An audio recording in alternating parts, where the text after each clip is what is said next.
1 Samuel 10. Then Samuel took a vial of oil, and poured it upon his head, and kissed him, and said, Is it not because the Lord hath anointed thee to be captain over his inheritance? When thou art departed from me today, then thou shalt find 2 men by Rachel's sepulchre, in the border of Benjamin at Zelzah. And they will say unto thee, The asses which thou wentest to seek are found, and lo, thy father hath left the care of the asses, and sorroweth for you, saying, What shall I do for my son? Then shalt thou go on forward from thence, and thou shalt come to the plain of Tabor. And there shall meet thee 3 men going up to God to Bethel, one carrying 3 kids, and another carrying 3 loaves of bread, and another carrying a bottle of wine.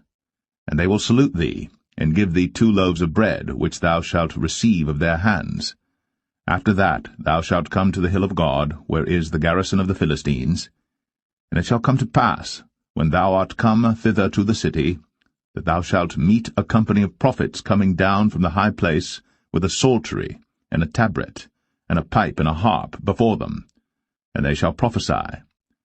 And the Spirit of the Lord will come upon thee, and thou shalt prophesy with them, and shalt be turned into another man. And let it be, when these signs are come unto thee, that thou do as occasion serve thee, for God is with thee. And thou shalt go down before me to Gilgal, and behold, I will come down unto thee to offer burnt offerings, and to sacrifice sacrifices of peace offerings. 7 days shalt thou tarry, till I come to thee, and show thee what thou shalt do. And it was so that when he had turned his back to go from Samuel, God gave him another heart. And all those signs came to pass that day. And when they came thither to the hill, behold, a company of prophets met him, and the Spirit of God came upon him, and he prophesied among them. And it came to pass, when all that knew him beforetime saw that, behold, he prophesied among the prophets, then the people said one to another, What is this that is come unto the son of Kish? Is Saul also among the prophets? And one of the same place answered and said, But who is their father? Therefore it became a proverb, Is Saul also among the prophets? And when he had made an end of prophesying, he came to the high place. And Saul's uncle said unto him and to his servant, Whither went ye? And he said, To seek the asses. And when we saw that they were nowhere, we came to Samuel. And Saul's uncle said, Tell me, I pray thee, what Samuel said unto you. And Saul said unto his uncle, He told us plainly that the asses were found. But of the matter of the kingdom whereof Samuel spake, he told him not. And Samuel called the people together unto the Lord to Mizpeh, and said unto the children of Israel, Thus saith the Lord God of Israel, I brought up Israel out of Egypt, and delivered you out of the hand of the Egyptians, and out of the hand of all kingdoms, and of them that oppressed you. And ye have this day rejected your God, who himself saved you out of all your adversities and your tribulations. And ye have said unto him, Nay, but set a king over us. Now therefore present yourselves before the Lord by your tribes and by your thousands. And when Samuel had caused all the tribes of Israel to come near, the tribe of Benjamin was taken. When he had caused the tribe of Benjamin to come near by their families, the family of Matri was taken. And Saul the son of Kish was taken. And when they sought him, he could not be found. Therefore they inquired of the Lord further, if the man should yet come thither. And the Lord answered, Behold, he hath hid himself among the stuff. And they ran and fetched him thence. And when he stood among the people, he was higher than any of the people, from his shoulders and upward. And Samuel said to all the people, See ye him, whom the Lord hath chosen, that there is none like him among all the people? And all the people shouted and said, God save the king. Then Samuel told the people the manner of the kingdom, and wrote it in a book, and laid it up before the Lord. And Samuel sent all the people away, every man to his house. And Saul also went home to Gibeah, and there went with him a band of men, whose hearts God had touched. But the children of Belial said, How shall this man save us? And they despised him, and brought him no presents. But he held his peace.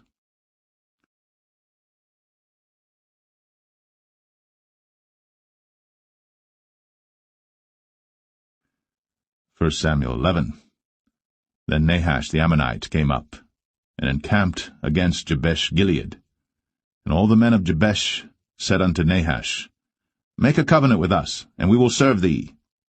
And Nahash the Ammonite answered them, On this condition will I make a covenant with you, that I may thrust out all your right eyes, and lay it for a reproach upon all Israel. And the elders of Jabesh said unto him, Give us 7 days' respite, that we may send messengers unto all the coasts of Israel, and then, if there be no man to save us, we will come out to thee. Then came the messengers to Gibeah of Saul, and told the tidings in the ears of the people. And all the people lifted up their voices and wept. And behold, Saul came after the herd out of the field, and Saul said, What aileth the people that they weep? And they told him the tidings of the men of Jabesh. And the Spirit of God came upon Saul when he heard those tidings, and his anger was kindled greatly. And he took a yoke of oxen, and hewed them in pieces, and sent them throughout all the coasts of Israel by the hands of messengers, saying, Whosoever cometh not forth after Saul and after Samuel, so shall it be done unto his oxen. And the fear of the Lord fell on the people, and they came out with one consent. And when he numbered them in Bezek, the children of Israel were 300,000, and the men of Judah 30,000. And they said unto the messengers that came, Thus shall ye say unto the men of Jabesh-Gilead, Tomorrow by that time the sun be hot, ye shall have help. And the messengers came and showed it to the men of Jabesh, and they were glad. Therefore the men of Jabesh said, Tomorrow we will come out unto you, and ye shall do with us all that seemeth good unto you. And it was so in the morrow, that Saul put the people in 3 companies, and they came into the midst of the host in the morning watch, and slew the Ammonites until the heat of the day. And it came to pass, that they which remained were scattered, so that 2 of them were not left together. And the people said unto Samuel, Who is he that said, Shall Saul reign over us? Bring the men, that we may put them to death. And Saul said, There shall not a man be put to death this day, for today the Lord hath wrought salvation in Israel. Then said Samuel to the people, Come, and let us go to Gilgal, and renew the kingdom there.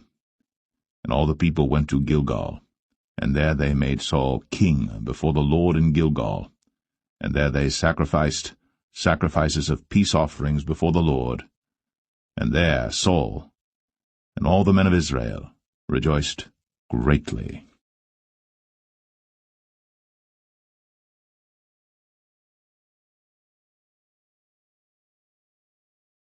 1 Samuel 12.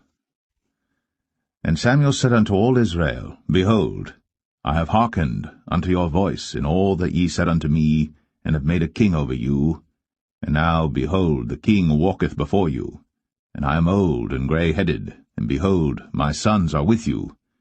And I have walked before you from my childhood unto this day. Behold, here I am. Witness against me before the Lord and before his anointed, whose ox have I taken? Or whose ass have I taken? Or whom have I defrauded? Whom have I oppressed? Or of whose hand have I received any bribe to blind mine eyes therewith?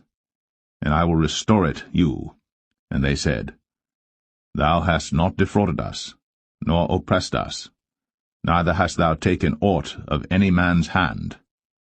And he said unto them, The Lord is witness against you, and his anointed is witness this day, that ye have not found aught in my hand.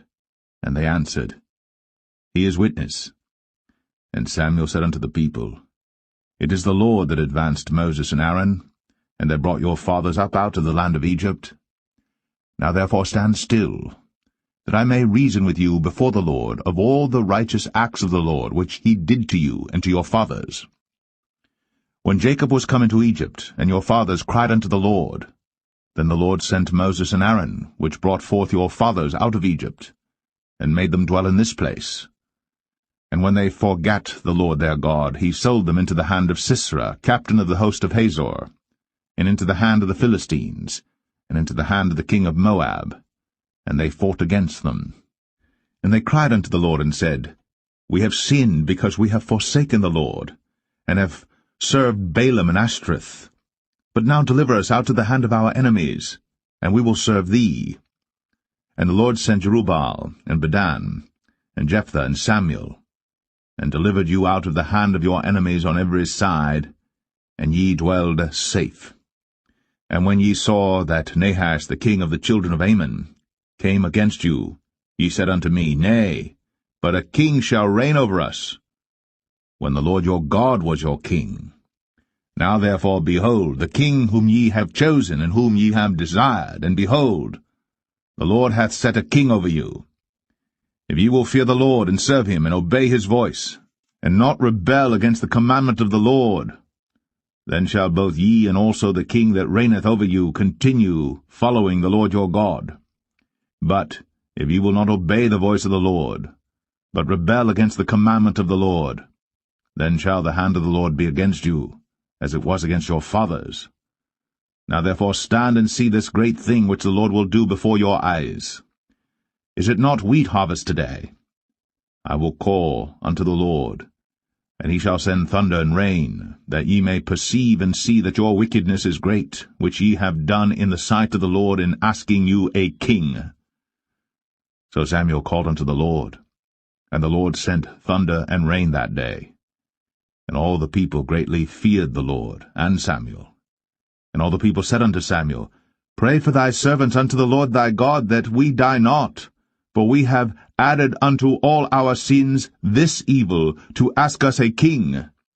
And Samuel said unto the people, Fear not. Ye have done all this wickedness. Yet turn not aside from following the Lord, but serve the Lord with all your heart. And turn ye not aside. For then should ye go after vain things which cannot profit nor deliver, for they are vain. For the Lord will not forsake his people for his great name's sake, because it hath pleased the Lord to make you his people. Moreover, as for me, God forbid that I should sin against the Lord in ceasing to pray for you. But I will teach you the good and the right way. Only fear the Lord, and serve him in truth with all your heart. For consider how great things he hath done for you. But if ye shall still do wickedly, ye shall be consumed, both ye and your king.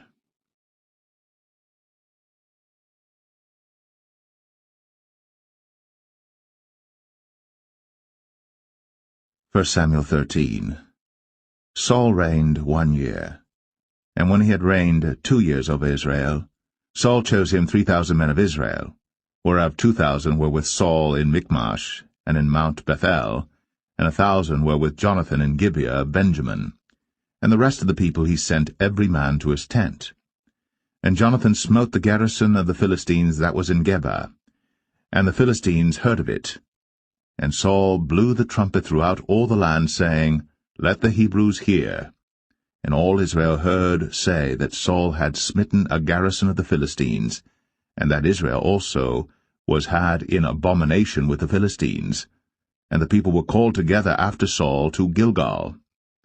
And the Philistines gathered themselves together to fight with Israel, 30,000 chariots and 6,000 horsemen, and people as the sand which is on the seashore in multitude.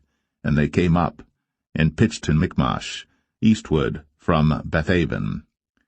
When the men of Israel saw that they were in a strait, for the people were distressed, then the people did hide themselves in caves, and in thickets, and in rocks, and in high places, and in pits. And some of the Hebrews went over Jordan to the land of Gad and Gilead. As for Saul, he was yet in Gilgal, and all the people followed him, trembling. And he tarried 7 days, according to the set time that Samuel had appointed. But Samuel came not to Gilgal, and the people were scattered from him. And Saul said, Bring hither a burnt offering to me, and peace offerings. And he offered the burnt offering. And it came to pass that as soon as he had made an end of offering the burnt offering, behold, Samuel came. And Saul went out to meet him, that he might salute him. And Samuel said, What hast thou done? And Saul said, Because I saw that the people were scattered from me, and that thou camest not within the days appointed, and that the Philistines gathered themselves together at Michmash. Therefore said I, The Philistines will come down now upon me to Gilgal, and I have not made supplication unto the Lord. I forced myself therefore, and offered a burnt offering. And Samuel said to Saul, Thou hast done foolishly. Thou hast not kept the commandment of the Lord thy God, which he commanded thee. For now would the Lord have established thy kingdom upon Israel for ever. But now thy kingdom shall not continue. The Lord hath sought him a man after his own heart. And the Lord hath commanded him to be captain over his people, because thou hast not kept that which the Lord commanded thee. And Samuel arose, and gat him up from Gilgal unto Gibeah of Benjamin. And Saul numbered the people that were present with him about 600 men. And Saul and Jonathan his son, and the people that were present with him, abode in Gibeah of Benjamin. But the Philistines encamped in Michmash. And the spoilers came out of the camp of the Philistines in 3 companies. One company turned unto the way that leadeth to Ophrah, unto the land of Shual. And another company turned the way to Bethhoron, and another company turned to the way of the border that looketh to the valley of Zeboim, toward the wilderness. Now there was no smith found throughout all the land of Israel. For the Philistines said, Lest the Hebrews make them swords or spears. But all the Israelites went down to the Philistines to sharpen every man his share, and his coulter, and his axe, and his mattock. Yet they had a file for the mattocks, and for the coulters, and for the forks, and for the axes, and to sharpen the goads. So it came to pass in the day of battle that there was neither sword nor spear found in the hand of any of the people that were with Saul and Jonathan. But with Saul and with Jonathan his son was there found. And the garrison of the Philistines went out to the passage of Michmash.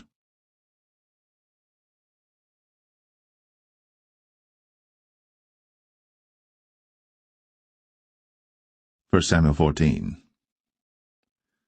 Now it came to pass upon a day that Jonathan the son of Saul said unto the young man that bare his armor, Come, and let us go over to the Philistines' garrison that is on the other side. But he told not his father.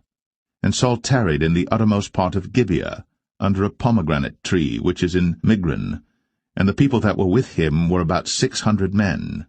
And Ahiah, the son of Ahitub, Ichabod's brother, the son of Phinehas, the son of Eli, the Lord's priest in Shiloh, wearing an ephod. And the people knew not that Jonathan was gone. And between the passages, by which Jonathan sought to go over unto the Philistines' garrison, there was a sharp rock on the one side, and a sharp rock on the other side. And the name of the one was Bozez, and the name of the other Sinai. The forefront of the one was situate northward over against Michmash, and the other southward over against Gibeah. And Jonathan said to the young men that bare his armor, Come, and let us go over unto the garrison of these uncircumcised. It may be that the Lord will work for us, for there is no restraint to the Lord to save by many or by few. And his armor-bearer said unto him, Do all that is in thine heart, turn thee, behold, I am with thee according to thy heart. Then said Jonathan, Behold, we will pass over unto these men, and we will discover ourselves unto them. If they say thus unto us, Tarry until we come to you, then we will stand still in our place, and will not go up unto them. But if they say thus, Come up unto us, then we will go up, for the Lord hath delivered them into our hand, and this shall be a sign unto us. And both of them discovered themselves unto the garrison of the Philistines. And the Philistines said, Behold, the Hebrews come forth out of the holes where they had hid themselves. And the men of the garrison answered Jonathan and his armor-bearer, and said, Come up to us, and we will show you a thing. And Jonathan said unto his armor-bearer, Come up after me, for the Lord hath delivered them into the hand of Israel. And Jonathan climbed up upon his hands and upon his feet, and his armor-bearer after him, and they fell before Jonathan, and his armor-bearer slew after him. And that first slaughter which Jonathan and his armor-bearer made was about 20 men, within as it were an half acre of land, which a yoke of oxen might plough. And there was trembling in the host, in the field, and among all the people.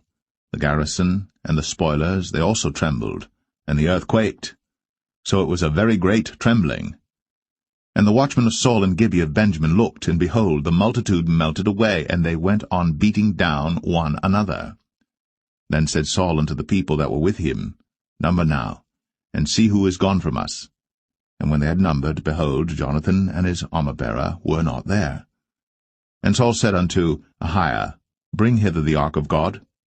For the ark of God was at that time with the children of Israel. And it came to pass, while Saul talked unto the priest, that the noise that was in the host of the Philistines went on and increased. And Saul said unto the priest, Withdraw thine hand. And Saul and all the people that were with him assembled themselves. And they came to the battle. And behold, every man's sword was against his fellow, and there was a very great discomfiture. Moreover, the Hebrews that were with the Philistines before that time, which went up with them into the camp from the country round about, even they also turned to be with the Israelites that were with Saul and Jonathan. Likewise all the men of Israel, which had hid themselves in Mount Ephraim, when they heard that the Philistines fled, even they also followed hard after them in the battle. So the Lord saved Israel that day. And the battle passed over unto Bethaven. And the men of Israel were distressed that day. For Saul had adjured the people, saying, Cursed be the man that eateth any food until evening, that I may be avenged on mine enemies. So none of the people tasted any food. And all they of the land came to a wood, and there was honey upon the ground.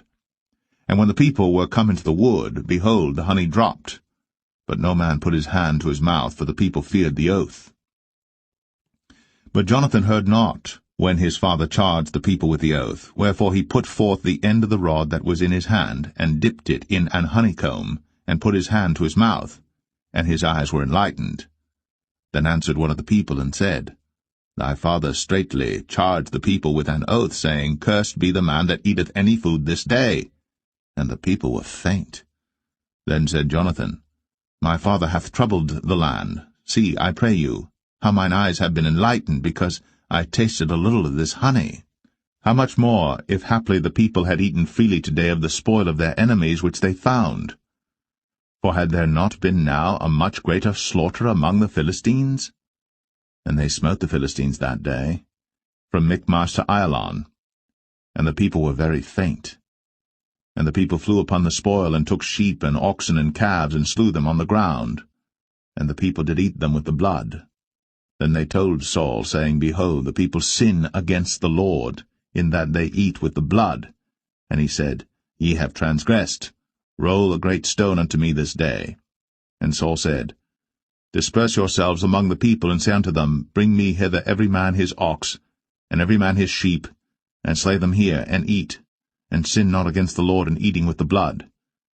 And all the people brought every man his ox with him that night, and slew them there. And Saul built an altar unto the Lord. The same was the first altar that he built unto the Lord. And Saul said, Let us go down after the Philistines by night, and spoil them until the morning light, and let us not leave a man of them. And they said, Do whatsoever seemeth good unto thee. Then said the priest, Let us draw near hither unto God. And Saul asked counsel of God, Shall I go down after the Philistines? Wilt thou deliver them into the hand of Israel? But he answered him not that day. And Saul said, Draw ye near hither, all the chief of the people, and know and see wherein this sin hath been this day. For as the Lord liveth, which saveth Israel, though it be in Jonathan my son, he shall surely die. But there was not a man among all the people that answered him. Then said he unto all Israel, Be ye on one side, and I and Jonathan my son will be on the other side. And the people said unto Saul, Do what seemeth good unto thee. Therefore Saul said unto the Lord God of Israel, Give a perfect lot. And Saul and Jonathan were taken, but the people escaped. And Saul said, Cast lots between me and Jonathan my son. And Jonathan was taken. Then Saul said to Jonathan, Tell me what thou hast done. And Jonathan told him, and said, I did but taste a little honey with the end of the rod that was in mine hand, and lo, I must die. And Saul answered, God do so and more also, for thou shalt surely die, Jonathan. And the people said unto Saul, Shall Jonathan die, who hath wrought this great salvation in Israel? God forbid, as the Lord liveth. There shall not one hair of his head fall to the ground, for he hath wrought with God this day. So the people rescued Jonathan, that he died not.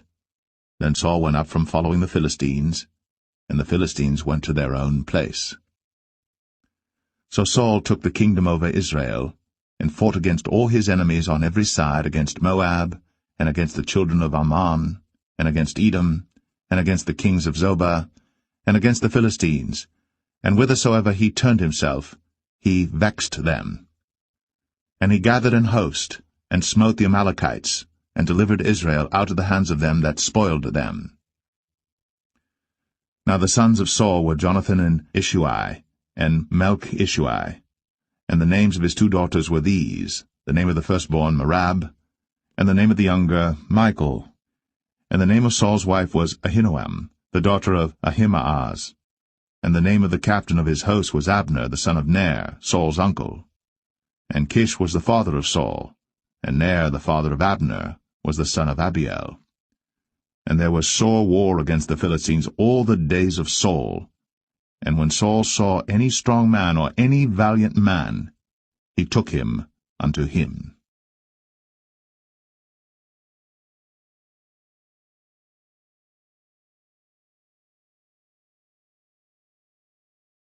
1 Samuel 15. Samuel also said unto Saul, The Lord sent me to anoint thee to be king over his people, over Israel. Now therefore hearken thou unto the voice of the words of the Lord.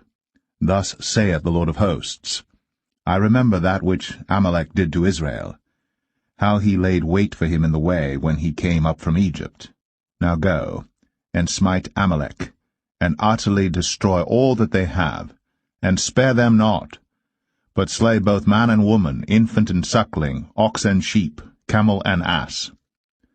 And Saul gathered the people together, and numbered them in Telaim 200,000 footmen, and 10,000 men of Judah. And Saul came to a city of Amalek, and laid wait in the valley. And Saul said unto the Kenites, Go, depart, get you down from among the Amalekites, lest I destroy you with them. For ye showed kindness to all the children of Israel when they came up out of Egypt. So the Kenites departed from among the Amalekites.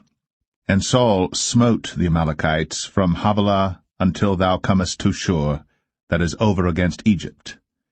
And he took Agag, the king of the Amalekites, alive, and utterly destroyed all the people with the edge of the sword. But Saul and the people spared Agag, and the best of the sheep, and of the oxen, and of the fatlings, and the lambs, and all that was good, and would not utterly destroy them. But everything that was vile and refuse, that they destroyed utterly. Then came the word of the Lord unto Samuel, saying, It repenteth me that I have set up Saul to be king, for he is turned back from following me, and hath not performed my commandments. And it grieved Samuel, and he cried unto the Lord all night. And when Samuel rose early to meet Saul in the morning, it was told Samuel, saying, Saul came to Carmel, and behold, he set him up a place, and is gone about, and passed on, and gone down to Gilgal.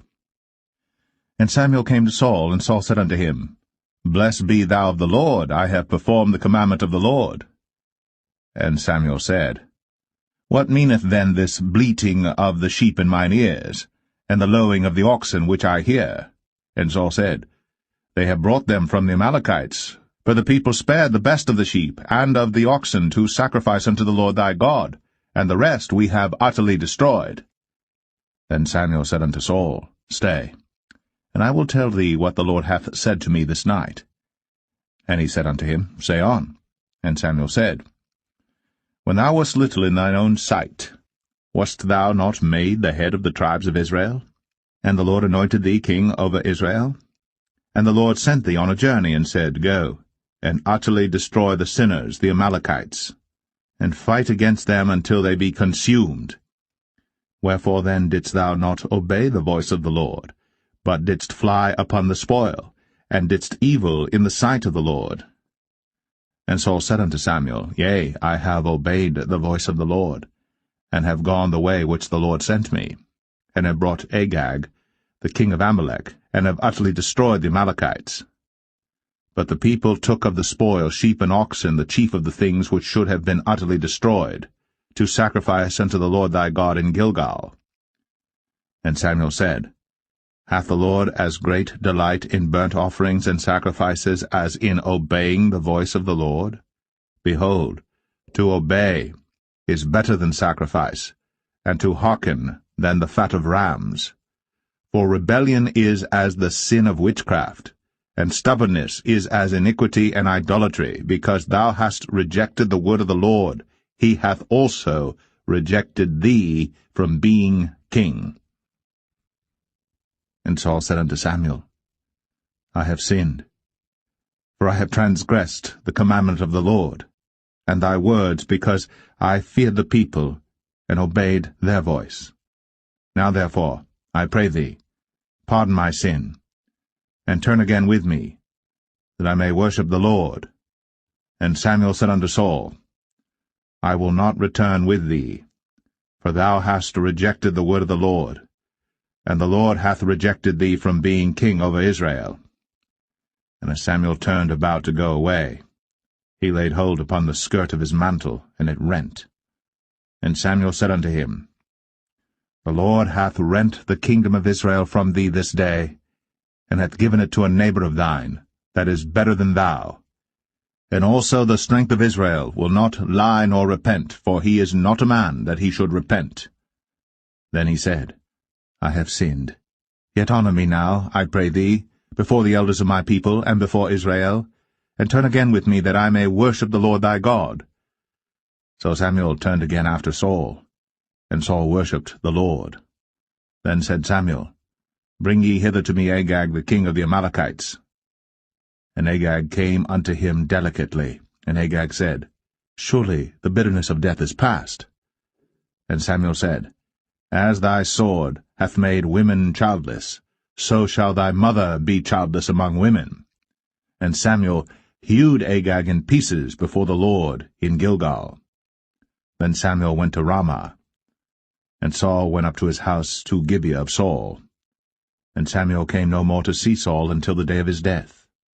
Nevertheless Samuel mourned for Saul, and the Lord repented that he had made Saul king over Israel.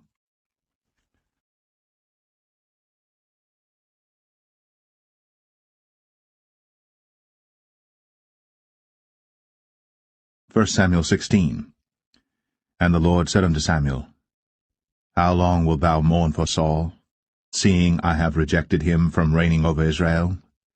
Fill thine horn with oil, and go. I will send thee to Jesse the Bethlehemite, for I have provided me a king among his sons. And Samuel said, How can I go? If Saul hear it, he will kill me. And the Lord said, Take an heifer with thee, and say, I am come to sacrifice to the Lord. And call Jesse to the sacrifice. And I will show thee what thou shalt do, and thou shalt anoint unto me him whom I name unto thee. And Samuel did that which the Lord spake, and came to Bethlehem. And the elders of the town trembled at his coming, and said, Comest thou peaceably? And he said, Peaceably. I am come to sacrifice unto the Lord. Sanctify yourselves, and come with me to the sacrifice. And he sanctified Jesse and his sons, and called them to the sacrifice. And it came to pass, when they were come, that he looked on Eliab, and said, Surely the Lord's anointed is before him. But the Lord said unto Samuel, Look not on his countenance, or on the height of his stature, because I have refused him. For the Lord seeth not as man seeth. For man looketh on the outward appearance, but the Lord looketh on the heart. Then Jesse called Abinadab, and made him pass before Samuel, and he said, Neither hath the Lord chosen this. Then Jesse made Shammah to pass by, and he said, Neither hath the Lord chosen this. Again Jesse made 7 of his sons to pass before Samuel. And Samuel said unto Jesse, The Lord hath not chosen these. And Samuel said unto Jesse, Are here all thy children? And he said, There remaineth yet the youngest, and behold, he keepeth the sheep. And Samuel said unto Jesse, Send and fetch him, for we will not sit down till he come hither. And he sent and brought him in. Now he was ruddy, and withal of a beautiful countenance, and goodly to look to. And the Lord said, Arise, anoint him, for this is he. Then Samuel took the horn of oil, and anointed him in the midst of his brethren. And the Spirit of the Lord came upon David from that day forward. So Samuel rose up, and went to Ramah. But the Spirit of the Lord departed from Saul, and an evil spirit from the Lord troubled him. And Saul's servant said unto him, Behold now, an evil spirit from God troubleth thee. Let our Lord now command thy servants, which are before thee, to seek out a man who is a cunning player on an harp. And it shall come to pass, when the evil spirit from God is upon thee, that he shall play with his hand, and thou shalt be well. And Saul said unto his servants, Provide me now a man that can play well, and bring him to me. Then answered one of the servants, and said, Behold, I have seen a son of Jesse the Bethlehemite, that is cunning in playing, and a mighty valiant man, and a man of war, and prudent in matters, and a comely person. And the Lord is with him. Wherefore Saul sent messengers unto Jesse, and said, Send me David thy son, which is with the sheep. And Jesse took an ass laden with bread, and a bottle of wine, and a kid, and sent them by David his son unto Saul. And David came to Saul, and stood before him. And he loved him greatly, and he became his armor-bearer. And Saul sent to Jesse, saying, Let David, I pray thee, stand before me, for he hath found favor in my sight. And it came to pass, when the evil spirit from God was upon Saul, that David took an harp, and played with his hand. So Saul was refreshed, and was well, and the evil spirit departed from him.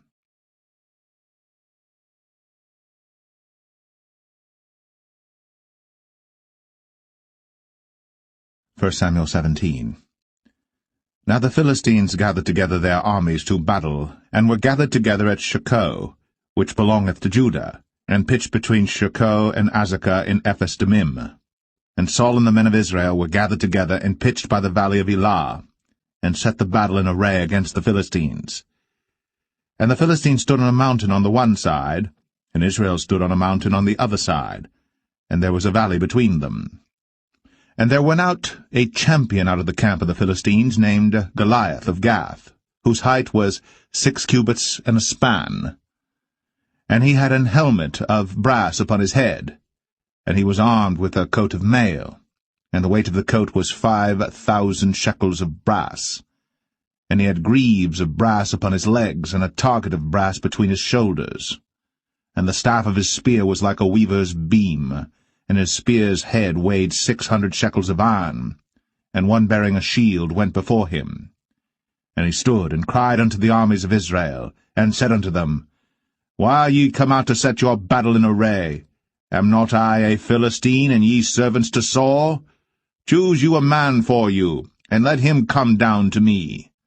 If he be able to fight with me and to kill me, then will we be your servants.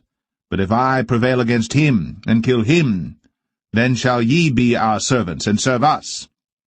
And the Philistine said, I defy the armies of Israel this day. Give me a man, that we may fight together. When Saul and all Israel heard those words of the Philistine, they were dismayed, and greatly afraid.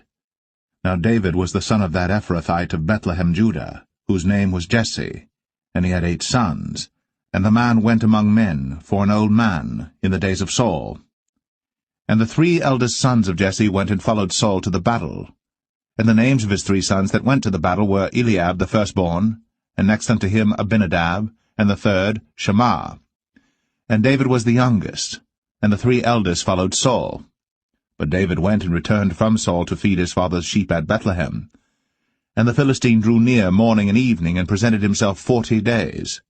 And Jesse said unto David his son, Take now for thy brethren an ephah of this parched corn, and these 10 loaves, and run to the camp to thy brethren. And carry these 10 cheeses unto the captain of their 1,000, and look how thy brethren fare, and take their pledge. Now Saul and they, and all the men of Israel, were in the valley of Elah, fighting with the Philistines. And David rose up early in the morning, and left the sheep with a keeper, and took and went, as Jesse had commanded him. And he came to the trench, as the host was going forth to the fight, and shouted for the battle. For Israel and the Philistines had put the battle in array, army against army. And David left his carriage in the hand of the keeper of the carriage, and ran into the army, and came and saluted his brethren. And as he talked with them, behold, there came up the champion, the Philistine of Gath, Goliath by name, out of the armies of the Philistines, and spake according to the same words, and David heard them. And all the men of Israel, when they saw the man, fled from him, and were sore afraid. And the men of Israel said, Have ye seen this man that is come up? Surely to defy Israel is he come up. And it shall be that the man who killeth him, the king will enrich him with great riches, and will give him his daughter, and make his father's house free in Israel. And David spake to the men that stood by him, saying, What shall be done to the man that killeth this Philistine, and taketh away the reproach from Israel? For who is this uncircumcised Philistine, that he should defy the armies of the living God? And the people answered him after this manner, saying, So shall it be done to the man that killeth him. And Eliab, his eldest brother, heard when he spake unto the men. And Eliab's anger was kindled against David, and he said, Why camest thou down hither? And with whom hast thou left those few sheep in the wilderness? I know thy pride, and the naughtiness of thine heart, for thou art come down that thou mightest see the battle. And David said, What have I now done? Is there not a cause? And he turned from him toward another, and spake after the same manner. And the people answered him again after the former manner. And when the words were heard which David spake, they rehearsed them before Saul. And he sent for him. And David said to Saul, Let no man's heart fail because of him. Thy servant will go and fight with this Philistine. And Saul said to David, Thou art not able to go against this Philistine to fight with him, for thou art but a youth, and he a man of war from his youth. And David said unto Saul, Thy servant kept his father's sheep, and there came a lion and a bear, and took a lamb out of the flock. And I went out after him, and smote him, and delivered it out of his mouth. And when he arose against me, I caught him by his beard, and smote him, and slew him. Thy servant slew both the lion and the bear, and this uncircumcised Philistine shall be as one of them, seeing he hath defied the armies of the living God. David said, moreover, The Lord that delivered me out of the paw of the lion, and out of the paw of the bear, he will deliver me out of the hand of this Philistine. And Saul said unto David, Go, and the Lord be with thee. And Saul armed David with his armor, and he put an helmet of brass upon his head. Also he armed him with a coat of mail. And David girded his sword upon his armor, and he essayed to go, for he had not proved it. And David said unto Saul, I cannot go with these, for I have not proved them. And David put them off him. And he took his staff in his hand, and chose him 5 smooth stones out of the brook, and put them in a shepherd's bag which he had, even in a scrip, and his sling was in his hand. And he drew near to the Philistine. And the Philistine came on and drew near unto David. And the man that bare the shield went before him. And when the Philistine looked about and saw David, he disdained him, for he was but a youth, and ruddy, and of a fair countenance. And the Philistine said unto David, Am I a dog that thou comest to me with staves? And the Philistine cursed David by his gods. And the Philistine said to David, Come to me, and I will give thy flesh unto the fowls of the air, and to the beasts of the field. Then said David to the Philistine, Thou comest to me with a sword, and with a spear, and with a shield. But I come to thee in the name of the Lord of hosts, the God of the armies of Israel, whom thou hast defied. This day will the Lord deliver thee into mine hand, and I will smite thee, and take thine head from thee. And I will give the carcasses of the host of the Philistines this day unto the fowls of the air, and to the wild beasts of the earth, that all the earth may know that there is a God in Israel. And all this assembly shall know that the Lord saveth not with sword and spear, for the battle is the Lord's, and he will give you into our hands. And it came to pass, when the Philistine arose, and came and drew nigh to meet David, that David hasted, and ran toward the army to meet the Philistine. And David put his hand in his bag, and took thence a stone, and slang it, and smote the Philistine in his forehead, that the stone sunk into his forehead, and he fell upon his face to the earth. So David prevailed over the Philistine with a sling and with a stone, and smote the Philistine, and slew him. But there was no sword in the hand of David. Therefore David ran, and stood upon the Philistine, and took his sword, and drew it out of the sheath thereof, and slew him, and cut off his head therewith. And when the Philistines saw their champion was dead, they fled. And the men of Israel and of Judah arose, and shouted, and pursued the Philistines until thou come to the valley, and to the gates of Ekron. And the wounded of the Philistines fell down by the way to Sharaim, even unto Gath and unto Ekron. And the children of Israel returned from chasing after the Philistines, and they spoiled their tents. And David took the head of the Philistine, and brought it to Jerusalem, but he put his armor in his tent. And when Saul saw David go forth against the Philistines, he said unto Abner, the captain of the host, Abner, whose son is this youth? And Abner said, As thy soul liveth, O king, I cannot tell. And the king said, Inquire thou whose son the stripling is. And as David returned from the slaughter of the Philistine, Abner took him, and brought him before Saul with the head of the Philistine in his hand. And Saul said to him, Whose son art thou, thou young man? And David answered, I am the son of thy servant Jesse, the Bethlehemite.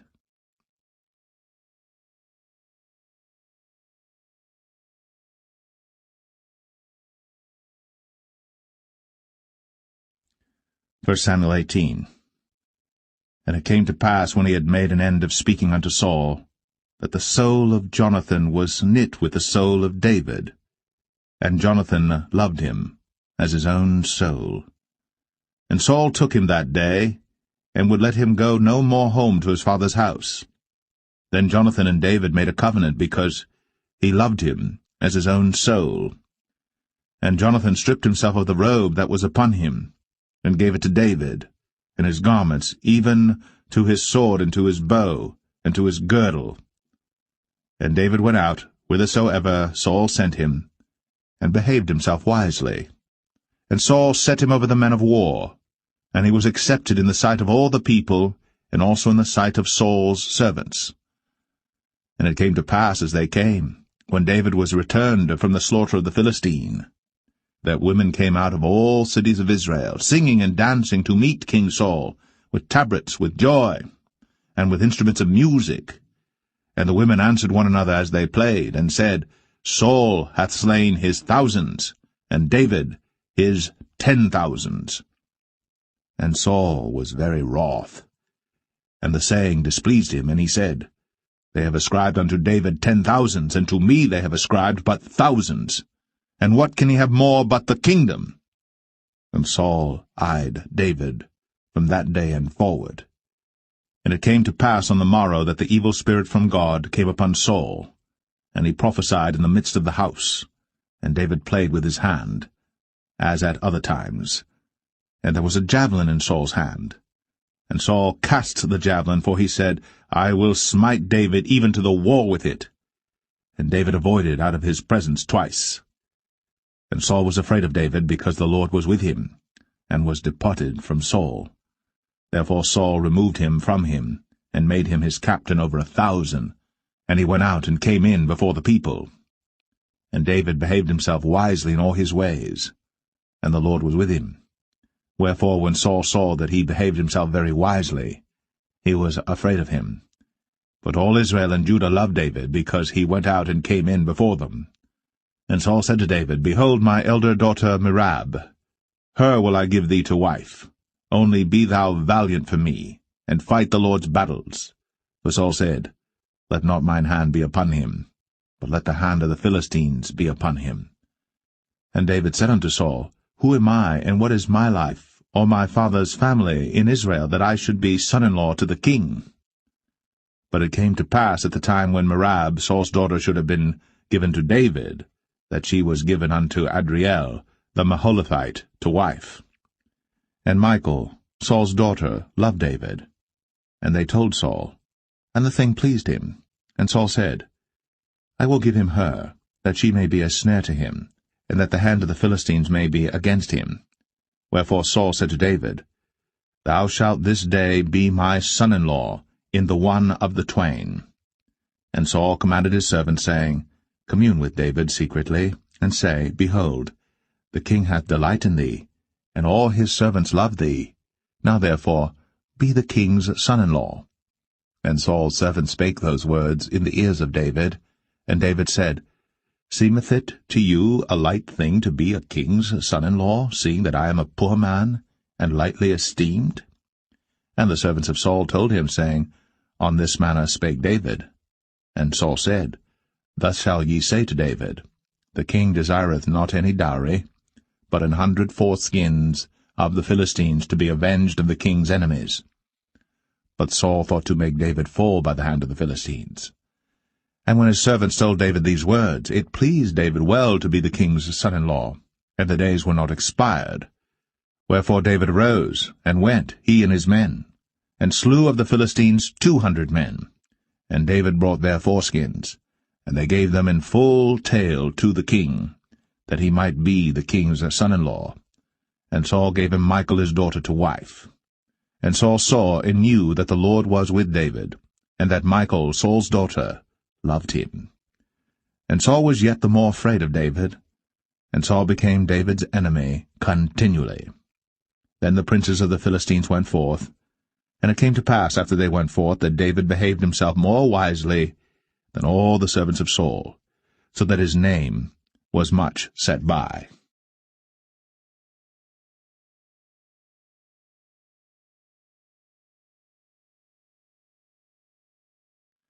1 Samuel 19. And Saul spake to Jonathan his son, and to all his servants, that they should kill David. But Jonathan Saul's son delighted much in David. And Jonathan told David, saying, Saul my father seeketh to kill thee. Now therefore I pray thee, take heed to thyself until the morning, and abide in a secret place, and hide thyself. And I will go out and stand beside my father in the field where thou art. And I will commune with my father of thee, and what I see, that I will tell thee. And Jonathan spake good of David unto Saul his father, and said unto him, Let not the king sin against his servant, against David, because he hath not sinned against thee, and because his works have been to thee ward very good. For he did put his life in his hand, and slew the Philistine. And the Lord wrought a great salvation for all Israel. Thou sawest it, and didst rejoice. Wherefore then wilt thou sin against innocent blood, to slay David without a cause? And Saul hearkened unto the voice of Jonathan. And Saul sware, As the Lord liveth, he shall not be slain. And Jonathan called David. And Jonathan showed him all those things. And Jonathan brought David to Saul, and he was in his presence, as in times past. And there was war again. And David went out, and fought with the Philistines, and slew them with a great slaughter, and they fled from him. And the evil spirit from the Lord was upon Saul, as he sat in his house with his javelin in his hand. And David played with his hand. And Saul sought to smite David even to the wall with the javelin, but he slipped away out of Saul's presence. And he smote the javelin to the wall, and David fled, and escaped that night. Saul also sent messengers unto David's house, to watch him and to slay him in the morning. And Michal, David's wife, told him, saying, If thou save not thy life tonight, tomorrow thou shalt be slain. So Michal let David down through a window, and he went and fled, and escaped. And Michal took an image, and laid it in the bed, and put a pillow of goat's hair for his bolster, and covered it with a cloth. And when Saul sent messengers to take David, she said, He is sick. And Saul sent the messengers again to see David, saying, Bring him up to me in the bed, that I may slay him. And when the messengers were come in, behold, there was an image in the bed, with a pillow of goat's hair for his bolster. And Saul said unto Michal, Why hast thou deceived me so, and sent away mine enemy, that he is escaped? And Michal answered Saul, He said unto me, Let me go, why should I kill thee? So David fled, and escaped, and came to Samuel to Ramah, and told him all that Saul had done to him. And he and Samuel went, and dwelt in Naioth. It was told Saul, saying, Behold, David is at Naioth in Ramah. And Saul sent messengers to take David. And when they saw the company of the prophets prophesying, and Samuel standing as appointed over them, the Spirit of God was upon the messengers of Saul, and they also prophesied. And when it was told Saul, he sent other messengers, and they prophesied likewise. And Saul sent messengers again the third time, and they prophesied also. Then went he also to Ramah, and came to a great well that is in Sechu. And he asked and said, Where are Samuel and David? And one said, Behold, they be at Naioth in Ramah. And he went thither to Naioth in Ramah. And the Spirit of God was upon him also. And he went on, and prophesied, until he came to Naioth in Ramah. And he stripped off his clothes also, and prophesied before Samuel in like manner, and lay down naked all that day, and all that night. Wherefore they say, Is Saul also among the prophets?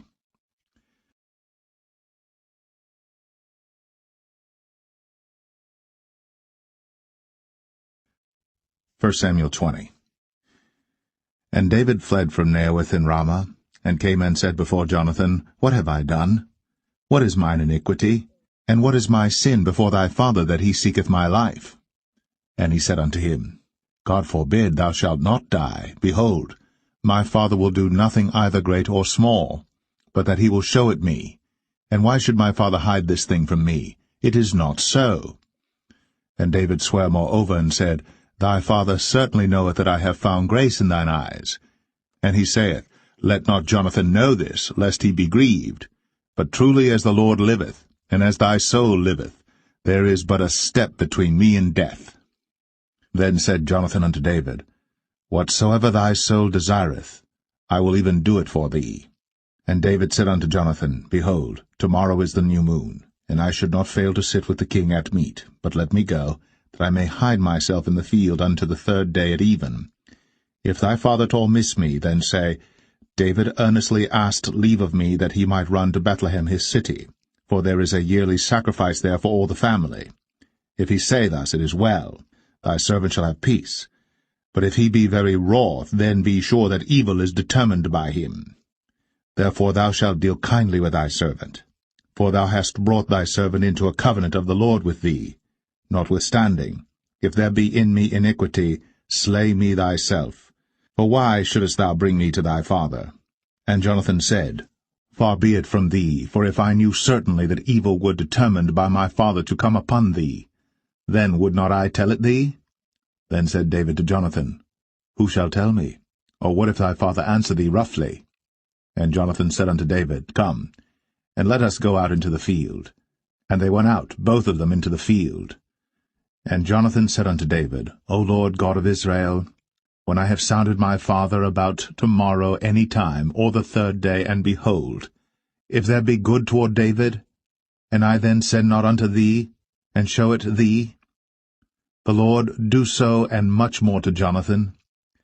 But if it please my father to do thee evil, then I will show it thee, and send thee away, that thou mayest go in peace, and the Lord be with thee, as he hath been with my father. And thou shalt not only while yet I live show me the kindness of the Lord, that I die not, but also thou shalt not cut off thy kindness from my house for ever, no, not when the Lord hath cut off the enemies of David every one from the face of the earth. So Jonathan made a covenant with the house of David, saying, Let the Lord even require it at the hand of David's enemies. And Jonathan caused David to swear again, because he loved him, for he loved him as he loved his own soul. Then Jonathan said to David, Tomorrow is the new moon, and thou shalt be missed, because thy seat will be empty. And when thou hast stayed 3 days, then thou shalt go down quickly, and come to the place where thou didst hide thyself when the business was in hand, and shalt remain by the stone Ezel. And I will shoot 3 arrows on the side thereof, as though I shot at a mark, and behold, I will send a lad, saying, Go, find out the arrows. If I expressly say unto the lad, Behold, the arrows are on this side of thee, take them, then come thou. For there is peace to thee, and no hurt, as the Lord liveth. But if I say thus unto the young man, Behold, the arrows are beyond thee, go thy way, for the Lord hath sent thee away. And as touching the matter which thou and I have spoken of, behold, the Lord be between thee and me forever. So David hid himself in the field. And when the new moon was come, the king sat him down to eat meat. And the king sat upon his seat as at other times, even upon a seat by the wall. And Jonathan arose, and Abner sat by Saul's side, and David's place was empty. Nevertheless Saul spake not anything that day, for he thought, Something hath befallen him. He is not clean. Surely he is not clean. And it came to pass on the morrow, which was the 2nd day of the month, that David's place was empty. And Saul said unto Jonathan his son, Wherefore cometh not the son of Jesse to meat, neither yesterday, nor today? And Jonathan answered Saul, David earnestly asked leave of me to go to Bethlehem. And he said, Let me go, I pray thee. For our family hath a sacrifice in the city, and my brother, he hath commanded me to be there. And now, if I have found favour in thine eyes, let me get away, I pray thee, and see my brethren. Therefore he cometh not unto the king's table. Then Saul's anger was kindled against Jonathan. And he said unto him, Thou son of the perverse, rebellious woman, do not I know that thou hast chosen the son of Jesse to thine own confusion, and unto the confusion of thy mother's nakedness? For as long as the son of Jesse liveth upon the ground, thou shalt not be established, nor thy kingdom. Wherefore, now send and fetch him unto me, for he shall surely die. And Jonathan answered Saul his father, and said unto him, Wherefore shall he be slain? What hath he done? And Saul cast a javelin at him to smite him, whereby Jonathan knew that it was determined of his father to slay David. So Jonathan arose from the table in fierce anger, and did eat no meat the 2nd day of the month, for he was grieved for David, because his father had done him shame. And it came to pass in the morning that Jonathan went out into the field at the time appointed with David, and a little lad with him. And he said unto his lad, Run, find out now the arrows which I shoot. And as the lad ran, he shot an arrow beyond him. And when the lad was come to the place of the arrow which Jonathan had shot, Jonathan cried after the lad, and said, Is not the arrow beyond thee? And Jonathan cried after the lad, Make speed, haste, stay not. And Jonathan's lad gathered up the arrows, and came to his master. But the lad knew not anything, only Jonathan and David knew the matter. And Jonathan gave his artillery unto his lad, and said unto him, Go, carry them to the city. And as soon as the lad was gone, David arose out of a place toward the south, and fell on his face to the ground, and bowed himself 3 times. And they kissed one another, and wept one with another, until David exceeded. And Jonathan said to David, Go in peace, forasmuch as we have sworn both of us in the name of the Lord, saying, The Lord be between me and thee, and between my seed and thy seed forever. And he arose, and departed. And Jonathan went into the city.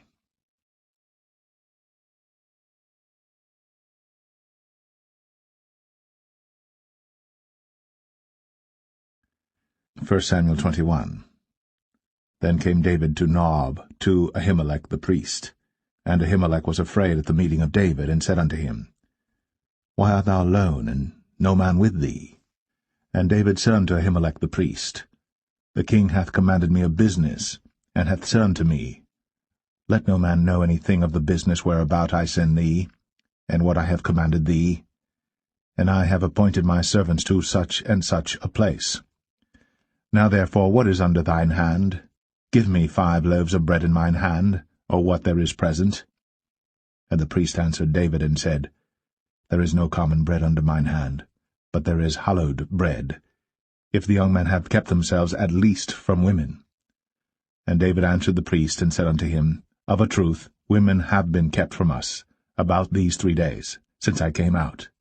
And the vessels of the young men are holy, and the bread is in a manner common, yea, though it was sanctified this day in the vessel.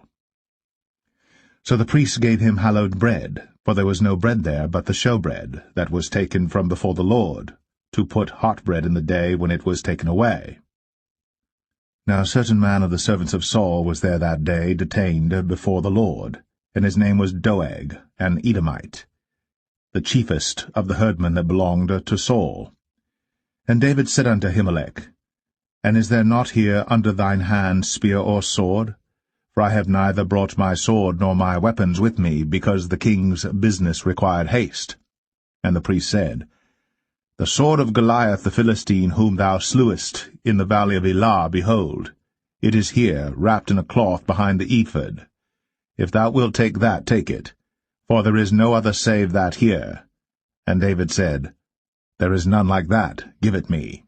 And David arose, and fled that day for fear of Saul, and went to Achish, the king of Gath. And the servants of Achish said unto him, Is not this David the king of the land?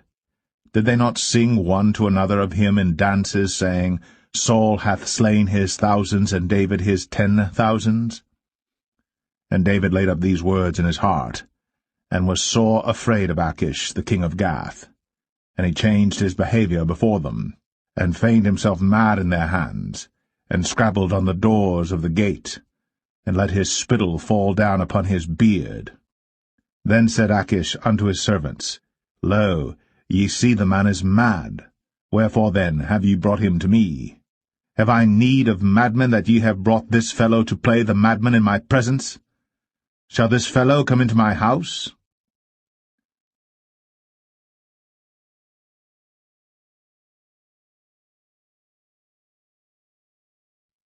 First Samuel 22. David therefore departed thence, and escaped to the cave Adullam. And when his brethren and all his father's house heard it, they went down thither to him. And every one that was in distress, and every one that was in debt, and every one that was discontented gathered themselves unto him. And he became a captain over them. And there were with him about 400 men. And David went thence to Mizpeh of Moab. And he said unto the king of Moab, Let my father and my mother, I pray thee, come forth, and be with you, till I know what God will do for me. And he brought them before the king of Moab, and they dwelt with him all the while that David was in the hold. And the prophet Gad said unto David, Abide not in the hold, depart, and get thee into the land of Judah. Then David departed, and came into the forest of Hareth. When Saul heard that David was discovered, and the men that were with him. Now Saul abode in Gibeah under a tree in Ramah, having his spear in his hand, and all his servants were standing about him. Then Saul said unto his servants that stood about him, Hear now, ye Benjamites, will the son of Jesse give every one of you fields and vineyards, and make you all captains of thousands and captains of hundreds, that all of you have conspired against me? And there is none that showeth me that my son hath made a league with the son of Jesse. And there is none of you that is sorry for me, or showeth unto me that my son hath stirred up my servant against me, to lie in wait, as at this day. Then answered Doeg the Edomite, which was set over the servants of Saul, and said, I saw the son of Jesse coming to Nob, to Ahimelech the son of Ahitub. And he inquired of the Lord for him, and gave him victuals, and gave him the sword of Goliath the Philistine. Then the king sent to call Ahimelech the priest, the son of Ahitub, and all his father's house, the priests that were in Nob, and they came all of them to the king. And Saul said, Hear now, thou son of Ahitub. And he answered, Here I am, my lord. And Saul said unto him, Why have ye conspired against me, thou and the son of Jesse, in that thou hast given him bread and a sword, and hast inquired of God for him, that he should rise against me to lie in wait, as at this day? Then Ahimelech answered the king, and said, And who is so faithful among all thy servants as David, which is the king's son-in-law, and goeth at thy bidding, and is honourable in thine house. Did I then begin to inquire of God for him? Be it far from me. Let not the king impute anything unto his servant, nor to all the house of my father, for thy servant knew nothing of all this, less or more. And the king said, Thou shalt surely die, Ahimelech, thou, and all thy father's house. And the king said unto the footmen that stood about him, Turn, and slay the priests of the Lord, because their hand also is with David, and because they knew when he fled, and did not show it to me. But the servants of the king would not put forth their hand to fall upon the priests of the Lord. And the king said to Doeg, Turn thou, and fall upon the priests. And Doeg the Edomite turned, and he fell upon the priests, and slew on that day 75 persons that did wear a linen ephod. And Nob, the city of the priests, smote he with the edge of the sword both men and women, children and sucklings, and oxen and asses, and sheep, with the edge of the sword. And one of the sons of Ahimelech, the son of Ahitub, named Abiathar, escaped, and fled after David. And Abiathar showed David that Saul had slain the Lord's priests. And David said unto Abiathar, I knew it that day when Doeg the Edomite was there, that he would surely tell Saul, I have occasioned the death of all the persons of thy father's house. Abide thou with me. Fear not, for he that seeketh my life seeketh thy life. But with me thou shalt be in safeguard.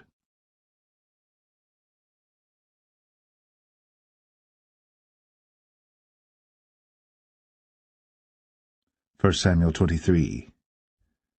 Then they told David, saying, Behold, the Philistines fight against Keilah, and they rob the threshing floors. Therefore David inquired of the Lord, saying, Shall I go and smite these Philistines? And the Lord said unto David, Go, and smite the Philistines, and save Keilah. And David's men said unto him, Behold, we be afraid here in Judah. How much more then if we come to Keilah against the armies of the Philistines? Then David inquired of the Lord yet again. And the Lord answered him and said, Arise, go down to Keilah, for I will deliver the Philistines into thine hand. So David and his men went to Keilah, and fought with the Philistines, and brought away their cattle, and smote them with a great slaughter. So David saved the inhabitants of Keilah. And it came to pass, when Abiathar, the son of Ahimelech, fled to David to Keilah, that he came down with an ephod in his hand. And it was told Saul that David was come to Keilah, and Saul said, God hath delivered him into mine hand, for he is shut in, by entering into a town that hath gates and bars. And Saul called all the people together to war, to go down to Keilah, to besiege David and his men. And David knew that Saul secretly practised mischief against him. And he said to Abiathar the priest, Bring hither the ephod. Then said David, O Lord God of Israel, Thy servant hath certainly heard that Saul seeketh to come to Keilah, to destroy the city for my sake. Will the men of Keilah deliver me up into his hand? Will Saul come down as thy servant hath heard? O Lord God of Israel, I beseech thee, tell thy servant. And the Lord said, He will come down. Then said David, Will the men of Keilah deliver me and my men into the hand of Saul? And the Lord said, They will deliver thee up. Then David and his men, which were about 600, arose, and departed out of Keilah, and went whithersoever they could go. And it was told Saul that David was escaped from Keilah, and he forbare to go forth. And David abode in the wilderness in strongholds, and remained in a mountain in the wilderness of Ziph. And Saul sought him every day, but God delivered him not into his hand. And David saw that Saul was come out to seek his life. And David was in the wilderness of Ziph in a wood. And Jonathan, Saul's son, arose, and went to David into the wood, and strengthened his hand in God. And he said unto him, Fear not, but the hand of Saul my father shall not find thee, and thou shalt be king over Israel. And I shall be next unto thee, and that also Saul my father knoweth. And they two made a covenant before the Lord. And David abode in the wood, and Jonathan went to his house. Then came up the Ziphites to Saul to Gibeah, saying, Doth not David hide himself with us in strongholds in the wood, in the hill of Hachilah, which is on the south of Jeshimon? Now therefore, O king, come down according to all the desire of thy soul to come down, and our part shall be to deliver him into the king's hand. And Saul said, Blessed be ye of the Lord, for ye have compassion on me. Go, I pray you, prepare yet, and know and see his place where his haunt is. And who hath seen him there? For it is told me that he dealeth very subtly. See therefore, and take knowledge of all the lurking places where he hideth himself. And come ye again to me with the certainty, and I will go with you. And it shall come to pass, if he be in the land, that I will search him out throughout all the thousands of Judah. And they arose, and went to Ziph before Saul. But David and his men were in the wilderness of Maon, in the plain, on the south of Jeshimon. Saul also and his men went to seek him. And they told David, wherefore he came down into a rock, and abode in the wilderness of Maon. And when Saul heard that, he pursued after David in the wilderness of Maon. And Saul went on this side of the mountain, and David and his men on that side of the mountain. And David made haste to get away for fear of Saul. For Saul and his men compassed David and his men round about to take them. But there came a messenger unto Saul, saying, Haste thee, and come, for the Philistines have invaded the land. Wherefore Saul returned from pursuing after David, and went against the Philistines. Therefore they called that place Selah Hamalekoth. And David went up from thence, and dwelt in strongholds at En-gedi.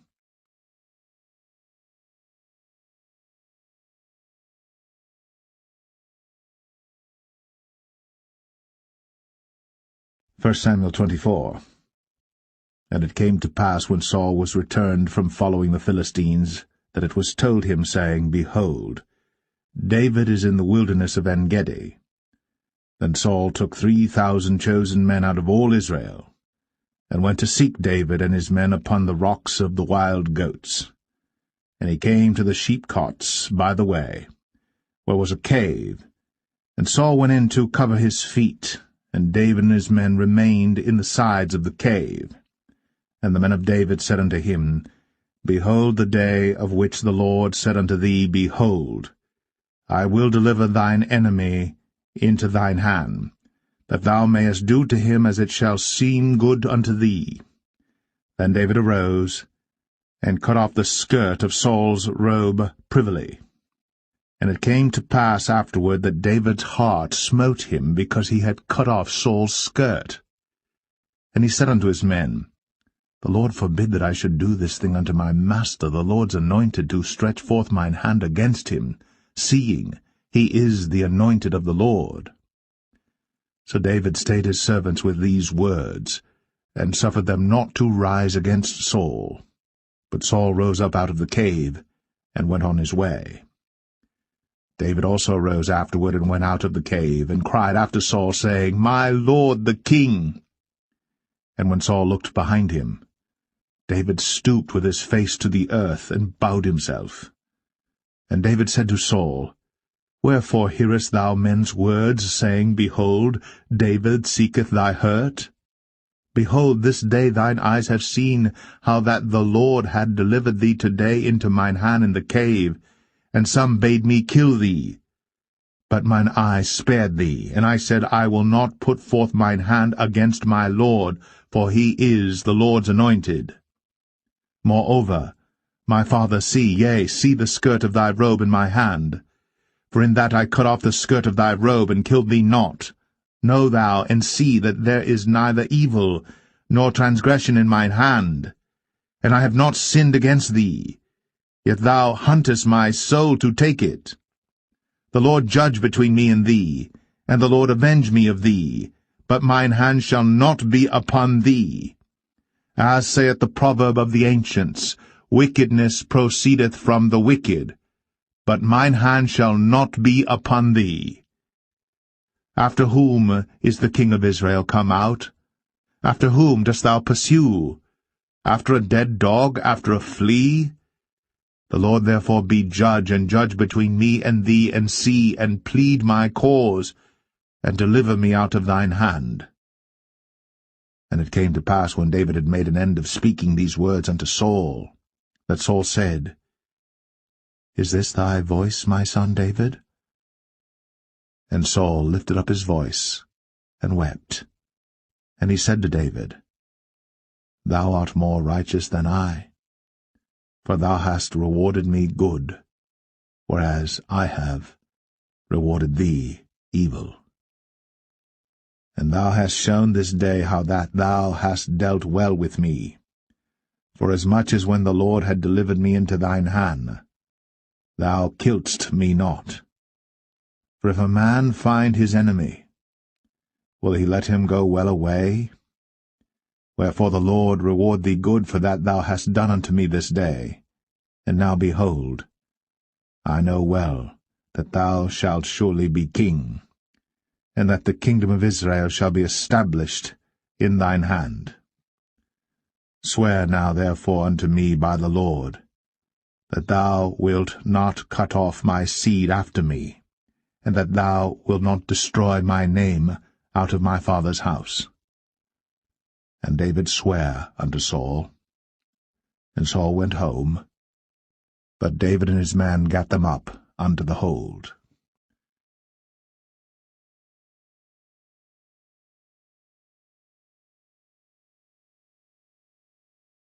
1 Samuel 25. And Samuel died, and all the Israelites were gathered together, and lamented him, and buried him in his house at Ramah. And David arose, and went down to the wilderness of Paran. And there was a man in Maon, whose possessions were in Carmel. And the man was very great. And he had 3,000 sheep and 1,000 goats. And he was shearing his sheep in Carmel. Now the name of the man was Nabal, and the name of his wife Abigail. And she was a woman of good understanding, and of a beautiful countenance. But the man was churlish, and evil in his doings, and he was of the house of Caleb. And David heard in the wilderness that Nabal did shear his sheep. And David sent out 10 young men, and David said unto the young men, Get you up to Carmel, and go to Nabal, and greet him in my name. And thus shall ye say to him that liveth in prosperity, Peace be both to thee, and peace be to thine house, and peace be unto all that thou hast. And now I have heard that thou hast shearers. Now thy shepherds which were with us, we hurt them not, neither was there aught missing unto them all the while they were in Carmel. Ask thy young men, and they will show thee. Wherefore let the young men find favor in thine eyes. For we come in a good day. Give, I pray thee, whatsoever cometh to thine hand unto thy servants, and to thy son David. And when David's young men came, they spake to Nabal according to all those words in the name of David, and ceased. And Nabal answered David's servants, and said, Who is David? And who is the son of Jesse? There be many servants nowadays that break away every man from his master. Shall I then take my bread and my water and my flesh that I have killed for my shearers, and give it unto men whom I know not whence they be? So David's young men turned their way, and went again, and came and told him all those sayings. And David said unto his men, Gird ye on every man his sword. And they girded on every man his sword. And David also girded on his sword. And there went up after David about 400 men, and 200 abode by the stuff. But one of the young men told Abigail, Nabal's wife, saying, Behold, David sent messengers out of the wilderness to salute our master, and he railed on them. But the men were very good unto us, and we were not hurt, neither missed we any thing as long as we were conversant with them when we were in the fields. They were a wall unto us both by night and day. All the while We were with them keeping the sheep. Now therefore know and consider what thou wilt do, for evil is determined against our master, and against all his household. For he is such a son of Belial, that a man cannot speak to him. Then Abigail made haste, and took 200 loaves and 2 bottles of wine, and 5 sheep ready dressed, and 5 measures of parched corn, and 100 clusters of raisins, and 200 cakes of figs, and laid them on asses. And she said unto her servants, Go on before me, behold, I come after you. But she told not her husband Nabal. And it was so, as she rode on the ass, that she came down by the covert of the hill, and behold, David and his men came down against her, and she met them. Now David had said, Surely in vain have I kept all that this fellow hath in the wilderness, so that nothing was missed of all that pertained unto him. And he hath requited me evil for good. So, and more also do God unto the enemies of David, if I leave of all that pertain to him by the morning light any that pisseth against the wall.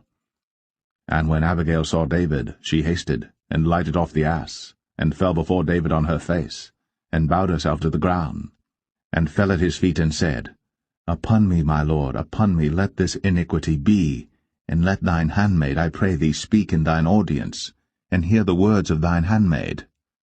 Let not, my lord, I pray thee, regard this man of Belial, even Nabal. For as his name is, so is he. Nabal is his name, and folly is with him. But I, thine handmaid, saw not the young men of my lord, whom thou didst send. Now therefore, my lord, as the Lord liveth, and as thy soul liveth, seeing the Lord hath withholden thee from coming to shed blood, and from avenging thyself with thine own hand, now let thine enemies, and they that seek evil to my lord, be as Nabal. And now this blessing which thine handmaid hath brought unto my lord, let it even be given unto the young men that follow my lord. I pray thee, forgive the trespass of thine handmaid, for the Lord will certainly make my lord a sure house, because my lord fighteth the battles of the Lord, and evil hath not been found in thee all thy days. Yet a man is risen to pursue thee, and to seek thy soul. But the soul of my lord shall be bound in the bundle of life with the Lord thy God, and the souls of thine enemies, them shall he sling out, as out of the middle of a sling. And it shall come to pass, when the Lord shall have done to my lord according to all the good that he hath spoken concerning thee, and shall have appointed thee ruler over Israel, that this shall be no grief unto thee, nor offense of heart unto my lord, either that thou hast shed blood causeless, or that my lord hath avenged himself. But when the Lord shall have dealt well with my lord, then remember thine handmaid. And David said to Abigail, Blessed be the Lord God of Israel, which sent thee this day to meet me. And blessed be thy advice, and blessed be thou, which hast kept me this day from coming to shed blood, and from avenging myself with mine own hand. For in very deed, as the Lord God of Israel liveth, which hath kept me back from hurting thee, except thou hadst hasted and come to meet me, surely there had not been left unto Nabal by the morning light any that pisseth against the wall. So David received of her hand that which she had brought him, and said unto her, Go up in peace to thine house. See, I have hearkened to thy voice, and have accepted thy person. And Abigail came to Nabal, and behold, he held a feast in his house, like the feast of a king. And Nabal's heart was merry within him, for he was very drunken. Wherefore she told him nothing, less or more, until the morning light.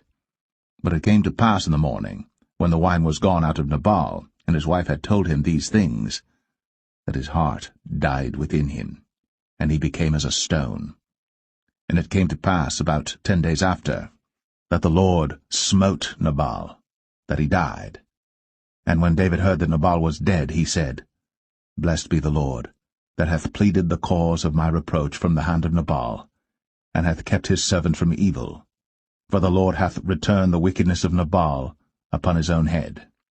And David sent and communed with Abigail, to take her to him to wife. And when the servants of David were come to Abigail to Carmel, they spake unto her, saying, David sent us unto thee, to take thee to him to wife.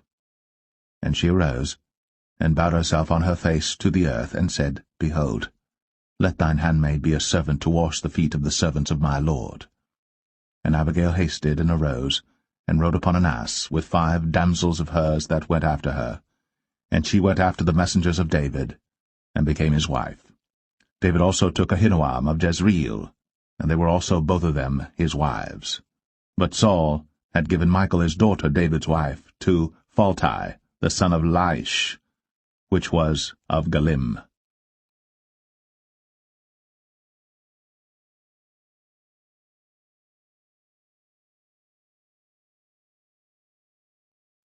1 Samuel 26. And the Ziphites came unto Saul to Gibeah, saying, Doth not David hide himself in the hill of Hachilah, which is before Jeshimon? Then Saul arose, and went down to the wilderness of Ziph, having 3,000 chosen men of Israel with him to seek David in the wilderness of Ziph. And Saul pitched in the hill of Hachilah, which is before Jeshimon, by the way. But David abode in the wilderness, and he saw that Saul came after him into the wilderness. David therefore sent out spies, and understood that Saul was come in very deed. And David arose, and came to the place where Saul had pitched. And David beheld the place where Saul lay, and Abner the son of Ner, the captain of his host. And Saul lay in the trench, and the people pitched round about him. Then answered David, and said to Ahimelech the Hittite, and to Abishai, the son of Zeruiah, brother to Joab, saying, Who will go down with me to Saul to the camp? And Abishai said, I will go down with thee. So David and Abishai came to the people by night, and behold, Saul lay sleeping within the trench, and his spear stuck in the ground at his bolster. But Abner and the people lay round about him. Then said Abishai to David, God hath delivered thine enemy into thine hand this day. Now therefore let me smite him, I pray thee, with the spear even to the earth at once, and I will not smite him the second time. And David said to Abishai, Destroy him not, for who can stretch forth his hand against the Lord's anointed, and be guiltless? David said furthermore, As the Lord liveth, the Lord shall smite him, or his day shall come to die, or he shall descend into battle and perish. The Lord forbid that I should stretch forth mine hand against the Lord's anointed. But I pray thee, take thou now the spear that is at his bolster, and the cruse of water, and let us go. So David took the spear and the cruse of water from Saul's bolster, and they gat them away, and no man saw it, nor knew it, neither awaked, for they were all asleep, because a deep sleep from the Lord was fallen upon them. Then David went over to the other side, and stood on the top of an hill afar off, a great space being between them. And David cried to the people, and to Abner the son of Ner, saying, Answerest thou not, Abner? Then Abner answered and said, Who art thou that criest to the king? And David said to Abner, Art not thou a valiant man? And who is like to thee in Israel? Wherefore then hast thou not kept thy lord the king? For there came one of the people in to destroy the king thy lord. This thing is not good that thou hast done. As the Lord liveth, ye are worthy to die, because ye have not kept your master the Lord's anointed. And now see where the king's spear is, and the cruse of water that was at his bolster. And Saul knew David's voice, and said, Is this thy voice, my son, David? And David said, It is my voice, my lord, O king. And he said, Wherefore doth my lord thus pursue after his servant? For what have I done, or what evil is in mine hand? Now therefore, I pray thee, let my lord the king hear the words of his servant. If the Lord have stirred thee up against me, let him accept an offering.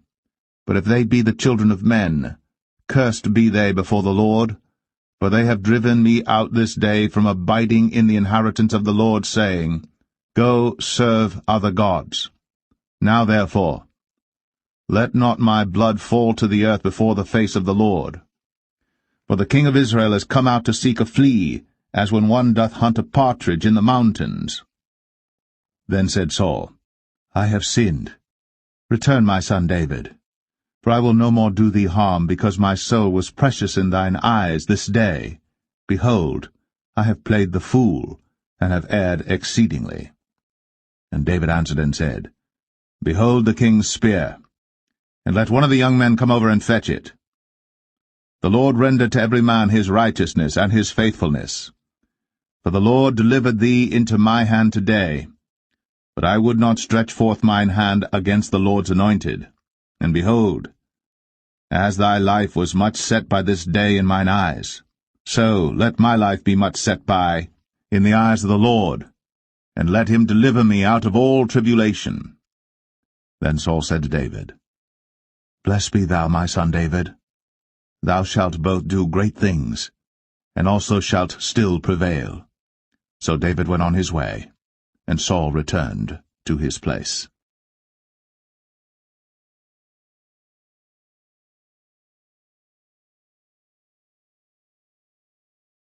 1 Samuel 27.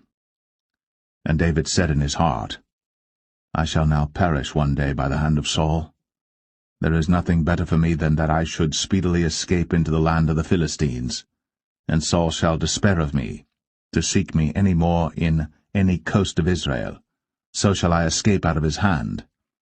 And David arose, and he passed over with the 600 men that were with him unto Achish, the son of Maoch, king of Gath. And David dwelt with Achish at Gath, he and his men, every man with his household, even David with his 2 wives, Ahinoam the Jezreelitess, and Abigail the Carmelitess, Nabal's wife. And it was told Saul that David was fled to Gath, and he sought no more again for him. And David said unto Achish, If I have now found grace in thine eyes, let them give me a place in some town in the country, that I may dwell there. For why should thy servant dwell in the royal city with thee? Then Achish gave him Ziklag that day. Wherefore Ziklag pertaineth unto the kings of Judah unto this day. And the time that David dwelt in the country of the Philistines was a full year and 4 months. And David and his men went up, and invaded the Geshurites, and the Gezrites, and the Amalekites, for those nations were of old the inhabitants of the land, as thou goest to Shur, even unto the land of Egypt. And David smote the land, and left neither man nor woman alive, and took away the sheep and the oxen, and the asses, and the camels, and the apparel, and returned and came to Achish. And Achish said, Whither have ye made a road today? And David said, Against the south of Judah, and against the south of the Jerahmeelites, and against the south of the Kenites. And David saved neither man nor woman alive, to bring tidings to Gath, saying, Lest they should tell on us, saying, So did David, and so will be his manner all the while he dwelleth in the country of the Philistines. And Achish believed David, saying, He hath made his people Israel utterly to abhor him. Therefore he shall be my servant for ever.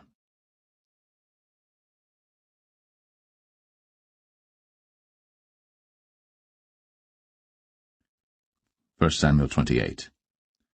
And it came to pass in those days that the Philistines gathered their armies together for warfare, to fight with Israel. And Achish said unto David, Know thou assuredly that thou shalt go out with me to battle, thou and thy men. And David said to Achish, Surely thou shalt know what thy servant can do? And Achish said to David, Therefore will I make thee keeper of mine head for ever. Now Samuel was dead, and all Israel had lamented him and buried him in Ramah, even in his own city. And Saul had put away those that had familiar spirits, and the wizards out of the land. And the Philistines gathered themselves together, and came and pitched in Shunem. And Saul gathered all Israel together, and they pitched in Gilboa. And when Saul saw the host of the Philistines, he was afraid, and his heart greatly trembled. And when Saul inquired of the Lord answered him not, neither by dreams, nor by Urim, nor by prophets. Then said Saul unto his servants, Seek me a woman that hath a familiar spirit, that I may go to her, and inquire of her. And his servants said to him, Behold, there is a woman that hath a familiar spirit at Endor. And Saul disguised himself, and put on other raiment, and he went, and 2 men with him. And they came to the woman by night.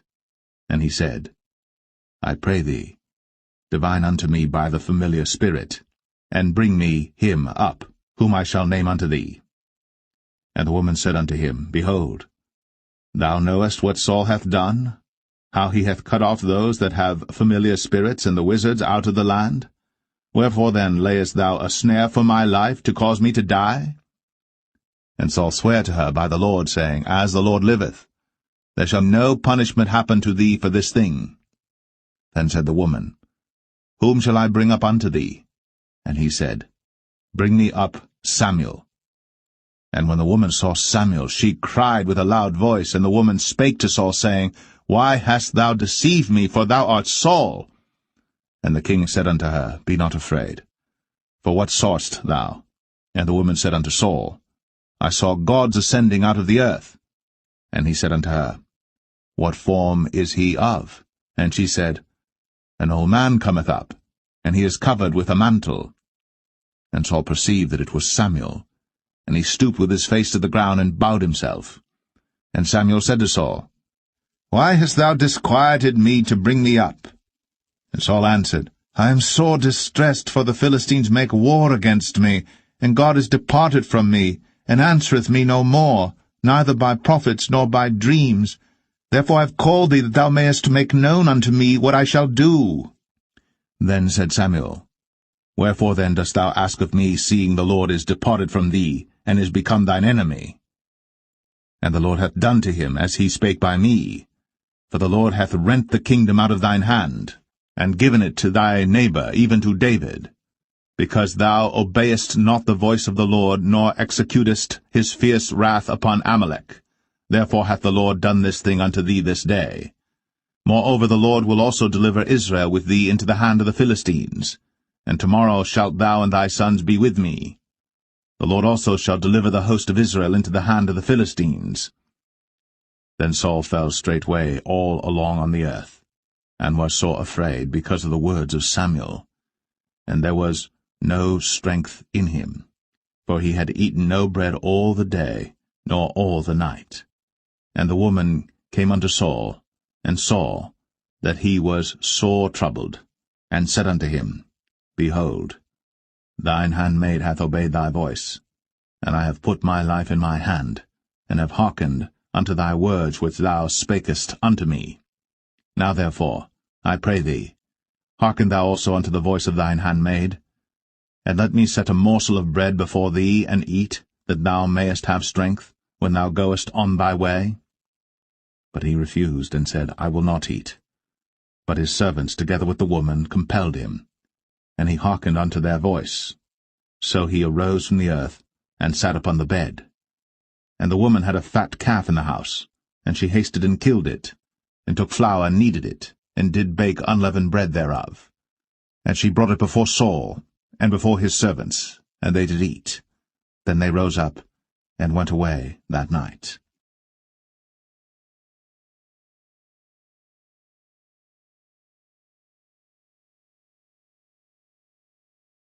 1 Samuel 29. Now the Philistines gathered together all their armies to Aphek, and the Israelites pitched by a fountain which is in Jezreel. And the lords of the Philistines passed on by hundreds and by thousands, but David and his men passed on in the rearward with Achish. Then said the princes of the Philistines, What do these Hebrews here? And Achish said unto the princes of the Philistines, Is not this David the servant of Saul the king of Israel, which hath been with me these days, or these years? And I have found no fault in him since he fell unto me unto this day. And the princes of the Philistines were wroth with him. And the princes of the Philistines said unto him, Make this fellow return, that he may go again to his place, which thou hast appointed him. And let him not go down with us to battle, lest in the battle he be an adversary to us. For wherewith should he reconcile himself unto his master? Should it not be with the heads of these men? Is not this David, of whom they sang one to another in dances, saying, Saul slew his thousands, and David his 10,000s?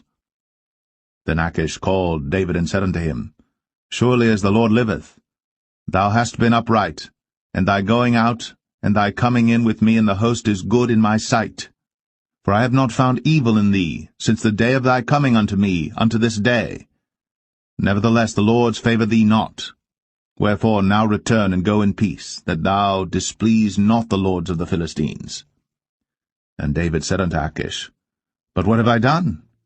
And what hast thou found in thy servant so long as I have been with thee unto this day, that I may not go fight against the enemies of my lord the king? And Achish answered and said to David, I know that thou art good in my sight, as an angel of God. Notwithstanding, the princes of the Philistines have said, He shall not go up with us to the battle. Wherefore now rise up early in the morning with thy master's servants that are come with thee, and as soon as ye be up early in the morning and have light, depart.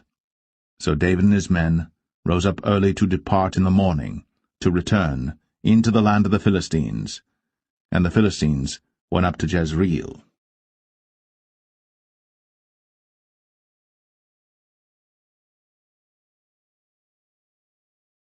1 Samuel 30. And it came to pass, when David and his men were come to Ziklag on the 3rd day, that the Amalekites had invaded the south and Ziklag, and smitten Ziklag, and burned it with fire, and had taken the women captives that were therein.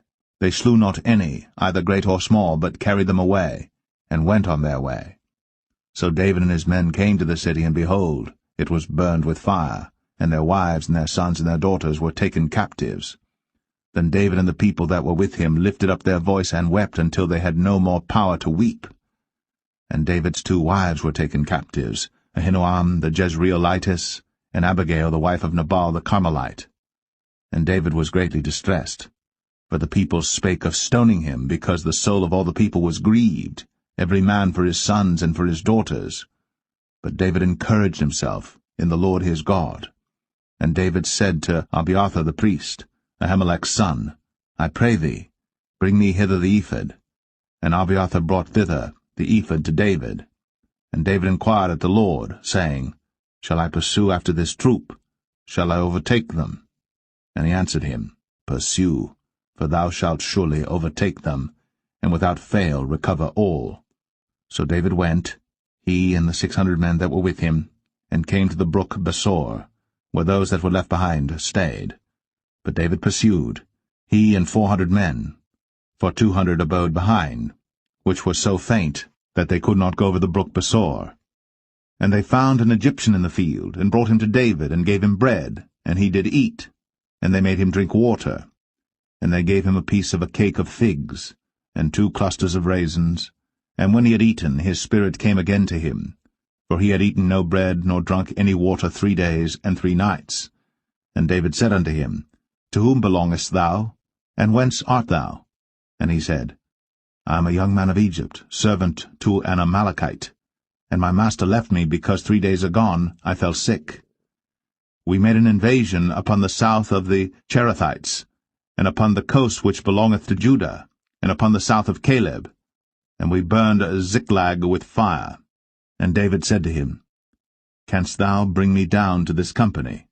And he said, Swear unto me by God, that thou wilt neither kill me, nor deliver me into the hands of my master, and I will bring thee down to this company. And when he had brought him down, behold, they were spread abroad upon all the earth, eating and drinking and dancing, because of all the great spoil that they had taken out of the land of the Philistines, and out of the land of Judah.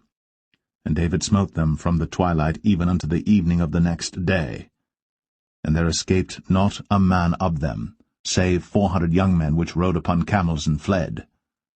And David recovered all that the Amalekites had carried away, and David rescued his 2 wives. And there was nothing lacking to them, neither small nor great, neither sons nor daughters, neither spoil nor anything that they had taken to them. David recovered all. And David took all the flocks and the herds, which they drave before those other cattle, and said, This is David's spoil. And David came to the 200 men, which were so faint that they could not follow David, whom they had made also to abide at the brook Besor. And they went forth to meet David, and to meet the people that were with him. And when David came near to the people, he saluted them.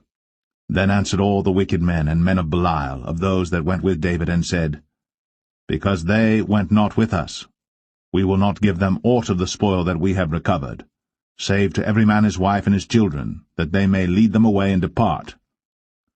Then said David, Ye shall not do so, my brethren, with that which the Lord hath given us, who hath preserved us, and delivered the company that came against us into our hand. For who will hearken unto you in this matter? But as his part is that goeth down to the battle, so shall his part be that tarrieth by the stuff. They shall part alike. And it was so from that day forward that he made it a statute and an ordinance for Israel unto this day.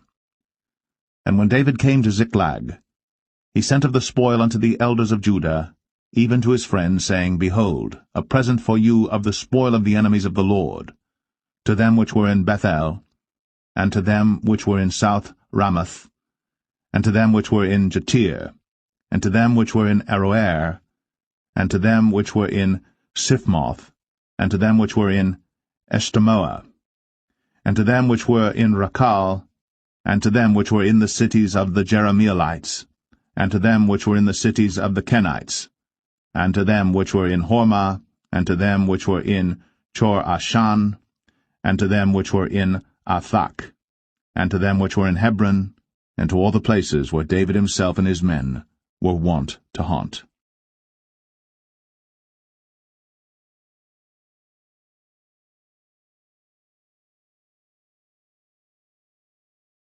1 Samuel 31. Now the Philistines fought against Israel, and the men of Israel fled from before the Philistines, and fell down slain in Mount Gilboa. And the Philistines followed hard upon Saul and upon his sons. And the Philistines slew Jonathan, and Abinadab, and Malchishua, Saul's sons. And the battle went sore against Saul, and the archers hit him, and he was sore wounded of the archers. Then said Saul unto his armor-bearer, Draw thy sword, and thrust me through therewith, lest these uncircumcised come and thrust me through and abuse me. But his armor-bearer would not, for he was sore afraid. Therefore Saul took a sword, and fell upon it. And when his armor-bearer saw that Saul was dead, he fell likewise upon his sword, and died with him.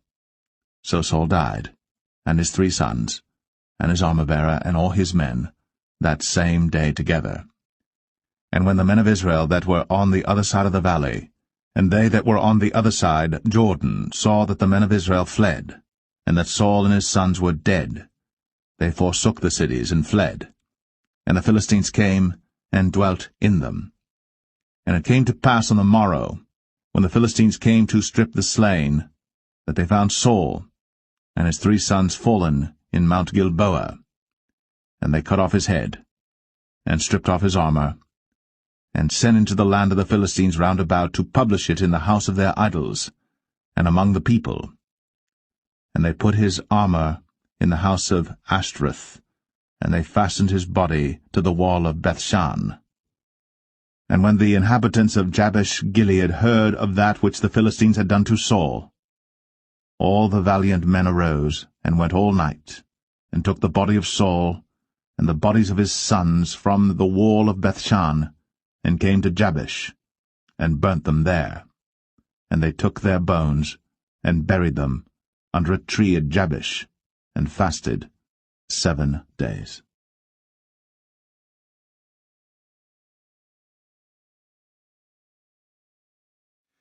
The second book of Samuel, chapter 1.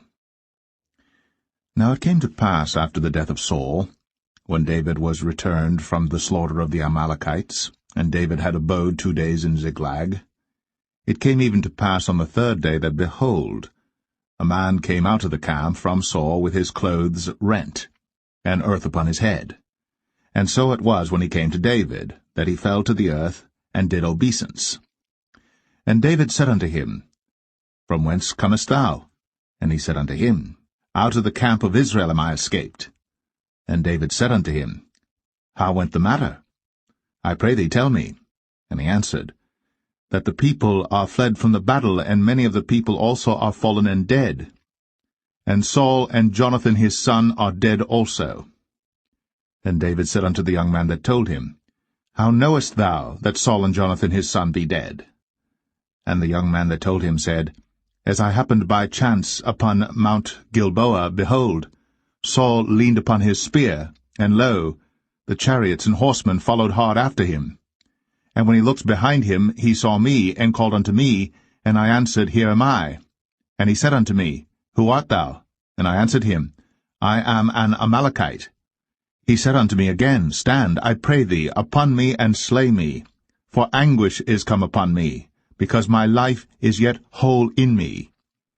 So I stood upon him, and slew him, because I was sure that he could not live after that he was fallen. And I took the crown that was upon his head, and the bracelet that was on his arm, and have brought them hither unto my lord. Then David took hold on his clothes, and rent them, and likewise all the men that were with him. And they mourned, and wept, and fasted until even, for Saul and for Jonathan his son, and for the people of the Lord, and for the house of Israel, because they were fallen by the sword. And David said unto the young man that told him, Whence art thou? And he answered, I am the son of a stranger, an Amalekite. And David said unto him, How wast thou not afraid to stretch forth thine hand to destroy the Lord's anointed? And David called one of the young men and said, Go near, and fall upon him. And he smote him that he died. And David said unto him, Thy blood be upon thy head. For thy mouth hath testified against thee, saying, I have slain the Lord's anointed. And David lamented with this lamentation over Saul and over Jonathan his son.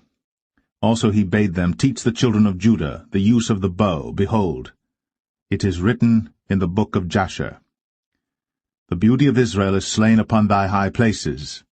How are the mighty fallen! Tell it not in Gath. Publish it not in the streets of Ashkelon, lest the daughters of the Philistines rejoice, lest the daughters of the uncircumcised triumph. Ye mountains of Gilboa, let there be no dew, neither let there be rain upon you, nor fields of offerings.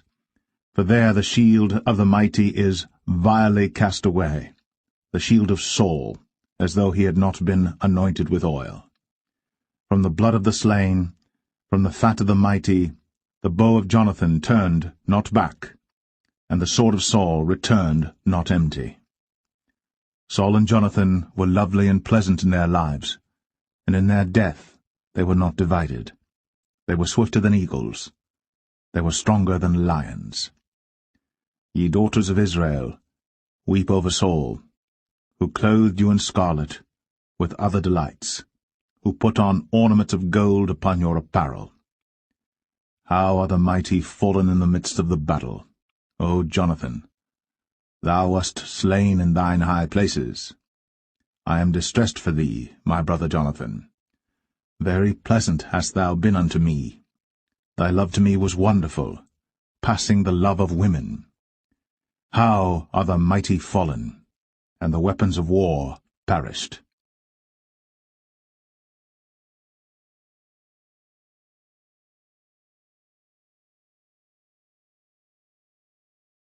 2 Samuel 2. And it came to pass after this that David inquired of the Lord, saying, Shall I go up into any of the cities of Judah? And the Lord said unto him, Go up. And David said, Whither shall I go up? And he said, Unto Hebron. So David went up thither, and his 2 wives also, Ahinoam the Jezreelitess, and Abigail Nabal's wife, the Carmelite. And his men that were with him did David bring up, every man with his household, and they dwelt in the cities of Hebron. And the men of Judah came, and there they anointed David king over the house of Judah. And they told David, saying, that the men of Jabesh-Gilead were they that buried Saul. And David sent messengers unto the men of Jabesh-Gilead, and said unto them, Blessed be ye of the Lord, that ye have shown this kindness unto your Lord, even unto Saul, and have buried him. And now the Lord show kindness and truth unto you, and I also will requite you this kindness, because ye have done this thing. Therefore now let your hands be strengthened, and be ye valiant. For your master Saul is dead, and also the house of Judah have anointed me king over them. But Abner, the son of Ner, captain of Saul's host, took Ishbosheth the son of Saul, and brought him over to Mahanaim, and made him king over Gilead, and over the Asherites, and over Jezreel, and over Ephraim, and over Benjamin, and over all Israel. Ishbosheth Saul's son was 40 years old when he began to reign over Israel, and reigned 2 years. But the house of Judah followed David. And the time that David was king in Hebron over the house of Judah was 7 years and 6 months. And Abner the son of Ner, and the servants of Ishbosheth the son of Saul, went out from Mahanaim to Gibeon. And Joab the son of Zeruiah, and the servants of David went out, and met together by the pool of Gibeon. And they sat down, the one on the one side of the pool, and the other on the other side of the pool. And Abner said to Joab, Let the young men now arise, and play before us. And Joab said, Let them arise. Then there arose and went over by number 12 of Benjamin, which pertained to Ishbosheth the son of Saul, and 12 of the servants of David. And they caught every one his fellow by the head, and thrust his sword in his fellow's side, so they fell down together. Wherefore that place was called Helkath Hazurim, which is in Gibeon. And there was a very sore battle that day, and Abner was beaten, and the men of Israel, before the servants of David. And there were 3 sons of Zeruiah there, Joab, and Abishai, and Asahel.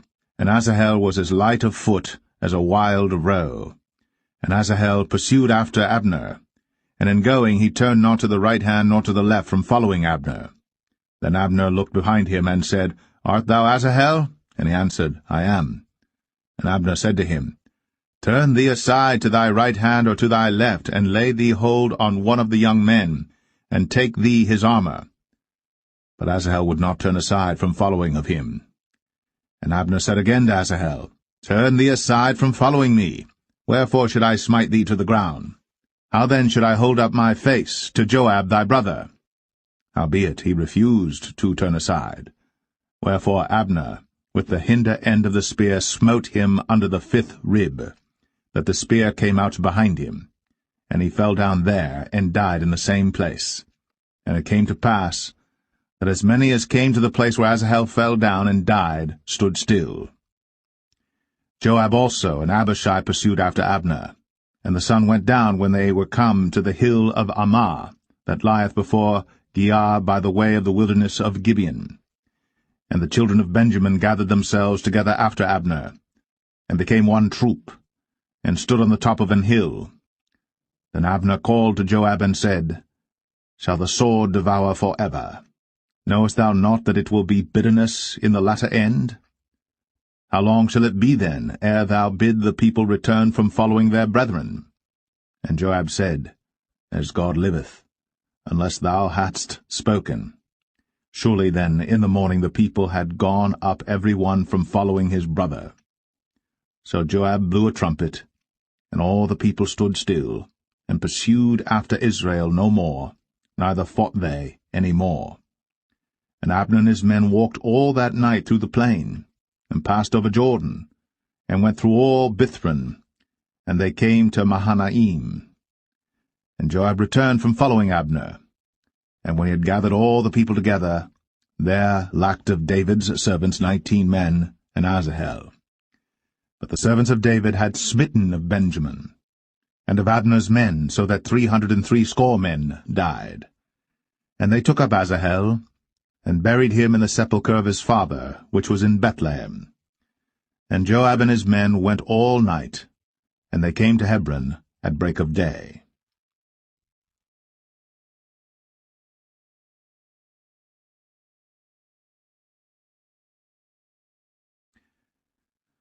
2 Samuel 3. Now there was long war between the house of Saul and the house of David. But David waxed stronger and stronger, and the house of Saul waxed weaker and weaker.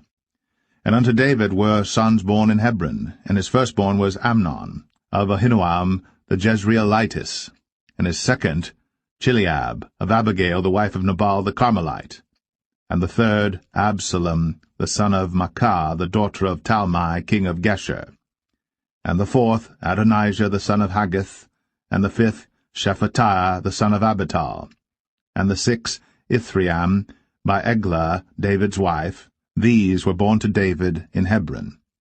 And it came to pass, while there was war between the house of Saul and the house of David, that Abner made himself strong for the house of Saul. And Saul had a concubine, whose name was Rizpah, the daughter of Ai. And Ishbosheth said to Abner, Wherefore hast thou gone in unto my father's concubine? Then was Abner very wroth for the words of Ishbosheth, and said, Am I a dog's head, which against Judah do show kindness this day unto the house of Saul thy father, to his brethren, and to his friends, and have not delivered thee into the hand of David, that thou chargest me today with a fault concerning this woman? So do God to Abner, and more also, except as the Lord hath sworn to David, even so I do to him, to translate the kingdom from the house of Saul, and to set up the throne of David over Israel and over Judah, from Dan even to Beersheba.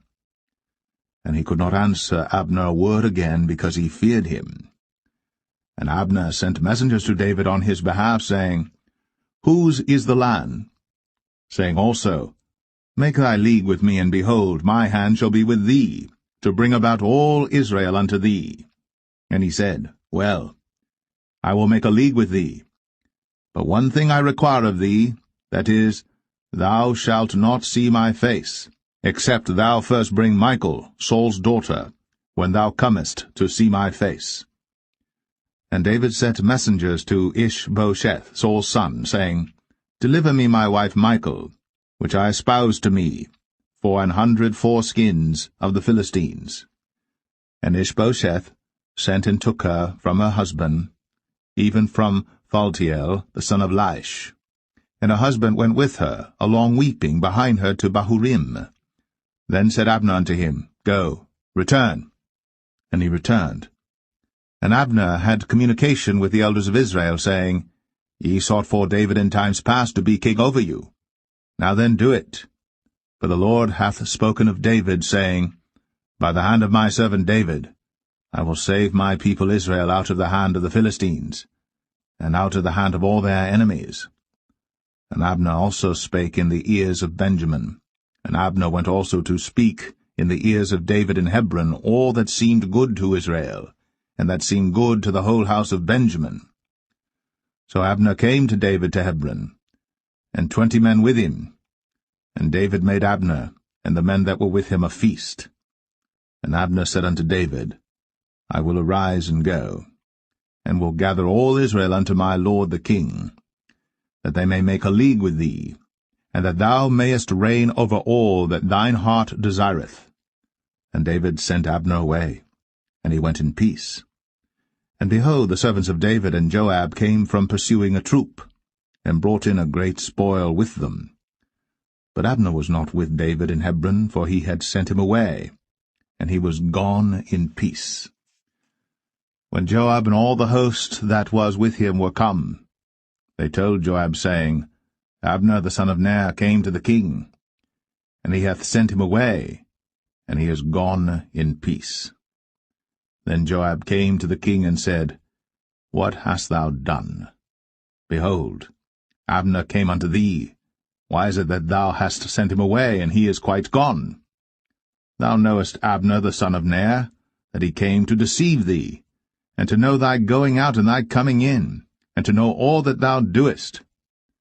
And when Joab was come out from David, he sent messengers after Abner, which brought him again from the well of Sirah. But David knew it not. And when Abner was returned to Hebron, Joab took him aside in the gate to speak with him quietly, and smote him there, under the 5th rib, that he died, for the blood of Asahel, his brother.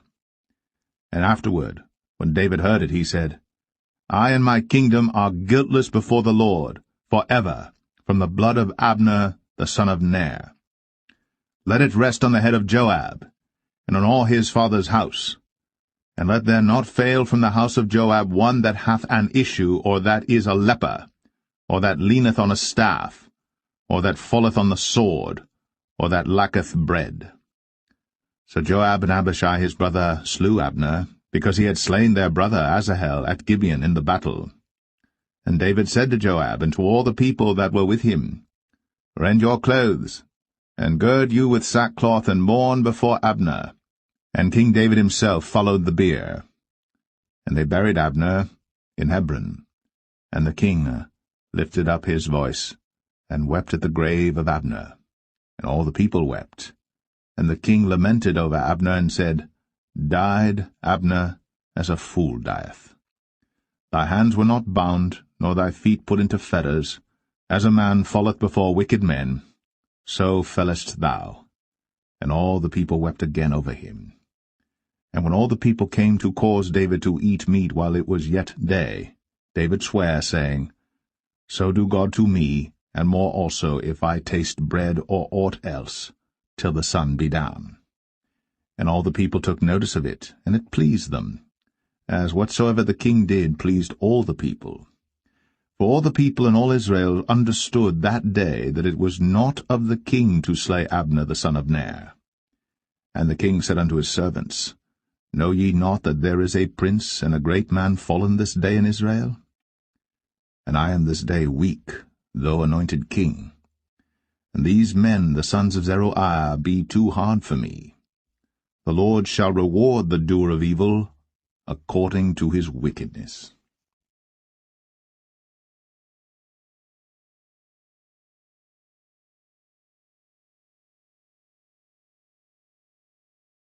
Second Samuel 4. And when Saul's son heard that Abner was dead in Hebron, his hands were feeble, and all the Israelites were troubled. And Saul's son had 2 men that were captains of bands. The name of the one was Baanah, and the name of the other Rechab, the sons of Rimmon, a Beerothite, of the children of Benjamin. For Beeroth also was reckoned to Benjamin. And the Beerothites fled to Gittaim, and were sojourners there until this day. And Jonathan, Saul's son, had a son that was lame of his feet. He was 5 years old when the tidings came of Saul and Jonathan out of Jezreel. And his nurse took him up, and fled. And it came to pass, as she made haste to flee, that he fell and became lame. And his name was Mephibosheth. And the sons of Rimmon the Beerothite, Rechab and Baanah, went, and came about the heat of the day to the house of Ishbosheth, who lay on a bed at noon.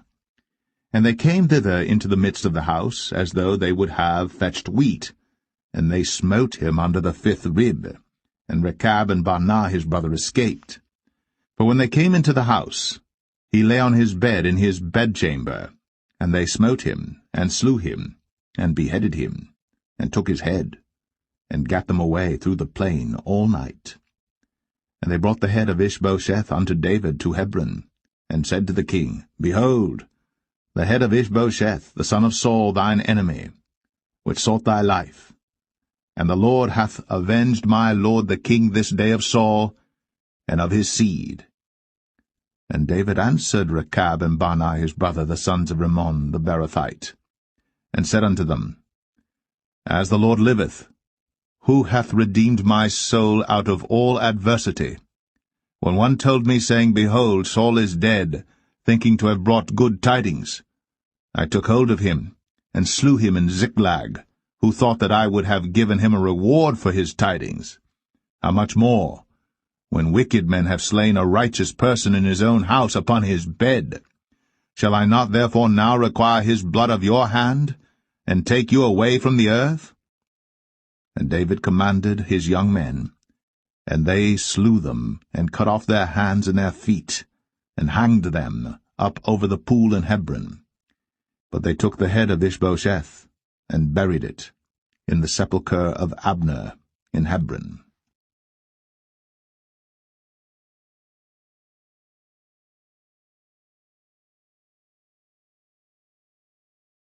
Second Samuel 5. Then came all the tribes of Israel to David unto Hebron, and spake, saying, Behold, we are thy bone and thy flesh. Also in time past, when Saul was king over us, thou wast he that leddest out and broughtest in Israel. And the Lord said to thee, Thou shalt feed my people Israel, and thou shalt be a captain over Israel. So all the elders of Israel came to the king to Hebron, and King David made a league with them in Hebron before the Lord, and they anointed David king over Israel. David was 30 years old when he began to reign, and he reigned 40 years. In Hebron he reigned over Judah 7 years and 6 months. And in Jerusalem he reigned 33 years over all Israel and Judah.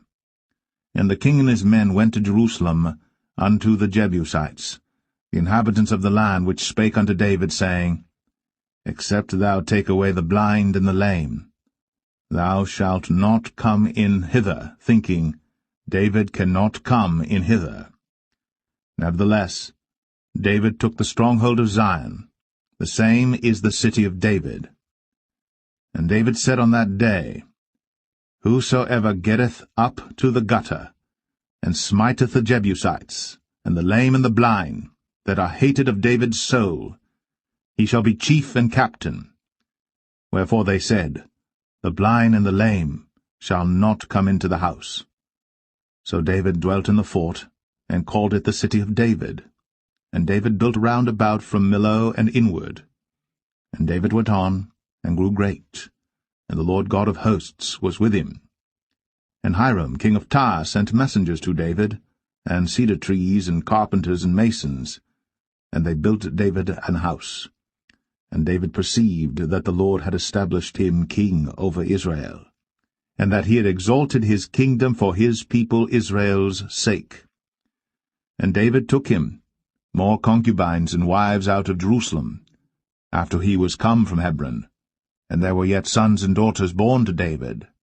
And these be the names of those that were born unto him in Jerusalem, Shammua, and Shobab, and Nathan, and Solomon, Ibhar also, and Elishua, and Nepheg, and Japhia, and Elishama, and Eliada, and Eliphalet. But when the Philistines heard that they had anointed David king over Israel, all the Philistines came up to seek David, and David heard of it, and went down to the hold. The Philistines also came and spread themselves in the valley of Rephaim.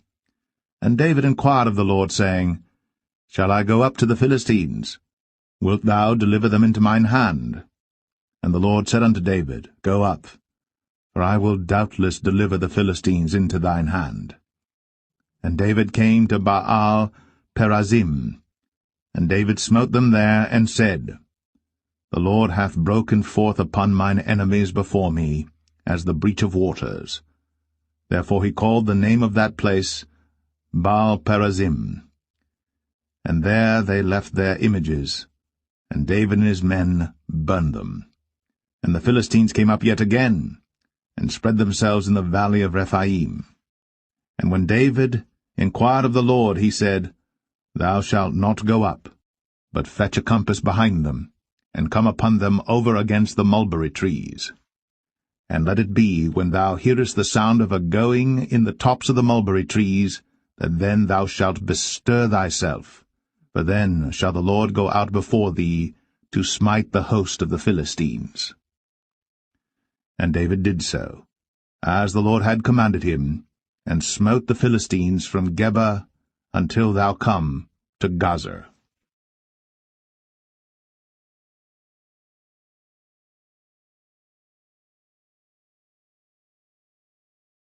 2 Samuel 6.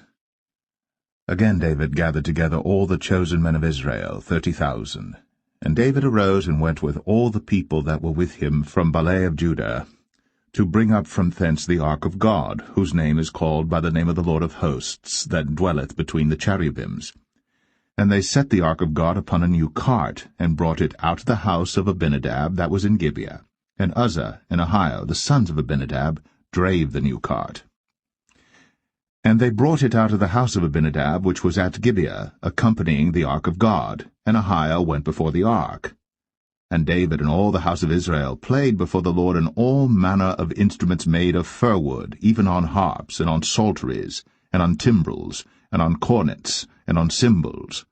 And when they came to Nachon's threshing floor, Uzzah put forth his hand to the ark of God, and took hold of it, for the oxen shook it. And the anger of the Lord was kindled against Uzzah, and God smote him there for his error, and there he died by the ark of God. And David was displeased, because the Lord had made a breach upon Uzzah, and he called the name of the place Perez Uzzah to this day. And David was afraid of the Lord that day, and said, How shall the ark of the Lord come to me? So David would not remove the ark of the Lord unto him into the city of David, But David carried it aside into the house of Obed-Edom the Gittite. And the ark of the Lord continued in the house of Obed-Edom the Gittite 3 months. And the Lord blessed Obed-Edom and all his household. And it was told King David, saying, The Lord hath blessed the house of Obed-Edom, and all that pertaineth unto him, because of the ark of God. So David went and brought up the ark of God from the house of Obed-Edom into the city of David with gladness. And it was so, that when they that bare the ark of the Lord had gone 6 paces, he sacrificed oxen and fatlings. And David danced before the Lord with all his might. And David was girded with a linen ephod. So David and all the house of Israel brought up the ark of the Lord with shouting, and with the sound of the trumpet. And as the ark of the Lord came into the city of David, Michal, Saul's daughter, looked through a window, and saw King David leaping and dancing before the Lord. And she despised him in her heart. And they brought in the ark of the Lord, and set it in his place in the midst of the tabernacle that David had pitched for it. And David offered burnt offerings and peace offerings before the Lord. And as soon as David had made an end of offering burnt offerings and peace offerings, he blessed the people in the name of the Lord of hosts. And he dealt among all the people, even among the whole multitude of Israel, as well to the women as men, to every one a cake of bread, and a good piece of flesh, and a flagon of wine. So all the people departed every one to his house.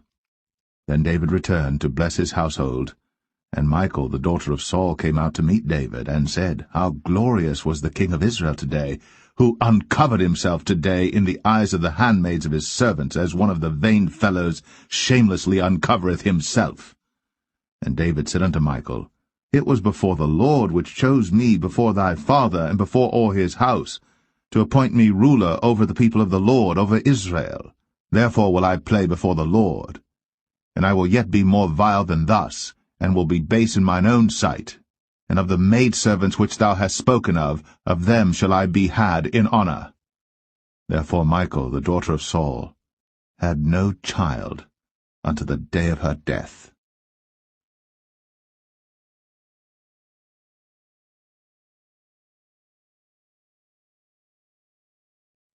2 Samuel 7. And it came to pass, when the king sat in his house, and the Lord had given him rest round about from all his enemies, that the king said unto Nathan the prophet, See now, I dwell in an house of cedar, but the ark of God dwelleth within curtains. And Nathan said to the king, Go, do all that is in thine heart, for the Lord is with thee. And it came to pass that night that the word of the Lord came unto Nathan, saying, Go and tell my servant David, Thus saith the Lord, Shalt thou build me an house for me to dwell in? Whereas I have not dwelt in any house since the time that I brought up the children of Israel out of Egypt, even to this day, but have walked in a tent and in a tabernacle. In all the places wherein I have walked with all the children of Israel spake I a word with any of the tribes of Israel, whom I commanded to feed my people Israel, saying, Why build ye not me an house of cedar? Now therefore, so shalt thou say unto my servant David, Thus saith the Lord of hosts, I took thee from the sheepcot, from following the sheep, to be ruler over my people, over Israel.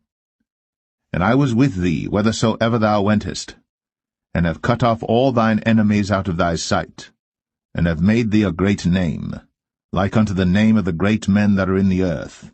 Moreover, I will appoint a place for my people Israel, and will plant them, that they may dwell in a place of their own, and move no more, neither shall the children of wickedness afflict them any more as beforetime.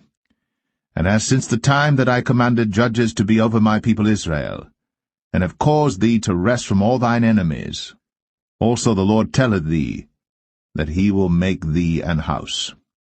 And when thy days be fulfilled, and thou shalt sleep with thy fathers, I will set up thy seed after thee, which shall proceed out of thy bowels, and I will establish his kingdom. He shall build an house for my name, and I will establish the throne of his kingdom for ever.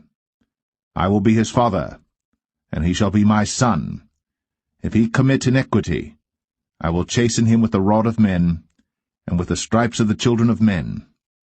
But my mercy shall not depart away from him, as I took it from Saul, whom I put away before thee. And thine house, and thy kingdom shall be established for ever before thee. Thy throne shall be established for ever. According to all these words, and according to all this vision, so did Nathan speak unto David. Then went King David in, and sat before the Lord, and he said, Who am I, O Lord God? And what is my house that thou hast brought me hitherto? And this was yet a small thing in thy sight, O Lord God. But thou hast spoken also of thy servant's house for a great while to come. And is this the manner of man, O Lord God? And what can David say more unto thee? For thou, Lord God, knowest thy servant. For thy word's sake, and according to thine own heart, hast thou done all these great things, to make thy servant know them. Wherefore thou art great, O Lord God. For there is none like thee, neither is there any God beside thee, according to all that we have heard with our ears. And what one nation in the earth is like thy people, even like Israel, whom God went to redeem for a people to himself, and to make him a name, and to do for you great things and terrible for thy land, before thy people, which thou redeemedst to thee from Egypt, from the nations and their gods. For thou hast confirmed to thyself thy people Israel to be a people unto thee for ever, and thou, Lord, art become their God. And now, O Lord God, the word that thou hast spoken concerning thy servant, and concerning his house, establish it for ever, and do as thou hast said. And let thy name be magnified for ever, saying, The Lord of hosts is the God of Israel. And let the house of thy servant David be established before thee. For thou, O Lord of hosts, God of Israel, hast revealed to thy servant, saying, I will build thee an house. Therefore hath thy servant found in his heart to pray this prayer unto thee. And now, O Lord God, thou art that God, and thy words be true, and thou hast promised this goodness unto thy servant. Therefore now, let it please thee to bless the house of thy servant, that it may continue for ever before thee. For thou, O Lord God, hast spoken it, and with thy blessing let the house of thy servant be blessed for ever.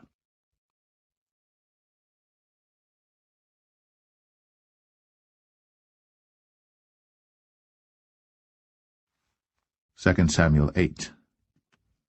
And after this, it came to pass that David smote the Philistines, and subdued them.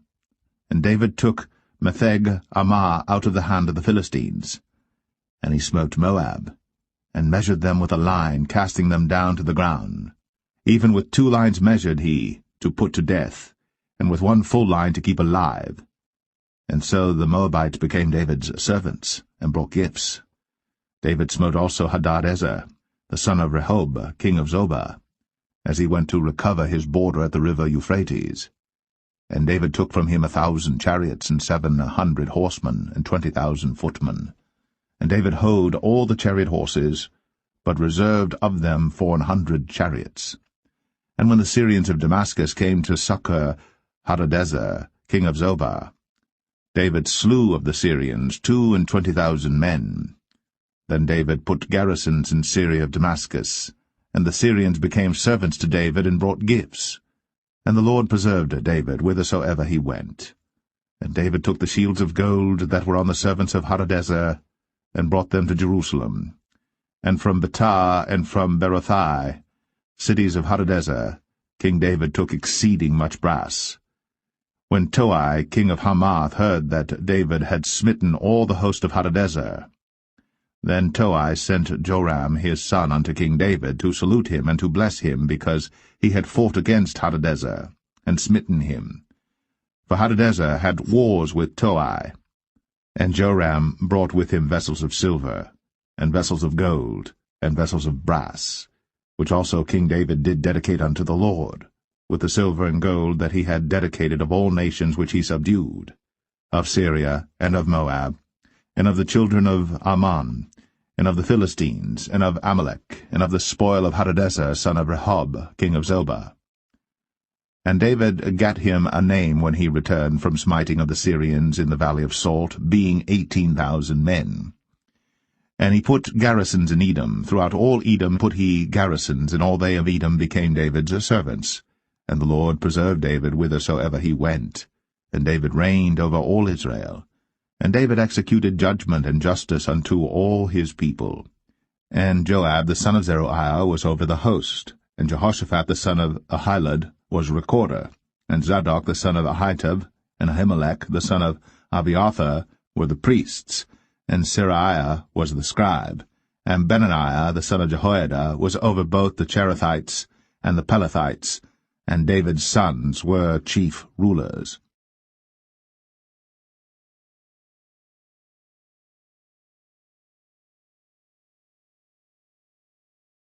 2 Samuel 9.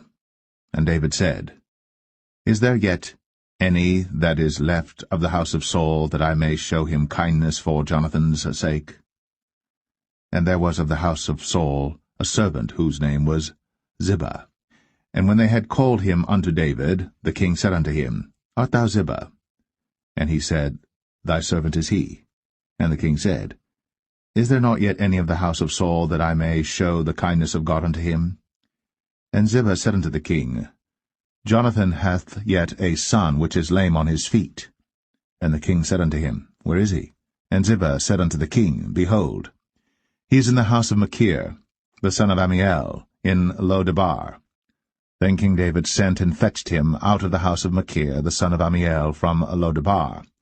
Now when Mephibosheth, the son of Jonathan, the son of Saul, was come unto David, he fell on his face, and did reverence. And David said, Mephibosheth. And he answered, Behold, thy servant. And David said unto him, Fear not, for I will surely show thee kindness for Jonathan thy father's sake, and will restore thee all the land of Saul thy father, and thou shalt eat bread at my table continually. And he bowed himself, and said, What is thy servant, that thou shouldst look upon such a dead dog as I am? Then the king called to Ziba, Saul's servant, and said unto him, I have given unto thy master's son all that pertained to Saul, and to all his house. Thou therefore, and thy sons and thy servants, shall till the land for him, and thou shalt bring in the fruits, that thy master's son may have food to eat. But Mephibosheth, thy master's son, shall eat bread always at my table. Now Ziba had 15 sons and 20 servants. Then said Ziba unto the king, According to all that my lord the king hath commanded his servant, so shall thy servant do. As for Mephibosheth, said the king, he shall eat at my table as one of the king's sons. And Mephibosheth had a young son whose name was Micah. And all that dwelt in the house of Ziba were servants unto Mephibosheth. So Mephibosheth dwelt in Jerusalem, for he did eat continually at the king's table, and was lame on both his feet.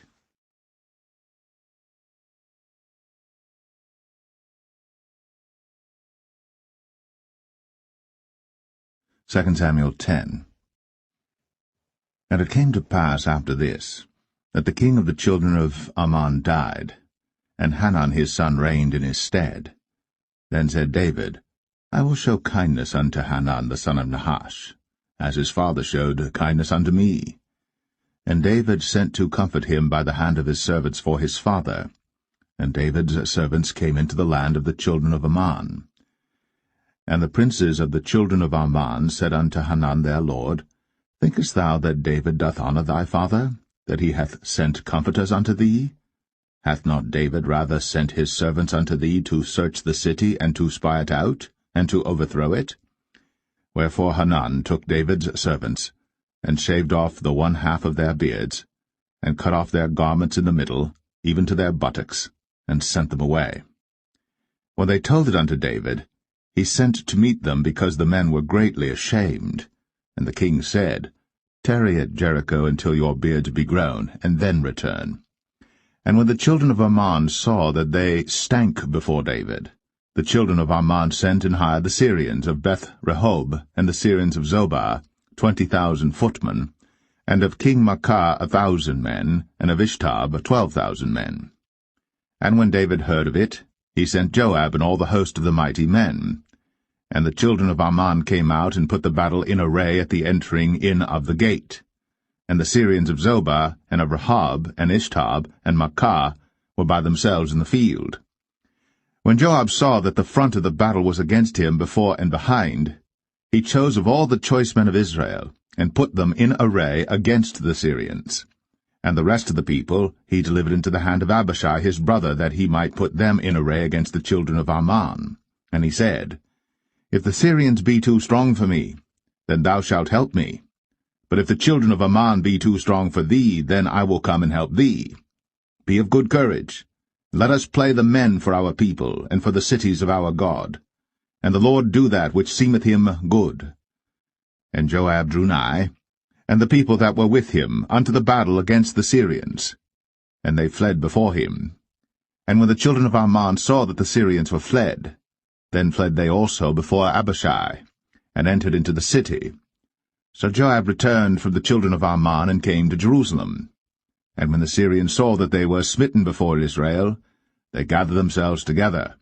And Hadarezer sent, and brought out the Syrians that were beyond the river, and they came to Helam. And Shobach, the captain of the host of Hadarezer, went before them. And when it was told David, he gathered all Israel together, and passed over Jordan, and came to Helam. And the Syrians set themselves in array against David, and fought with him. And the Syrians fled before Israel. And David slew the men of 700 chariots of the Syrians, and 40,000 horsemen, and smote Shobach, the captain of their host, who died there. And when all the kings that were servants to Hadarezer saw that they were smitten before Israel, they made peace with Israel, and served them. So the Syrians feared to help the children of Ammon any more.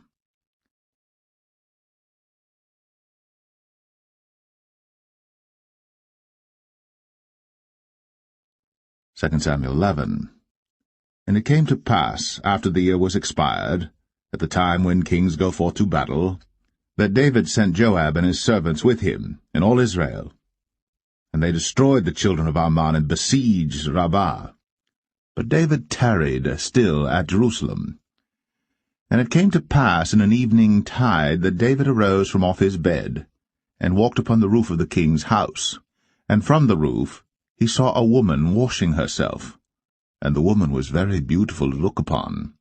And David sent and inquired after the woman. And one said, Is not this Bathsheba, the daughter of Eliam, the wife of Uriah the Hittite? And David sent messengers, and took her. And she came in unto him, and he lay with her. For she was purified from her uncleanness, and she returned unto her house. And the woman conceived, and sent and told David, and said, I am with child. And David sent to Joab, saying, Send me Uriah the Hittite. And Joab sent Uriah to David. And when Uriah was come unto him, David demanded of him how Joab did, and how the people did, and how the war prospered. And David said to Uriah, Go down to thy house, and wash thy feet. And Uriah departed out of the king's house, and there followed him a mess of meat from the king. But Uriah slept at the door of the king's house with all the servants of his lord, and went not down to his house. And when they had told David, saying, Uriah went not down unto his house, David said unto Uriah, Camest thou not from thy journey? Why then didst thou not go down unto thine house? And Uriah said unto David, The ark and Israel and Judah abide in tents, and my lord Joab and the servants of my lord are encamped in the open fields. Shall I then go into mine house to eat and to drink and to lie with my wife? As thou livest, and as thy soul liveth, I will not do this thing. And David said to Uriah, Tarry here today also, and tomorrow I will let thee depart. So Uriah abode in Jerusalem that day and the morrow. And when David had called him, he did eat and drink before him, and he made him drunk. And at even he went out to lie on his bed with the servants of his lord, but went not down to his house. And it came to pass in the morning that David wrote a letter to Joab, and sent it by the hand of Uriah. And he wrote in the letter, saying, Set ye Uriah in the forefront of the hottest battle, and retire ye from him, that he may be smitten and die. And it came to pass, when Joab observed the city, that he assigned Uriah unto a place where he knew that valiant men were. And the men of the city went out, and fought with Joab. And there fell some of the people of the servants of David, and Uriah the Hittite died also. Then Joab sent and told David all the things concerning the war, and charged the messenger, saying, When thou hast made an end of telling the matters of the war unto the king, and if so be that the king's wrath arise, and he say unto thee, Wherefore approached ye so nigh unto the city when ye did fight? Knew ye not that they would shoot from the wall? Who smote Abimelech, the son of Jerubbesheth? Did not a woman cast a piece of a millstone upon him from the wall, that he died in Thebez? Why went ye nigh the wall? Then say thou, Thy servant Uriah the Hittite is dead also. So the messenger went, and came and showed David all that Joab had sent him for. And the messenger said unto David, Surely the men prevailed against us, and came out unto us into the field, and we were upon them even unto the entering of the gate. And the shooters shot from off the wall upon thy servants, and some of the king's servants be dead, and thy servant Uriah the Hittite is dead also. Then David said unto the messenger, Thus shalt thou say unto Joab, Let not this thing displease thee, for the sword devoureth one as well as another. Make thy battle more strong against the city, and overthrow it, and encourage thou him. And when the wife of Uriah heard that Uriah her husband was dead, she mourned for her husband. And when the morning was past, David sent and fetched her to his house, and she became his wife, and bare him a son. But the thing that David had done displeased the Lord.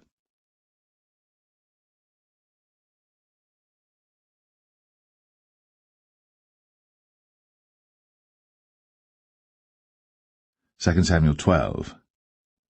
And the Lord sent Nathan unto David. And he came unto him, and said unto him, There were 2 men in one city, the one rich and the other poor. The rich man had exceeding many flocks and herds, but the poor man had nothing save one little ewe lamb, which he had bought and nourished up. And it grew up together with him, and with his children. It did eat of his own meat, and drank of his own cup, and lay in his bosom, and was unto him as a daughter. And there came a traveller unto the rich man, and he spared to take of his own flock and of his own herd to dress for the wayfaring man that was come unto him, but took the poor man's lamb, and dressed it for the man that was come to him. And David's anger was greatly kindled against the man, and he said to Nathan, As the Lord liveth, the man that hath done this thing shall surely die, and he shall restore the lamb 4-fold, because he did this thing, and because he had no pity. And Nathan said to David, Thou art the man. Thus saith the Lord God of Israel, I anointed thee king over Israel, and I delivered thee out of the hand of Saul. And I gave thee thy master's house, and thy master's wives into thy bosom, and gave thee the house of Israel and of Judah. And if that had been too little, I would moreover have given unto thee such and such things. Wherefore hast thou despised the commandment of the Lord to do evil in his sight? Thou hast killed Uriah the Hittite with the sword, and hast taken his wife to be thy wife, and hast slain him with the sword of the children of Ammon. Now, therefore, the sword shall never depart from thine house, because thou hast despised me, and hast taken the wife of Uriah the Hittite to be thy wife.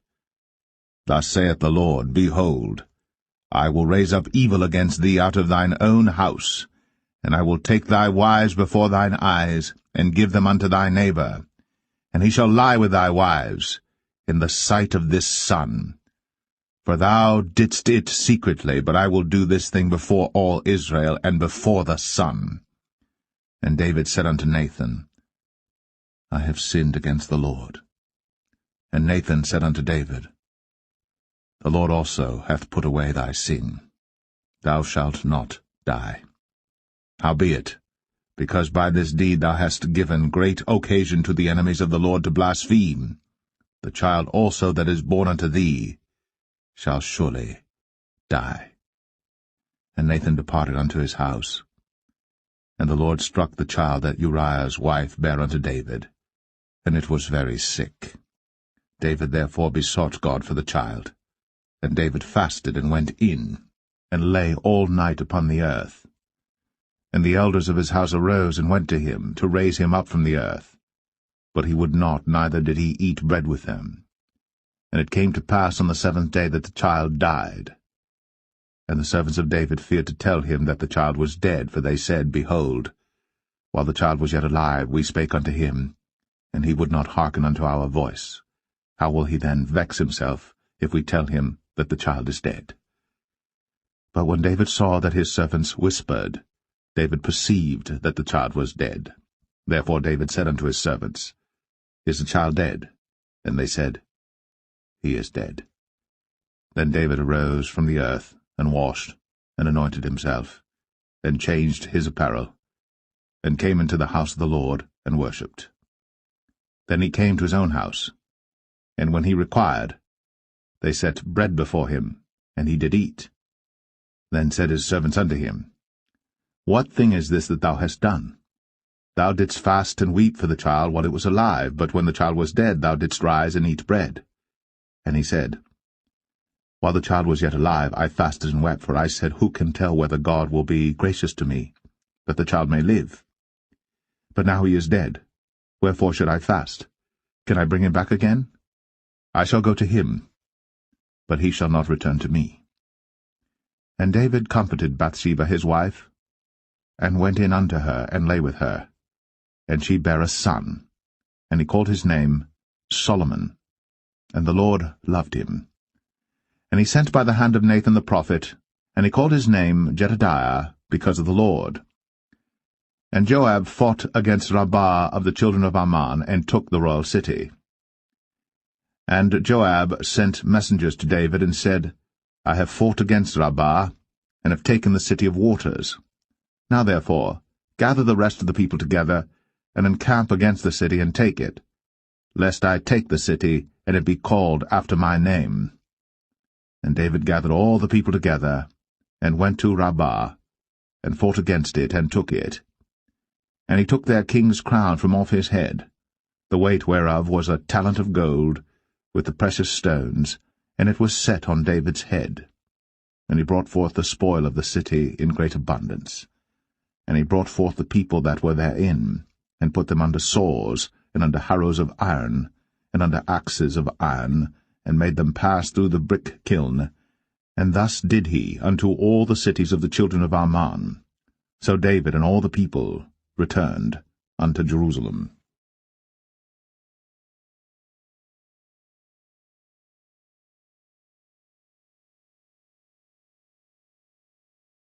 Second Samuel 13. And it came to pass after this, that Absalom the son of David had a fair sister whose name was Tamar, and Amnon the son of David loved her.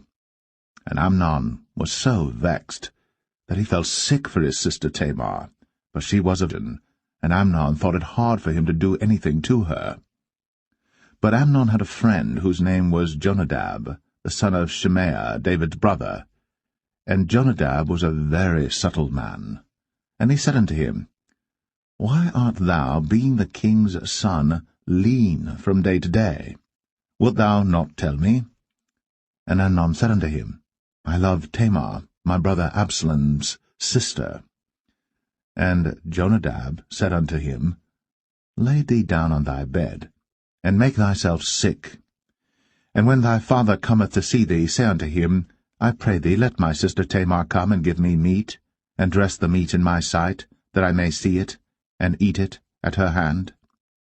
So Amnon lay down, and made himself sick. And when the king was come to see him, Amnon said unto the king, I pray thee, let Tamar my sister come, and make me a couple of cakes in my sight, that I may eat at her hand. Then David sent home to Tamar, saying, Go now to thy brother Amnon's house, and dress him meat. So Tamar went to her brother Amnon's house, and he was laid down. And she took flour, and kneaded it, and made cakes in his sight, and did bake the cakes. And she took a pan, and poured them out before him, But he refused to eat.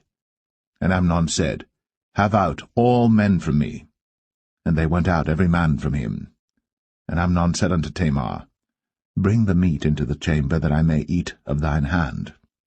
And Tamar took the cakes which she had made, and brought them into the chamber to Amnon her brother. And when she had brought them unto him to eat, he took hold of her, and said unto her, Come, lie with me, my sister.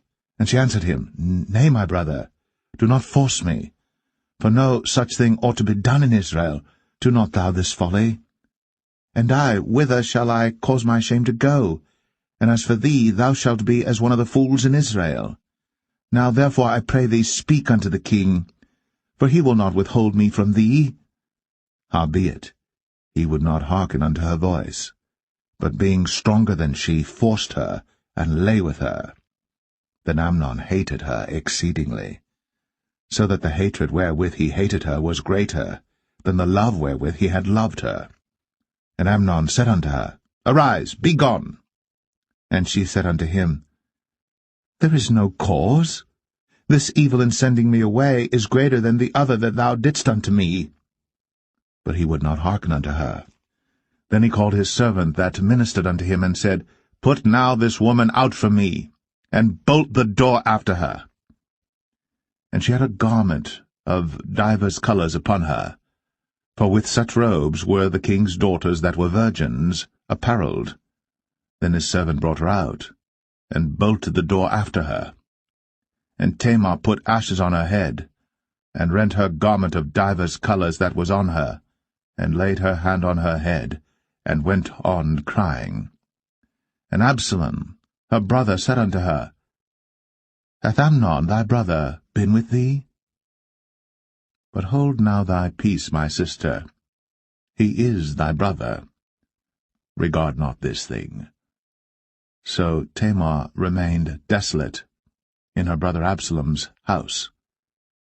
But when King David heard of all these things, he was very wroth. And Absalom spake unto his brother Amnon, neither good nor bad, for Absalom hated Amnon, because he had forced his sister Tamar. And it came to pass after 2 full years, that Absalom had sheep-shearers in Baal-Hazor, which is beside Ephraim. And Absalom invited all the king's sons. And Absalom came to the king and said, Behold now, thy servant hath sheep-shearers. Let the king, I beseech thee, and his servants go with thy servant. And the king said to Absalom, Nay, my son, let us not all now go, lest we be chargeable unto thee. And he pressed him, howbeit he would not go, but blessed him. Then said Absalom, If not, I pray thee, let my brother Amnon go with us. And the king said unto him, Why should he go with thee? But Absalom pressed him that he let Amnon and all the king's sons go with him. Now Absalom had commanded his servant, saying, Mark ye now, when Amnon's heart is merry with wine, and when I say unto you, Smite Amnon, then kill him. Fear not. Have not I commanded you? Be courageous, and be valiant. And the servants of Absalom did unto Amnon, as Absalom had commanded. Then all the king's sons arose, and every man gat him up upon his mule, and fled. And it came to pass, while they were in the way, that tidings came to David, saying, Absalom hath slain all the king's sons, and there is not one of them left. Then the king arose, and tare his garments, and lay on the earth, and all his servants stood by with their clothes rent. And Jonadab, the son of Shemaiah, David's brother, answered and said, Let not my lord suppose that they have slain all the young men, the king's sons, for Amnon only is dead.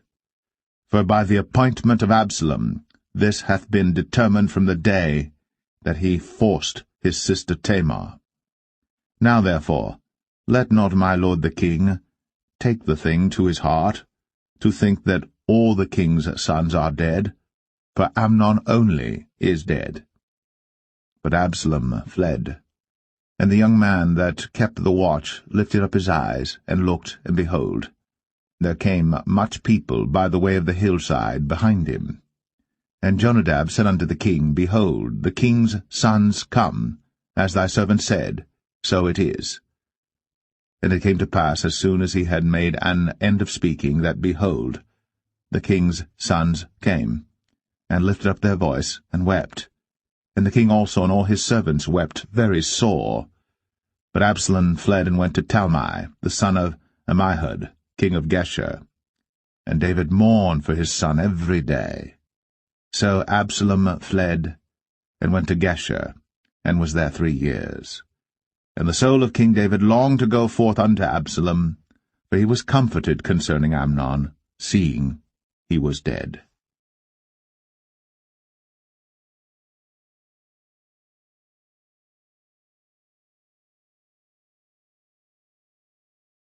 2 Samuel 14. Now Joab the son of Zeruiah perceived that the king's heart was toward Absalom. And Joab sent to Tekoa, and fetched thence a wise woman, and said unto her, I pray thee, feign thyself to be a mourner, and put on now mourning apparel, and anoint not thyself with oil, but be as a woman that had a long time mourned for the dead, and come to the king, and speak on this manner unto him. So Joab put the words in her mouth. And when the woman of Tekoa spake to the king, she fell on her face to the ground, and did obeisance, and said, Help, O king. And the king said unto her, What aileth thee? And she answered, I am indeed a widow woman, and mine husband is dead. And thy handmaid had 2 sons, and they 2 strove together in the field, and there was none to part them. But the one smote the other, and slew him. And behold, the whole family is risen against thine handmaid. And they said, Deliver him that smote his brother, that we may kill him for the life of his brother whom he slew.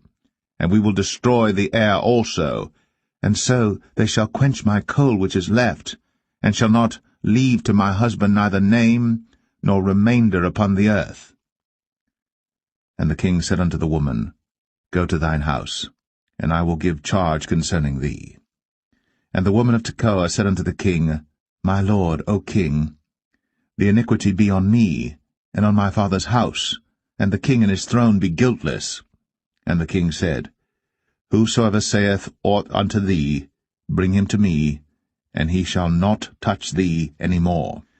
Then said she, I pray thee, let the king remember the Lord thy God, that thou wouldst not suffer the revengers of blood to destroy any more, lest they destroy my son.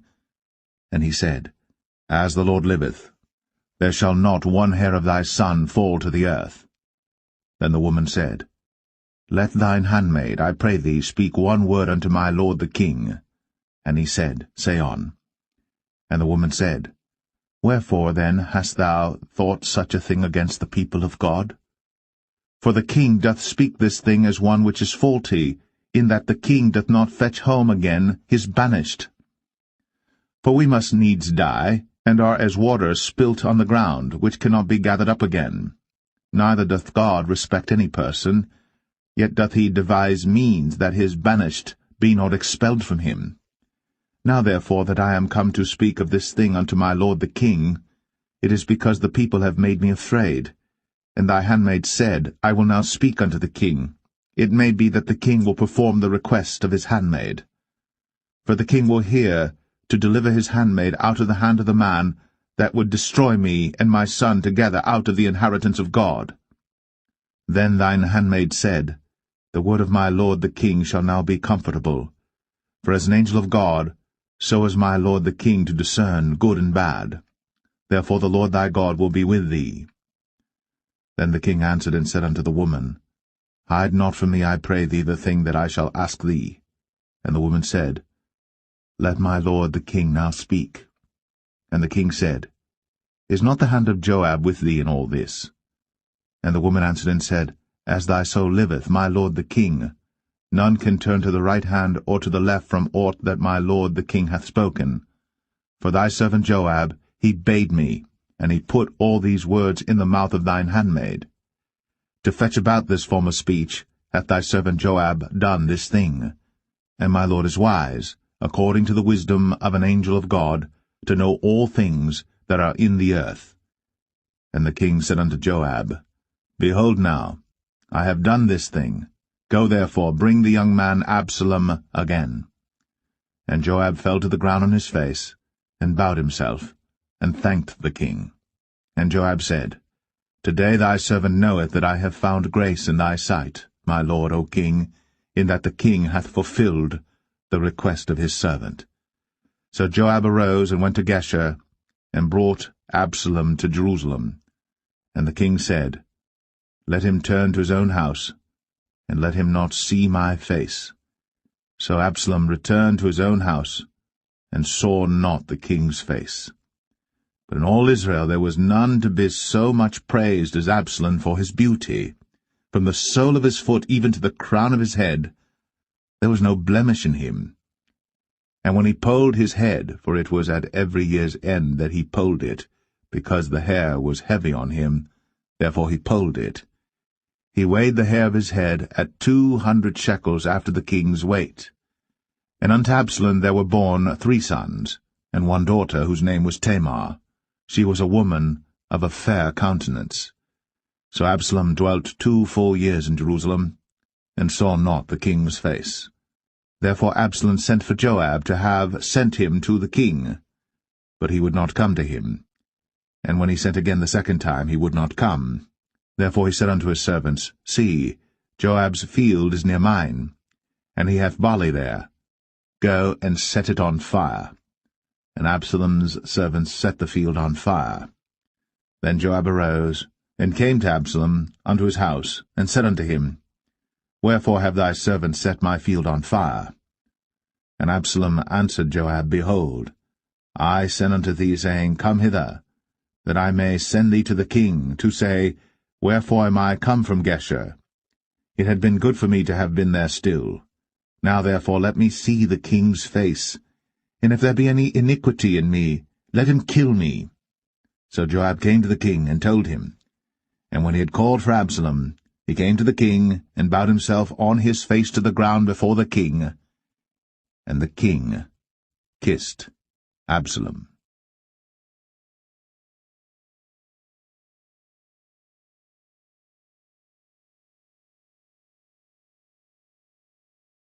2 Samuel 15. And it came to pass after this, that Absalom prepared him chariots and horses, and 50 men to run before him. And Absalom rose up early, and stood beside the way of the gate. And it was so, that when any man that had a controversy came to the king for judgment, then Absalom called unto him, and said, Of what city art thou? And he said, Thy servant is of one of the tribes of Israel. And Absalom said unto him, See, thy matters are good and right, but there is no man deputed of the king to hear thee. Absalom said moreover, O that I were made judge in the land, that every man which hath any suit or cause might come unto me, and I would do him justice. And it was so, that when any man came nigh to him to do him obeisance, he put forth his hand, and took him, and kissed him. And on this manner did Absalom to all Israel that came to the king for judgment. So Absalom stole the hearts of the men of Israel. And it came to pass after 40 years that Absalom said unto the king, I pray thee, let me go and pay my vow, which I have vowed unto the Lord in Hebron. For thy servant vowed a vow while I abode at Geshur in Syria, saying, If the Lord shall bring me again indeed to Jerusalem, then I will serve the Lord. And the king said unto him, Go in peace. So he arose, and went to Hebron. But Absalom sent spies throughout all the tribes of Israel, saying, As soon as ye hear the sound of the trumpet, then ye shall say, Absalom reigneth in Hebron. And with Absalom went 200 men out of Jerusalem, that were called, and they went in their simplicity, and they knew not anything. And Absalom sent for Ahithophel the Gilonite, David's counselor, from his city, even from Gilo, while he offered sacrifices. And the conspiracy was strong, for the people increased continually with Absalom. And there came a messenger to David, saying, The hearts of the men of Israel are after Absalom. And David said unto all his servants that were with him at Jerusalem, Arise, and let us flee. For we shall not else escape from Absalom. Make speed to depart, lest he overtake us suddenly, and bring evil upon us, and smite the city with the edge of the sword. And the king's servant said unto the king, Behold, thy servants are ready to do whatsoever my lord the king shall appoint. And the king went forth, and all his household after him. And the king left 10 women which were concubines to keep the house. And the king went forth, and all the people after him, and tarried in a place that was far off. And all his servants passed on beside him, and all the Cherethites, and all the Pelethites, and all the Gittites, 600 men which came after him from Gath, passed on before the king. Then said the king to Ittai the Gittite, Wherefore goest thou also with us? Return to thy place, and abide with the king, for thou art a stranger, and also an exile. Whereas thou camest but yesterday, should I this day make thee go up and down with us? Seeing I go whither I may, return thou, and take back thy brethren. Mercy and truth be with thee. And Ittai answered the king, and said, As the Lord liveth, and as my lord the king liveth, surely in what place my lord the king shall be, whether in death or life, even there also will thy servant be. And David said to Ittai, Go and pass over. And Ittai the Gittite passed over, and all his men, and all the little ones that were with him. And all the country wept with a loud voice. And all the people passed over. The king also himself passed over the brook Kidron. And all the people passed over toward the way of the wilderness. And lo, Zadok also. And all the Levites were with him, bearing the ark of the covenant of God. And they set down the ark of God. And Abiathar went up, until all the people had done passing out of the city. And the king said unto Zadok, Carry back the ark of God into the city. If I shall find favor in the eyes of the Lord, he will bring me again, and show me both it and his habitation. But if he thus say, I have no delight in thee, behold, here am I. Let him do to me as seemeth good unto him. The king said also unto Zadok the priest, Art not thou a seer? Return into the city in peace, and your 2 sons with you, Ahimaaz thy son, and Jonathan the son of Abiathar. See, I will tarry in the plain of the wilderness until there come word from you to certify me. Zadok therefore and Abiathar carried the ark of God again to Jerusalem, and they tarried there. And David went up by the ascent of Mount Olivet, and wept as he went up, and had his head covered, and he went barefoot, and all the people that was with him covered every man his head, and they went up, weeping as they went up. And one told David, saying, Ahithophel is among the conspirators with Absalom. And David said, O Lord, I pray thee, turn the counsel of Ahithophel into foolishness. And it came to pass that when David was come to the top of the mount, where he worshipped God, behold, Hushai the Archite came to meet him with his coat rent, and earth upon his head. Unto whom David said, If thou passest on with me, then thou shalt be a burden unto me. But if thou return to the city, and say unto Absalom, I will be thy servant, O king, as I have been thy father's servant hitherto, so will I now also be thy servant. Then mayest thou for me defeat the counsel of Ahithophel. And hast thou not there with thee Zadok and Abiathar the priests? Therefore it shall be that what thing soever thou shalt hear out of the king's house, thou shalt tell it to Zadok and Abiathar the priests. Behold, they have there with them their 2 sons, Ahimaaz Zadok's son, and Jonathan Abiathar's son. And by them ye shall send unto me everything that ye can hear. So Hushai, David's friend, came into the city, and Absalom came into Jerusalem.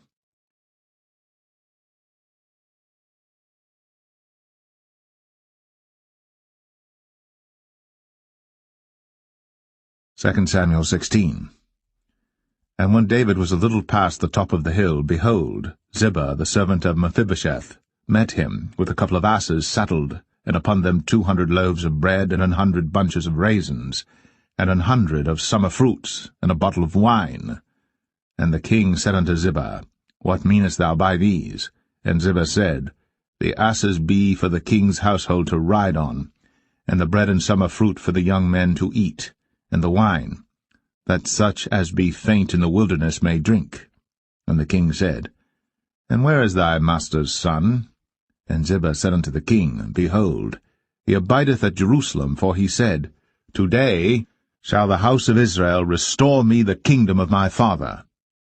Then said the king to Ziba, Behold, thine are all that pertained unto Mephibosheth. And Ziba said, I humbly beseech thee that I may find grace in thy sight, my lord, O king. And when King David came to Bahurim, behold, thence came out a man of the family of the house of Saul, whose name was Shimei, the son of Gera. He came forth, and cursed still as he came. And he cast stones at David, and at all the servants of King David. And all the people and all the mighty men were on his right hand and on his left. And thus said Shimei, when he cursed, come out, thou bloody man, and thou man of Belial. The Lord hath returned upon thee all the blood of the house of Saul, in whose stead thou hast reigned. And the Lord hath delivered the kingdom into the hand of Absalom thy son, and behold, thou art taken in thy mischief, because thou art a bloody man. Then said Abishai the son of Zeruiah unto the king, Why should this dead dog curse my lord the king? Let me go over, I pray thee, and take off his head. And the king said, What have I to do with you, ye sons of Zeruiah? So let him curse, because the Lord hath said unto him, Curse David. Who shall then say, Wherefore hast thou done so? And David said to Abishai and to all his servants, Behold, my son, which came forth of my bowels, seeketh my life. How much more now may this Benjamite do it? Let him alone, and let him curse. For the Lord hath bidden him. It may be that the Lord will look on mine affliction, and that the Lord will requite me good for his cursing this day. And as David and his men went by the way, Shimei went along on the hills side over against him, and cursed as he went, and threw stones at him, and cast dust. And the king and all the people that were with him came weary, and refreshed themselves there. And Absalom and all the people, the men of Israel, came to Jerusalem, and Ahithophel with him.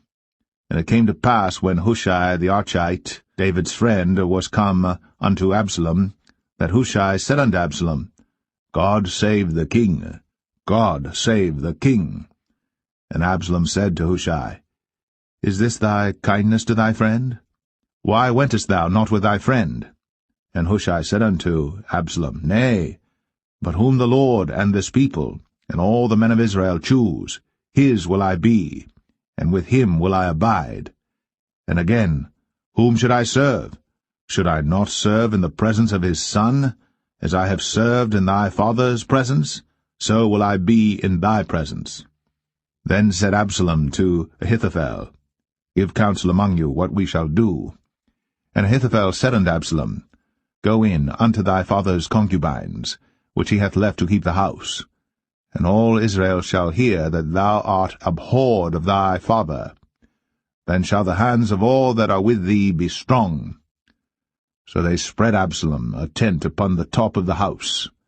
And Absalom went in unto his father's concubines in the sight of all Israel. And the counsel of Ahithophel, which he counselled in those days, was as if a man had inquired at the oracle of God. So was all the counsel of Ahithophel, both with David and with Absalom.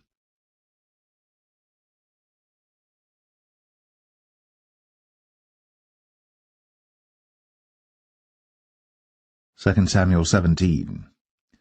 Moreover Ahithophel said unto Absalom, Let me now choose out 12,000 men, and I will arise and pursue after David this night.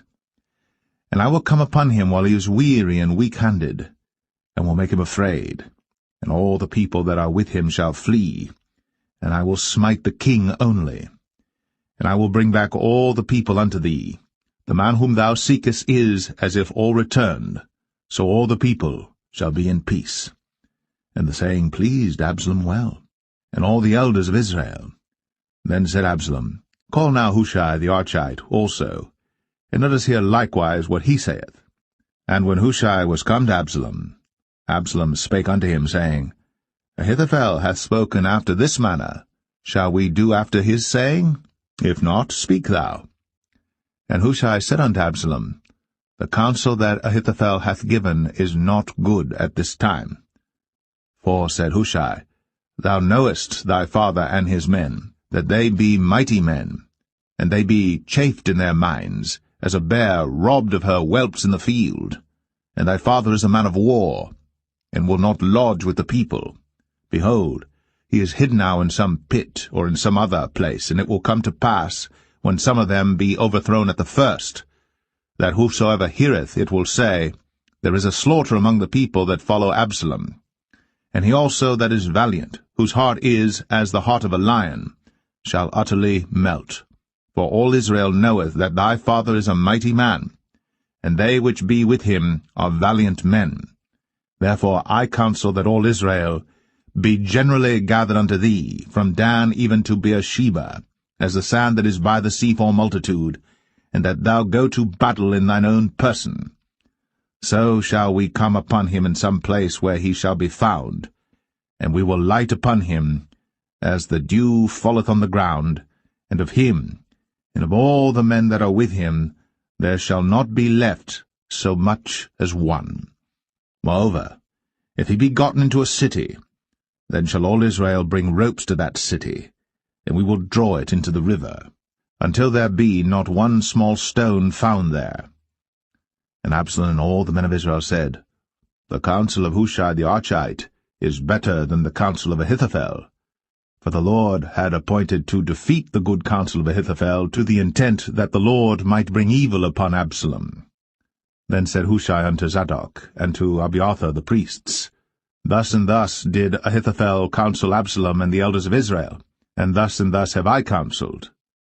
Now therefore send quickly, and tell David, saying, Lodge not this night in the plains of the wilderness, but speedily pass over, lest the king be swallowed up, and all the people that are with him. Now Jonathan and Ahimaaz stayed by En-rogel, for they might not be seen to come into the city. And a wench went and told them, and they went and told King David. Nevertheless a lad saw them and told Absalom. But they went both of them away quickly, and came to a man's house in Bahurim, which had a well in his court, whither they went down. And the woman took and spread a covering over the well's mouth, and spread ground corn thereon, and the thing was not known. And when Absalom's servants came to the woman to the house, they said, Where is Ahimaaz and Jonathan? And the woman said unto them, They be gone over the brook of water. And when they had sought and could not find them, they returned to Jerusalem. And it came to pass after they were departed, that they came up out of the well, and went and told to King David, and said unto David, Arise, and pass quickly over the water, for thus hath Ahithophel counselled against you. Then David arose, and all the people that were with him, and they passed over Jordan. By the morning light there lacked not one of them that was not gone over Jordan. And when Ahithophel saw that his counsel was not followed, he saddled his ass and arose, and gat him home to his house, to his city, and put his household in order, and hanged himself, and died, and was buried in the sepulchre of his father. Then David came to Mahanaim, and Absalom passed over Jordan, he and all the men of Israel with him. And Absalom made Amasa captain of the host instead of Joab, which Amasa was a man's son, whose name was Ithra, an Israelite, that went in to Abigail the daughter of Nahash, sister to Zeruiah, Joab's mother. So Israel and Absalom pitched in the land of Gilead. And it came to pass, when David was come to Mahanaim, that Shobai the son of Nahash of Rabbah, of the children of Ammon, and Machir, the son of Amiel of Lo-debar, and Barzillai the Gileadite of Rogelim, brought beds, and basins, and earthen vessels, and wheat, and barley, and flour, and parched corn, and beans, and lentils, and parched pulse, and honey, and butter, and sheep, and cheese of kine for David and for the people that were with him to eat. For they said, The people is hungry and weary and thirsty in the wilderness.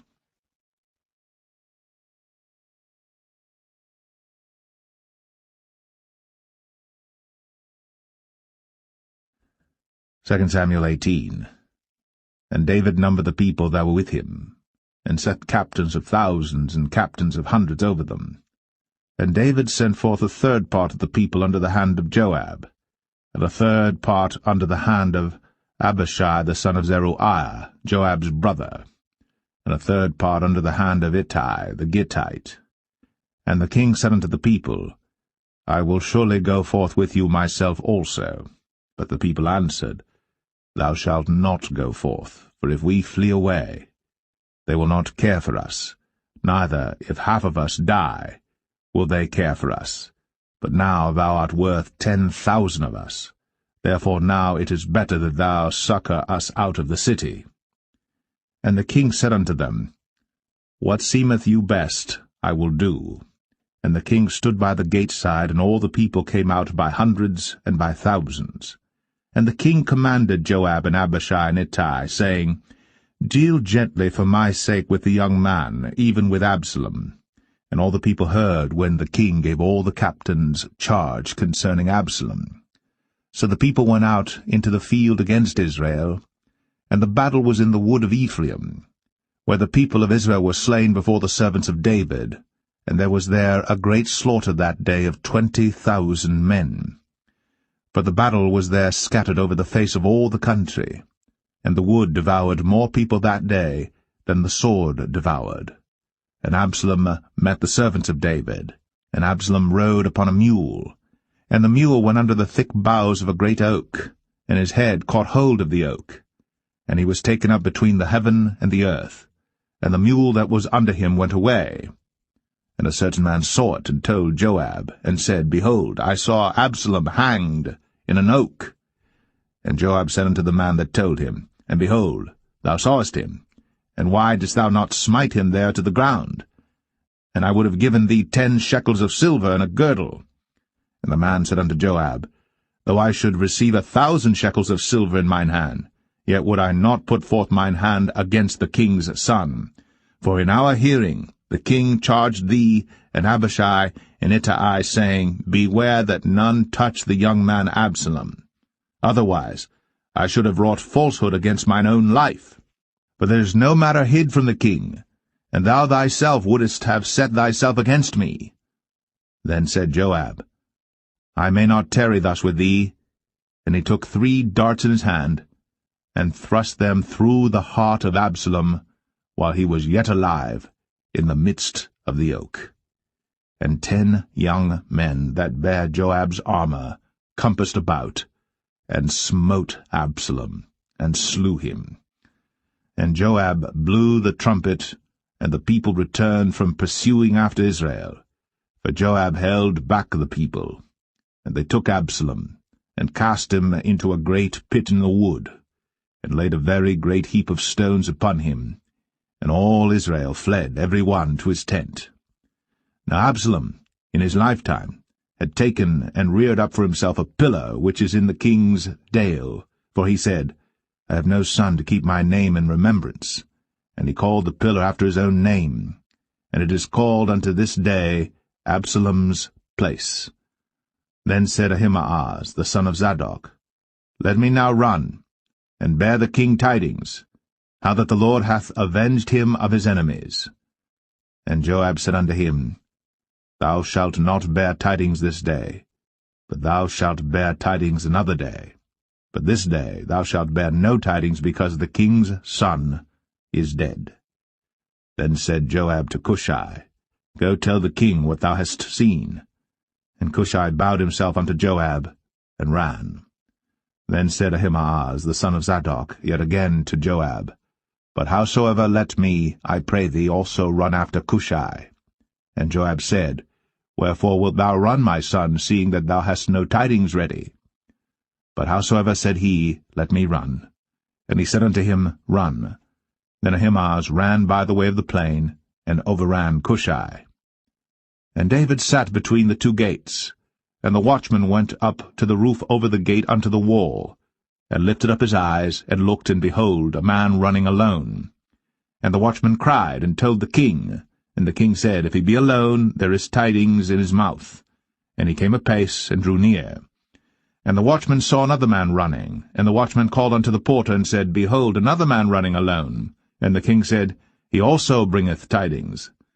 And the watchman said, Methinketh the running of the foremost is like the running of Ahimaaz the son of Zadok. And the king said, He is a good man, and cometh with good tidings. And Ahimaaz called, and said unto the king, All is well. And he fell down to the earth upon his face before the king, and said, Blessed be the Lord thy God, which hath delivered up the men that lifted up their hand against my lord the king. And the king said, Is the young man Absalom safe? And Ahimaaz answered, When Joab sent the king's servant, and me thy servant, I saw a great tumult, but I knew not what it was. And the king said unto him, Turn aside, and stand here. And he turned aside, and stood still. And behold, Cushai came. And Cushai said, Tidings, my lord the king. For the Lord hath avenged thee this day of all them that rose up against thee. And the king said unto Cushai, Is the young man Absalom safe? And Cushai answered, The enemies of my lord the king, and all that rise against thee to do thee hurt, be as that young man is. And the king was much moved, and went up to the chamber over the gate, and wept. And as he went, thus he said, O my son Absalom, my son Absalom, would God I had died for thee, O Absalom, my son, my son.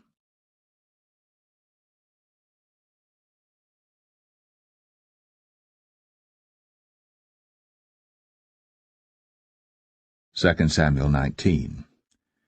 And it was told Joab, Behold, the king weepeth and mourneth for Absalom. And the victory that day was turned into mourning unto all the people, for the people heard say that day how the king was grieved for his son. And the people gat them by stealth that day into the city, as people being ashamed steal away when they flee in battle. But the king covered his face. And the king cried with a loud voice, O my son Absalom! O Absalom, my son, my son! And Joab came into the house to the king, and said, Thou hast shamed this day the faces of all thy servants, which this day have saved thy life and the lives of thy sons and of thy daughters, and the lives of thy wives and the lives of thy concubines, in that thou lovest thine enemies and hatest thy friends.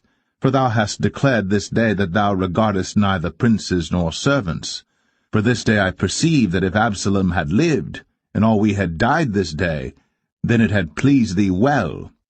Now therefore arise, go forth, and speak comfortably unto thy servants. For I swear by the Lord, if thou go not forth, there will not tarry one with thee this night. And that will be worse unto thee than all the evil that befell thee from thy youth until now. Then the king arose and sat in the gate. And they told unto all the people, saying, Behold, the king doth sit in the gate. And all the people came before the king, for Israel had fled every man to his tent. And all the people were at strife throughout all the tribes of Israel, saying, The king saved us out of the hand of our enemies, and he delivered us out of the hand of the Philistines, and now he is fled out of the land for Absalom.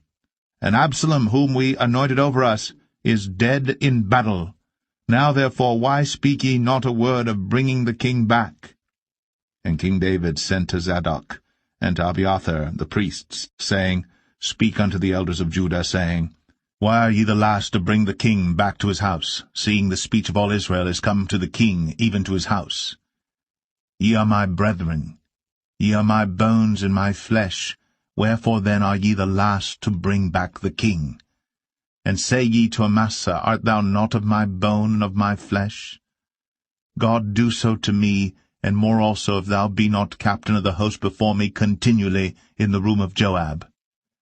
And he bowed the heart of all the men of Judah, even as the heart of one man, so that they sent this word unto the king, Return thou, and all thy servants. So the king returned, and came to Jordan, and Judah came to Gilgal, to go to meet the king, to conduct the king over Jordan. And Shimei the son of Gera, a Benjamite, which was of Bahurim, hasted and came down with the men of Judah to meet King David.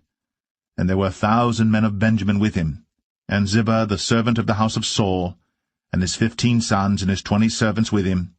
And they went over Jordan before the king. And there went over a ferry boat to carry over the king's household, and to do what he thought good. And Shimei the son of Gera fell down before the king, as he was come over Jordan, and said unto the king, Let not my lord impute iniquity unto me, neither do thou remember that which thy servant did perversely the day that my lord the king went out of Jerusalem, that the king should take it to his heart. For thy servant doth know that I have sinned, therefore, behold, I am come the first this day of all the house of Joseph, to go down to meet my lord the king. But Abishai the son of Zeruiah answered and said, Shall not Shimei be put to death for this, because he cursed the Lord's anointed? And David said, What have I to do with you, ye sons of Zeruiah, that ye should this day be adversaries unto me? Shall there any man be put to death this day in Israel? For do not I know that I am this day king over Israel? Therefore the king said unto Shimei, Thou shalt not die. And the king sware unto him. And Mephibosheth, the son of Saul, came down to meet the king, and had neither dressed his feet, nor trimmed his beard, nor washed his clothes, from the day the king departed until the day he came again in peace. And it came to pass, when he was come to Jerusalem to meet the king, that the king said unto him, Wherefore wentest not thou with me, Mephibosheth? And he answered, My lord, O king, my servant deceived me. For thy servant said, I will saddle me an ass, that I may ride thereon, and go to the king, because thy servant is lame. And he hath slandered thy servant unto my lord the king. But my lord the king is as an angel of God. Do therefore what is good in thine eyes. For all of my father's house were but dead men before my lord the king. Yet didst thou set thy servant among them that did eat at thine own table? What right therefore have I yet to cry any more unto the king? And the king said unto him, Why speakest thou any more of thy matters? I have said, Thou and Ziba divide the land. And Mephibosheth said unto the king, Yea, let him take all, for as much as my lord the king is come again in peace unto his own house. And Barzillai the Gileadite came down from Rogelim, and went over Jordan with the king to conduct him over Jordan. Now Barzillai was a very aged man, even 80 years old, and he had provided the king of sustenance while he lay at Mahanaim, for he was a very great man. And the king said unto Barzillai, Come thou over with me, and I will feed thee with me in Jerusalem. And Barzillai said unto the king, How long have I to live, that I should go up with the king unto Jerusalem? I am this day 80 years old, and can I discern between good and evil? Can thy servant taste what I eat or what I drink? Can I hear any more the voice of singing men and singing women? Wherefore then should thy servant be yet a burden unto my lord the king? Thy servant will go a little way over Jordan with the king, and why should the king recompense it me with such a reward? Let thy servant, I pray thee, turn back again, that I may die in mine own city, and be buried by the grave of my father and of my mother. But behold thy servant, Chimham, let him go over with my lord the king, and do to him what shall seem good unto thee. And the king answered, Chimham shall go over with me, and I will do to him that which shall seem good unto thee. And whatsoever thou shalt require of me, that will I do for thee. And all the people went over Jordan. And when the king was come over, the king kissed Barzillai, and blessed him, and he returned unto his own place. Then the king went on to Gilgal, and Chimham went on with him. And all the people of Judah conducted the king, and also half the people of Israel. And behold, all the men of Israel came to the king, and said unto the king, Why have our brethren the men of Judah stolen thee away, and have brought the king and his household and all David's men with him over Jordan? And all the men of Judah answered the men of Israel, Because the king is near of kin to us, wherefore then be ye angry for this matter? Have we eaten at all of the king's cost, or hath he given us any gift? And the men of Israel answered the men of Judah, and said, We have 10 parts in the king, and we have also more right in David than ye. Why then did ye despise us, that our advice should not be first had in bringing back our king? And the words of the men of Judah were fiercer than the words of the men of Israel.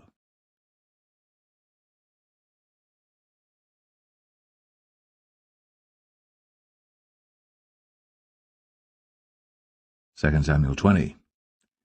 And there happened to be there a man of Belial, whose name was Sheba, the son of Bichri, a Benjamite. And he blew a trumpet, and said, We have no part in David, neither have we inheritance in the son of Jesse. Every man to his tents, O Israel. So every man of Israel went up from after David, and followed Sheba the son of Bichri. But the men of Judah clave unto their king, from Jordan even to Jerusalem. And David came to his house at Jerusalem. And the king took the 10 women his concubines, whom he had left to keep the house, and put them in ward, and fed them, but went not in unto them. So they were shut up unto the day of their death, living in widowhood. Then said the king to Amasa, Assemble me the men of Judah within 3 days, and be thou here present. So Amasa went to assemble the men of Judah, but he tarried longer than the set time which he had appointed him. And David said to Abishai, Now shall Sheba the son of Bichri do us more harm than did Absalom. Take thou thy lord's servants, and pursue after him, lest he get him fenced cities and escape us. And there went out after him Joab's men, and the Cherethites and the Pelethites, and all the mighty men, and they went out of Jerusalem, to pursue after Sheba the son of Bichri. When they were at the great stone which is in Gibeon, Amasa went before them, and Joab's garment that he had put on was girded unto him, and upon it a girdle with a sword fastened upon his loins in the sheath thereof. And as he went forth it fell out. And Joab said to Amasa, Art thou in health, my brother? And Joab took Amasa by the beard with the right hand to kiss him.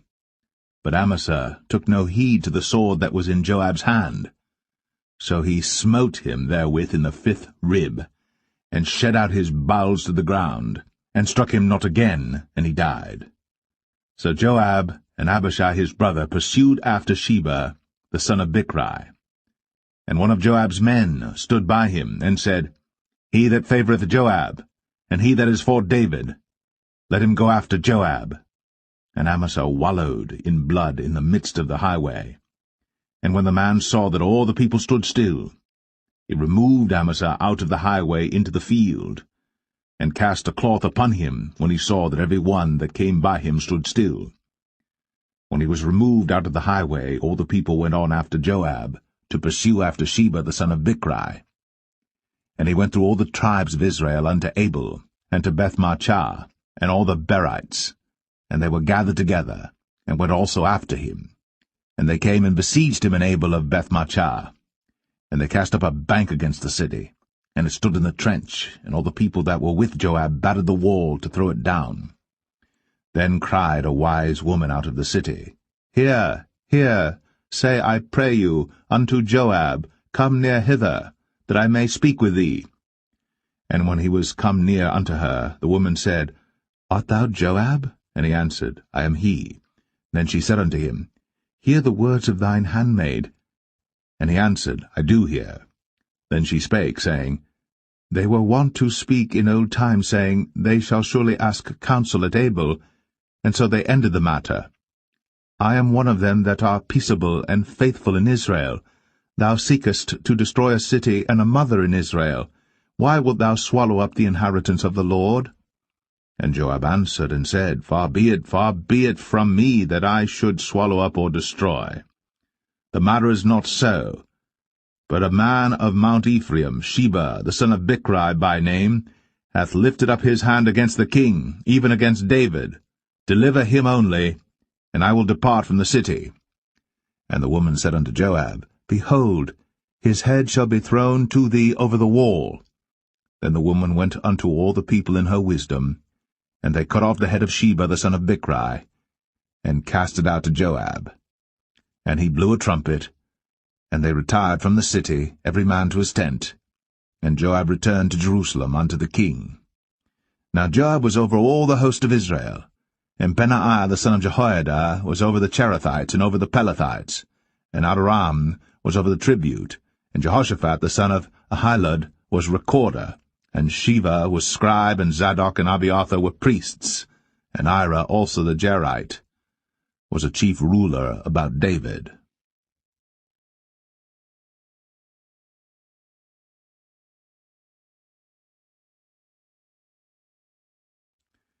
2 Samuel 21. Then there was a famine in the days of David 3 years, year after year. And David inquired of the Lord. And the Lord answered, It is for Saul and for his bloody house, because he slew the Gibeonites. And the king called the Gibeonites, and said unto them, Now the Gibeonites were not of the children of Israel, but of the remnant of the Amorites, and the children of Israel had sworn unto them. And Saul sought to slay them in his zeal to the children of Israel and Judah. Wherefore David said unto the Gibeonites, What shall I do for you? And wherewith shall I make the atonement, that ye may bless the inheritance of the Lord? And the Gibeonites said unto him, We will have no silver nor gold of Saul, nor of his house, neither for us shalt thou kill any man in Israel. And he said, What ye shall say, that will I do for you. And they answered the king, The man that consumed us, and that devised against us, that we should be destroyed from remaining in any of the coasts of Israel, let 7 men of his sons be delivered unto us, and we will hang them up unto the Lord in Gibeah of Saul, whom the Lord did choose. And the king said, I will give them. But the king spared Mephibosheth, the son of Jonathan the son of Saul, because of the Lord's oath that was between them, between David and Jonathan the son of Saul. But the king took the 2 sons of Rizpah, the daughter of Aiah, whom she bare unto Saul, Armoni and Mephibosheth, and the 5 sons of Michal the daughter of Saul, whom she brought up for Adriel the son of Barzillai the Maholathite. And he delivered them into the hands of the Gibeonites, and they hanged them in the hill before the Lord. And they fell all 7 together, and were put to death in the days of harvest, in the first days, in the beginning of barley harvest. And Rizpah the daughter of Aiah took sackcloth, and spread it for her upon the rock, from the beginning of harvest until water dropped upon them out of heaven, and suffered neither the birds of the air to rest on them by day, nor the beast of the field by night. And it was told David what Rizpah the daughter of Aiah, the concubine of Saul, had done. And David went and took the bones of Saul, and the bones of Jonathan his son, from the men of Jabesh-Gilead, which had stolen them from the street of Bethshan, where the Philistines had hanged them, when the Philistines had slain Saul in Gilboa. And he brought up from thence the bones of Saul, and the bones of Jonathan his son, and they gathered the bones of them that were hanged. And the bones of Saul and Jonathan his son buried they in the country of Benjamin in Zelah, in the sepulchre of Kish his father, and they performed all that the king commanded, and after that God was entreated for the land. Moreover, the Philistines had yet war again with Israel, and David went down, and his servants with him, and fought against the Philistines, and David waxed faint. And Ishbi-Benob, which was of the sons of the giant, the weight of whose spear weighed 300 shekels of brass in weight, he being girded with a new sword, thought to have slain David. But Abishai the son of Zeruiah succoured him, and smote the Philistine, and killed him. Then the men of David sware unto him, saying, Thou shalt go no more out with us to battle, that thou quench not the light of Israel. And it came to pass after this, that there was again a battle with the Philistines at Gob. Then Sibbechai the Hushathite slew Saph, which was of the sons of the giant. And there was again a battle in Gob with the Philistines, where Elhanan the son of Jareh-Oragim, a Bethlehemite, slew the brother of Goliath the Gittite, the staff of whose spear was like a weaver's beam. And there was yet a battle in Gath, where was a man of great stature, that had on every hand 6 fingers, and on every foot 6 toes, 24 in number. And he also was born to the giant. And when he defied Israel, Jonathan the son of Shemaiah, the brother of David, slew him. These 4 were born to the giant in Gath, and fell by the hand of David, and by the hand of his servants.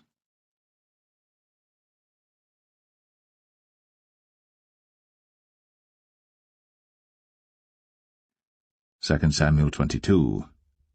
And David spake unto the Lord the words of this song in the day that the Lord had delivered him out of the hand of all his enemies, and out of the hand of Saul. And he said, The Lord is my rock, and my fortress, and my deliverer.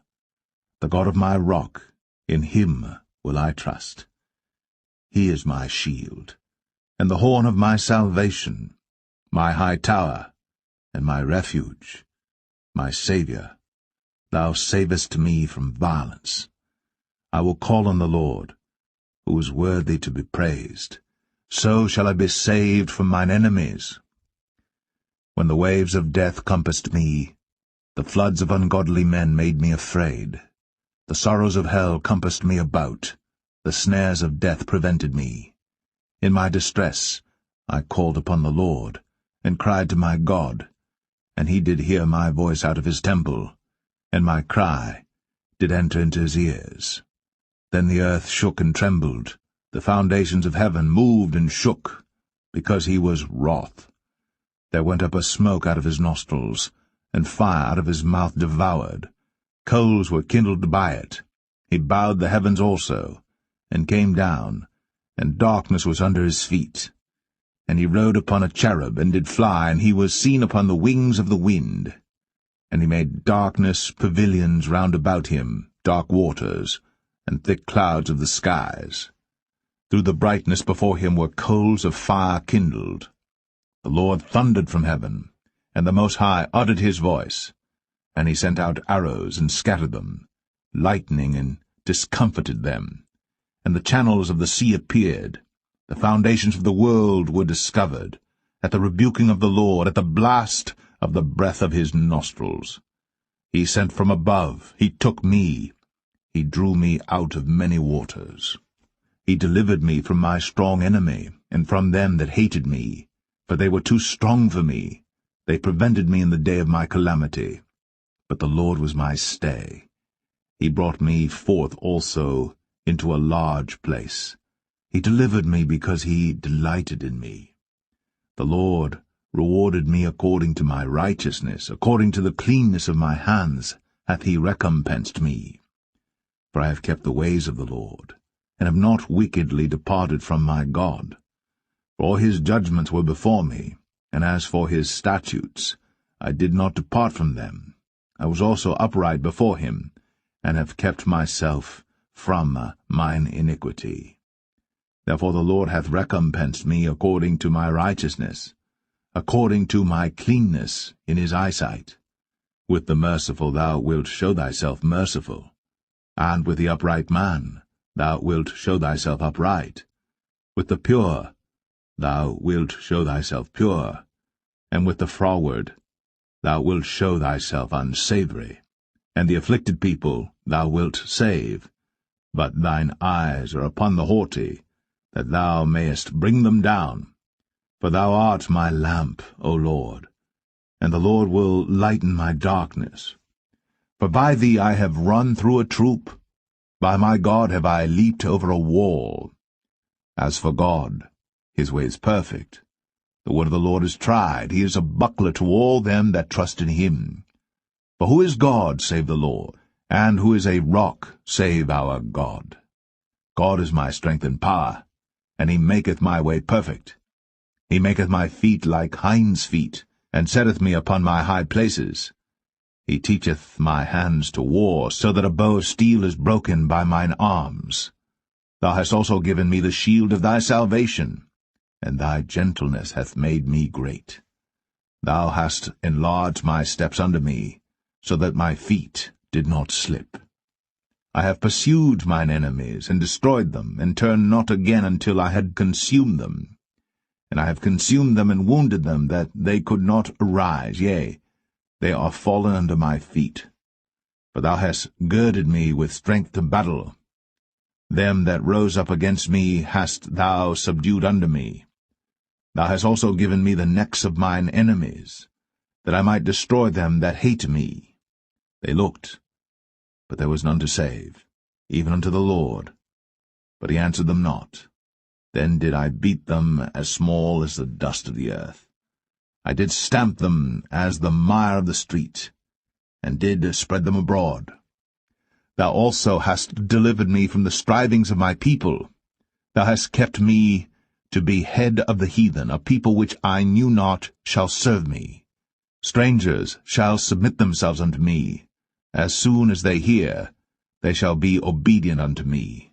Strangers shall fade away, and they shall be afraid out of their close places.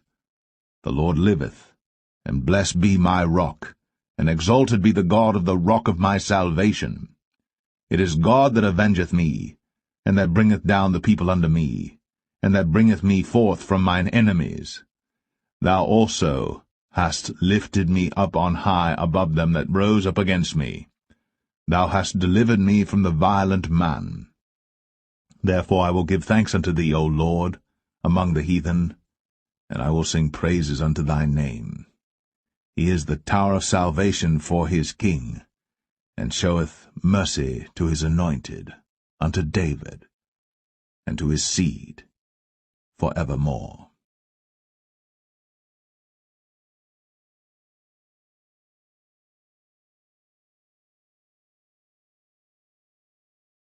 2 Samuel 23. Now these be the last words of David. David the son of Jesse said, and the man who was raised up on high, the anointed of the God of Jacob, and the sweet psalmist of Israel, said, The Spirit of the Lord spake by me, and his word was in my tongue. The God of Israel said, The rock of Israel spake to me.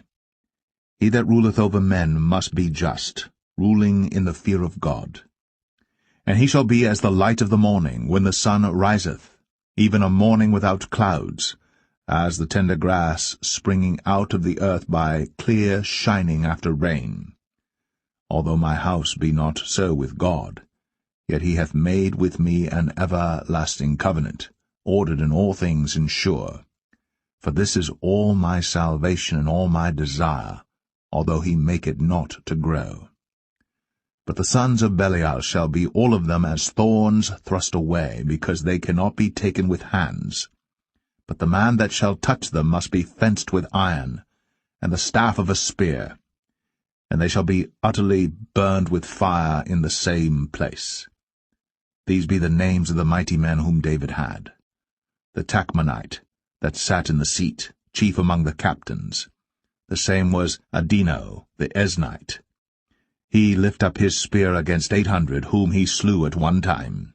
And after him was Eleazar the son of Dodo the Ahohite, one of the 3 mighty men with David, when they defied the Philistines that were there gathered together to battle, and the men of Israel were gone away. He arose, and smote the Philistines until his hand was weary, and his hand clave unto the sword. And the Lord wrought a great victory that day, and the people returned after him only to spoil. And after him was Shammah the son of Agi, the Harahite. And the Philistines were gathered together into a troop, where was a piece of ground full of lentils, and the people fled from the Philistines. But he stood in the midst of the ground, and defended it, and slew the Philistines, and the Lord wrought a great victory. And 3 of the 30 chief went down, and came to David, in the harvest time, unto the cave of Adullam. And the troop of the Philistines pitched in the valley of Rephaim. And David was then in an hold, and the garrison of the Philistines was then in Bethlehem. And David longed, and said, O that one would give me drink of the water of the well of Bethlehem, which is by the gate. And the 3 mighty men brake through the host of the Philistines, and drew water out of the well of Bethlehem that was by the gate, and took it, and brought it to David. Nevertheless he would not drink thereof, but poured it out unto the Lord. And he said, Be it far from me, O Lord, that I should do this. Is not this the blood of the men that went in jeopardy of their lives? Therefore he would not drink it. These things did these 3 mighty men. And Abishai the brother of Joab, the son of Zeruiah, was chief among 3. And he lifted up his spear against 300, and slew them, and had the name among 3. Was he not most honorable of 3? Therefore he was their captain, howbeit he attained not unto the first 3.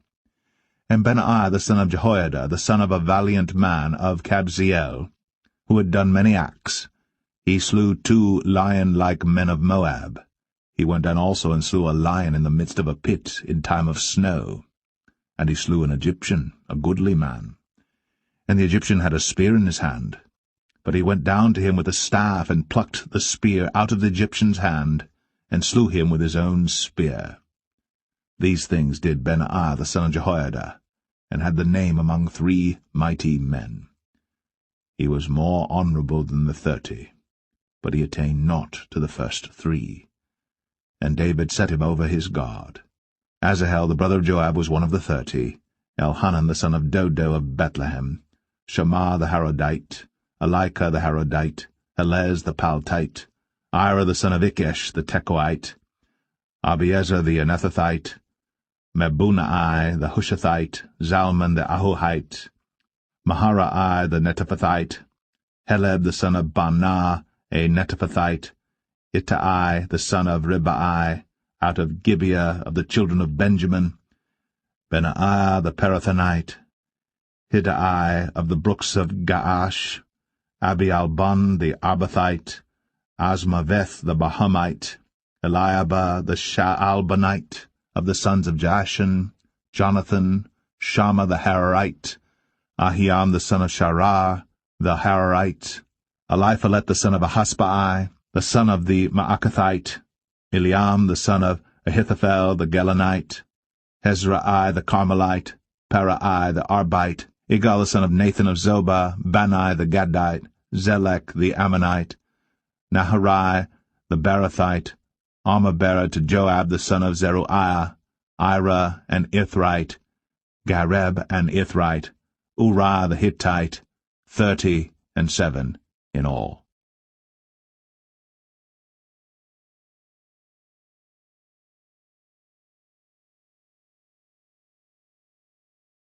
Second Samuel 24. And again the anger of the Lord was kindled against Israel. And he moved David against them to say, Go, number Israel and Judah. For the king said to Joab, the captain of the host, which was with him, Go now through all the tribes of Israel, from Dan even to Beersheba, and number ye the people, that I may know the number of the people. And Joab said unto the king, Now the Lord thy God add unto the people, how many soever they be, 100-fold, and that the eyes of my lord the king may see it. But why doth my lord the king delight in this thing? Notwithstanding the king's word prevailed against Joab and against the captains of the host. And Joab and the captains of the host went out from the presence of the king, to number the people of Israel. And they passed over Jordan, and pitched in Aroer, on the right side of the city that lieth in the midst of the river of Gad, and toward Jazer. Then they came to Gilead, and to the land of Tatim Hoshai, and they came to Dan Jaan, and about to Zidon, and came to the stronghold of Tyre, and to all the cities of the Hivites and of the Canaanites, and they went out to the south of Judah, even to Beersheba. So when they had gone through all the land, they came to Jerusalem at the end of 9 months and 20 days. And Joab gave up the sum of the number of the people unto the king, and there were in Israel 800,000 valiant men that drew the sword, and the men of Judah were 500,000 men. And David's heart smote him after that he had numbered the people. And David said unto the Lord, I have sinned greatly in that I have done. And now, I beseech thee, O Lord, take away the iniquity of thy servant, for I have done very foolishly. For when David was up in the morning, the word of the Lord came unto the prophet Gad, David's seer, saying, Go and say unto David, Thus saith the Lord, I offer thee 3 things. Choose thee one of them, that I may do it unto thee.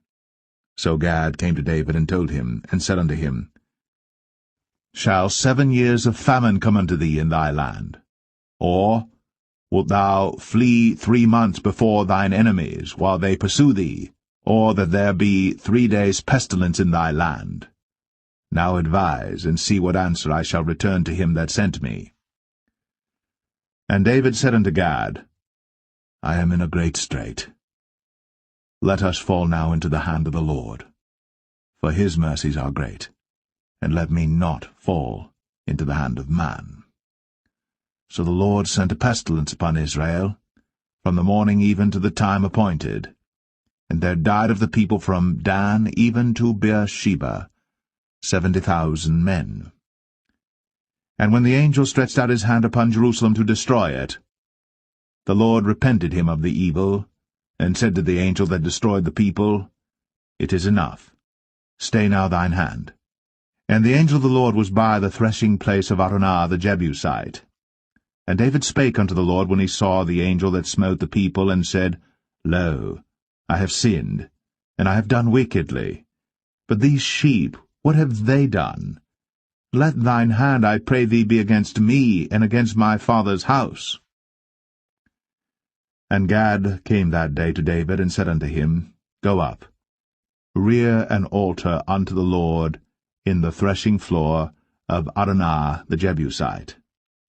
And David, according to the saying of Gad, went up as the Lord commanded.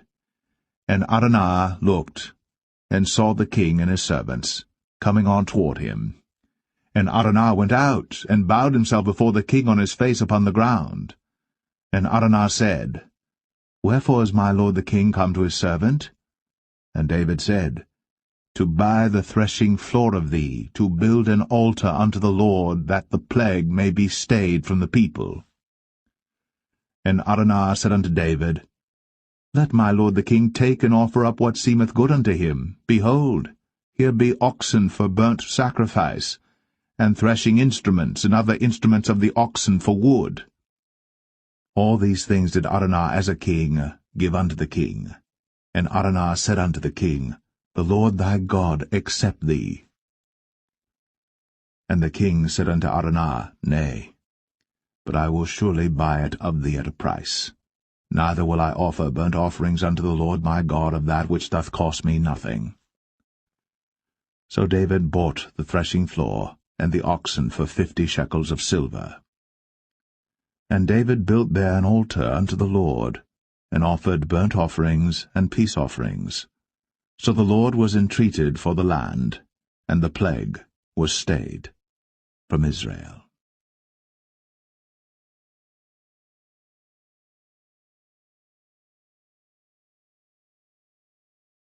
The First Book of Kings, chapter 1. Now King David was old, and stricken in years, and they covered him with clothes, but he gat no heat. Wherefore his servants said unto him, Let there be sought for my lord the king a young virgin, and let her stand before the king, and let her cherish him, and let her lie in thy bosom, that my lord the king may get heat. So they sought for a fair damsel throughout all the coasts of Israel, and found Abishag, a Shunammite, and brought her to the king. And the damsel was very fair, and cherished the king, and ministered to him. But the king knew her not. Then Adonijah the son of Haggith exalted himself, saying, I will be king. And he prepared him chariots and horsemen, and 50 men to run before him. And his father had not displeased him at any time in saying, Why hast thou done so? And he also was a very goodly man. And his mother bare him after Absalom. And he conferred with Joab the son of Zeruiah, and with Abiathar the priest, and they, following Adonijah, helped him. But Zadok the priest, and Benaiah the son of Jehoiada, and Nathan the prophet, and Shimei, and Rei, and the mighty men which belonged to David, were not with Adonijah. And Adonijah slew sheep and oxen and fat cattle by the stone of Zoheleth, which is by En-Rogel, and called all his brethren the king's sons, and all the men of Judah the king's servants. But Nathan the prophet, and Benaiah, and the mighty men, and Solomon his brother, he called not. Wherefore Nathan spake unto Bathsheba, the mother of Solomon, saying, Hast thou not heard that Adonijah the son of Haggith doth reign, and David our Lord knoweth it not?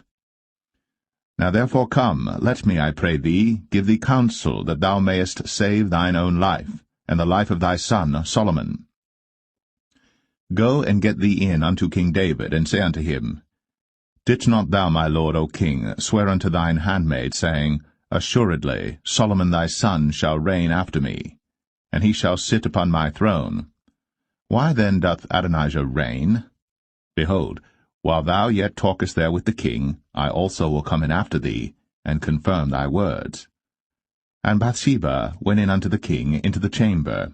And the king was very old, and Abishag the Shunammite ministered unto the king. And Bathsheba bowed, and did obeisance unto the king. And the king said, What wouldst thou? And she said unto him, My lord, thou swearest by the Lord thy God unto thine handmaid, saying, Assuredly, Solomon thy son shall reign after me, and he shall sit upon my throne. And now, behold, Adonijah reigneth. And now, my lord the king, thou knowest it not. And he hath slain oxen and fat cattle, and sheep in abundance, and hath called all the sons of the king, and Abiathar the priest, and Joab the captain of the host. But Solomon thy servant hath he not called. And thou, my lord, O king, the eyes of all Israel are upon thee, that thou shouldst tell them who shall sit on the throne of my lord the king after him. Otherwise it shall come to pass, when my lord the king shall sleep with his fathers, that I and my son Solomon shall be counted offenders. And lo, while she yet talked with the king, Nathan the prophet also came in. And they told the king, saying, Behold, Nathan the prophet. And when he was come in before the king, he bowed himself before the king with his face to the ground. And Nathan said, My lord, O king, hast thou said, Adonijah shall reign after me, and he shall sit upon my throne? For he is gone down this day, and hath slain oxen and fat cattle and sheep in abundance, and hath called all the king's sons, and the captains of the host, and Abiathar the priest, and behold, they eat and drink before him, and say, God save King Adonijah. But me, even me thy servant, and Zadok the priest, and Benaiah the son of Jehoiada, and thy servant Solomon hath he not called. Is this thing done by my lord the king, and thou hast not showed it unto thy servant, who should sit on the throne of my lord the king after him? Then King David answered and said, Call me Bathsheba. And she came into the king's presence, and stood before the king. And the king sware, and said, As the Lord liveth, that hath redeemed my soul out of all distress, even as I swear unto thee by the Lord God of Israel, saying, Assuredly Solomon thy son shall reign after me, and he shall sit upon my throne in my stead, even so will I certainly do this day. Then Bathsheba bowed with her face to the earth, and did reverence to the king, and said, Let my lord King David live for ever. And King David said, Call me Zadok the priest, and Nathan the prophet, and Benaiah the son of Jehoiada. And they came before the king. The king also said unto them, Take with you the servants of your lord, and cause Solomon my son to ride upon mine own mule, and bring him down to Gin. And let Zadok the priest, and Nathan the prophet, anoint him there king over Israel. And blow ye with the trumpet, and say, God save King Solomon. Then ye shall come up after him, that he may come and sit upon my throne, for he shall be king in my stead. And I have appointed him to be ruler over Israel and over Judah. And Benaiah the son of Jehoiada answered the king, and said, Amen. The Lord God of my lord the king say so too. As the Lord hath been with my lord the king, even so be he with Solomon, and make his throne greater than the throne of my lord, King David. So Zadok the priest, and Nathan the prophet, and Benaiah the son of Jehoiada, and the Cherethites, and the Pelethites, went down, and caused Solomon to ride upon King David's mule, and brought him to Gin. And Zadok the priest took an horn of oil out of the tabernacle, and anointed Solomon, and they blew the trumpet.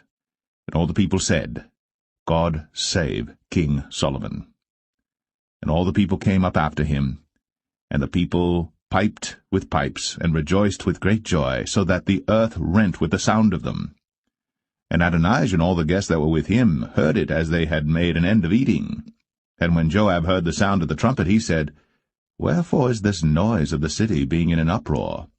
And while he yet spake, behold, Jonathan the son of Abiathar the priest came. And Adonijah said unto him, Come in, for thou art a valiant man, and bringest good tidings. And Jonathan answered and said to Adonijah, Verily, our lord King David hath made Solomon king. And the king hath sent with him Zadok the priest, and Nathan the prophet, and Benaiah the son of Jehoiada, and the Cherethites and the Pelethites. and they have caused him to ride upon the king's mule. And Zadok the priest, and Nathan the prophet, have anointed him king in Gihon, and they are come up from thence, rejoicing, so that the city rang again. This is the noise that ye have heard. And also Solomon sitteth on the throne of the kingdom. And moreover, the king's servants came to bless our Lord King David, saying, God make the name of Solomon better than thy name, and make his throne greater than thy throne. And the king bowed himself upon the bed. And also thus said the king, Blessed be the Lord God of Israel, which hath given one to sit on my throne this day, mine eyes even seeing it. And all the guests that were with Adonijah were afraid, and rose up, and went every man his way. And Adonijah feared because of Solomon, and arose, and went, and caught hold on the horns of the altar. And it was told Solomon, saying, Behold, Adonijah feareth King Solomon, for lo, he hath caught hold on the horns of the altar, saying, Let King Solomon swear unto me today, that he will not slay his servant with the sword. And Solomon said, If he will show himself a worthy man, there shall not an hair of him fall to the earth. But if wickedness shall be found in him, he shall die. So King Solomon sent, and they brought him down from the altar, and he came, and bowed himself to King Solomon. And Solomon said unto him, Go to thine house.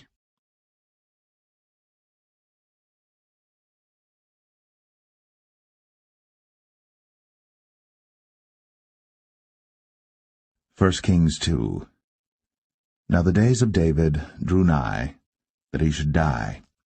And he charged Solomon his son, saying, I go the way of all the earth. Be thou strong therefore, and show thyself a man, and keep the charge of the Lord thy God, to walk in his ways, to keep his statutes, and his commandments, and his judgments, and his testimonies, as it is written in the law of Moses, that thou mayest prosper in all that thou doest, and whithersoever thou turnest thyself, that the Lord may continue his word which he spake concerning me, saying, If thy children take heed to their way, to walk before me in truth with all their heart and with all their soul, there shall not fail thee, said he, a man on the throne of Israel. Moreover, thou knowest also what Joab the son of Zeruiah did to me, and what he did to the two captains of the host of Israel, unto Abner the son of Ner, and unto Amasa the son of Jether, whom he slew, and shed the blood of war in peace, and put the blood of war upon his girdle that was about his loins, and in his shoes that were on his feet. Do therefore according to thy wisdom, and let not his hoar head go down to the grave in peace. But show kindness unto the sons of Barzillai the Gileadite, and let them be of those that eat at thy table. For so they came to me when I fled because of Absalom thy brother. And behold, thou hast with thee Shimei the son of Gera, a Benjamite of Bahurim, which cursed me with a grievous curse, in the day when I went to Mahanaim. But he came down to meet me at Jordan, and I sware to him by the Lord, saying, I will not put thee to death with the sword. Now therefore hold him not guiltless, for thou art a wise man, and knowest what thou oughtest to do unto him. But his hoar head bring thou down to the grave with blood. So David slept with his fathers, and was buried in the city of David. And the days that David reigned over Israel were 40 years. 7 years reigned he in Hebron, and 33 years reigned he in Jerusalem. Then sat Solomon upon the throne of David his father, and his kingdom was established greatly. And Adonijah the son of Haggith came to Bathsheba, the mother of Solomon, and she said, Comest thou peaceably? And he said, Peaceably. He said, Moreover, I have somewhat to say unto thee. And she said, Say on. And he said, Thou knowest that the kingdom was mine, and that all Israel set their faces on me, that I should reign. Howbeit the kingdom is turned about, and is become my brother's, for it was his from the Lord. And now I ask one petition of thee, deny me not. And she said unto him, Say on. And he said, Speak, I pray thee, unto Solomon the king. For he will not say thee nay, that he give me Abishag the Shunammite to wife.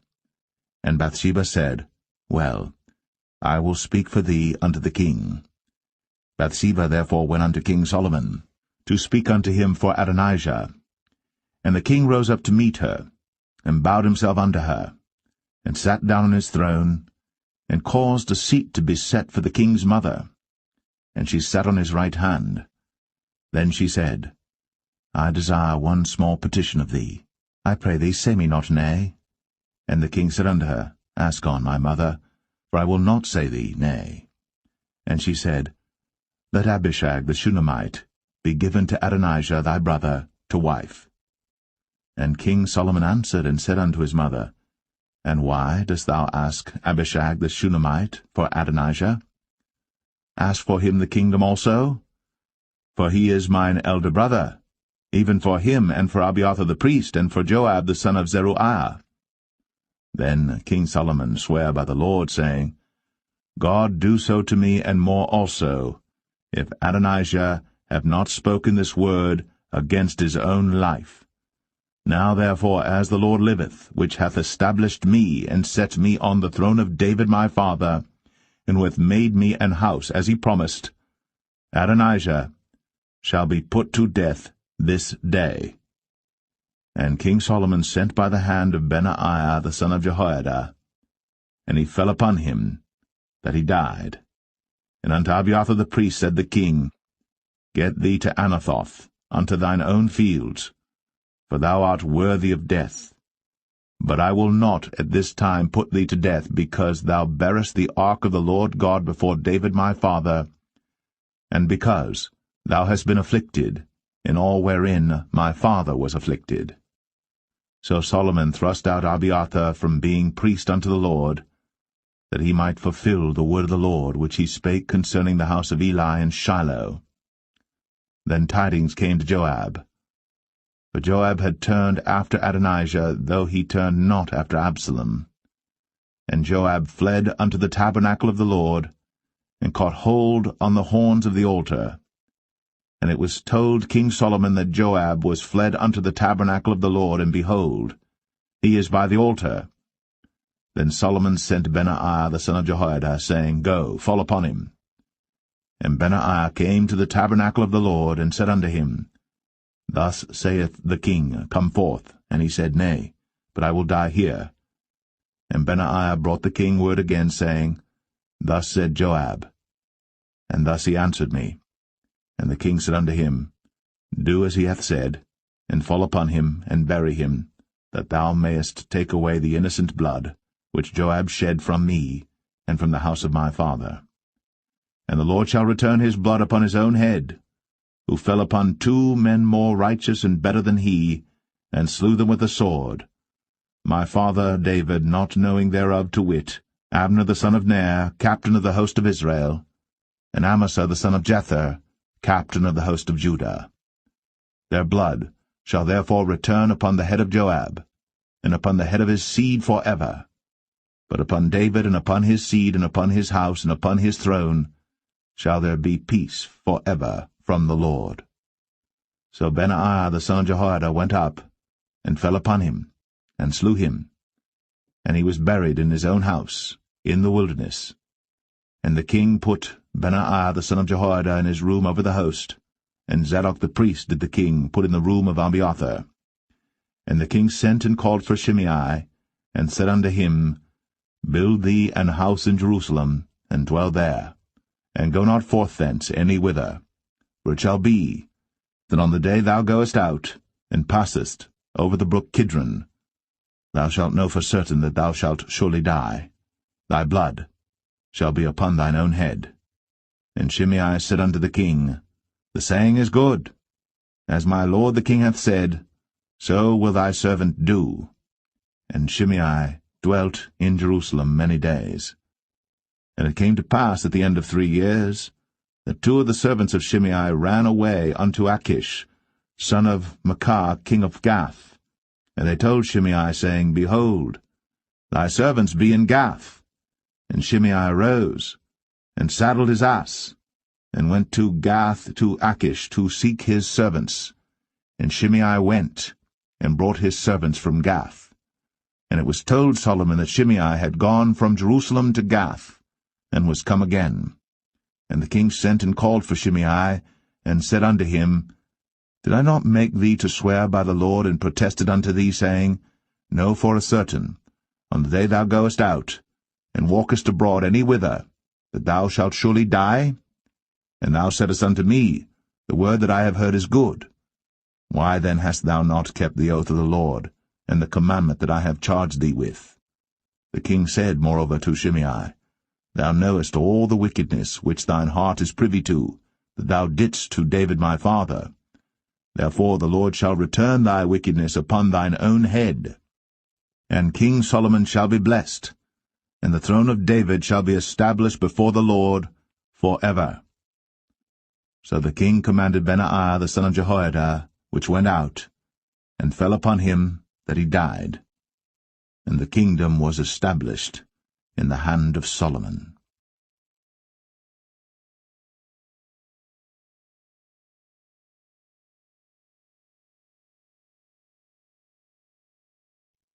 First Kings 3.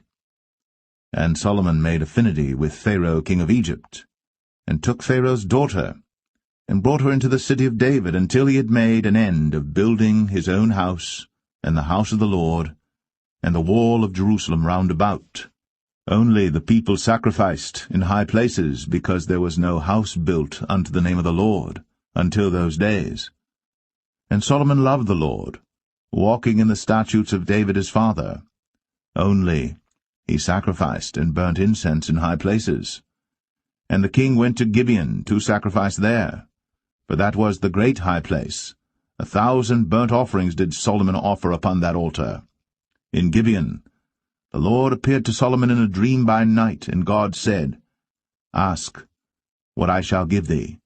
And Solomon said, Thou hast shown unto thy servant David my father great mercy, according as he walked before thee in truth, and in righteousness, and in uprightness of heart with thee. And thou hast kept for him this great kindness, that thou hast given him a son, to sit on his throne, as it is this day. And now, O Lord my God, thou hast made thy servant king, instead of David my father. And I am but a little child. I know not how to go out or come in.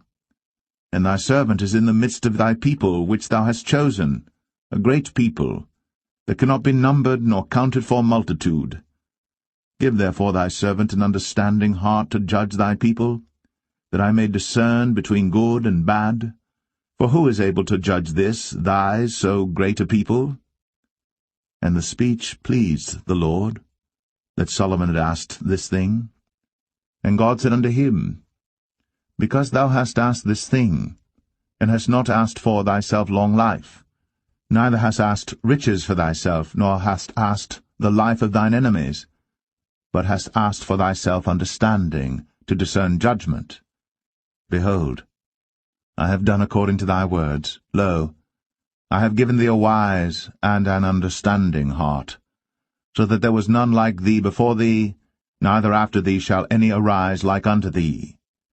And I have also given thee that which thou hast not asked, both riches and honour, so that there shall not be any among the kings like unto thee all thy days. And if thou wilt walk in my ways, to keep my statutes and my commandments, as thy father David did walk, then I will lengthen thy days. And Solomon awoke, and behold, it was a dream. And he came to Jerusalem, and stood before the ark of the covenant of the Lord, and offered up burnt offerings, and offered peace offerings, and made a feast to all his servants. Then came there 2 women that were harlots unto the king, and stood before him. And the one woman said, O my lord, I and this woman dwell in one house, and I was delivered of a child with her in the house. And it came to pass, the 3rd day after that I was delivered, that this woman was delivered also, and we were together. There was no stranger with us in the house, save we 2 in the house. And this woman's child died in the night, because she overlaid it. And she arose at midnight, and took my son from beside me while thine handmaid slept, and laid it in her bosom, and laid her dead child in my bosom. And when I rose in the morning to give my child suck, behold, it was dead. But when I had considered it in the morning, behold, It was not my son which I did bear. And the other woman said, Nay, but the living is my son, and the dead is thy son. And this said, No, but the dead is thy son, and the living is my son. Thus they spake before the king. Then said the king, The one saith, This is my son that liveth, and thy son is the dead. And the other saith, Nay, but thy son is the dead, and my son is the living. And the king said, Bring me a sword. And they brought a sword before the king. And the king said, Divide the living child in two, and give half to the one, and half to the other. Then spake the woman, whose the living child was, unto the king. For her bowels yearned upon her son, and she said, O my lord, give her the living child, and in no wise slay it. But the other said, Let it be neither mine nor thine, but divide it. Then the king answered and said, Give her the living child, and in no wise slay it. She is the mother thereof. And all Israel heard of the judgment which the king had judged. And they feared the king, for they saw that the wisdom of God was in him, to do judgment.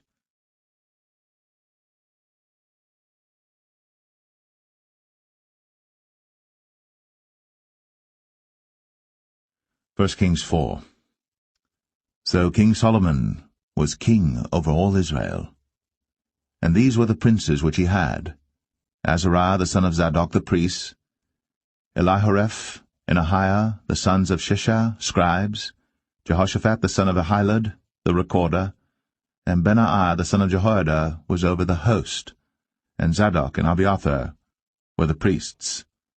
And Azariah the son of Nathan was over the officers, and Zabud the son of Nathan was principal officer, and the king's friend.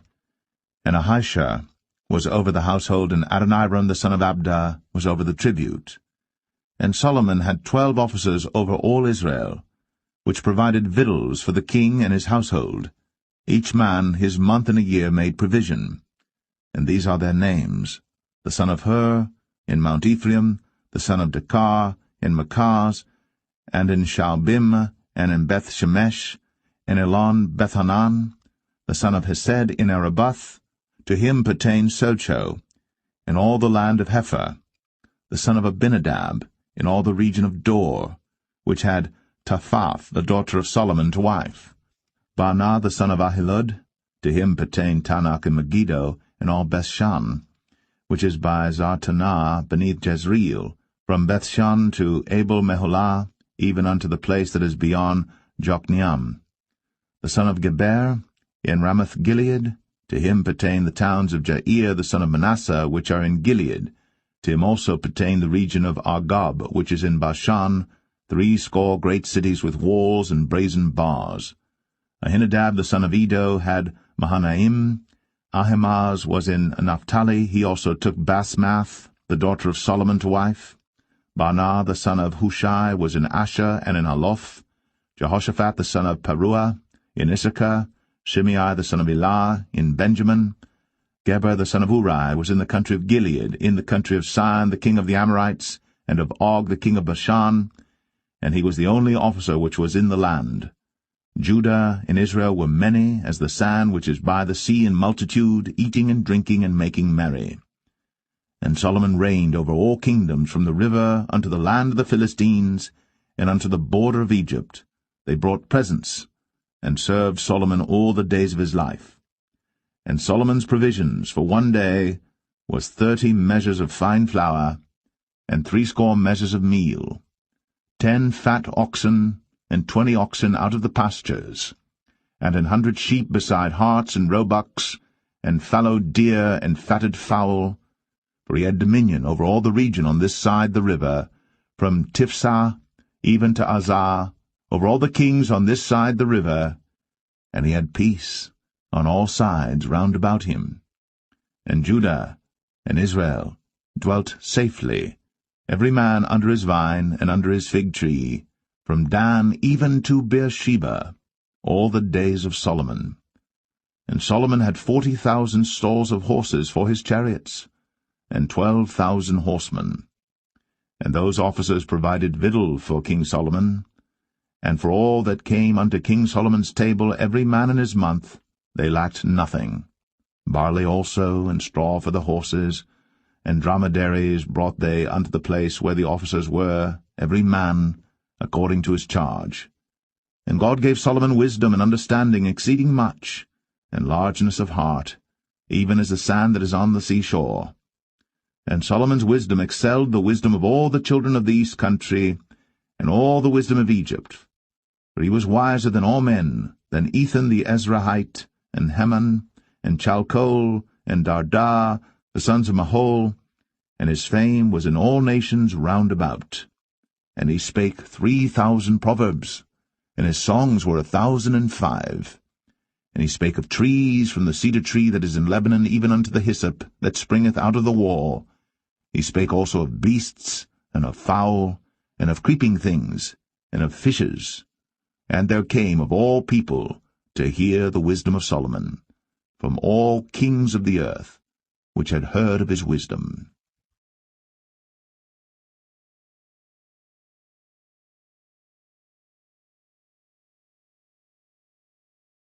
1 Kings 5. And Hiram king of Tyre sent his servants unto Solomon, for he had heard that they had anointed him king in the room of his father, for Hiram was ever a lover of David. And Solomon sent to Hiram, saying, Thou knowest how that David my father could not build an house unto the name of the Lord his God for the wars which were about him on every side, until the Lord put them under the soles of his feet.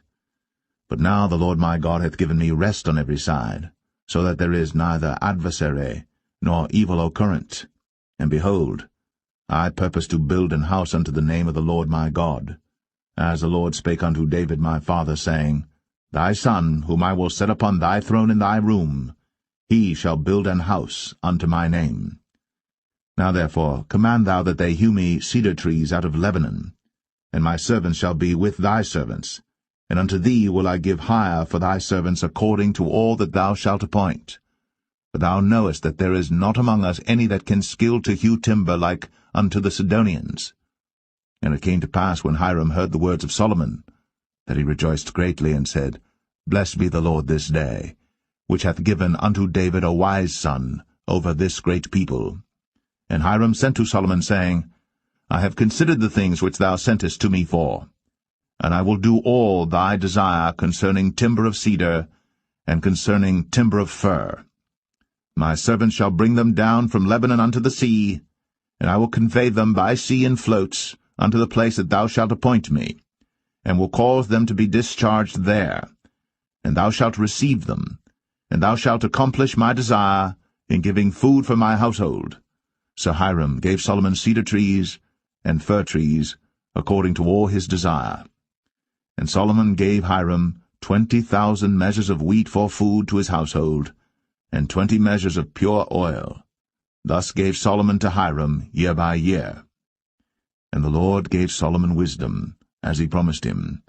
And there was peace between Hiram and Solomon, and they two made a league together. And King Solomon raised a levy out of all Israel, and the levy was 30,000 men. And he sent them to Lebanon, 10,000 a month by courses. A month they were in Lebanon, and 2 months at home, and Adoniram was over the levy. And Solomon had 70,000 that bare burdens, and 80,000 hewers in the mountains, beside the chief of Solomon's officers which were over the work, 3,300 which ruled over the people that wrought in the work. And the king commanded, and they brought great stones, costly stones, and hewed stones, to lay the foundation of the house. And Solomon's builders and Hiram's builders did hew them, and the stone squarers, so they prepared timber and stones to build the house.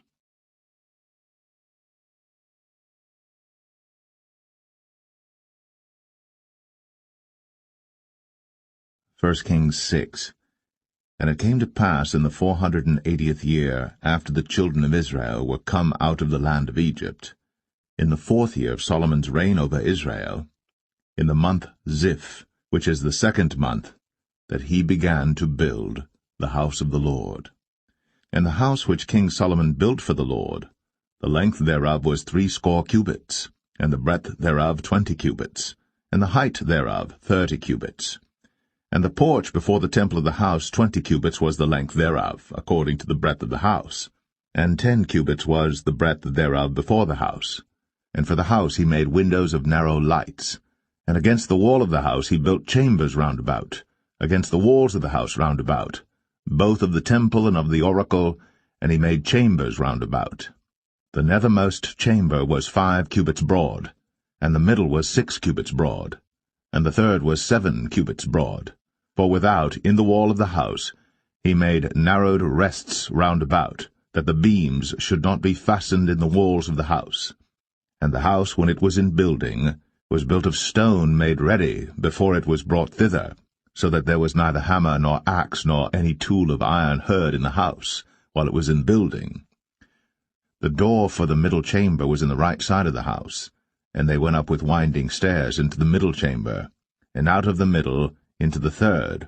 So he built the house, and finished it, and covered the house with beams and boards of cedar. And then he built chambers against all the house, 5 cubits high, and they rested on the house with timber of cedar.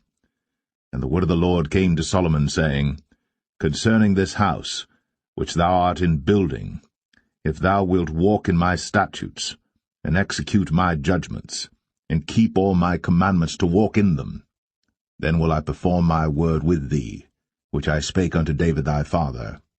And I will dwell among the children of Israel, and will not forsake my people Israel. So Solomon built the house, and finished it. And he built the walls of the house within with boards of cedar, both the floor of the house and the walls of the ceiling, and he covered them on the inside with wood, and covered the floor of the house with planks of fir. And he built 20 cubits on the sides of the house, both the floor and the walls with boards of cedar, even built them for it within, even for the oracle, even for the most holy place. And the house, that is, the temple before it, was 40 cubits long. And the cedar of the house within was carved with knobs and open flowers. All was cedar. There was no stone seen. And the oracle he prepared in the house within, to set there the ark of the covenant of the Lord.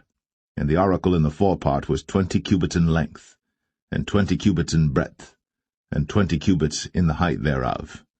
And he overlaid it with pure gold, and so covered the altar which was of cedar. So Solomon overlaid the house within with pure gold, and he made a partition by the chains of gold before the oracle, and he overlaid it with gold. And the whole house he overlaid with gold until he had finished all the house. Also the whole altar that was by the oracle he overlaid with gold.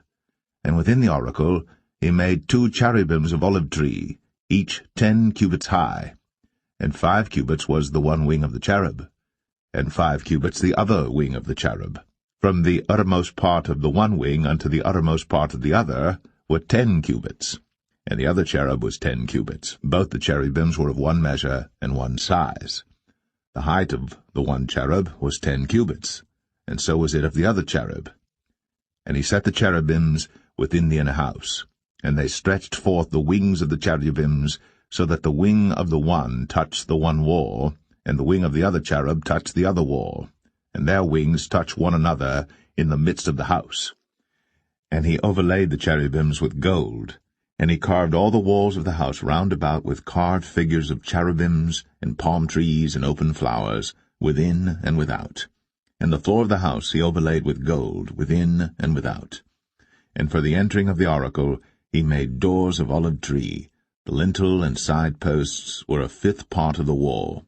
The 2 doors also were of olive tree, and he carved upon them carvings of cherubims and palm trees and open flowers, and overlaid them with gold, and spread gold upon the cherubims and upon the palm trees.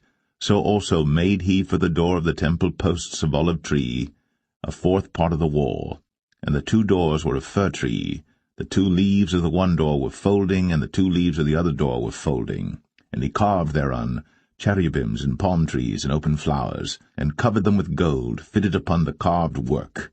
And he built the inner court with 3 rows of hewed stone, and a row of cedar beams.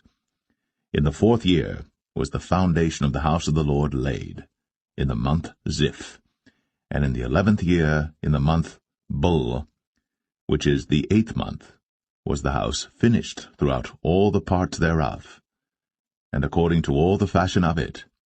So was he 7 years in building it.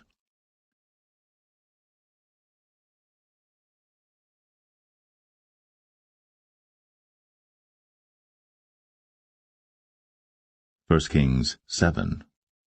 But Solomon was building his own house 13 years, and he finished all his house. He built also the house of the forest of Lebanon. The length thereof was 100 cubits, and the breadth thereof 50 cubits, and the height thereof 30 cubits, upon 4 rows of cedar pillars, with cedar beams upon the pillars. And it was covered with cedar above, upon the beams, that lay on 45 pillars, 15 in a row. And there were windows in 3 rows, and light was against light in 3 ranks. And all the doors and posts were square, with the windows, and light was against light in 3 ranks. And he made a porch of pillars. The length thereof was 50 cubits, and the breadth thereof 30 cubits, and the porch was before them. And the other pillars and the thick beam were before them. Then he made a porch for the throne where he might judge, even the porch of judgment, and it was covered with cedar from one side of the floor to the other. And his house where he dwelt had another court within the porch, which was of the like work. Solomon made also an house for Pharaoh's daughter, whom he had taken to wife, like unto this porch. All these were of costly stones, according to the measures of hewed stones, sawed with saws within and without, even from the foundation unto the coping, and so on the outside toward the great court.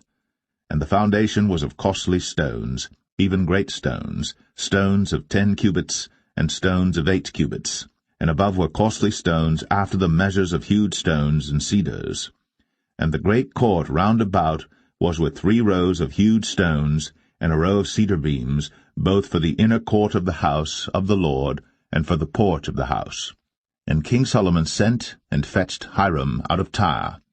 He was a widow's son of the tribe of Naphtali, and his father was a man of Tyre, a worker in brass, and he was filled with wisdom and understanding and cunning, to work all works in brass. And he came to King Solomon, and wrought all his work. For he cast 2 pillars of brass of 18 cubits high apiece, and a line of 12 cubits did compass either of them about. And he made 2 chapiters of molten brass, to set upon the tops of the pillars. The height of the one chapiter was 5 cubits, and the height of the other chapiter was 5 cubits.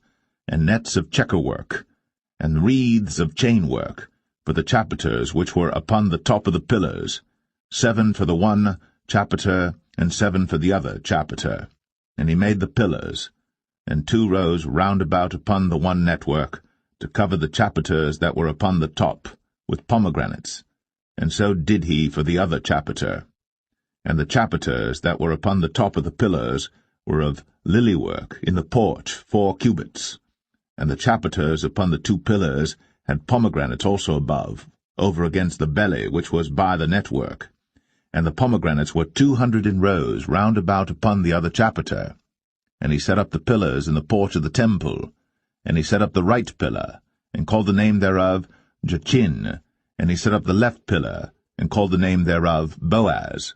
And upon the top of the pillars was lily-work. So was the work of the pillars finished. And he made a molten sea, 10 cubits from the one brim to the other. It was round all about, and his height was 5 cubits, and a line of 30 cubits did compass it round about. And under the brim of it round about there were knobs compassing it, 10 in a cubit, compassing the sea round about. The knobs were cast in 2 rows when it was cast. It stood upon 12 oxen, 3 looking toward the north, and 3 looking toward the west, and 3 looking toward the south, and 3 looking toward the east. And the sea was set above upon them, and all their hinder parts were inward. And it was an handbreadth thick, and the brim thereof was wrought like the brim of a cup, with flowers of lilies. It contained 2,000 baths. And he made 10 bases of brass. 4 cubits was the length of one base, and 4 cubits the breadth thereof, and 3 cubits the height of it. And the work of the bases was on this manner. They had borders, and the borders were between the ledges. And on the borders that were between the ledges were lions, oxen, and cherubims, and upon the ledges there was a base above, and beneath the lions and oxen were certain additions made of thin work. And every base had 4 brazen wheels, and plates of brass, and the 4 corners thereof had undersetters. Under the laver were undersetters molten, at the side of every addition. And the mouth of it within the chapiter, and above was a cubit, but the mouth thereof was round after the work of the base, a cubit and an half. And also upon the mouth of it were gravings with their borders 4 square, not round. And under the borders were 4 wheels, and the axle trees of the wheels were joined to the base, and the height of a wheel was a cubit and a half a cubit. And the work of the wheels was like the work of a chariot wheel. Their axle trees and their naves and their felloes and their spokes were all molten. And there were 4 undersetters to the 4 corners of one base, and the undersetters were of the very base itself. And in the top of the base was there a round compass of half a cubit high, and on the top of the base the ledges thereof, and the borders thereof were of the same. For on the plates of the ledges thereof, and on the borders thereof, he graved cherubims, lions, and palm trees, according to the proportion of every one, and additions round about. After this manner he made the 10 bases. All of them had 1 casting, 1 measure, and 1 size. Then made he 10 lavers of brass. 1 laver contained 40 baths, and every laver was 4 cubits, and upon every one of the 10 bases 1 laver. And he put 5 bases on the right side of the house, and 5 on the left side of the house, and he set the sea on the right side of the house eastward over against the south. And Hiram made the lavers, and the shovels, and the basins. So Hiram made an end of doing all the work that he made King Solomon for the house of the Lord. The 2 pillars and the 2 bowls of the chapiters that were on the top of the 2 pillars, and the 2 networks to cover the 2 bowls of the chapiters, which were upon the top of the pillars, and 400 pomegranates for the 2 networks, even 2 rows of pomegranates for 1 network, to cover the 2 bowls of the chapiters that were upon the pillars, and the 10 bases, and 10 lavers on the bases, and 1 sea, and 12 oxen under the sea, and the pots, and the shovels, and the basins, and all these vessels which Hiram made to King Solomon for the house of the Lord, were of bright brass. In the plain of Jordan did the king cast them, in the clay ground between Succoth and Zarthan. And Solomon left all the vessels unweighed, because they were exceeding many, neither was the weight of the brass found out. And Solomon made all the vessels that pertained unto the house of the Lord, the altar of gold, and the table of gold whereupon the showbread was, and the candlesticks of pure gold, 5 on the right side and 5 on the left, before the oracle, with the flowers and the lamps and the tongs of gold, and the bowls and the snuffers and the basins and the spoons and the censers of pure gold, and the hinges of gold, both for the doors of the inner house, the most holy place, and for the doors of the house, to wit, of the temple. So was ended all the work that King Solomon made for the house of the Lord. And Solomon brought in the things which David his father had dedicated, even the silver, and the gold, and the vessels, did he put among the treasures of the house of the Lord.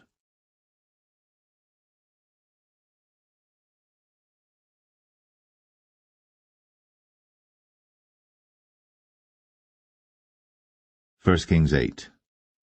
Then Solomon assembled the elders of Israel, and all the heads of the tribes, the chief of the fathers of the children of Israel, unto King Solomon in Jerusalem, that they might bring up the ark of the covenant of the Lord out of the city of David, which is Zion. And all the men of Israel assembled themselves unto King Solomon at the feast in the month Ethanim, which is the 7th month.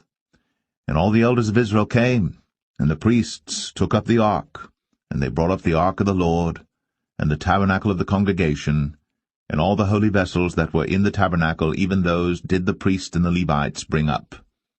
And King Solomon, and all the congregation of Israel, that were assembled unto him, were with him before the ark, sacrificing sheep and oxen, that could not be told nor numbered for multitude. And the priests brought in the ark of the covenant of the Lord unto his place, into the oracle of the house, to the most holy place, even under the wings of the cherubims. For the cherubims spread forth their 2 wings over the place of the ark, And the cherubims covered the ark, and the staves thereof above. And they drew out the staves, that the ends of the staves were seen out in the holy place before the oracle, and they were not seen without. And there they are unto this day.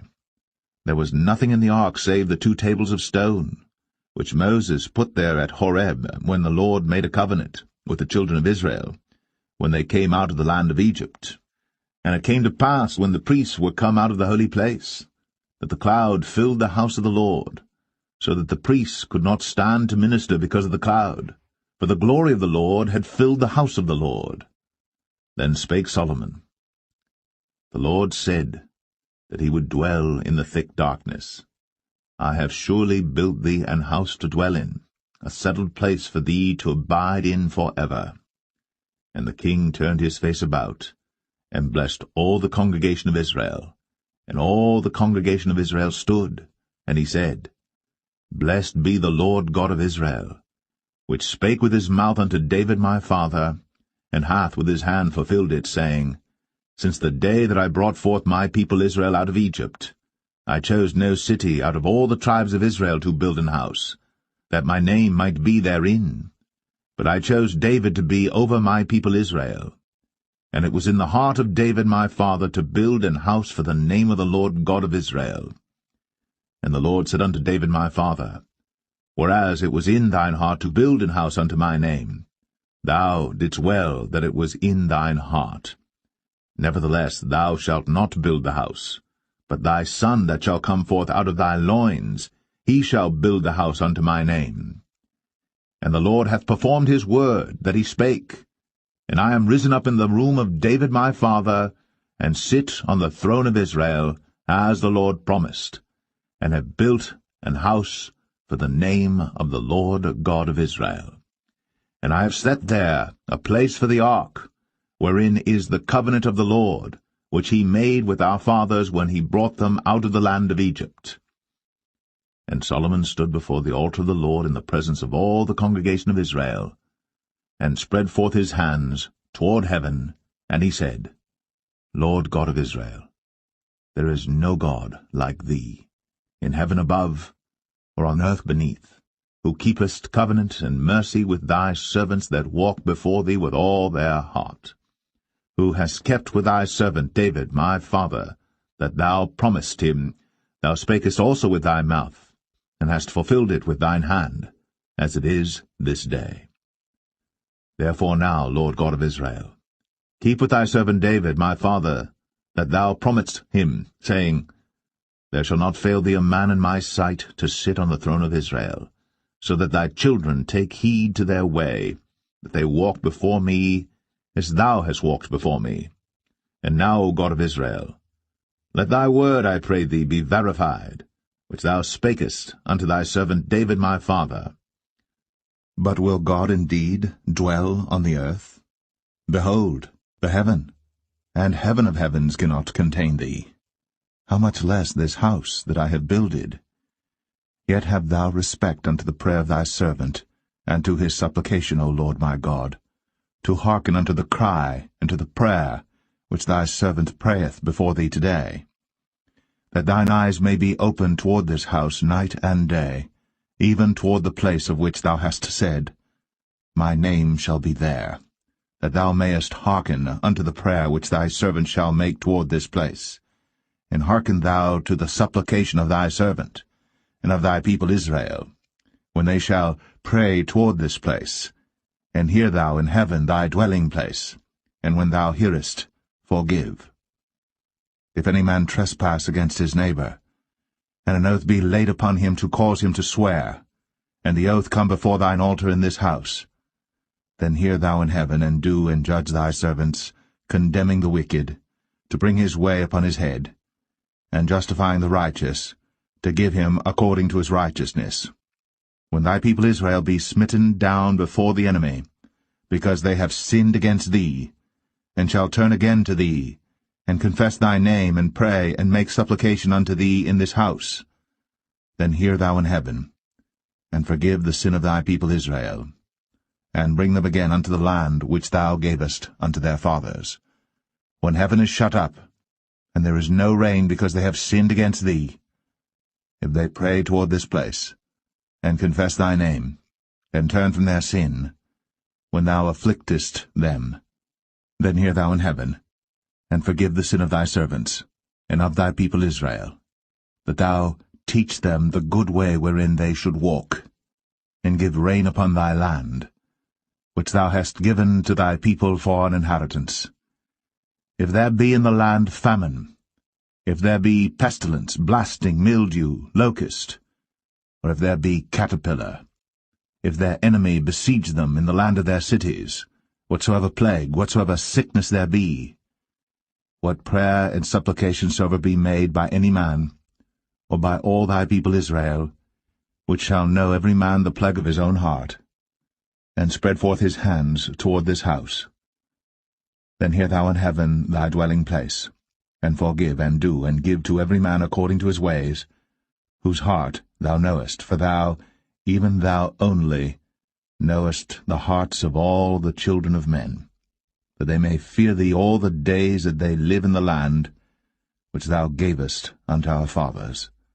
Moreover, concerning a stranger that is not of thy people Israel, but cometh out of a far country for thy name's sake, for they shall hear of thy great name, and of thy strong hand, and of thy stretched out arm, when he shall come and pray toward this house, hear thou in heaven thy dwelling place, and do according to all that the stranger calleth to thee for, that all people of the earth may know thy name, to fear thee, as do thy people Israel, and that they may know that this house which I have builded is called by thy name.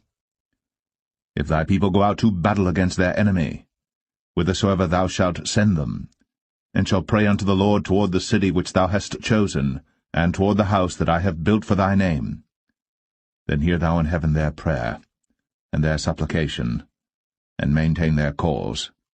If they sin against thee, for there is no man that sinneth not, and thou be angry with them, and deliver them to the enemy, so that they carry them away captives unto the land of the enemy, far or near. Yet if they shall bethink themselves in the land whither they were carried captives, and repent, and make supplication unto thee in the land of them that carried them captives, saying, We have sinned, and have done perversely, we have committed wickedness, and so return unto thee with all their heart, and with all their soul, in the land of their enemies, which led them away captive, and pray unto thee toward their land, which thou gavest unto their fathers, the city which thou hast chosen, and the house which I have built for thy name. Then hear thou their prayer, and their supplication in heaven thy dwelling place, and maintain their cause, and forgive thy people that have sinned against thee, and all their transgressions wherein they have transgressed against thee, and give them compassion before them who carry them captive, that they may have compassion on them. For they be thy people, and thine inheritance, which thou broughtest forth out of Egypt, from the midst of the furnace of iron, that thine eyes may be open unto the supplication of thy servant, and unto the supplication of thy people Israel, to hearken unto them in all that they call for unto thee. For thou didst separate them from among all the people of the earth to be thine inheritance, as thou spakest by the hand of Moses thy servant, when thou broughtest our fathers out of Egypt, O Lord God. And it was so that when Solomon had made an end of praying all this prayer and supplication unto the Lord, he arose from before the altar of the Lord, from kneeling on his knees with his hands spread up to heaven. And he stood, and blessed all the congregation of Israel with a loud voice, saying, Blessed be the Lord, that hath given rest unto his people Israel, according to all that he promised. There hath not failed one word of all his good promise, which he promised by the hand of Moses his servant. The Lord our God be with us, as he was with our fathers.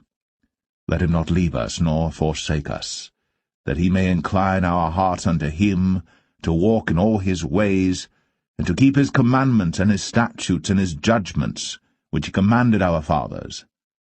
And let these my words wherewith I have made supplication before the Lord be nigh unto the Lord our God day and night, that he maintain the cause of his servant, and the cause of his people Israel at all times, as the matter shall require, that all the people of the earth may know that the Lord is God, and that there is none else. Let your heart therefore be perfect with the Lord our God, to walk in his statutes, and to keep his commandments, as at this day. And the king and all Israel with him offered sacrifice before the Lord. And Solomon offered a sacrifice of peace offerings which he offered unto the Lord, 22,000 oxen, and 120,000 sheep. So the king and all the children of Israel dedicated the house of the Lord. The same day did the king hallow the middle of the court that was before the house of the Lord, for there he offered burnt offerings and meat offerings, and the fat of the peace offerings, because the brazen altar that was before the Lord was too little to receive the burnt offerings and meat offerings, and the fat of the peace offerings.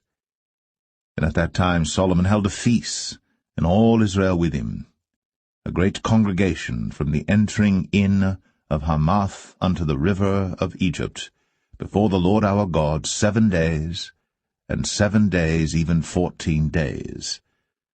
On the 8th day he sent the people away, and they blessed the king, and went unto their tents joyful and glad of heart, for all the goodness that the Lord had done for David his servant, and for Israel his people.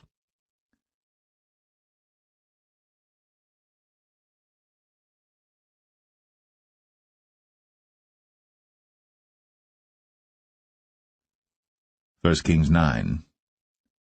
And it came to pass, when Solomon had finished the building of the house of the Lord, and the king's house, and all Solomon's desire which he was pleased to do, that the Lord appeared to Solomon the second time, as he had appeared unto him at Gibeon. And the Lord said unto him, I have heard thy prayer and thy supplication that thou hast made before me. I have hallowed this house which thou hast built, to put my name there for ever, and mine eyes and mine heart shall be there perpetually. And if thou wilt walk before me, as David thy father walked, in integrity of heart, and in uprightness, to do according to all that I have commanded thee, and wilt keep my statutes and my judgments, then I will establish the throne of thy kingdom upon Israel forever, as I promised to David thy father, saying, There shall not fail thee a man upon the throne of Israel. But if ye shall at all turn from following me, ye or your children, and will not keep my commandments and my statutes which I have set before you, but go and serve other gods, and worship them, then will I cut off Israel out of the land which I have given them, and this house which I have hallowed for my name will I cast out of my sight, and Israel shall be a proverb and a byword among all people. And at this house which is high, every one that passeth by it shall be astonished, and shall hiss, and they shall say, Why hath the Lord done thus unto this land, and to this house? And they shall answer, Because they forsook the Lord their God, who brought forth their fathers out of the land of Egypt, and had taken hold upon other gods, and have worshipped them, and served them. Therefore hath the Lord brought upon them all this evil. And it came to pass at the end of 20 years, when Solomon had built the 2 houses, the house of the Lord, and the king's house. Now Hiram the king of Tyre had furnished Solomon with cedar trees and fir trees, and with gold according to all his desire. That then King Solomon gave Hiram 20 cities in the land of Galilee. And Hiram came out from Tyre to see the cities which Solomon had given him, and they pleased him not. And he said, What cities are these which thou hast given me, my brother? And he called them the land of Cabul unto this day. And Hiram sent to the king 60 talents of gold.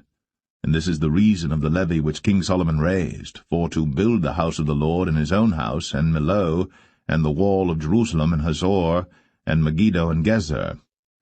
For Pharaoh king of Egypt had gone up and taken Gezer, and burnt it with fire, and slain the Canaanites that dwelt in the city, and given it for a present unto his daughter Solomon's wife. And Solomon built Gezer, and Beth-horon the nether, and Baalath, and Tadmor in the wilderness in the land, and all the cities of store that Solomon had, and cities for his chariots, and cities for his horsemen, and that which Solomon desired to build in Jerusalem, and in Lebanon, and in all the land of his dominion, And all the people that were left of the Amorites, Hittites, Perizzites, Hivites, and Jebusites, which were not of the children of Israel, their children that were left after them in the land, whom the children of Israel also were not able utterly to destroy, upon those did Solomon levy a tribute of bondservice unto this day. But of the children of Israel did Solomon make no bondmen, but they were men of war, and his servants, and his princes, and his captains, and rulers of his chariots, and his horsemen. These were the chief of the officers that were over Solomon's work, 550, which bare rule over the people that wrought in the work. But Pharaoh's daughter came up out of the city of David unto her house, which Solomon had built for her. Then did he build Millo. And 3 times in a year did Solomon offer burnt offerings and peace offerings upon the altar which he built unto the Lord. And he burnt incense upon the altar that was before the Lord. So he finished the house. And King Solomon made a navy of ships in Ezion-Geber, which is beside Eloth, on the shore of the Red Sea, in the land of Edom.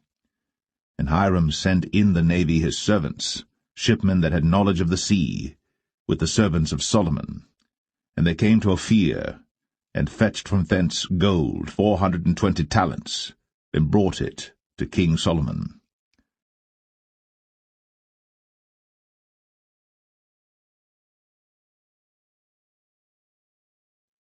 1 Kings 10. And when the queen of Sheba heard of the fame of Solomon concerning the name of the Lord, she came to prove him with hard questions. And she came to Jerusalem with a very great train, with camels that bare spices, and very much gold, and precious stones. And when she was come to Solomon, she communed with him of all that was in her heart. And Solomon told her all her questions. There was not anything hid from the king which he told her not. And when the queen of Sheba had seen all Solomon's wisdom, and the house that he had built, and the meat of his table, and the sitting of his servants, and the attendance of his ministers, and their apparel, and his cupbearers, and his ascent by which he went up unto the house of the Lord, there was no more spirit in her.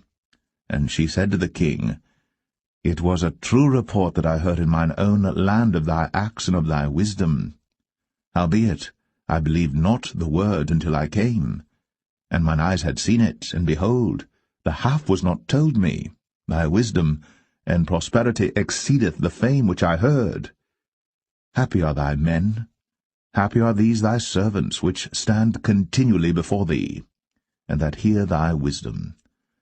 Blessed be the Lord thy God, which delighteth in thee, to set thee on the throne of Israel, because the Lord loved Israel for ever. Therefore made he thee king, to do judgment and justice. And she gave the king 120 talents of gold and of spices, very great store, and precious stones. There came no more such abundance of spices as these which the queen of Sheba gave to King Solomon. And the navy also of Hiram that brought gold from Ophir, brought in from Ophir great plenty of almug trees and precious stones.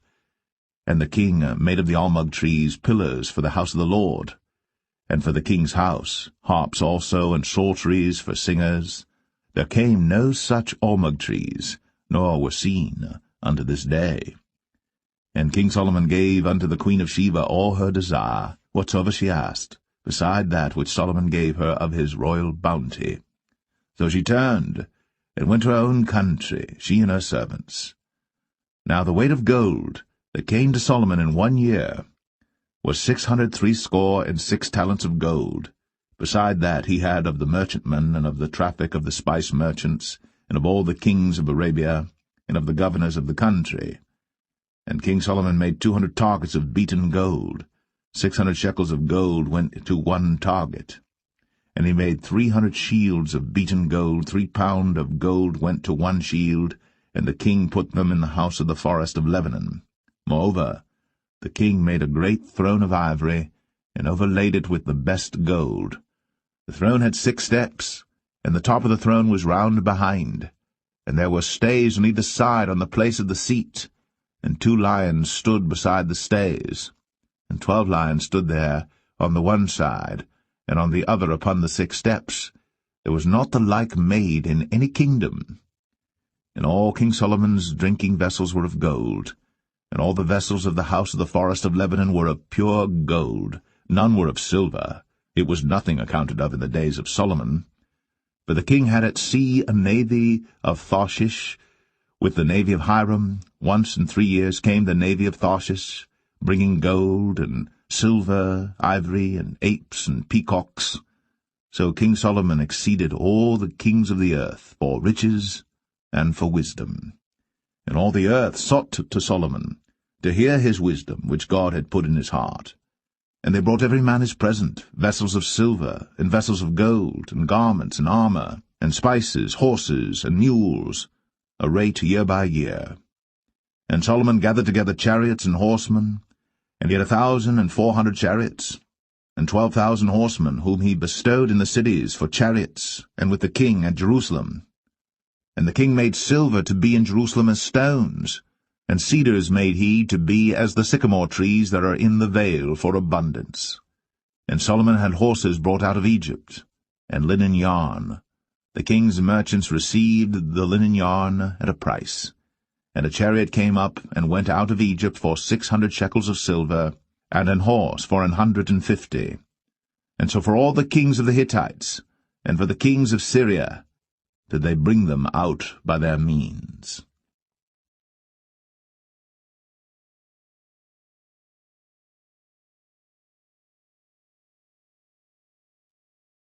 1 Kings 11. But King Solomon loved many strange women, together with the daughter of Pharaoh, women of the Moabites, Ammonites, Edomites, Zidonians, and Hittites. Of the nations concerning which the Lord said unto the children of Israel, Ye shall not go in to them, neither shall they come in unto you, for surely they will turn away your heart after their gods. Solomon clave unto these in love. And he had 700 wives, princesses, and 300 concubines, and his wives turned away his heart. For it came to pass, when Solomon was old, that his wives turned away his heart after other gods. And his heart was not perfect with the Lord his God, as was the heart of David his father. For Solomon went after Ashtoreth, the goddess of the Zidonians, and after Milcom, the abomination of the Ammonites.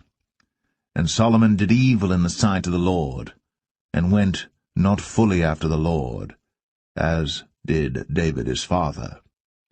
Then did Solomon build an high place for Chemosh, the abomination of Moab, in the hill that is before Jerusalem, and for Molech, the abomination of the children of Ammon. And likewise did he for all his strange wives, which burnt incense, and sacrificed unto their gods. And the Lord was angry with Solomon, because his heart was turned from the Lord God of Israel, which had appeared unto him twice, and had commanded him concerning this thing, that he should not go after other gods. But he kept not that which the Lord commanded. Wherefore the Lord said unto Solomon, Forasmuch as this is done of thee, and thou hast not kept my covenant and my statutes, which I have commanded thee, I will surely rend the kingdom from thee, and will give it to thy servant. Notwithstanding, in thy days, I will not do it for David thy father's sake, but I will rend it out of the hand of thy son.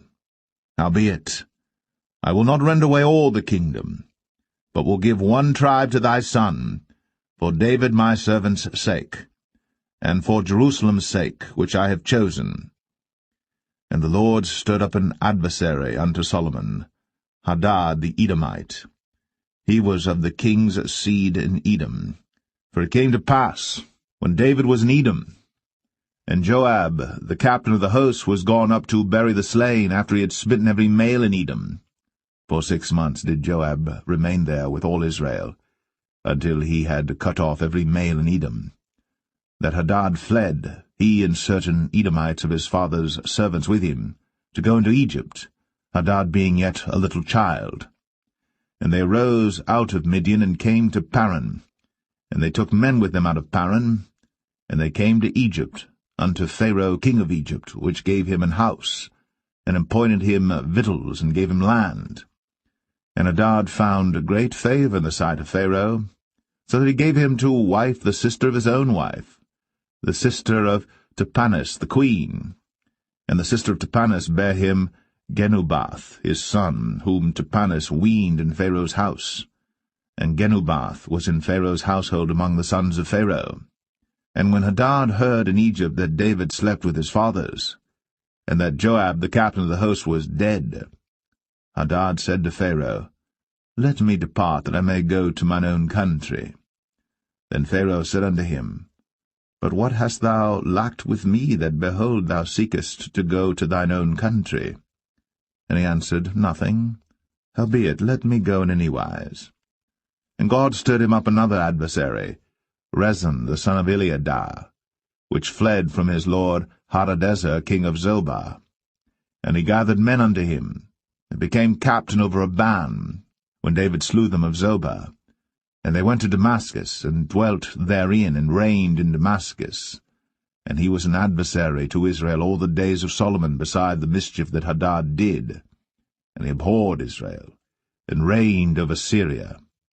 And Jeroboam the son of Nebat, an Ephrathite of Zeradah, Solomon's servant, whose mother's name was Zeruiah, a widow woman, even he lifted up his hand against the king. And this was the cause that he lifted up his hand against the king. Solomon built Millo, and repaired the breaches of the city of David his father. And the man Jeroboam was a mighty man of valor.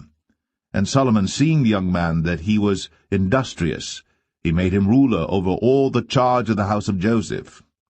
And it came to pass at that time, when Jeroboam went out of Jerusalem, that the prophet Ahijah the Shilonite found him in the way, and he had clad himself with a new garment. And they two were alone in the field.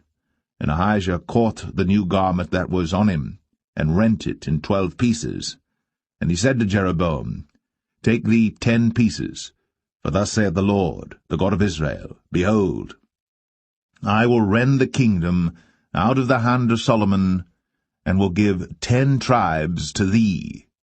But he shall have 1 tribe for my servant David's sake, and for Jerusalem's sake, the city which I have chosen out of all the tribes of Israel, because that they have forsaken me, and have worshipped Ashtoreth, the goddess of the Zidonians, Chemosh, the god of the Moabites, and Milcom, the god of the children of Ammon, and have not walked in my ways, to do that which is right in mine eyes, and to keep my statutes and my judgments, as did David his father.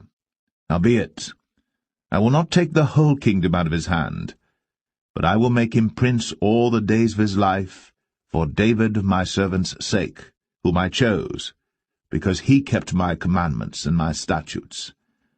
But I will take the kingdom out of his son's hand, and will give it unto thee, even 10 tribes. And unto his son will I give 1 tribe, that David my servant may have a light always before me in Jerusalem, the city which I have chosen me, to put my name there. And I will take thee, and thou shalt reign according to all that thy soul desireth, and shalt be king over Israel. And it shall be, if thou wilt hearken unto all that I command thee, and wilt walk in my ways, and do that is right in my sight, to keep my statutes and my commandments, as David my servant did, that I will be with thee, and build thee a sure house, as I built for David, and will give Israel unto thee. And I will for this afflict the seed of David, but not forever.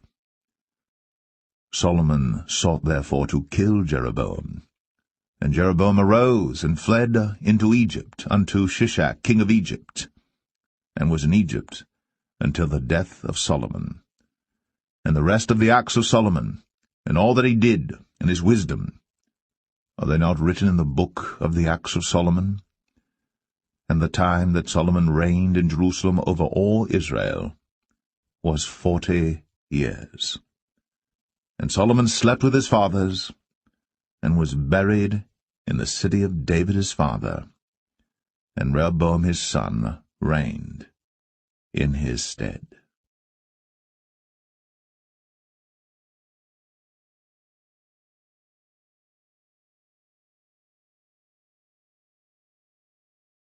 First Kings 12. And Rehoboam went to Shechem, for all Israel were come to Shechem to make him king.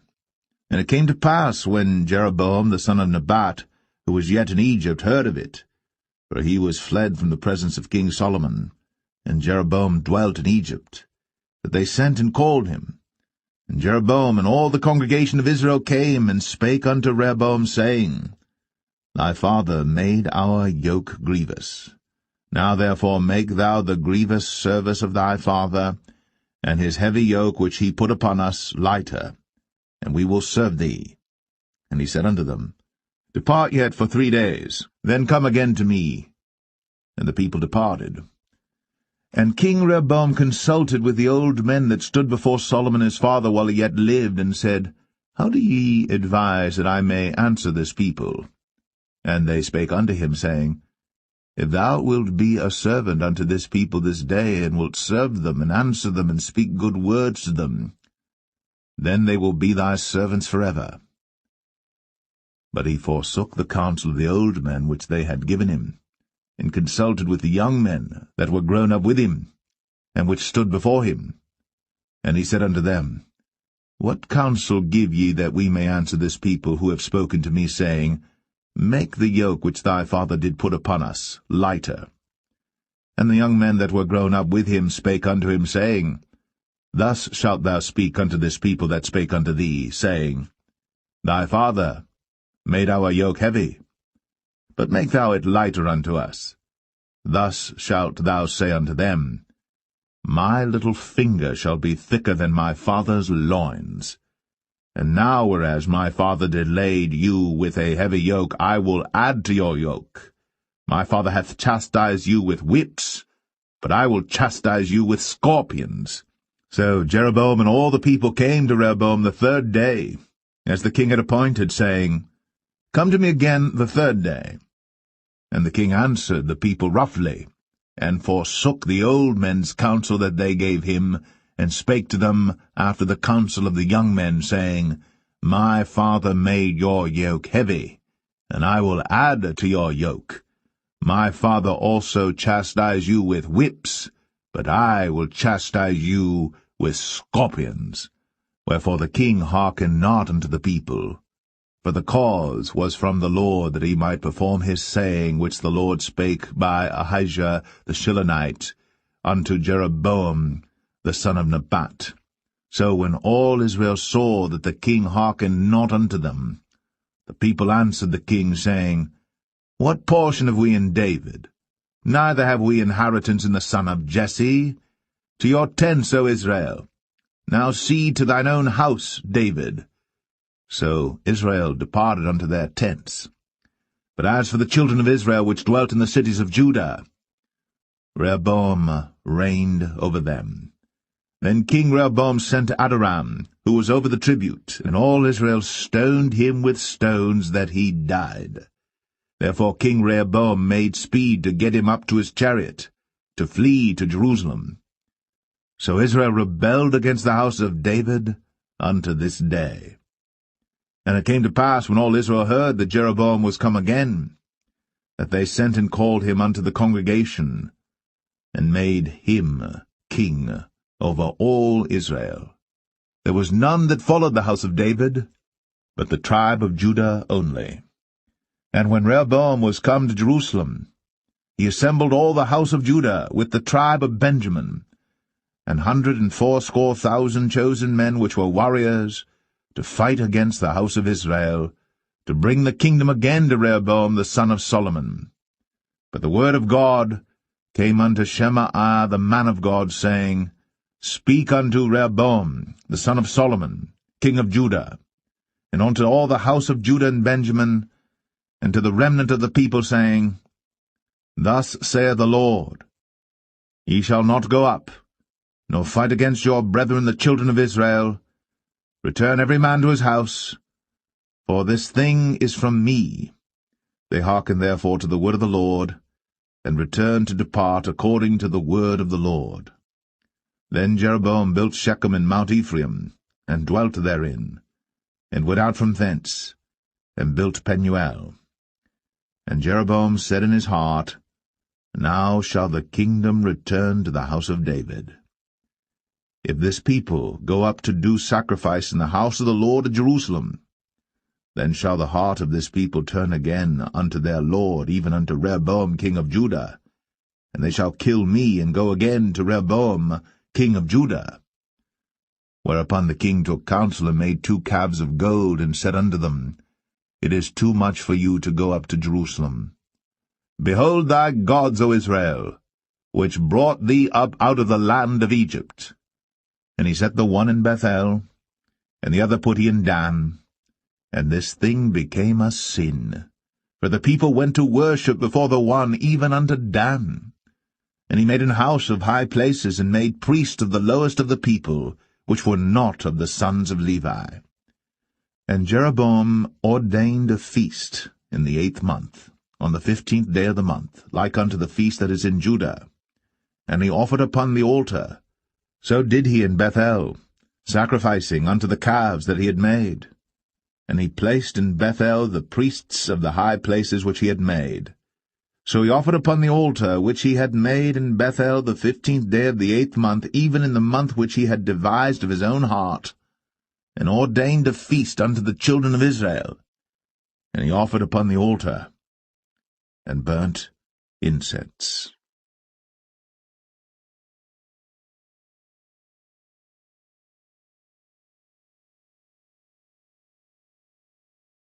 1 Kings 13. And behold, there came a man of God out of Judah by the word of the Lord unto Bethel. And Jeroboam stood by the altar to burn incense.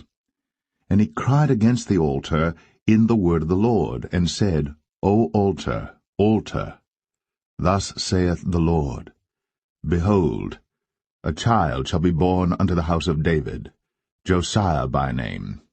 And upon thee shall he offer the priests of the high places that burn incense upon thee, and men's bones shall be burnt upon thee.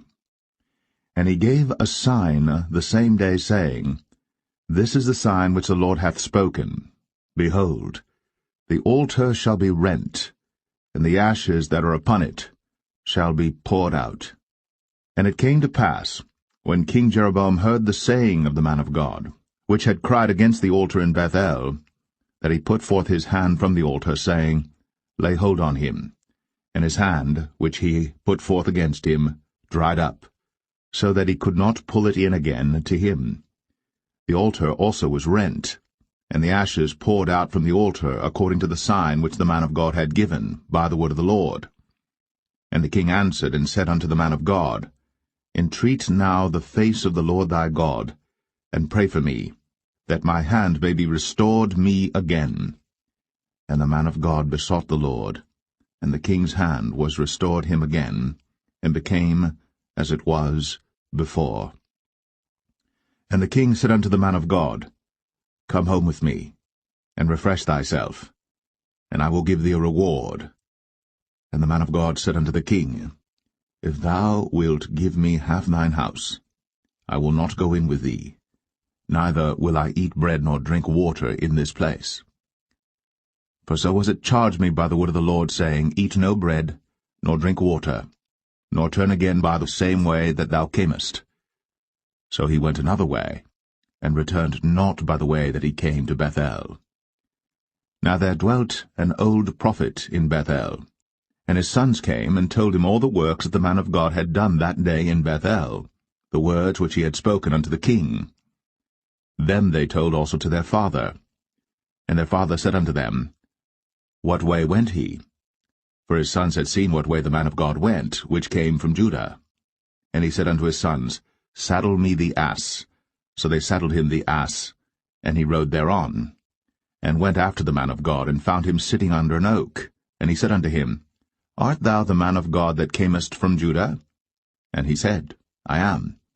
Then he said unto him, Come home with me, and eat bread. And he said, I may not return with thee, nor go in with thee, neither will I eat bread nor drink water with thee in this place.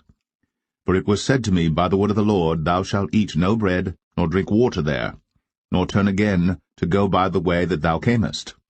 He said unto him, I am a prophet, also as thou art. And an angel spake unto me by the word of the Lord, saying, Bring him back with thee into thine house, that he may eat bread and drink water. But he lied unto him. So he went back with him, and did eat bread in his house, and drank water. And it came to pass, as they sat at the table, that the word of the Lord came unto the prophet that brought him back. And he cried unto the man of God that came from Judah, saying, Thus saith the Lord, For as much as thou hast disobeyed the mouth of the Lord, and hast not kept the commandment which the Lord thy God commanded thee, but camest back, and hast eaten bread, and drunk water in the place, of the which the Lord did say to thee, Eat no bread, and drink no water, thy carcass shall not come unto the sepulchre of thy fathers. And it came to pass, after he had eaten bread, and after he had drunk, that he saddled for him the ass, to wit, for the prophet whom he had brought back. And when he was gone, a lion met him by the way, and slew him. And his carcass was cast in the way, and the ass stood by it. The lion also stood by the carcass. And behold, men passed by, and saw the carcass cast in the way, and the lion standing by the carcass. And they came and told it in the city where the old prophet dwelt. And when the prophet that brought him back from the way heard thereof, he said, It is the man of God who was disobedient unto the word of the Lord. Therefore the Lord hath delivered him unto the lion, which hath torn him and slain him according to the word of the Lord, which he spake unto him. And he spake to his son, saying, Saddle me the ass. And they saddled him. And he went and found his carcass cast in the way, and the ass and the lion standing by the carcass. The lion had not eaten the carcass, nor torn the ass. And the prophet took up the carcass of the man of God, and laid it upon the ass, and brought it back. And the old prophet came to the city to mourn and to bury him. And he laid his carcass in his own grave. And they mourned over him, saying, Alas, my brother! And it came to pass, after he had buried him, that he spake to his son, saying, When I am dead, then bury me in the sepulchre wherein the man of God is buried. Lay my bones beside his bones. For the saying which he cried by the word of the Lord against the altar in Bethel, and against all the houses of the high places which are in the cities of Samaria, shall surely come to pass.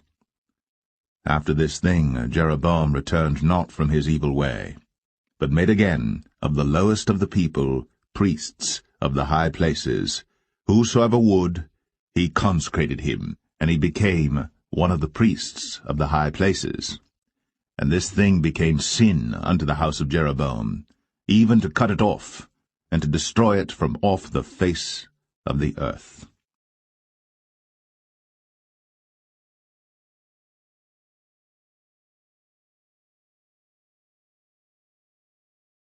1 Kings 14. At that time Abijah, the son of Jeroboam, fell sick.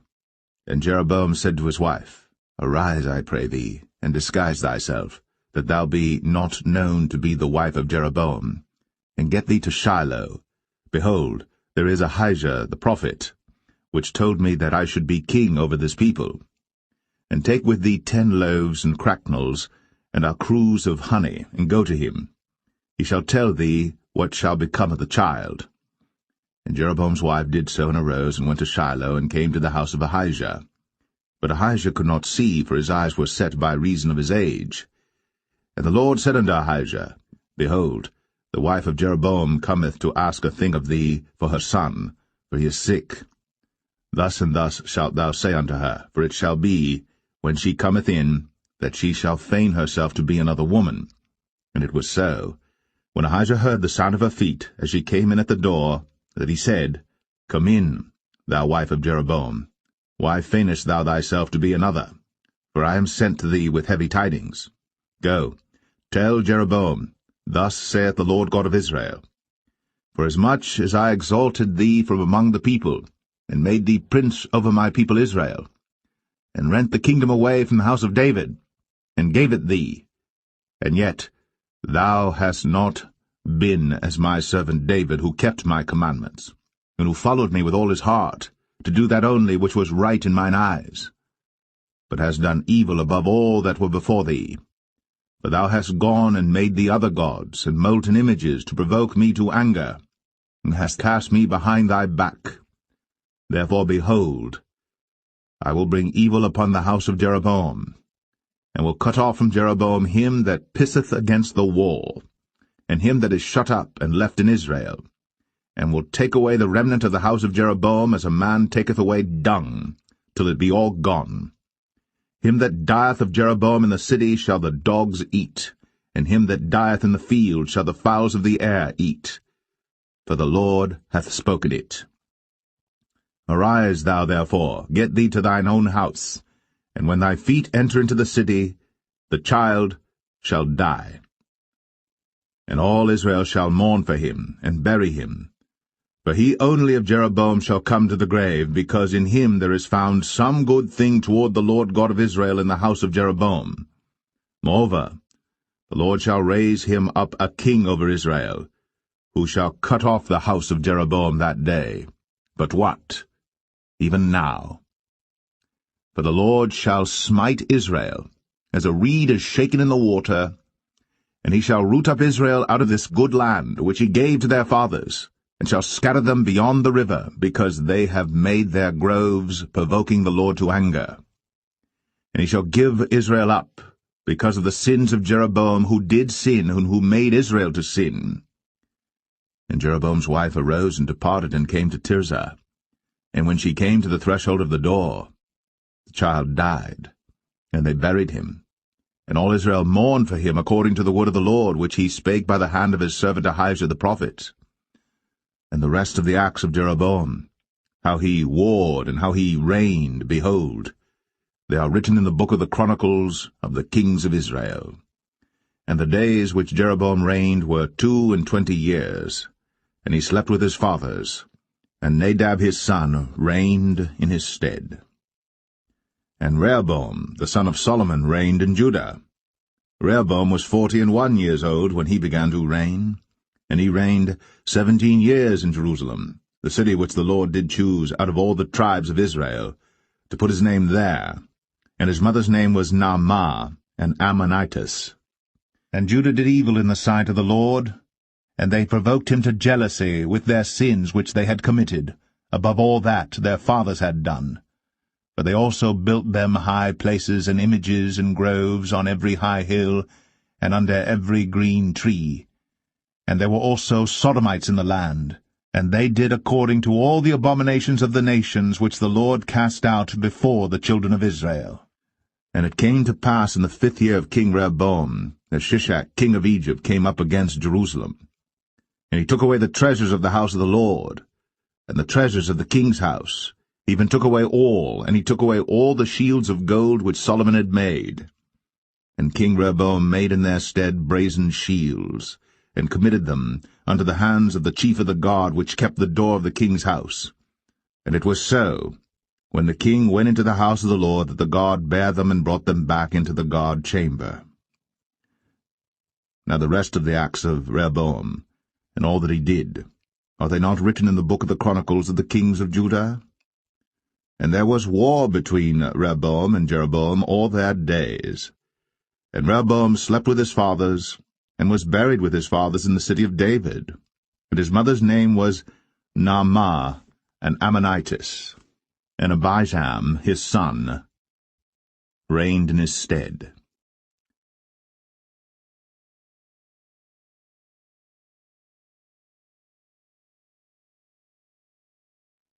1 Kings 15. Now in the 18th year of King Jeroboam, the son of Nebat, reigned Abijam over Judah. 3 years reigned he in Jerusalem, and his mother's name was Maachah, the daughter of Abishalom.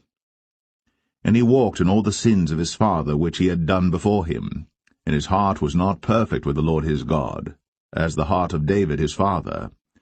Nevertheless, for David's sake did the Lord his God give him a lamp in Jerusalem to set up his son after him, and to establish Jerusalem, because David did that which was right in the eyes of the Lord, and turned not aside from anything that he commanded him all the days of his life, save only in the matter of Uriah the Hittite. And there was war between Rehoboam and Jeroboam all the days of his life. Now the rest of the acts of Abijam, and all that he did, Are they not written in the book of the Chronicles of the kings of Judah? And there was war between Abijam and Jeroboam. And Abijam slept with his fathers, and they buried him in the city of David, and Asa, his son, reigned in his stead. And in the 20th year of Jeroboam, king of Israel, reigned Asa over Judah. And 41 years reigned he in Jerusalem. And his mother's name was Maachah, the daughter of Abishalom. And Asa did that which was right in the eyes of the Lord, as did David his father. And he took away the Sodomites out of the land, and removed all the idols that his fathers had made. And also Maachah his mother, even her he removed from being queen, because she had made an idol in the grove. And Asa destroyed her idol, and burned it by the brook Kidron. But the high places were not removed. Nevertheless Asa's heart was perfect with the Lord all his days. And he brought in the things which his father had dedicated, and the things which himself had dedicated, into the house of the Lord, silver and gold and vessels. And there was war between Asa and Baasha, king of Israel, all their days. And Baasha, king of Israel, went up against Judah, and built Ramah, that he might not suffer any to go out or come in to Asa, king of Judah. Then Asa took all the silver and the gold that were left in the treasures of the house of the Lord, and the treasures of the king's house, and delivered them into the hand of his servants. And King Asa sent them to Ben-Hadad, the son of Tabrimon, the son of Hezion, king of Syria, that dwelt at Damascus, saying, There is a league between me and thee, and between my father and thy father. Behold, I have sent unto thee a present of silver and gold. Come, and break thy league with Baasha king of Israel, that he may depart from me. So Ben-Hadad hearkened unto King Asa, and sent the captains of the hosts which he had against the cities of Israel, and smote Ijon and Dan and Abel-Beth-Maachah and all Cinneroth, with all the land of Naphtali. And it came to pass, when Baasha heard thereof, that he left off building of Ramah, and dwelt in Tirzah. Then King Asa made a proclamation throughout all Judah, none was exempted. And they took away the stones of Ramah, and the timber thereof, wherewith Baasha had builded. And King Asa built with them Geba of Benjamin, and Mizpah. The rest of all the acts of Asa, and all his might, and all that he did, and the cities which he built, are they not written in the book of the Chronicles of the kings of Judah? Nevertheless, in the time of his old age, he was diseased in his feet. And Asa slept with his fathers, and was buried with his fathers in the city of David his father, and Jehoshaphat his son reigned in his stead. And Nadab the son of Jeroboam began to reign over Israel in the 2nd year of Asa king of Judah, and reigned over Israel 2 years. And he did evil in the sight of the Lord, and walked in the way of his father, and in his sin wherewith he made Israel to sin. And Baasha the son of Ahijah of the house of Issachar conspired against him. And Baasha smote him at Gibbethon, which belonged to the Philistines, for Nadab and all Israel laid siege to Gibbethon. Even in the 3rd year of Asa king of Judah did Baasha slay him, and reigned in his stead. And it came to pass when he reigned, that he smote all the house of Jeroboam. He left not to Jeroboam any that breathed, until he had destroyed him, according unto the saying of the Lord, which he spake by his servant Ahijah the Shilonite. Because of the sins of Jeroboam which he sinned, and which he made Israel sin, by his provocation wherewith he provoked the Lord God of Israel to anger.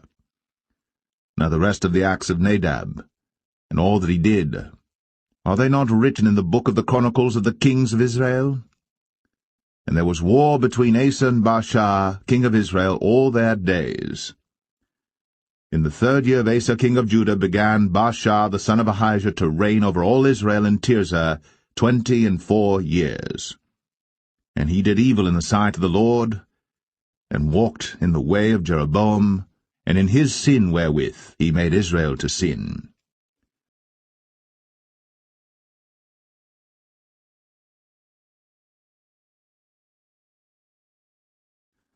1 Kings 16. Then the word of the Lord came to Jehu the son of Hanani against Baasha, saying, Forasmuch as I exalted thee out of the dust, and made thee prince over my people Israel, and thou hast walked in the way of Jeroboam, and hast made my people Israel to sin, to provoke me to anger with their sins, behold, I will take away the posterity of Baasha, and the posterity of his house, and will make thy house like the house of Jeroboam the son of Nebat. Him that dieth of Baasha in the city shall the dogs eat, and him that dieth of his in the fields shall the fowls of the air eat. Now the rest of the acts of Baasha, and what he did, and his might, are they not written in the book of the Chronicles of the kings of Israel? So Baasha slept with his fathers, and was buried in Tirzah, and Elah his son reigned in his stead. And also by the hand of the prophet Jehu, the son of Hanani, came the word of the Lord against Baasha, and against his house, even for all the evil that he did in the sight of the Lord in provoking him to anger, with the work of his hands, in being like the house of Jeroboam, and because he killed him. In the 26th year of Asa king of Judah began Elah the son of Baasha to reign over Israel in Tirzah 2 years. And his servant Zimri, captain of half his chariots, conspired against him, as he was in Tirzah drinking himself drunk in the house of Arzah, steward of his house in Tirzah. And Zimri went in, and smote him, and killed him, in the 27th year of Asa king of Judah, and reigned in his stead. And it came to pass, when he began to reign, as soon as he sat on his throne, that he slew all the house of Baasha. He left him not one that pisseth against a wall, neither of his kinsfolks, nor of his friends. Thus did Zimri destroy all the house of Baasha, according to the word of the Lord which he spake against Baasha by Jehu the prophet. For all the sins of Baasha, and the sins of Elah his son, by which they sinned, and by which they made Israel to sin, in provoking the Lord God of Israel to anger with their vanities. Now the rest of the acts of Elah, and all that he did, are they not written in the book of the Chronicles of the kings of Israel? In the 27th year of Asa king of Judah did Zimri reign 7 days in Tirzah. And the people were encamped against Gibbethon, which belonged to the Philistines. And the people that were encamped heard say, Zimri hath conspired, and hath also slain the king. Wherefore all Israel made Omri, the captain of the host, king over Israel that day in the camp. And Omri went up from Gibbethon, and all Israel with him, and they besieged Tirzah. And it came to pass, when Zimri saw that the city was taken, that he went into the palace of the king's house, and burnt the king's house over him with fire, and died. For his sins, which he sinned in doing evil in the sight of the Lord, in walking in the way of Jeroboam, and in his sin which he did, to make Israel to sin. Now the rest of the acts of Zimri, and his treason that he wrought, are they not written in the book of the Chronicles of the kings of Israel? Then were the people of Israel divided into 2 parts, after the people followed Tibni the son of Ginath, to make him king, and half followed Omri. But the people that followed Omri prevailed against the people that followed Tibni the son of Ginath. So Tibni died, and Omri reigned.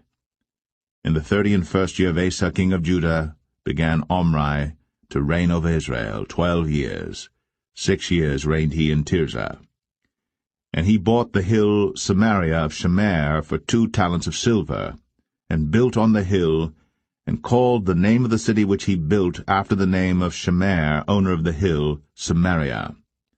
But Omri wrought evil in the eyes of the Lord, and did worse than all that were before him. For he walked in all the way of Jeroboam the son of Nebat, and in his sin wherewith he made Israel to sin, to provoke the Lord God of Israel to anger with their vanities. Now the rest of the acts of Omri which he did, and his might that he showed, are they not written in the book of the Chronicles of the kings of Israel? So Omri slept with his fathers, and was buried in Samaria, and Ahab his son reigned in his stead. And in the 38th year of Asa king of Judah began Ahab the son of Omri to reign over Israel.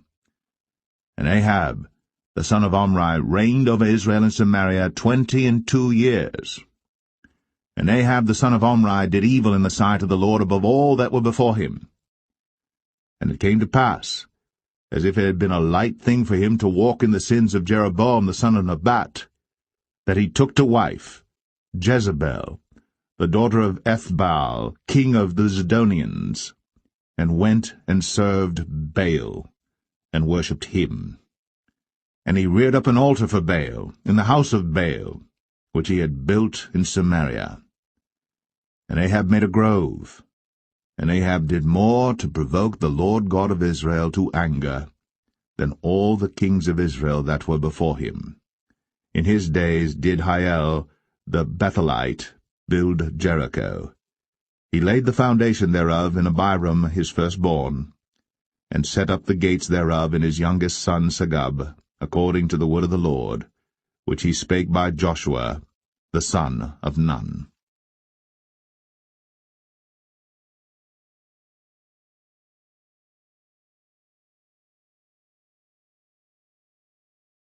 1 Kings 17.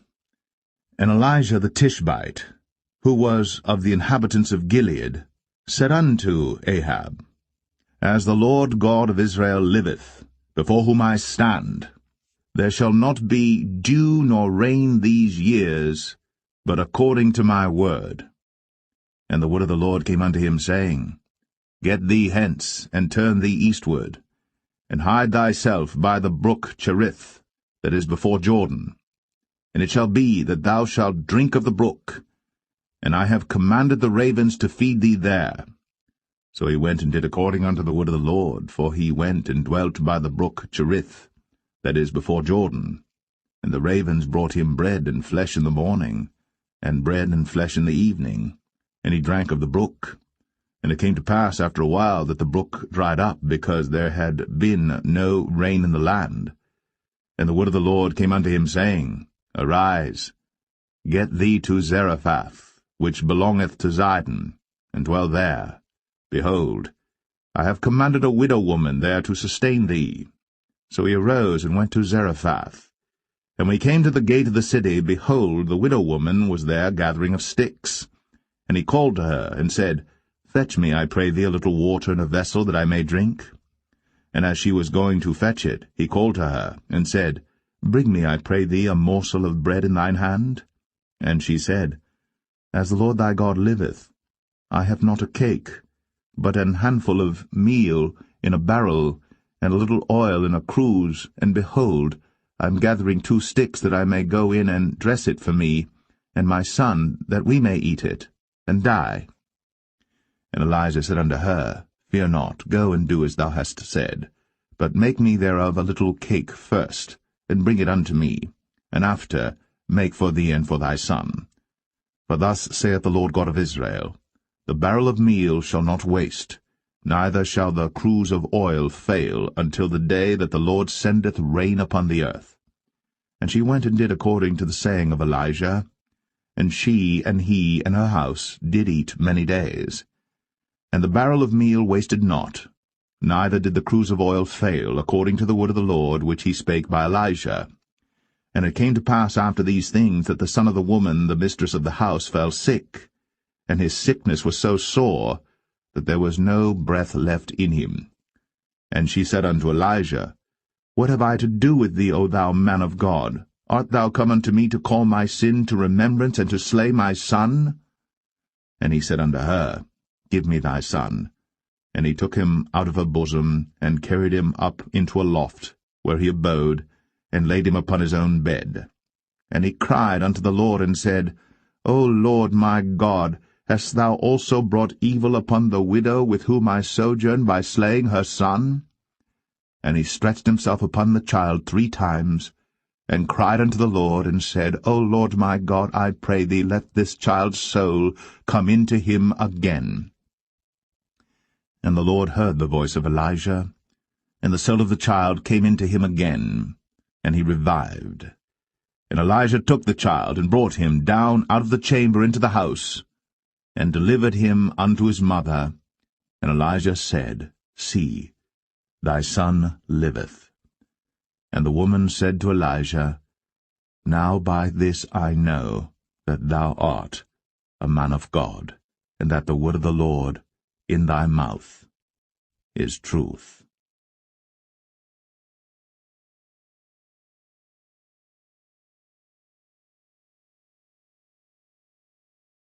1 Kings 18.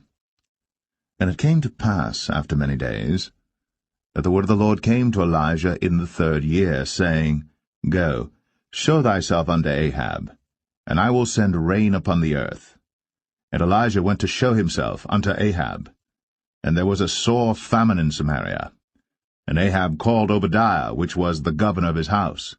Now Obadiah feared the Lord greatly. For it was so, when Jezebel cut off the prophets of the Lord, that Obadiah took 100 prophets, and hid them by 50 in a cave, and fed them with bread and water. And Ahab said unto Obadiah, Go into the land, unto all fountains of water, and unto all brooks. Peradventure we may find grass to save the horses and mules alive, that we lose not all the beasts. So they divided the land between them to pass throughout it. Ahab went one way by himself, and Obadiah went another way by himself. And as Obadiah was in the way, behold, Elijah met him, and he knew him, and fell on his face, and said, Art thou that my lord Elijah? And he answered him, I am. Go tell thy lord, Behold, Elijah is here. And he said, What have I sinned that thou wouldst deliver thy servant into the hand of Ahab, to slay me? As the Lord thy God liveth, there is no nation or kingdom whither my lord hath not sent to seek thee. And when they said, He is not there, he took an oath of the kingdom and nation that they found thee not. And now thou sayest, Go tell thy lord, Behold, Elijah is here. And it shall come to pass, as soon as I am gone from thee, that the Spirit of the Lord shall carry thee whither I know not. And so when I come and tell Ahab, and he cannot find thee, he shall slay me. But I thy servant fear the Lord from my youth. Was it not told my lord what I did when Jezebel slew the prophets of the Lord, how I hid 100 men of the Lord's prophets by 50 in a cave, and fed them with bread and water? And now thou sayest, Go tell thy lord, Behold, Elijah is here, and he shall slay me? And Elijah said, As the Lord of hosts liveth, before whom I stand, I will surely show myself unto him today. So Obadiah went to meet Ahab and told him. And Ahab went to meet Elijah. And it came to pass, when Ahab saw Elijah, that Ahab said unto him, Art thou he that troubleth Israel?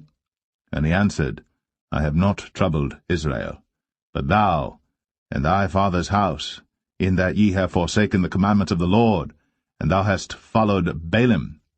Now therefore send and gather to me all Israel unto Mount Carmel, and the prophets of Baal 450, and the prophets of the groves 400, which eat at Jezebel's table. So Ahab sent unto all the children of Israel, and gathered the prophets together unto Mount Carmel. And Elijah came unto all the people, and said, How long halt ye between 2 opinions? If the Lord be God, follow him. But if Baal, then follow him. And the people answered him not a word. Then said Elijah unto the people, I, even I only, remain a prophet of the Lord. But Baal's prophets are 450 men. Let them therefore give us 2 bullocks. And let them choose 1 bullock from themselves, and cut it in pieces, and lay it on wood, and put no fire under. And I will dress the other bullock, and lay it on wood, and put no fire under. And call ye on the name of your gods, and I will call on the name of the Lord. And the God that answereth by fire, let him be God. And all the people answered and said, It is well spoken.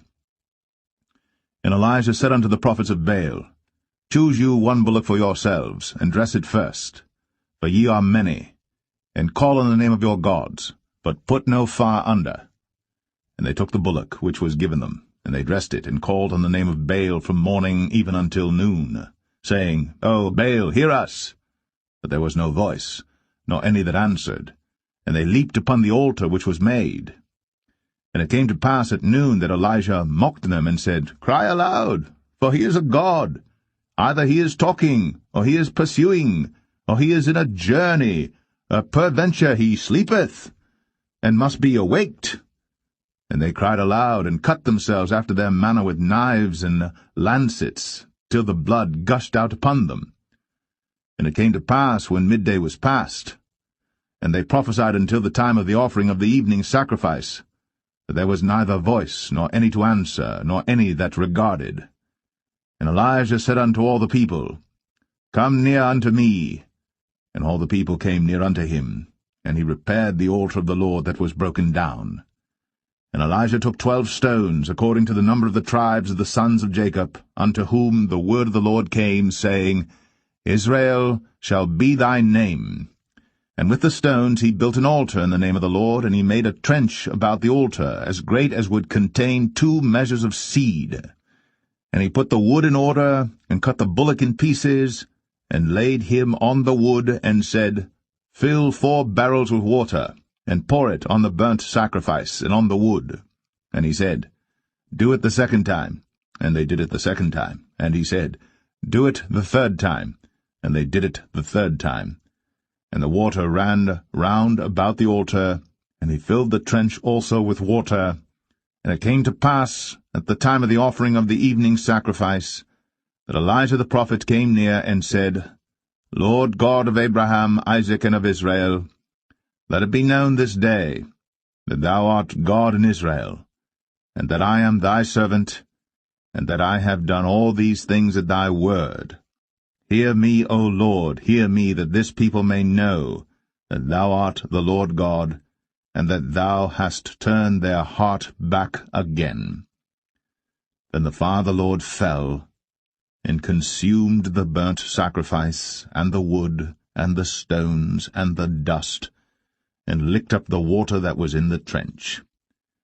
And when all the people saw it, they fell on their faces, and they said, The Lord, He is the God, the Lord, He is the God. And Elijah said unto them, Take the prophets of Baal, let not one of them escape. And they took them. And Elijah brought them down to the brook Kishon, and slew them there. And Elijah said unto Ahab, Get thee up, eat and drink, for there is a sound of abundance of rain. So Ahab went up to eat and to drink. And Elijah went up to the top of Carmel, and he cast himself down upon the earth, and put his face between his knees, and said to his servant, Go up now, look toward the sea. And he went up and looked, and said, There is nothing. And he said, Go again 7 times. And it came to pass at the 7th time that he said, Behold, there ariseth a little cloud out of the sea like a man's hand. And he said, Go up, say unto Ahab, Prepare thy chariot, and get thee down, that the rain stop thee not. And it came to pass in the meanwhile, that the heaven was black with clouds and wind, and there was a great rain. And Ahab rode, and went to Jezreel. And the hand of the Lord was on Elijah, and he girded up his loins, and ran before Ahab to the entrance of Jezreel.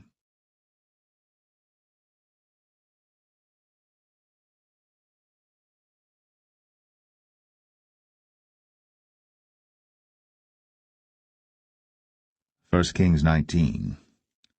And Ahab told Jezebel all that Elijah had done, and withal how he had slain all the prophets with the sword.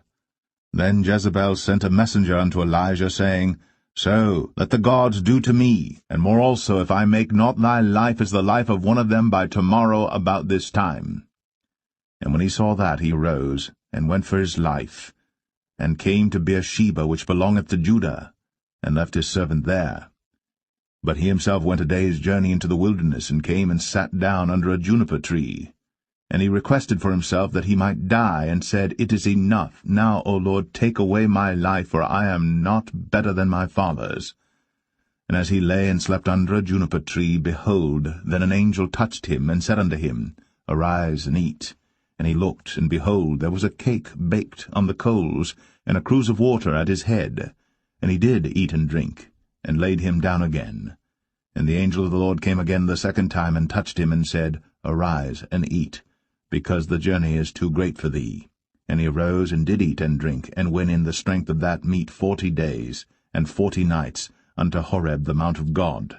And he came thither unto a cave, and lodged there. And behold, the word of the Lord came to him, and he said unto him, What doest thou here, Elijah? And he said, I have been very jealous for the Lord God of hosts, for the children of Israel have forsaken thy covenant, thrown down thine altars, and slain thy prophets with the sword, and I, even I only am left, and they seek my life to take it away. And he said, Go forth, and stand upon the mount before the Lord. And behold, the Lord passed by, and a great and strong wind rent the mountains, and brake in pieces the rocks before the Lord. But the Lord was not in the wind. And after the wind an earthquake. But the Lord was not in the earthquake. And after the earthquake a fire. But the Lord was not in the fire. And after the fire a still small voice. And it was so, when Elijah heard it, that he wrapped his face in his mantle, and went out, and stood in the entering in of the cave. And behold, there came a voice unto him, and said, What doest thou here, Elijah? And he said, I have been very jealous for the Lord God of hosts, because the children of Israel have forsaken thy covenant, thrown down thine altars, and slain thy prophets with the sword, and I, even I only, am left. And they seek my life, to take it away.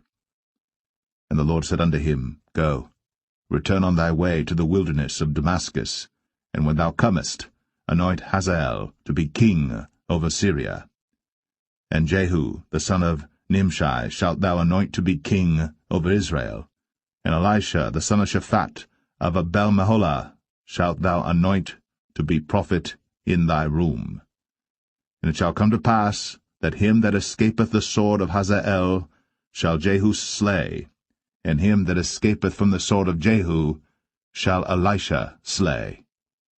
Yet I have left me 7,000 in Israel, all the knees which have not bowed unto Baal, and every mouth which hath not kissed him. So he departed thence, and found Elisha the son of Shaphat, who was plowing with 12 yoke of oxen before him, and he with the 12th, and Elijah passed by him, and cast his mantle upon him. And he left the oxen, and ran after Elijah, and said, Let me, I pray thee, kiss my father and my mother, and then I will follow thee. And he said unto him, Go back again, for what have I done to thee? And he returned back from him, and took a yoke of oxen, and slew them, and boiled their flesh with the instruments of the oxen, and gave unto the people, and they did eat.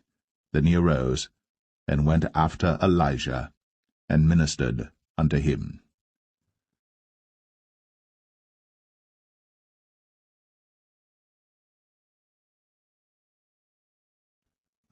1 Kings 20.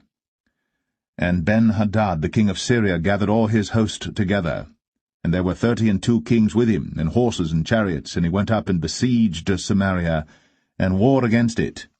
And he sent messengers to Ahab king of Israel into the city, and said unto him, Thus saith Ben-Hadad, Thy silver and thy gold is mine, thy wives also and thy children, even the goodliest, are mine.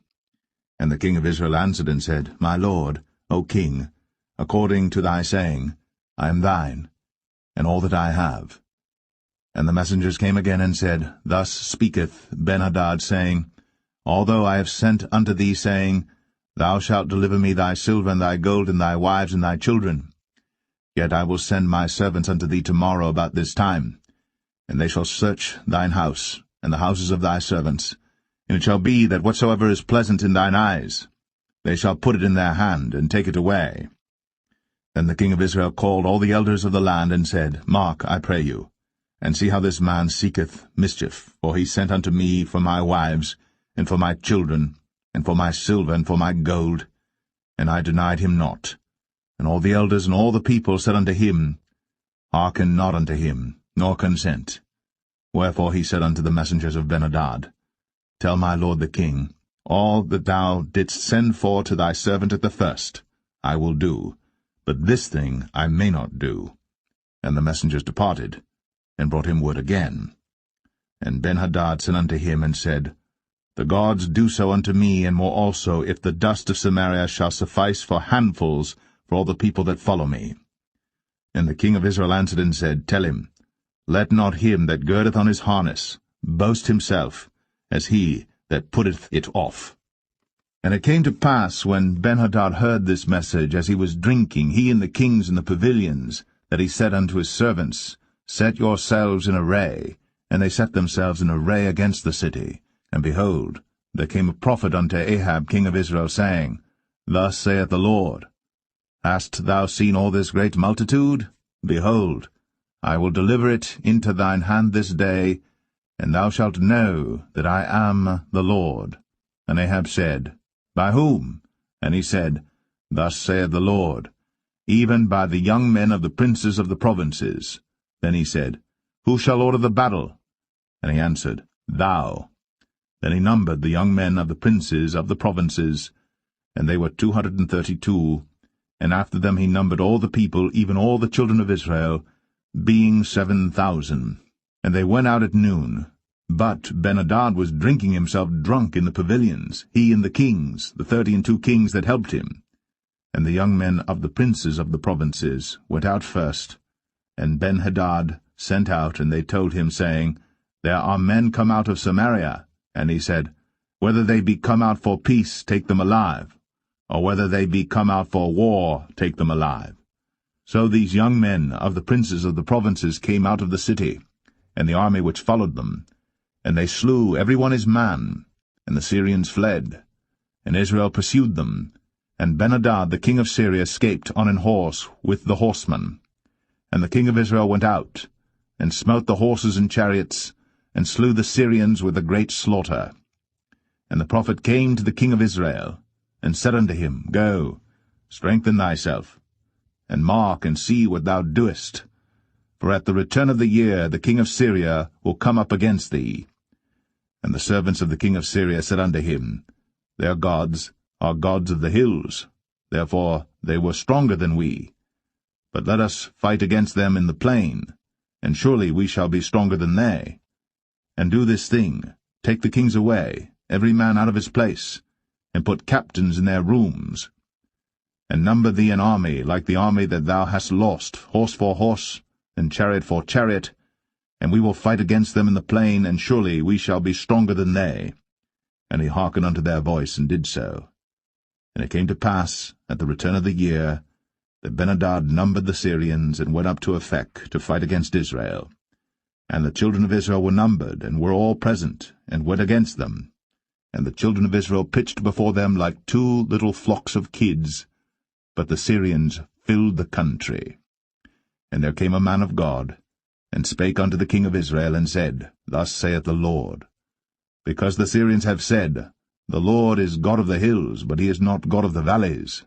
Therefore will I deliver all this great multitude into thine hand, and ye shall know that I am the Lord.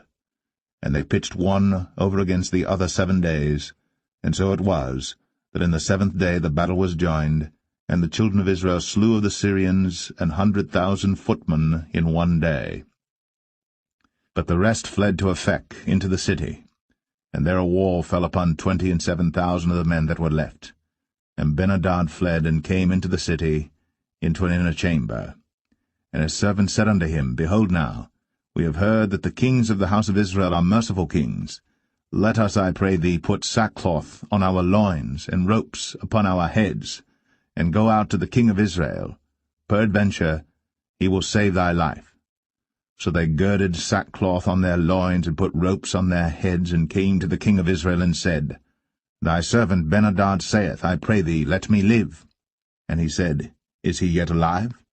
He is my brother. Now the men did diligently observe whether anything would come from him, and did hastily catch it. And they said, Thy brother Benhadad. Then he said, Go ye, bring him. Then Benhadad came forth to him, and he caused him to come up into the chariot. And Benhadad said unto him, The cities which my father took from thy father I will restore, and thou shalt make streets for thee in Damascus, as my father made in Samaria. Then said Ahab, I will send thee away with this covenant. So he made a covenant with him, and sent him away. And a certain man of the sons of the prophets said unto his neighbor in the word of the Lord, Smite me, I pray thee. And the man refused to smite him. Then said he unto him, Because thou hast not obeyed the voice of the Lord, behold, as soon as thou art departed from me, a lion shall slay thee. And as soon as he was departed from him, a lion found him and slew him. Then he found another man, and said, Smite me, I pray thee. And the man smote him, so that in smiting he wounded him. So the prophet departed, and waited for the king by the way, and disguised himself with ashes upon his face. And as the king passed by, he cried unto the king, and he said, Thy servant went out into the midst of the battle, and behold, a man turned aside, and brought a man unto me, and said, Keep this man. If by any means he be missing, then shall thy life be for his life, or else thou shalt pay a talent of silver. And as thy servant was busy here and there, he was gone. And the king of Israel said unto him, So shall thy judgment be. Thyself hast decided it. And he hasted, and took the ashes away from his face. And the king of Israel discerned him that he was of the prophets. And he said unto him, Thus saith the Lord, Because thou hast let go out of thy hand a man whom I appointed to utter destruction, therefore thy life shall go for his life, and thy people for his people. And the king of Israel went to his house, heavy and displeased, and came to Samaria.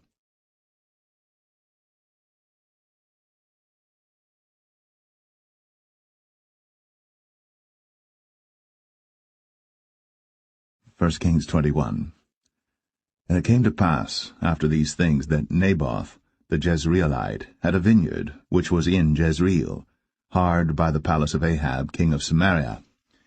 And Ahab spake unto Naboth, saying, Give me thy vineyard, that I may have it for a garden of herbs, because it is near unto my house. And I will give thee for it a better vineyard than it. Or, if it seem good to thee, I will give thee the worth of it in money. And Naboth said to Ahab, The Lord forbid it me, that I should give the inheritance of my fathers unto thee. And Ahab came into his house heavy and displeased, because of the word which Naboth the Jezreelite had spoken to him. For he had said, I will not give thee the inheritance of my fathers. And he laid him down upon his bed, and turned away his face, and would eat no bread. But Jezebel his wife came to him, and said unto him, Why is thy spirit so sad that thou eatest no bread? And he said unto her, Because I spake unto Naboth the Jezreelite, and said unto him, Give me thy vineyard for money, or else, if it please thee, I will give thee another vineyard for it. And he answered, I will not give thee my vineyard. And Jezebel his wife said unto him, Dost thou now govern the kingdom of Israel? Arise, and eat bread, and let thine heart be merry. I will give thee the vineyard of Naboth the Jezreelite. So she wrote letters in Ahab's name, and sealed them with his seal, and sent the letters unto the elders and to the nobles that were in his city dwelling with Naboth. And she wrote in the letters, saying, Proclaim a fast, and set Naboth on high among the people. And set 2 men, sons of Belial, before him, to bear witness against him, saying, Thou didst blaspheme God and the king. And then carry him out, and stone him, that he may die. And the men of his city, even the elders and the nobles, who were the inhabitants in his city, did as Jezebel had sent unto them, and as it was written in the letters which she had sent unto them. They proclaimed a fast, and set Naboth on high among the people. And there came in 2 men, children of Belial, and sat before him. And the men of Belial witnessed against him, even against Naboth, in the presence of the people, saying, Naboth did blaspheme God and the king. Then they carried him forth out of the city, and stoned him with stones, that he died. Then they sent to Jezebel, saying, Naboth is stoned, and is dead. And it came to pass, when Jezebel heard that Naboth was stoned, and was dead, that Jezebel said to Ahab, Arise, take possession of the vineyard of Naboth the Jezreelite, which he refused to give thee for money. For Naboth is not alive, but dead. And it came to pass, when Ahab heard that Naboth was dead, that Ahab rose up to go down to the vineyard of Naboth the Jezreelite, to take possession of it. And the word of the Lord came to Elijah the Tishbite, saying, Arise, go down to meet Ahab king of Israel, which is in Samaria. Behold, he is in the vineyard of Naboth, whither he is gone down to possess it. And thou shalt speak unto him, saying, Thus saith the Lord, Hast thou killed and also taken possession? And thou shalt speak unto him, saying, Thus saith the Lord, In the place where dogs licked the blood of Naboth shall dogs lick thy blood, even thine.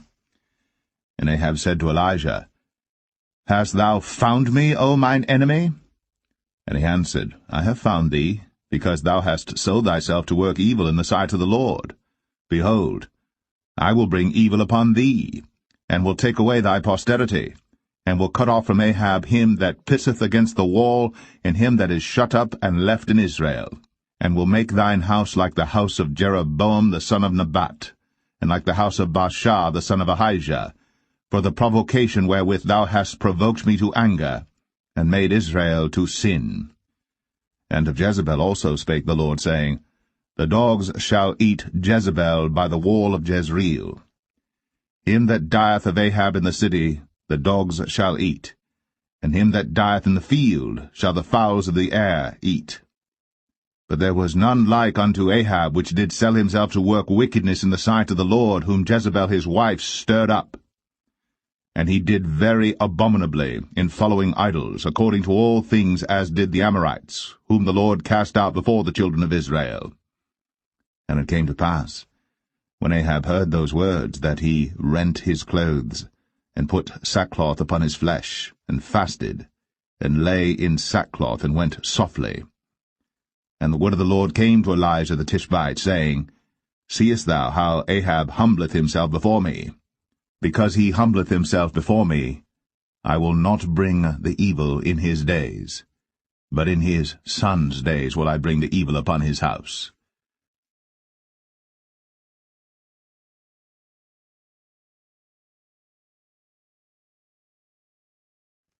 1 Kings 22.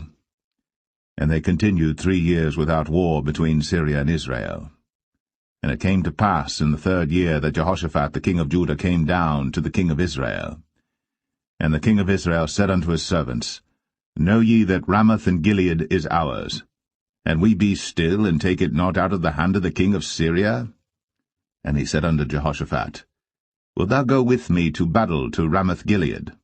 And Jehoshaphat said to the king of Israel, I am as thou art, my people as thy people, my horses as thy horses.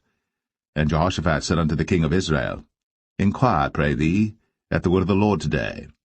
Then the king of Israel gathered the prophets together, about 400 men, and said unto them, Shall I go against Ramoth-Gilead to battle, or shall I forbear? And they said, Go up, for the Lord shall deliver it into the hand of the king. And Jehoshaphat said, Is there not here a prophet of the Lord besides, that we might inquire of him? And the king of Israel said unto Jehoshaphat, There is yet one man, Micaiah the son of Imlah, by whom we may inquire of the Lord. But I hate him, for he doth not prophesy good concerning me, but evil. And Jehoshaphat said, Let not the king say so. Then the king of Israel called an officer, and said, Hasten hither Micaiah the son of Imlah. And the king of Israel and Jehoshaphat the king of Judah sat each on his throne, having put on their robes in a void place in the entrance of the gate of Samaria. And all the prophets prophesied before them. And Zedekiah the son of Chenaanah made him horns of iron, and he said, Thus saith the Lord, With these shalt thou push the Syrians until thou have consumed them. And all the prophets prophesied so, saying, Go up to Ramoth-Gilead, and prosper, for the Lord shall deliver it into the king's hand. And the messenger that was gone to call Micaiah spake unto him, saying, Behold now, the words of the prophets declare good unto the king with one mouth. Let thy word, I pray thee, be like the word of one of them, and speak that which is good. And Micaiah said, As the Lord liveth, what the Lord saith unto me, that will I speak. So he came to the king. And the king said unto him, Micaiah, shall we go against Ramoth-Gilead to battle, or shall we forbear? And he answered him, Go, and prosper, for the Lord shall deliver it into the hand of the king. And the king said unto him, How many times shall I adjure thee that thou tell me nothing but that which is true in the name of the Lord? And he said, I saw all Israel scattered upon the hills, as sheep that have not a shepherd. And the Lord said, These have no master. Let them return every man to his house in peace. And the king of Israel said unto Jehoshaphat, Did I not tell thee that he would prophesy no good concerning me, but evil? And he said, Hear thou therefore the word of the Lord. I saw the Lord sitting on his throne, and all the host of heaven standing by him on his right hand and on his left.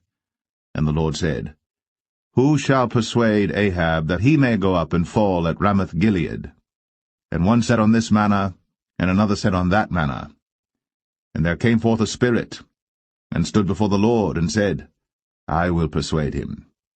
And the Lord said unto him, Wherewith? And he said, I will go forth, and I will be a lying spirit in the mouth of all his prophets.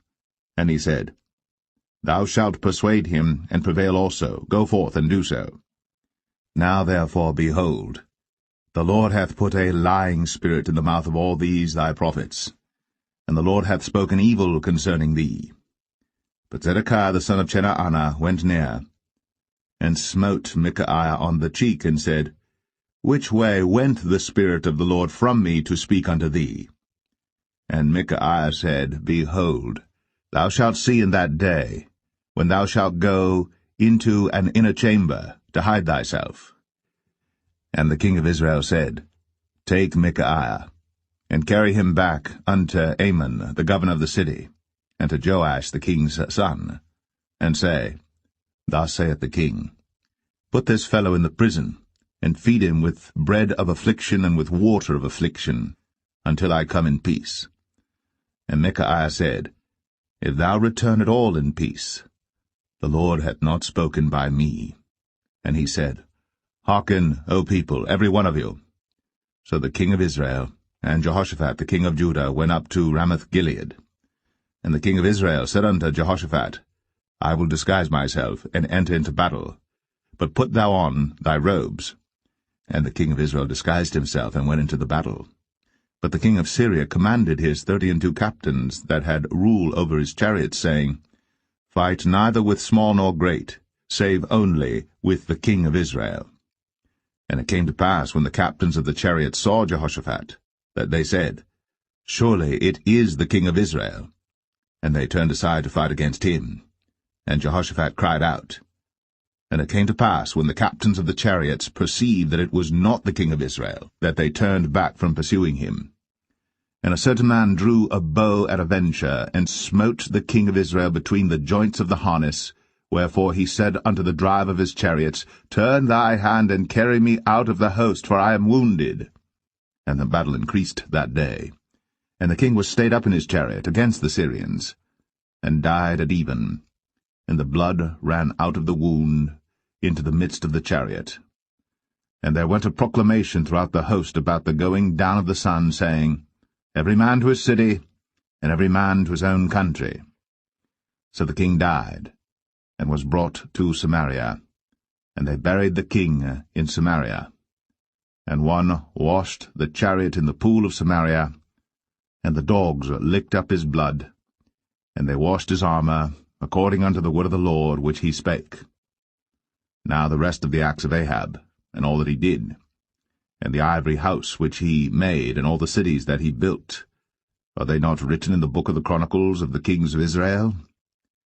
So Ahab slept with his fathers, and Ahaziah his son reigned in his stead. And Jehoshaphat the son of Asa began to reign over Judah in the 4th year of Ahab king of Israel. Jehoshaphat was 35 years old when he began to reign, and he reigned 25 years in Jerusalem. And his mother's name was Azubah, the daughter of Shilhi. And he walked in all the ways of Asa his father. He turned not aside from it, doing that which was right in the eyes of the Lord. Nevertheless the high places were not taken away, for the people offered and burnt incense yet in the high places.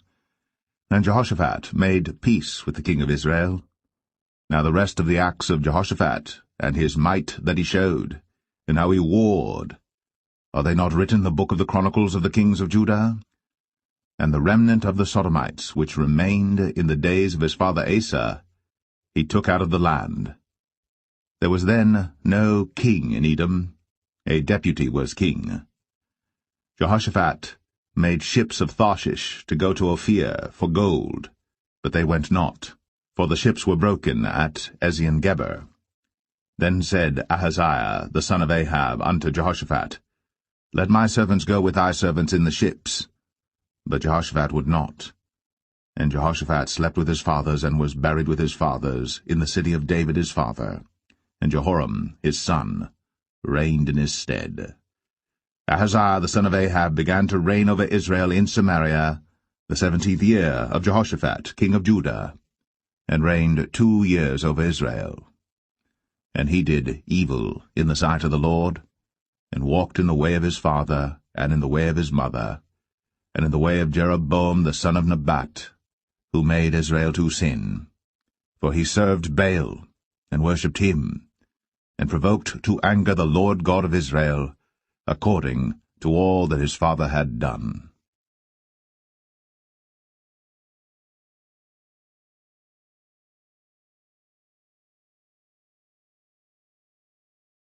The Second Book of Kings, Chapter 1.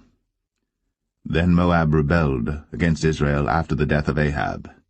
And Ahaziah fell down through a lattice in his upper chamber that was in Samaria, and was sick. And he sent messengers, and said unto them, Go, inquire of Baal-zebub, the god of Ekron, whether I shall recover of this disease. But the angel of the Lord said to Elijah the Tishbite, Arise, go up to meet the messengers of the king of Samaria, and say unto them, Is it not because there is not a God in Israel that ye go to inquire of Baal-zebub, the god of Ekron? Now therefore thus saith the Lord, Thou shalt not come down from that bed on which thou art gone up, but shalt surely die. And Elijah departed. And when the messengers turned back unto him, he said unto them, Why are ye now turned back? And they said unto him, There came a man up to meet us, and said unto us, Go, turn again unto the king that sent you, and say unto him, Thus saith the Lord, Is it not because there is not a God in Israel that thou sendest to inquire of Baal-zebub, the god of Ekron? Therefore thou shalt not come down from that bed on which thou art gone up, but shalt surely die. And he said unto them, What manner of man was he which came up to meet you, and told you these words? And they answered him, He was an hairy man, and girt with a girdle of leather about his loins. And he said, It is Elijah the Tishbite. Then the king sent unto him a captain of 50 with his 50. And he went up to him, and behold, he sat on the top of an hill. And he spake unto him, Thou man of God, the king hath said, Come down. And Elijah answered and said to the captain of 50, If I be a man of God, then let fire come down from heaven, and consume thee and thy 50. And there came down fire from heaven, and consumed him and his 50. Again also he sent unto him another captain of 50 with his 50. And he answered and said unto him, O man of God, thus hath the king said, Come down quickly. And Elijah answered and said unto them, If I be a man of God, let fire come down from heaven, and consume thee and thy 50. And the fire of God came down from heaven, and consumed him and his 50. And he sent again a captain of the third 50 with his 50. And the third captain of the 50 went up, and came and fell on his knees before Elijah, and besought him, and said unto him, O man of God, I pray thee, let my life and the life of these 50 thy servants be precious in thy sight. Behold, there came fire down from heaven, and burnt up the 2 captains of the former 50s with their 50s. Therefore let my life now be precious in thy sight. And the angel of the Lord said unto Elijah, Go down with him, be not afraid of him. And he arose, and went down with him unto the king. And he said unto him, Thus saith the Lord, Forasmuch as thou hast sent messengers to inquire of Baal-zebub, the god of Ekron, is it not because there is no God in Israel to inquire of his word? Therefore thou shalt not come down off that bed on which thou art gone up, but shalt surely die. So he died according to the word of the Lord which Elijah had spoken. And Jehoram reigned in his stead in the 2nd year of Jehoram the son of Jehoshaphat king of Judah, because he had no son. Now the rest of the acts of Ahaziah, which he did, are they not written in the book of the Chronicles of the kings of Israel?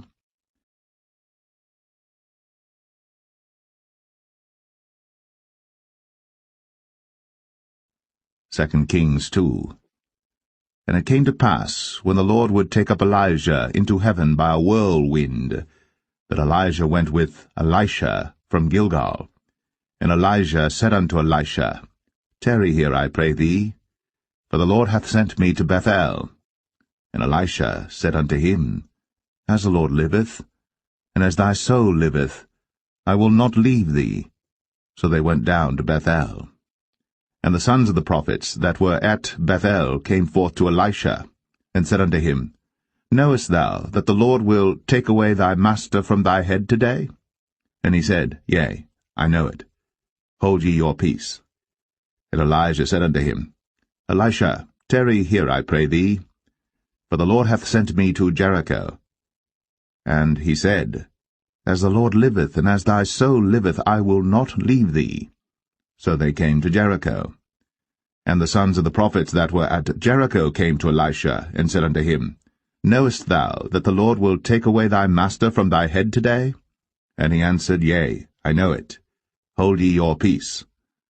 And Elijah said unto him, Tarry, I pray thee here, for the Lord hath sent me to Jordan. And he said, As the Lord liveth, and as thy soul liveth, I will not leave thee. And they two went on. And 50 men of the sons of the prophets went, and stood to view afar off. And they too stood by Jordan. And Elijah took his mantle, and wrapped it together, and smote the waters, and they were divided hither and thither, so that they too went over on dry ground.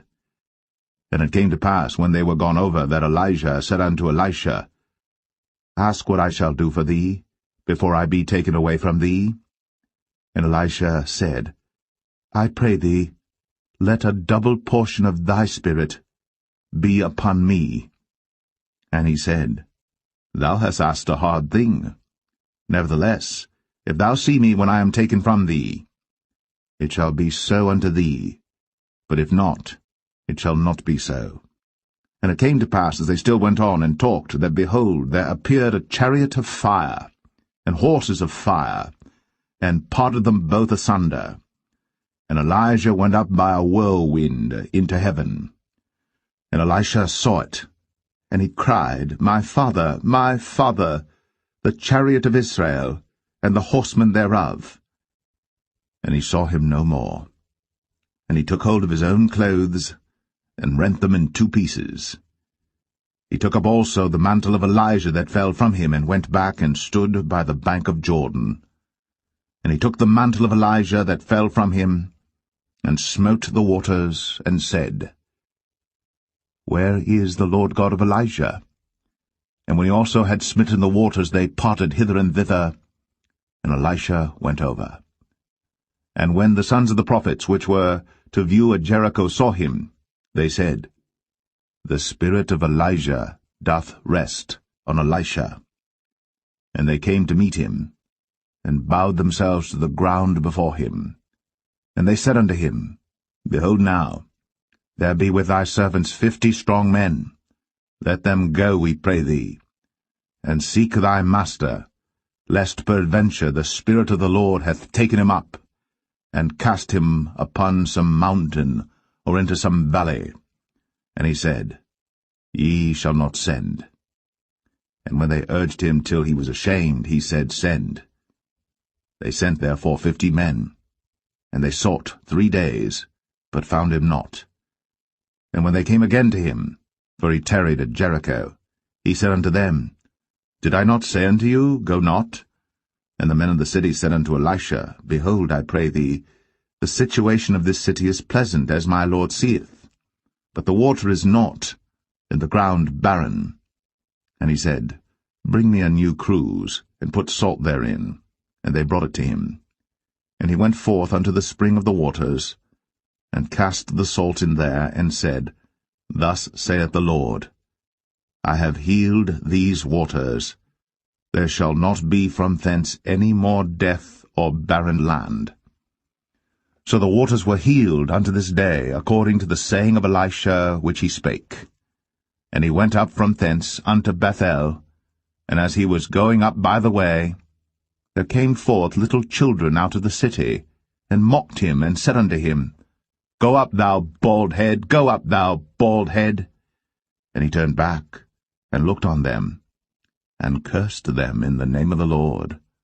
And there came forth 2 she-bears out of the wood, and tare 42 children of them. And he went from thence to Mount Carmel, and from thence he returned to Samaria.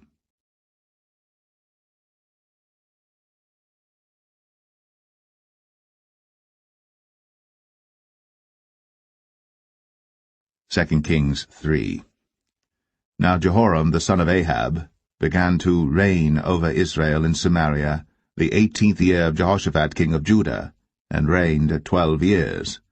And he wrought evil in the sight of the Lord, but not like his father and like his mother. For he put away the image of Baal that his father had made.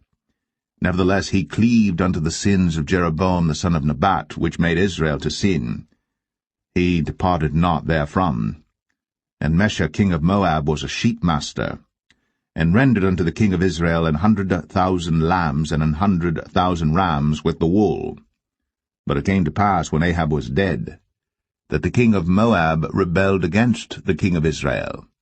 And King Jehoram went out of Samaria the same time, and numbered all Israel. And he went and sent to Jehoshaphat the king of Judah, saying, The king of Moab hath rebelled against me. Wilt thou go with me against Moab to battle? And he said, I will go up. I am as thou art, my people as thy people, and my horses as thy horses. And he said, Which way shall we go up? And he answered, The way through the wilderness of Edom. So the king of Israel went, and the king of Judah, and the king of Edom, and they fetched a compass of 7 days' journey, and there was no water for the host, and for the cattle that followed them. And the king of Israel said, Alas, that the Lord hath called these 3 kings together to deliver them into the hand of Moab. But Jehoshaphat said, Is there not here a prophet of the Lord, that we may inquire of the Lord by him? And one of the king of Israel's servants answered and said, Here is Elisha the son of Shaphat, which poured water on the hands of Elijah. And Jehoshaphat said, The word of the Lord is with him. So the king of Israel and Jehoshaphat and the king of Edom went down to him. And Elisha said unto the king of Israel, What have I to do with thee?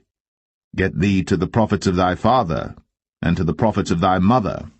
And the king of Israel said unto him, Nay, for the Lord hath called these 3 kings together to deliver them into the hand of Moab. And Elisha said, As the Lord of hosts liveth, before whom I stand, surely, were it not that I regard the presence of Jehoshaphat the king of Judah, I would not look toward thee, nor see thee. But now bring me a minstrel. And it came to pass, when the minstrel played, that the hand of the Lord came upon him. And he said, Thus saith the Lord, Make this valley full of ditches. For thus saith the Lord, Ye shall not see wind, neither shall ye see rain, yet that valley shall be filled with water, that ye may drink, both ye, and your cattle, and your beasts. And this is but a light thing in the sight of the Lord. He will deliver the Moabites also into your hand. And ye shall smite every fenced city and every choice city, and shall fell every good tree, and stop all wells of water, and mar every good piece of land with stones. And it came to pass in the morning, when the meat offering was offered, that, behold, there came water by the way of Edom, and the country was filled with water. And when all the Moabites heard that the kings were come up to fight against them, they gathered all that were able to put on armor, and upward and stood in the border. And they rose up early in the morning, and the sun shone upon the water, and the Moabites saw the water on the other side as red as blood. And they said, This is blood, The kings are surely slain, and they have smitten one another. Now, therefore, Moab to the spoil. And when they came to the camp of Israel, the Israelites rose up and smote the Moabites, so that they fled before them. But they went forward, smiting the Moabites, even in their country. And they beat down the cities, and on every good piece of land cast every man his stone, and filled it. And they stopped all the wells of water, and felled all the good trees. Only in Kir Hareseth left they the stones thereof. Howbeit the slingers went about it, and smote it. And when the king of Moab saw that the battle was too sore for him, he took with him 700 men that drew swords, to break through even unto the kings of Edom, but they could not. Then he took his eldest son that should have reigned in his stead, and offered him for a burnt offering upon the wall. And there was great indignation against Israel, and they departed from him, and returned to their own land.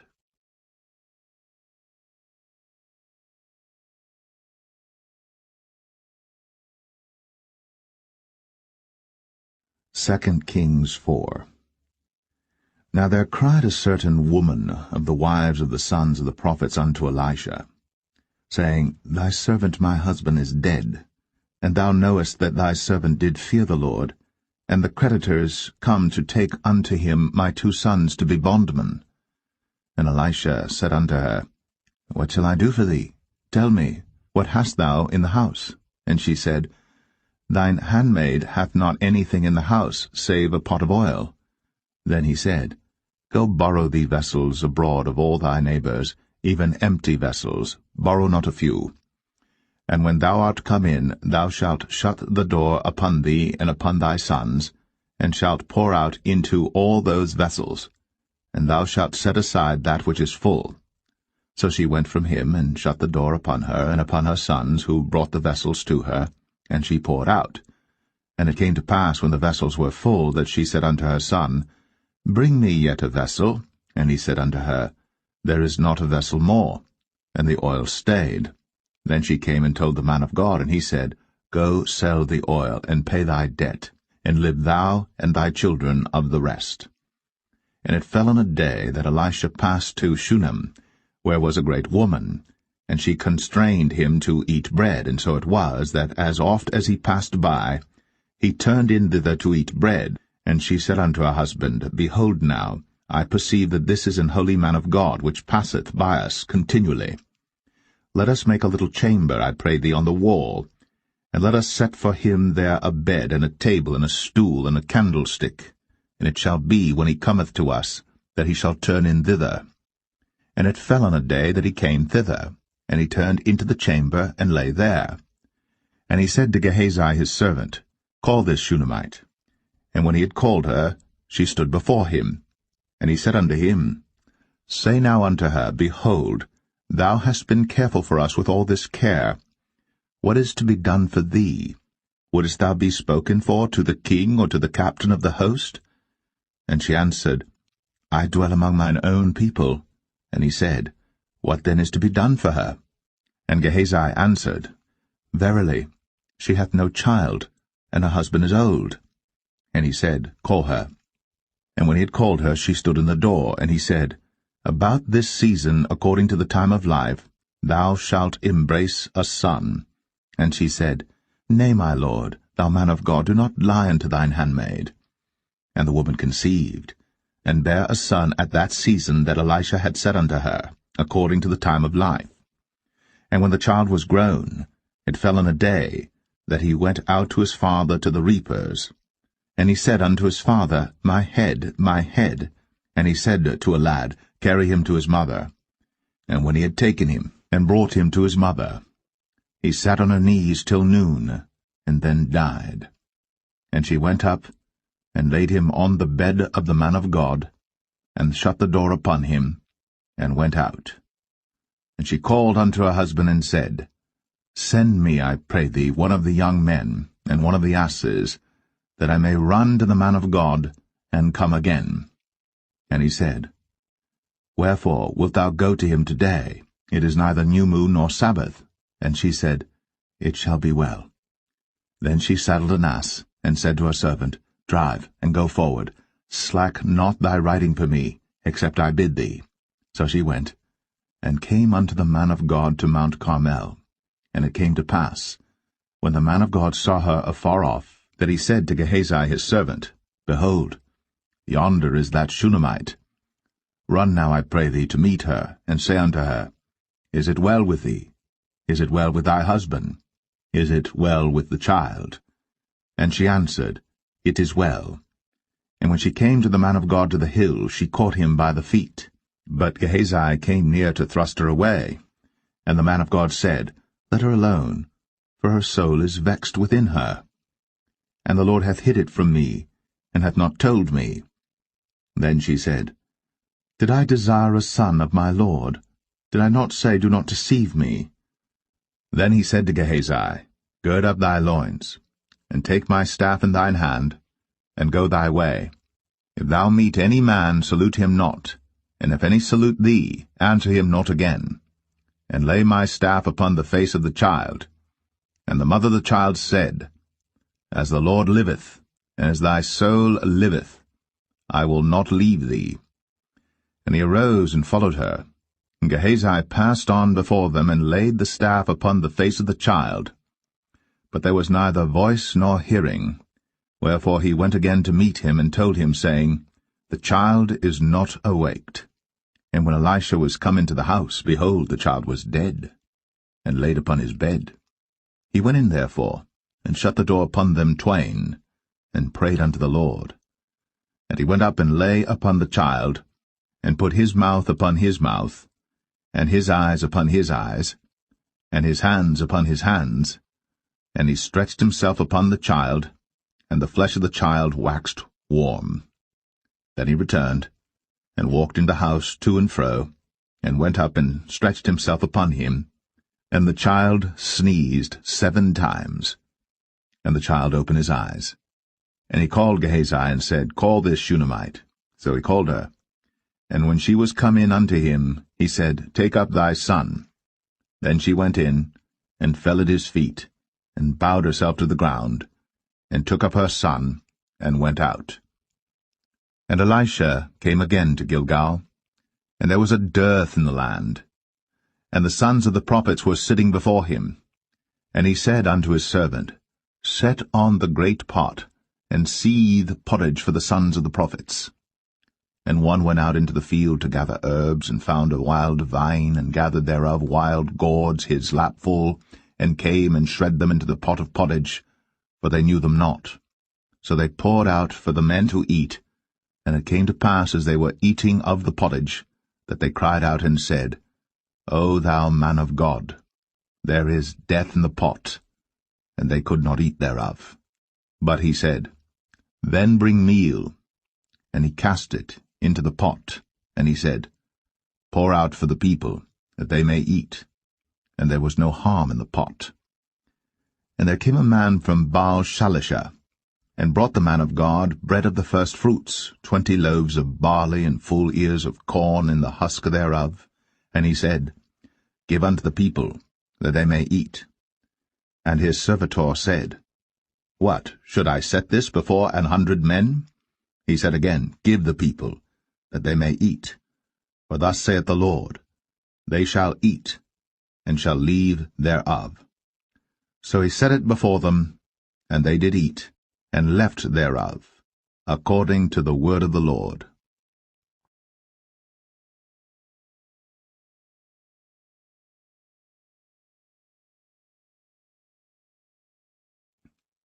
Second Kings 5. Now Naaman, captain of the host of the king of Syria, was a great man with his master, and honorable, because by him the Lord had given deliverance unto Syria. He was also a mighty man in valor, but he was a leper. And the Syrians had gone out by companies, and had brought away captive out of the land of Israel a little maid, and she waited on Naaman's wife. And she said unto her mistress, Would God my Lord were with the prophet that is in Samaria, for he would recover him of his leprosy. And one went in and told his lord, saying, Thus and thus said the maid that is of the land of Israel. And the king of Syria said, Go to, go, and I will send a letter unto the king of Israel. And he departed, and took with him 10 talents of silver, and 6,000 pieces of gold, and 10 changes of raiment. And he brought the letter to the king of Israel, saying, Now when this letter is come unto thee, behold, I have therewith sent Naaman my servant to thee, that thou mayest recover him of his leprosy. And it came to pass, when the king of Israel had read the letter, that he rent his clothes, and said, Am I God to kill and to make alive, that this man doth send unto me to recover a man of his leprosy? Wherefore consider, I pray you, and see how he seeketh a quarrel against me. And it was so, when Elisha the man of God had heard that the king of Israel had rent his clothes, that he sent to the king, saying, Wherefore hast thou rent thy clothes? Let him come now to me, and he shall know that there is a prophet in Israel. So Naaman came with his horses and with his chariot, and stood at the door of the house of Elisha. And Elisha sent a messenger unto him, saying, Go, and wash in Jordan 7 times, and thy flesh shall come again to thee, and thou shalt be clean. But Naaman was wroth, and went away, and said, Behold, I thought, he will surely come out to me, and stand, and call on the name of the Lord his God, and strike his hand over the place, and recover the leper. Are not Abana and Pharpar, rivers of Damascus, better than all the waters of Israel? May I not wash in them and be clean? So he turned, and went away in a rage. And his servants came near, and spake unto him, and said, My father, if the prophet had bid thee do some great thing, wouldst thou not have done it? How much rather then, when he saith to thee, Wash and be clean? Then went he down, and dipped himself 7 times in Jordan, according to the saying of the man of God. And his flesh came again like unto the flesh of a little child, and he was clean. And he returned to the man of God, he and all his company, and came and stood before him. And he said, Behold, now I know that there is no God in all the earth, but in Israel. Now therefore I pray thee, take a blessing of thy servant.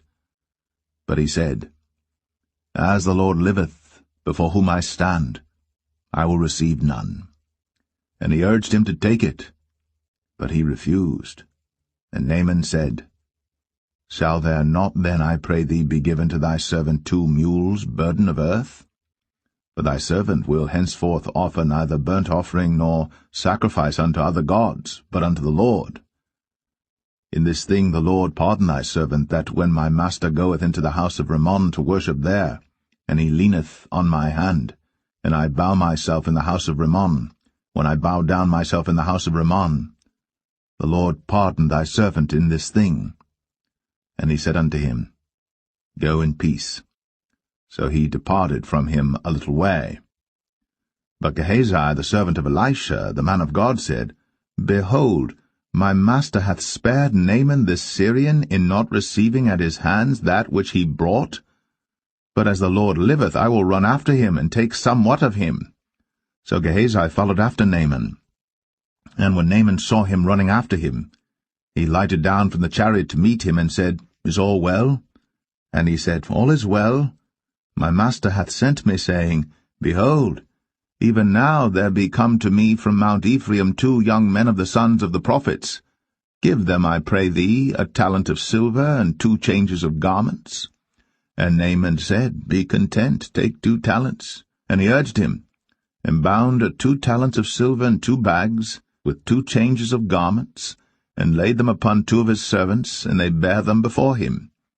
And when he came to the tower, he took them from their hand, and bestowed them in the house. And he let the men go, and they departed. But he went in, and stood before his master. And Elisha said unto him, Whence comest thou, Gehazi? And he said, Thy servant went no whither. And he said unto him, Went not mine heart with thee, when the man turned again from his chariot to meet thee? Is it a time to receive money, and to receive garments and oliveyards, and vineyards, and sheep, and oxen, and men-servants, and maidservants? The leprosy therefore of Naaman shall cleave unto thee, and unto thy seed for ever. And he went out from his presence, a leper as white as snow.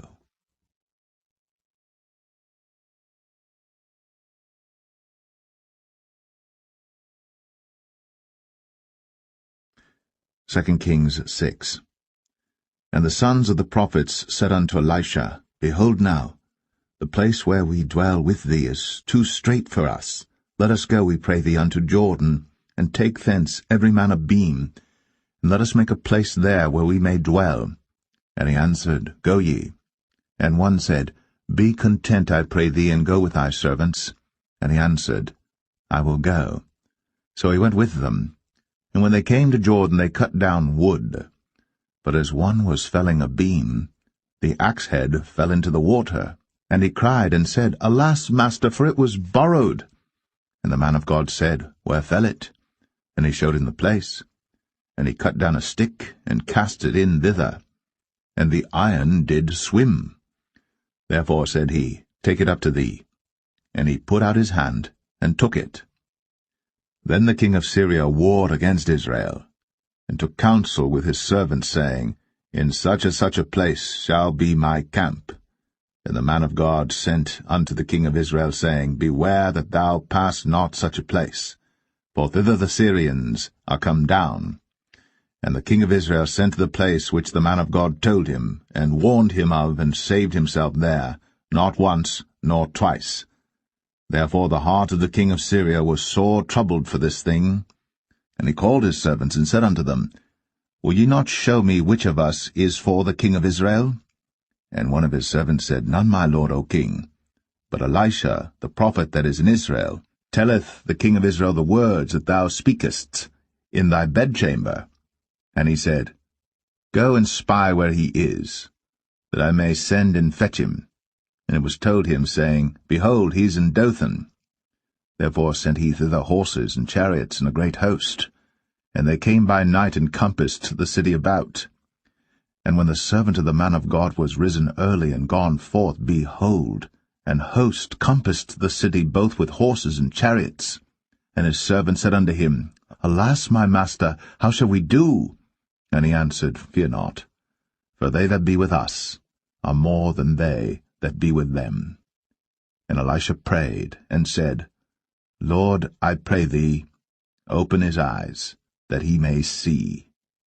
And the Lord opened the eyes of the young man, and he saw, and behold, the mountain was full of horses and chariots of fire round about Elisha. And when they came down to him, Elisha prayed unto the Lord, and said, Smite this people, I pray thee, with blindness. And he smote them with blindness according to the word of Elisha. And Elisha said unto them, This is not the way, neither is this the city. Follow me, and I will bring you to the man whom ye seek. But he led them to Samaria. And it came to pass, when they were come into Samaria, that Elisha said, Lord, open the eyes of these men, that they may see. And the Lord opened their eyes, and they saw, and behold, they were in the midst of Samaria. And the king of Israel said unto Elisha, when he saw them, My father, shall I smite them? Shall I smite them? And he answered, Thou shalt not smite them. Wouldst thou smite those whom thou hast taken captive with thy sword and with thy bow? Set bread and water before them, that they may eat and drink, and go to their master. And he prepared great provision for them. And when they had eaten and drunk, he sent them away, and they went to their master. So the bands of Syria came no more into the land of Israel. And it came to pass after this, that Ben-Hadad, king of Syria, gathered all his host, and went up, and besieged Samaria. And there was a great famine in Samaria, and behold, they besieged it, until an ass's head was sold for 80 pieces of silver, and the 4th part of a cab of dove's dung for 5 pieces of silver. And as the king of Israel was passing by upon the wall, they cried a woman unto him, saying, Help my lord, O king. And he said, If the Lord do not help thee, whence shall I help thee? Out of the barn floor, out of the winepress? And the king said unto her, What aileth thee? And she answered, This woman said unto me, Give thy son, that we may eat him today, and we will eat my son tomorrow. So we boiled my son, and did eat him. And I said unto her on the next day, Give thy son, that we may eat him. And she hath hid her son. And it came to pass, when the king heard the words of the woman, that he rent his clothes, and he passed by upon the wall. And the people looked, and behold, he had sackcloth within upon his flesh. Then he said, God do so, and more also to me, if the head of Elisha the son of Shaphat shall stand on him this day. But Elisha sat in his house, and the elders sat with him. And the king sent a man from before him. But ere the messenger came to him, he said to the elders, See ye how this son of a murderer hath sent to take away mine head? Look, when the messenger cometh, shut the door, and hold him fast at the door. Is not the sound of his master's feet behind him? And while he yet talked with them, behold, the messenger came down unto him, and he said, Behold, this evil is of the Lord. What should I wait for the Lord any longer?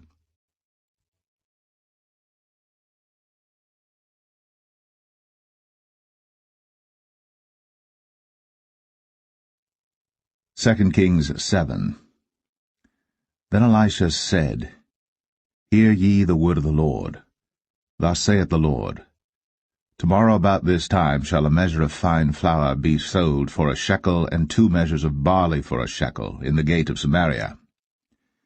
Then a lord, on whose hand the king leaned, answered the man of God, and said, Behold, if the Lord would make windows in heaven, might this thing be? And he said, Behold, thou shalt see it with thine eyes, but shalt not eat thereof. And there were 4 leprous men at the entering in of the gate, and they said one to another, Why sit we here until we die? If we say we will enter into the city, then the famine is in the city, and we shall die there. And if we sit still here, we die also. Now therefore come, and let us fall unto the host of the Syrians. If they save us alive, we shall live, and if they kill us, we shall but die. And they rose up in the twilight, to go unto the camp of the Syrians. And when they were come to the uttermost part of the camp of Syria, behold, there was no man there. For the Lord had made the host of the Syrians to hear a noise of chariots, and a noise of horses, even the noise of a great host. And they said one to another, Lo, the king of Israel hath hired against us the kings of the Hittites, and the kings of the Egyptians, to come upon us. Wherefore they arose and fled in the twilight, and left their tents and their horses and their asses, even the camp as it was, and fled for their life. And when these lepers came to the uttermost part of the camp, they went into one tent, and did eat and drink, and carried thence silver and gold and raiment, and went and hid it, and came again, and entered into another tent, and carried thence also, and went and hid it. Then they said one to another, We do not well. This day is a day of good tidings, and we hold our peace. If we tarry till the morning light, some mischief will come upon us. Now therefore come, that we may go and tell the king's household. So they came and called unto the port of the city. And they told them, saying, We came to the camp of the Syrians, and behold, there was no man there, neither voice of man, but horses tied and asses tied, and the tents as they were. And he called the porters, and they told it to the king's house within. And the king arose in the night, and said unto his servants, I will now show you what the Syrians have done to us. They know that we be hungry, therefore are they gone out of the camp to hide themselves in the field, saying, When they come out of the city we shall catch them alive, and get into the city. And one of his servants answered and said, Let some take, I pray thee, 5 of the horses that remain, which are left in the city. Behold, they are as all the multitude of Israel that are left in it. Behold, I say, they are even as all the multitude of the Israelites that are consumed. And let us send and see. They took therefore 2 chariot horses, and the king sent after the host of the Syrians, saying, Go and see. And they went after them unto Jordan, and lo, all the way was full of garments and vessels, which the Syrians had cast away in their haste. And the messengers returned, and told the king. And the people went out and spoiled the tents of the Syrians. So a measure of fine flour was sold for a shekel, and 2 measures of barley for a shekel, according to the word of the Lord. And the king appointed the Lord on whose hand he leaned to have the charge of the gate. And the people trod upon him in the gate, and he died, as the man of God had said, who spake when the king came down to him. And it came to pass, as the man of God had spoken to the king, saying, 2 measures of barley for a shekel, and a measure of fine flour for a shekel, shall be tomorrow about this time in the gate of Samaria. And that Lord answered the man of God, and said, Now behold, if the Lord should make windows in heaven, might such a thing be? And he said, Behold, thou shalt see it with thine eyes, but shalt not eat thereof. And so it fell out unto him, for the people trod upon him in the gate, and he died.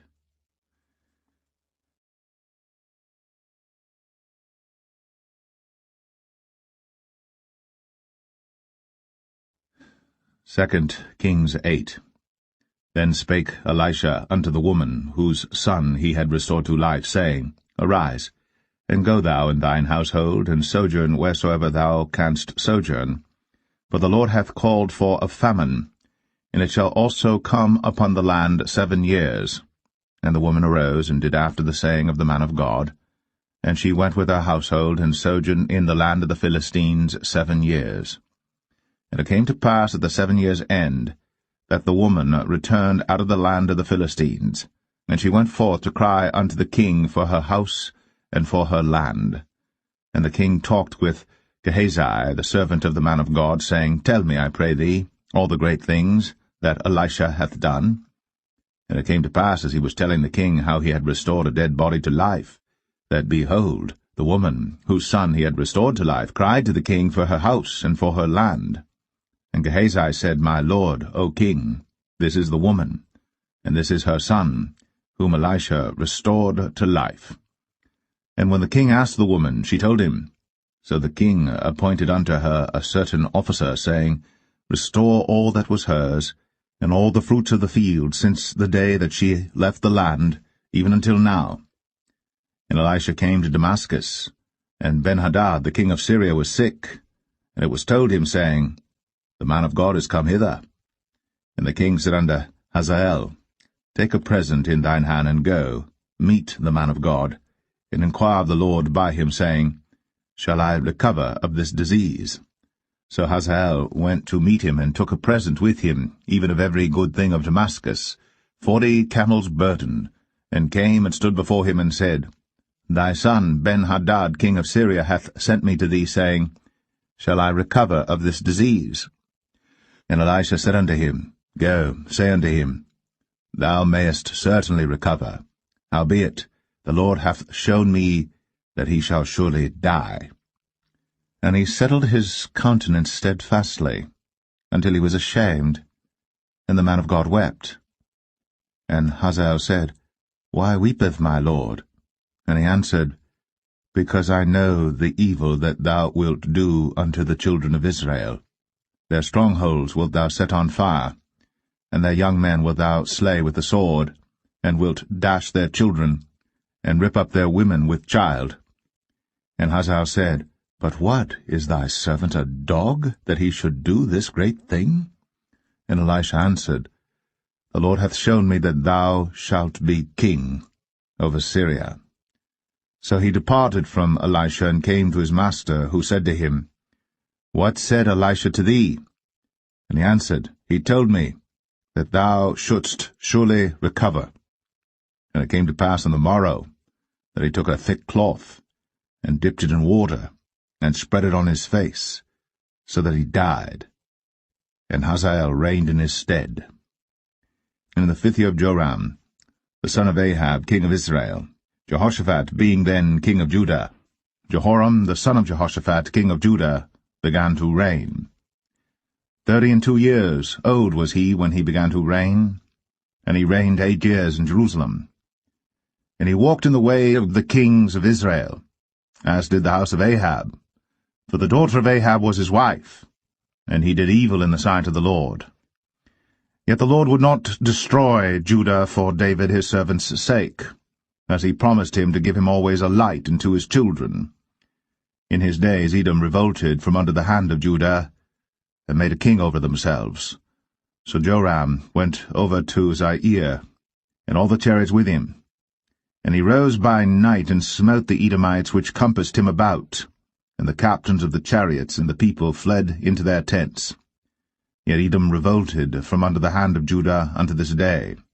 Then Libnah revolted at the same time.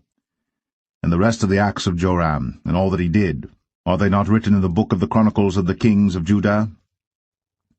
And Joram slept with his fathers, and was buried with his fathers in the city of David, and Ahaziah his son reigned in his stead. In the 12th year of Joram, the son of Ahab king of Israel, did Ahaziah the son of Jehoram king of Judah begin to reign. 22 years old was Ahaziah when he began to reign, and he reigned 1 year in Jerusalem, and his mother's name was Athaliah, the daughter of Omri, king of Israel. And he walked in the way of the house of Ahab, and did evil in the sight of the Lord, as did the house of Ahab. For he was the son-in-law of the house of Ahab.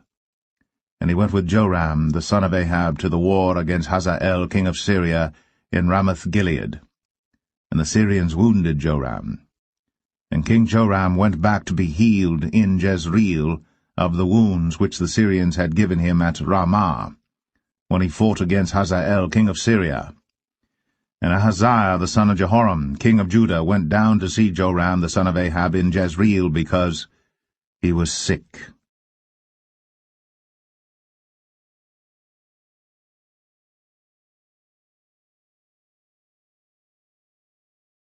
2 Kings 9. And Elisha the prophet called one of the children of the prophets, and said unto him, Gird up thy loins, and take this box of oil in thine hand, and go to Ramoth-Gilead. And when thou comest thither, look out there Jehu the son of Jehoshaphat the son of Nimshi, and go in, and make him arise up from among his brethren, and carry him to an inner chamber. Then take the box of oil, and pour it on his head, and say, Thus saith the Lord, I have anointed thee king over Israel. Then open the door, and flee, and tarry not. So the young man, even the young man the prophet, went to Ramoth-Gilead. And when he came, behold, the captains of the host were sitting, and he said, I have an errand to thee, O captain. And Jehu said, Unto which of all us? And he said, To thee, O captain. And he arose and went into the house. And he poured the oil on his head, and said unto him, Thus saith the Lord God of Israel, I have anointed thee king over the people of the Lord, even over Israel. And thou shalt smite the house of Ahab thy master, that I may avenge the blood of my servants the prophets, and the blood of all the servants of the Lord, at the hand of Jezebel. For the whole house of Ahab shall perish, and I will cut off from Ahab him that pisseth against the wall, and him that is shut up and left in Israel. And I will make the house of Ahab like the house of Jeroboam the son of Nebat, and like the house of Baasha the son of Ahijah. And the dogs shall eat Jezebel in the portion of Jezreel, and there shall be none to bury her. And he opened the door and fled. Then Jehu came forth to the servants of his lord, and one said unto him, Is all well? Wherefore came this mad fellow to thee? And he said unto them, Ye know the man, and his communication. And they said, It is false, tell us now. And he said, Thus and thus spake he to me, saying, Thus saith the Lord, I have anointed thee king over Israel. Then they hasted, and took every man his garment, and put it under him on the top of the stairs, and blew with trumpets, saying, Jehu is king. So Jehu, the son of Jehoshaphat, the son of Nimshi, conspired against Joram. Now Joram had kept Ramoth-Gilead, he and all Israel, because of Hazael king of Syria. But King Joram was returned to be healed in Jezreel of the wounds which the Syrians had given him, when he fought with Hazael king of Syria. And Jehu said, If it be your minds, then let none go forth nor escape out of the city to go to tell it in Jezreel. So Jehu rode in a chariot, and went to Jezreel.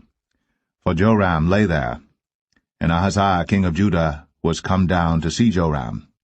And there stood a watchman on the tower in Jezreel. And he spied the company of Jehu as he came, and said, I see a company. And Joram said, Take an horseman, and send to meet them, and let him say, Is it peace? So there went one on horseback to meet him, and said, Thus saith the king, Is it peace? And Jehu said, What hast thou to do with peace? Turn thee behind me.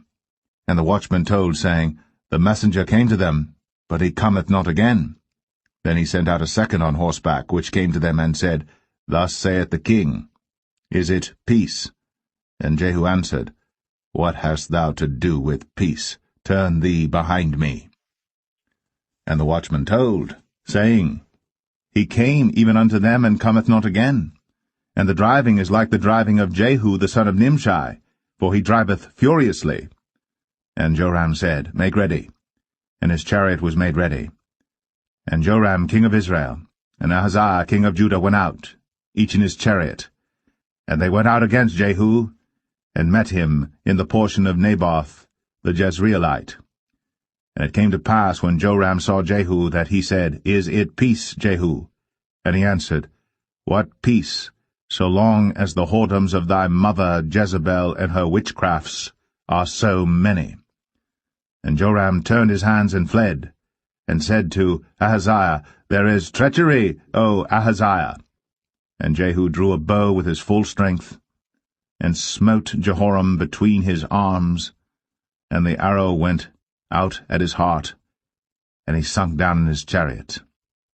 Then said Jehu to Bidkar his captain, Take up, and cast him in the portion of the field of Naboth the Jezreelite.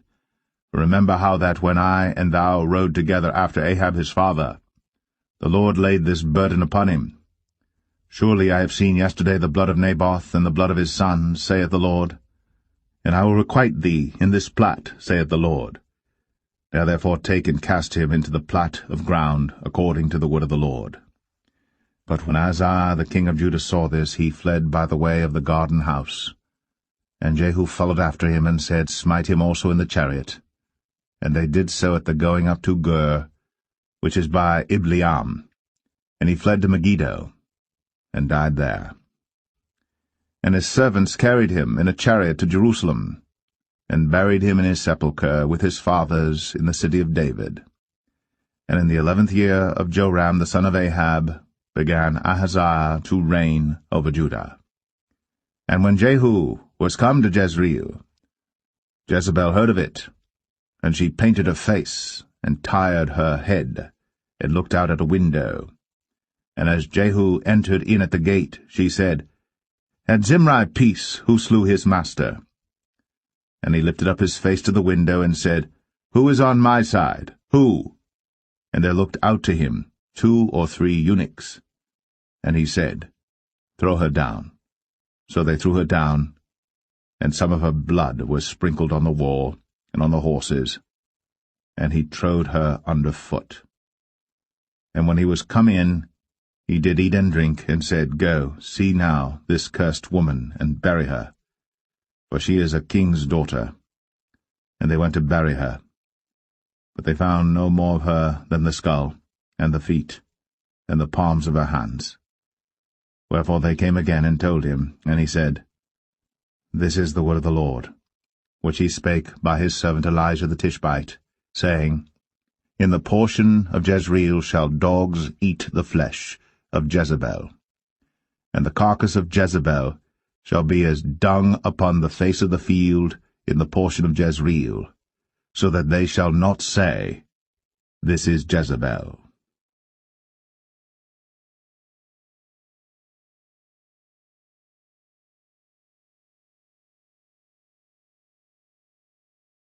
Second Kings 10. And Ahab had 70 sons in Samaria.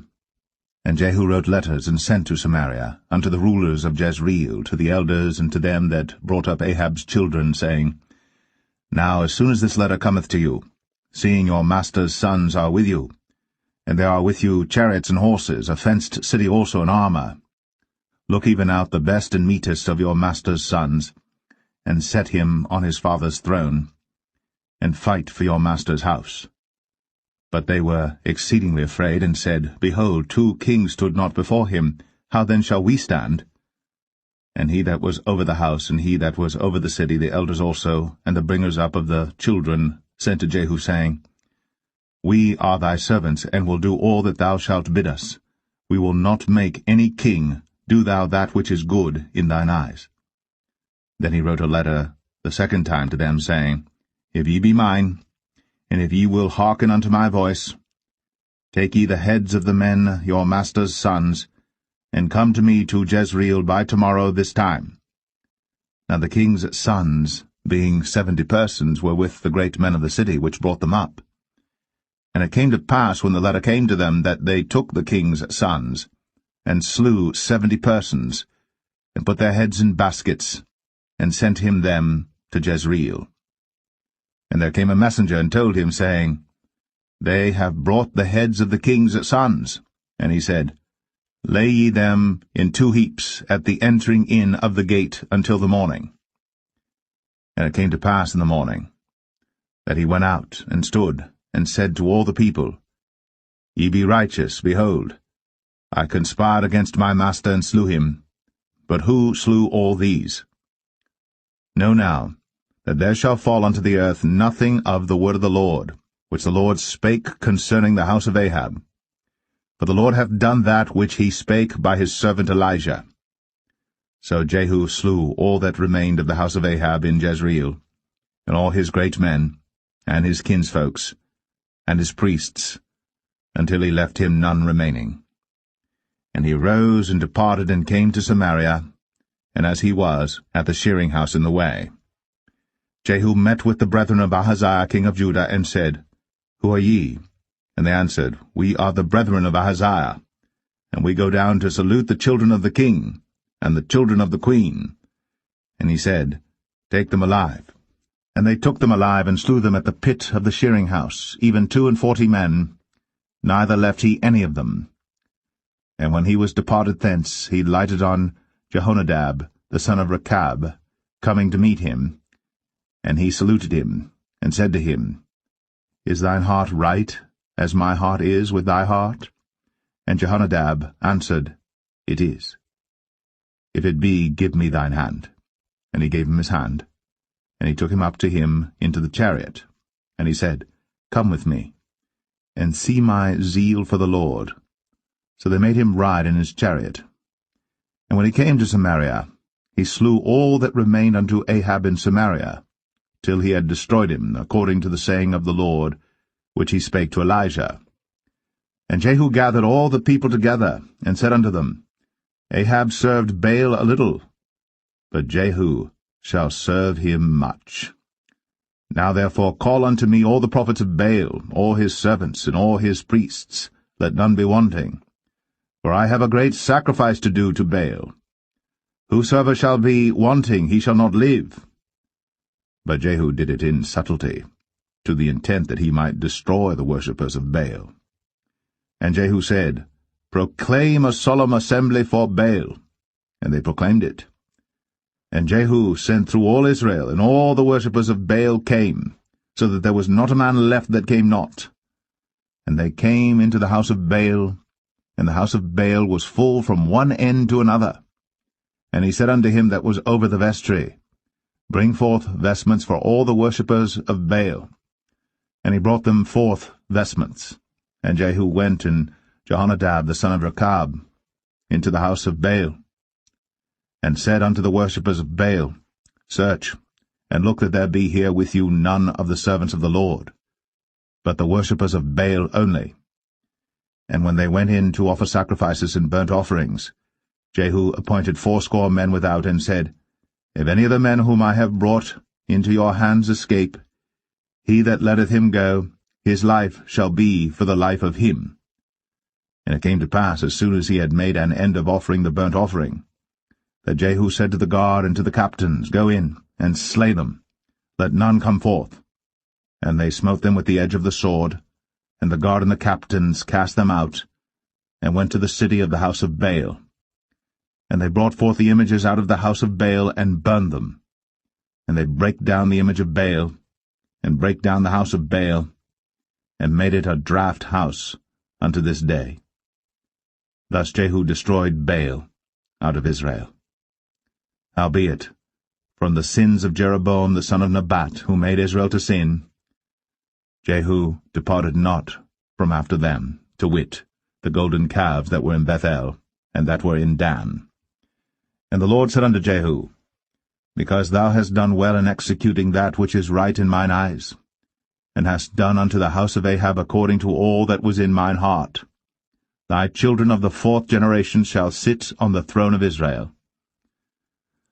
But Jehu took no heed to walk in the law of the Lord God of Israel with all his heart, for he departed not from the sins of Jeroboam, which made Israel to sin.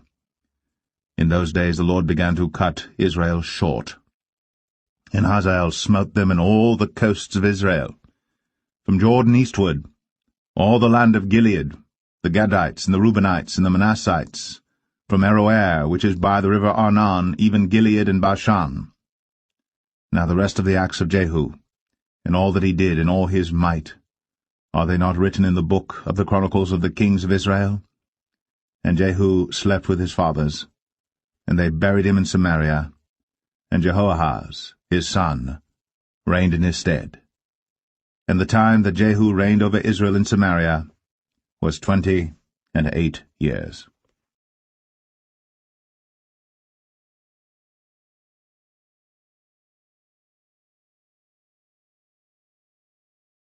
Second Kings 11. And when Athaliah, the mother of Ahaziah, saw that her son was dead, she arose and destroyed all the seed royal. Then Jehosheba, the daughter of King Joram, sister of Ahaziah, took Joash the son of Ahaziah, and stole him from among the king's sons which were slain. And they hid him, even him and his nurse, in the bedchamber from Athaliah, so that he was not slain. And he was with her hid in the house of the Lord 6 years. And Athaliah did reign over the land. And the 7th year Jehoiada sent and fetched the rulers over hundreds, with the captains and the guard, and brought them to him into the house of the Lord, and made a covenant with them, and took an oath of them in the house of the Lord, and showed them the king's son. And he commanded them, saying, This is the thing that ye shall do. A 1/3 part of you that enter in on the Sabbath shall even be keepers of the watch of the king's house, and a 1/3 part shall be at the gate of Sur, and a 1/3 part at the gate behind the guard. So shall ye keep the watch of the house, that it be not broken down. And 2 parts of all you that go forth on the Sabbath, even they shall keep the watch of the house of the Lord about the king. And ye shall compass the king round about, every man with his weapons in his hand. And he that cometh within the ranges, let him be slain. And be ye with the king, as he goeth out, and as he cometh in. And the captains over the hundreds did according to all things that Jehoiada the priest commanded. And they took every man his men, that were to come in on the Sabbath, with them that should go out on the Sabbath, and came to Jehoiada the priest. And to the captains over hundreds did the priest give King David's spears and shields, that were in the temple of the Lord. And the guard stood, every man with his weapons in his hand, round about the king, from the right corner of the temple to the left corner of the temple, along by the altar and the temple. And he brought forth the king's son, and put the crown upon him, and gave him the testimony, and then made him king, and anointed him. And they clapped their hands, and said, God save the king. And when Athaliah heard the noise of the guard and of the people, she came to the people into the temple of the Lord. And when she looked, behold, the king stood by a pillar, as the manner was, and the princes and the trumpeters by the king, and all the people of the land rejoiced, and blew with trumpets. And Athaliah rent her clothes, and cried, Treason! Treason! But Jehoiada the priest commanded the captains of the hundreds, the officers of the host, and said unto them, Have her forth without the ranges, and him that followeth her kill with the sword. For the priest had said, Let her not be slain in the house of the Lord. And they laid hands on her, and she went by the way by the which the horses came into the king's house, and there was she slain. And Jehoiada made a covenant between the Lord and the king and the people, that they should be the Lord's people, between the king also and the people. And all the people of the land went into the house of Baal, and brake it down, His altars and his images brake they in pieces thoroughly, and slew Matan the priest of Baal before the altars, and the priest appointed officers over the house of the Lord. And he took the rulers over hundreds, and the captains, and the guard, and all the people of the land. And they brought down the king from the house of the Lord, and came by the way of the gate of the guard to the king's house. And he sat on the throne of the kings. And all the people of the land rejoiced, and the city was in quiet. And they slew Athaliah with the sword, beside the king's house. 7 years old was Jehoash when he began to reign.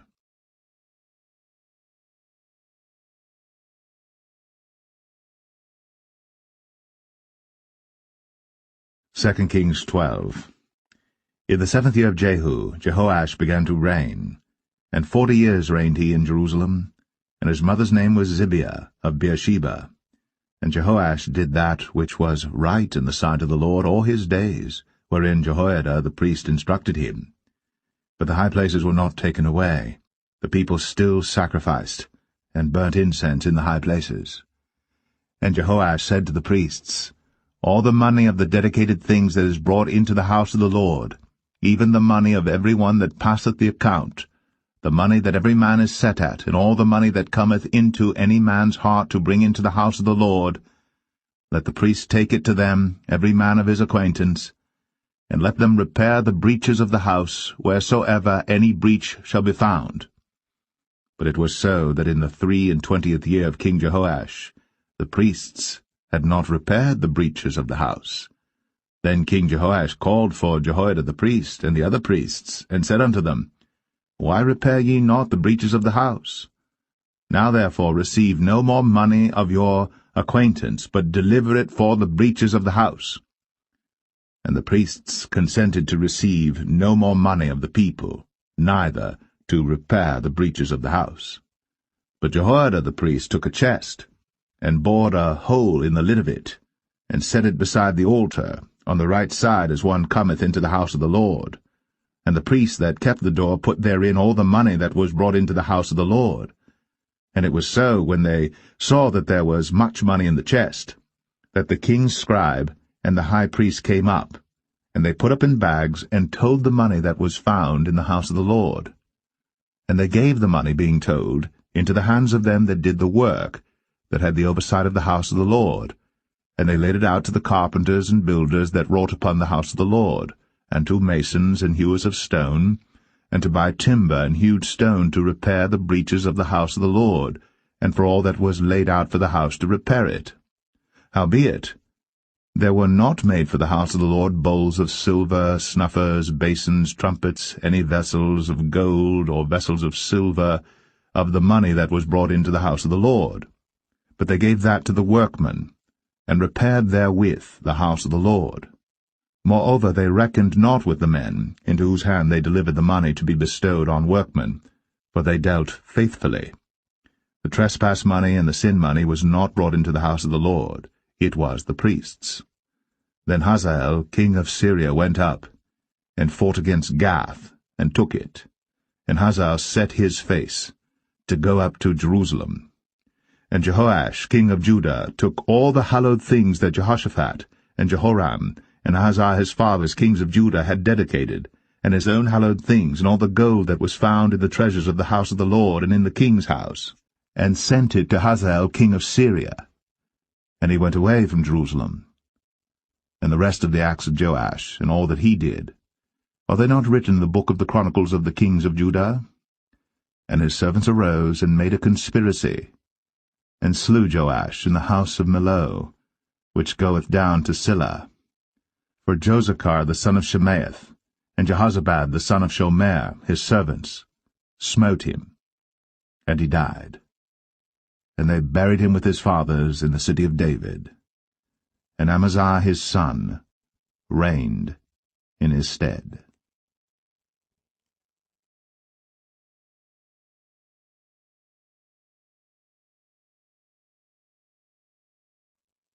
Second Kings 13. In the 23 year of Joash, the son of Ahaziah king of Judah, Jehoahaz the son of Jehu began to reign over Israel in Samaria, and reigned 17 years. And he did that which was evil in the sight of the Lord, and followed the sins of Jeroboam the son of Nebat, which made Israel to sin. He departed not therefrom. And the anger of the Lord was kindled against Israel, and he delivered them into the hand of Hazael king of Syria, and into the hand of Benhadad the son of Hazael all their days. And Jehoahaz besought the Lord, and the Lord hearkened unto him, for he saw the oppression of Israel, because the king of Syria oppressed them. And the Lord gave Israel a Saviour, so that they went out from under the hand of the Syrians, and the children of Israel dwelt in their tents as beforetime. Nevertheless, they departed not from the sins of the house of Jeroboam, who made Israel sin, but walked therein. And they remained at the grove also in Samaria. Neither did he leave of the people to Jehoahaz but 50 horsemen, and 10 chariots, and 10,000 footmen. For the king of Syria had destroyed them, and had made them like the dust by threshing. Now the rest of the acts of Jehoahaz, and all that he did, and his might, are they not written in the book of the Chronicles of the kings of Israel? And Jehoahaz slept with his fathers, and they buried him in Samaria, and Joash his son reigned in his stead. In the 37th year of Joash king of Judah began Jehoash the son of Jehoahaz to reign over Israel in Samaria, and reigned 16 years. And he did that which was evil in the sight of the Lord. He departed not from all the sins of Jeroboam the son of Nebat, who made Israel sin, but he walked therein. And the rest of the acts of Joash, and all that he did, and his might wherewith he fought against Amaziah king of Judah, are they not written in the book of the Chronicles of the kings of Israel? And Joash slept with his fathers, and Jeroboam sat upon his throne, and Joash was buried in Samaria with the kings of Israel. Now Elisha was fallen sick of his sickness whereof he died, and Joash the king of Israel came down unto him, and wept over his face, and said, O my father, the chariot of Israel, and the horsemen thereof. And Elisha said unto him, Take bow and arrows. And he took unto him bow and arrows. And he said to the king of Israel, Put thine hand upon the bow. And he put his hand upon it. And Elisha put his hands upon the king's hands. And he said, Open the window eastward. And he opened it. Then Elisha said, Shoot. And he shot. And he said, The arrow of the Lord's deliverance, and the arrow of deliverance from Syria. For thou shalt smite the Syrians in Aphek, till thou have consumed them. And he said, Take the arrows. And he took them. And he said unto the king of Israel, Smite upon the ground. And he smote thrice, and stayed.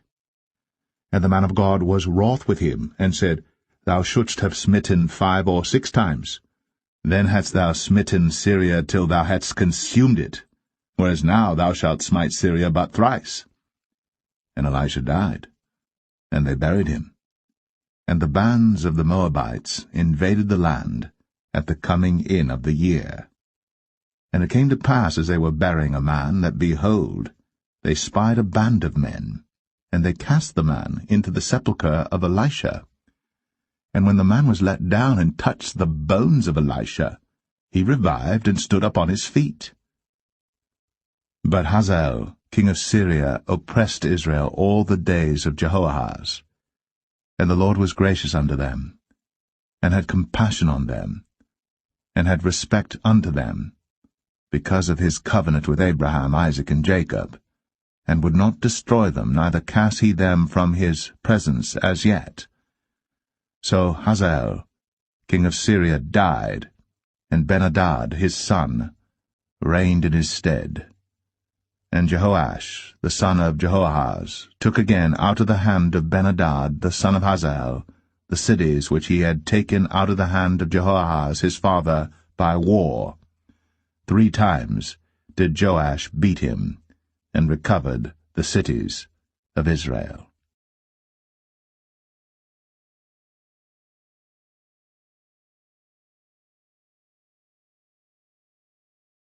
2 Kings 14. In the 2nd year of Joash, son of Jehoahaz, king of Israel, reigned Amaziah the son of Joash, king of Judah. He was 25 years old when he began to reign, and reigned 29 years in Jerusalem. And his mother's name was Jehoadan of Jerusalem. And he did that which was right in the sight of the Lord, yet not like David his father. He did according to all things as Joash his father did. Howbeit, the high places were not taken away. As yet the people did sacrifice, and burnt incense on the high places. And it came to pass, as soon as the kingdom was confirmed in his hand, that he slew his servants which had slain the king his father. But the children of the murderers he slew not, according unto that which is written in the book of the law of Moses, wherein the Lord commanded, saying, The fathers shall not be put to death for the children, nor the children be put to death for the fathers, but every man shall be put to death for his own sin. He slew of Edom in the valley of Salt 10,000, and took Selah by war, and called the name of it Joktheel unto this day. Then Amaziah sent messengers to Jehoash the son of Jehoahaz, son of Jehu, king of Israel, saying, Come, let us look one another in the face. And Jehoash the king of Israel sent to Amaziah king of Judah, saying, The thistle that was in Lebanon sent to the cedar that was in Lebanon, saying, Give thy daughter to my son to wife. And there passed by a wild beast that was in Lebanon, and trod down the thistle. Thou hast indeed smitten Edom, and thine heart hath lifted thee up. Glory of this, and tarry at home. For why shouldst thou meddle to thy hurt, that thou shouldst fall, even thou, and Judah with thee? But Amaziah would not hear. Therefore Jehoash, king of Israel, went up, and he and Amaziah king of Judah looked one another in the face at Beth-shemesh, which belongeth to Judah. And Judah was put to the worse before Israel, and they fled every man to their tents. And Jehoash king of Israel took Amaziah king of Judah, the son of Jehoash, the son of Ahaziah, at Beth-shemesh, and came to Jerusalem, and brake down the wall of Jerusalem from the gate of Ephraim unto the corner gate, 400 cubits. And he took all the gold and silver, and all the vessels that were found in the house of the Lord, and in the treasures of the king's house, and hostages, and returned to Samaria. Now the rest of the acts of Jehoash, which he did, and his might, and how he fought with Amaziah king of Judah, are they not written in the book of the Chronicles of the kings of Israel? And Jehoash slept with his fathers, and was buried in Samaria with the kings of Israel. And Jeroboam his son reigned in his stead. And Amaziah the son of Joash, king of Judah, lived after the death of Jehoash son of Jehoahaz, king of Israel, 15 years. And the rest of the acts of Amaziah, are they not written in the book of the Chronicles of the kings of Judah?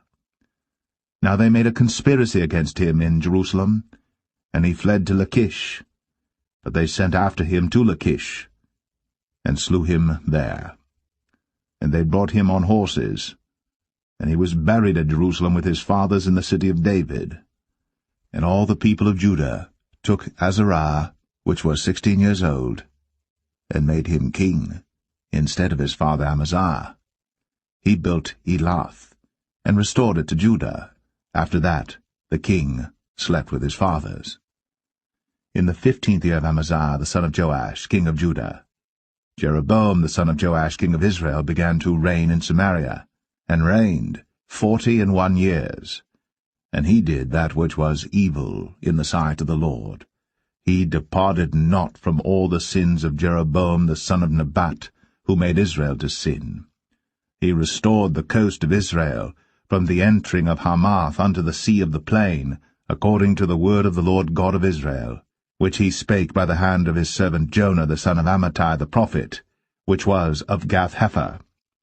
For the Lord saw the affliction of Israel, that it was very bitter, for there was not any shut up, nor any left, nor any helper for Israel. And the Lord said not that he would blot out the name of Israel from under heaven, but he saved them by the hand of Jeroboam the son of Joash. Now the rest of the acts of Jeroboam, and all that he did in his might, how he warred, and how he recovered Damascus and Hamath, which belonged to Judah, for Israel, are they not written in the book of the Chronicles of the kings of Israel? And Jeroboam slept with his fathers, even with the kings of Israel, and Zechariah his son reigned in his stead.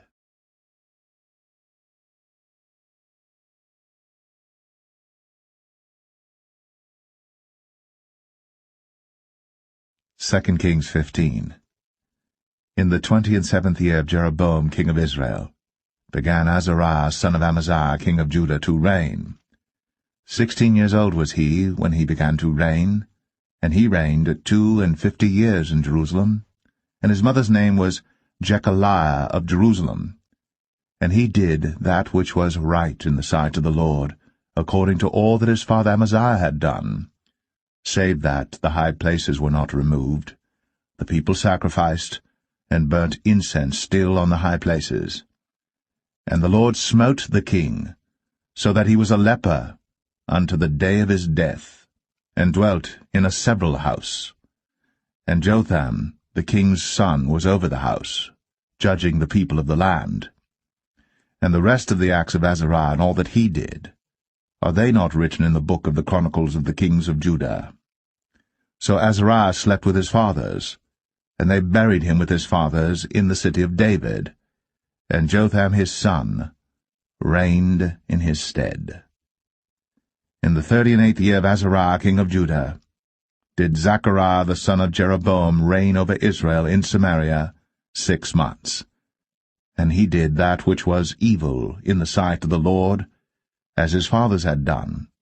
He departed not from the sins of Jeroboam the son of Nebat, who made Israel to sin. And Shallum the son of Jabesh conspired against him, and smote him before the people, and slew him, and reigned in his stead.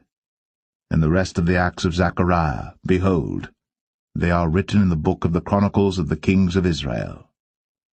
This was the word of the Lord, which he spake unto Jehu, saying, Thy sons shall sit on the throne of Israel unto the 4th generation. And so it came to pass. Shallum the son of Jabesh began to reign in the 39th year of Uzziah king of Judah. And he reigned a full month in Samaria. For Menahem the son of Gadai went up from Tirzah, and came to Samaria, and smote Shallum the son of Jabesh in Samaria, and slew him, and reigned in his stead. And the rest of the acts of Shallum, and his conspiracy which he made, behold, they are written in the book of the Chronicles of the kings of Israel. Then Menahem smote Tiphsah, and all that were therein, and the coasts thereof from Tirzah, because they opened not to him. Therefore he smote it, and all the women therein that were with child he ripped up. In the 39th year of Azariah king of Judah began Menahem the son of Gadai to reign over Israel, and reigned 10 years in Samaria. And he did that which was evil in the sight of the Lord. He departed not all his days from the sins of Jeroboam the son of Nebat, who made Israel to sin. And Pul, the king of Assyria, came against the land, and Menahem gave Pul 1,000 talents of silver, that his hand might be with him to confirm the kingdom in his hand.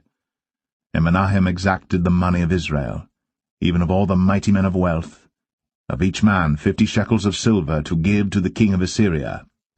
So the king of Assyria turned back, and stayed not there in the land. And the rest of the acts of Menahem, and all that he did, are they not written in the book of the Chronicles of the kings of Israel?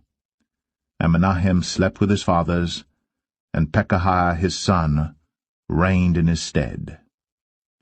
In the 50th year of Azariah king of Judah, Pekahiah the son of Menahem began to reign over Israel in Samaria, and reigned 2 years. And he did that which was evil in the sight of the Lord. He departed not from the sins of Jeroboam the son of Nebat, who made Israel to sin.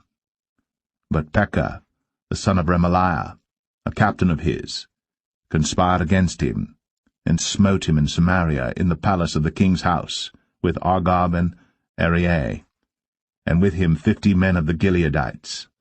And he killed him, and reigned in his room. And the rest of the acts of Pekahiah, and all that he did, behold, they are written in the book of the Chronicles of the kings of Israel. In the 52nd year of Azariah king of Judah, Pekah, the son of Remaliah, began to reign over Israel in Samaria, and reigned 20 years.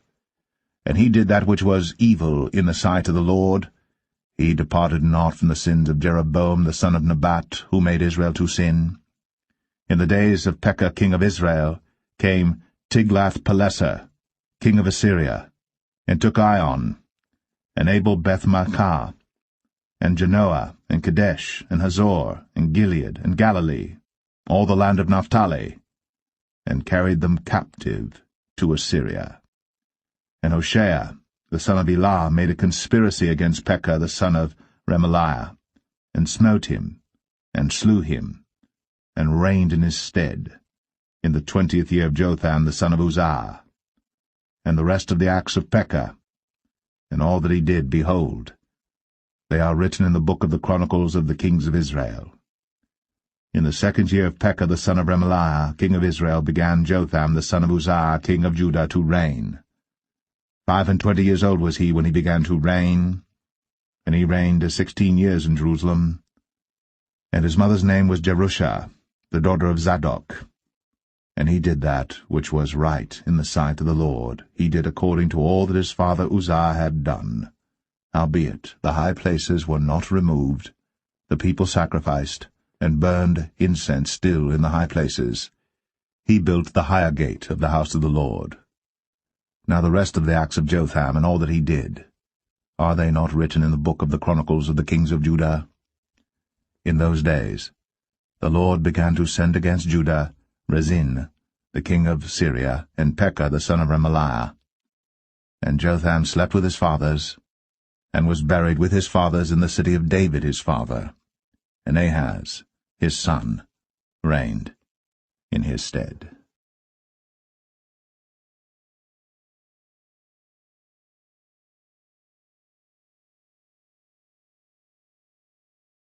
Second Kings 16. In the 17th year of Pekah the son of Remaliah, Ahaz the son of Jotham, king of Judah, began to reign. 20 years old was Ahaz when he began to reign, and reigned 16 years in Jerusalem, and did not that which was right in the sight of the Lord his God, like David his father. But he walked in the way of the kings of Israel, yea, and made his son to pass through the fire according to the abominations of the heathen, whom the Lord cast out from before the children of Israel. And he sacrificed and burnt incense in the high places, and on the hills, and under every green tree. Then Rezin, king of Syria, and Pekah, son of Remaliah, king of Israel, came up to Jerusalem to war. And they besieged Ahaz, but could not overcome him. At that time Rezin, king of Syria, recovered Elath to Syria, and drave the Jews from Elath. And the Syrians came to Elath, and dwelt there unto this day. So Ahaz sent messengers to Tiglath-Pileser, king of Assyria, saying, I am thy servant and thy son. Come up and save me out of the hand of the king of Syria, and out of the hand of the king of Israel, which rise up against me.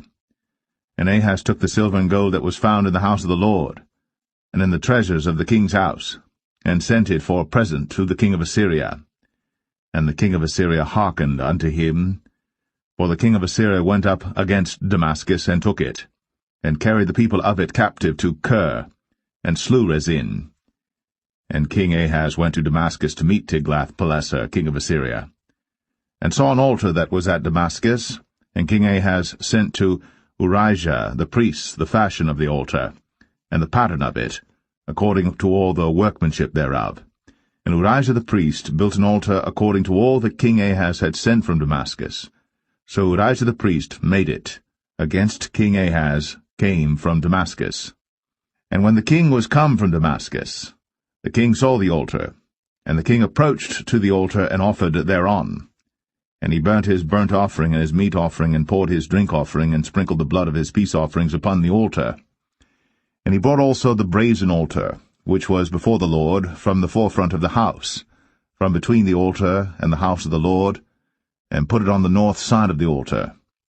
And King Ahaz commanded Urijah the priest, saying, Upon the great altar burn the morning burnt offering, and the evening meat offering, and the king's burnt sacrifice, and his meat offering, with the burnt offering of all the people of the land, and their meat offering, and their drink offerings, and sprinkle upon it all the blood of the burnt offering, and all the blood of the sacrifice, and the brazen altar shall be for me to inquire by. Thus did Urijah the priest, according to all that King Ahaz commanded. And King Ahaz cut off the borders of the bases, and removed the laver from off them, and took down the seat from off the brazen oxen that were under it, and put it upon a pavement of stones. And the covert for the Sabbath that they had built in the house, and the king's entry without, turned he from the house of the Lord for the king of Assyria. Now the rest of the acts of Ahaz which he did, are they not written in the book of the Chronicles of the kings of Judah? And Ahaz slept with his fathers, and was buried with his fathers in the city of David, and Hezekiah his son reigned in his stead.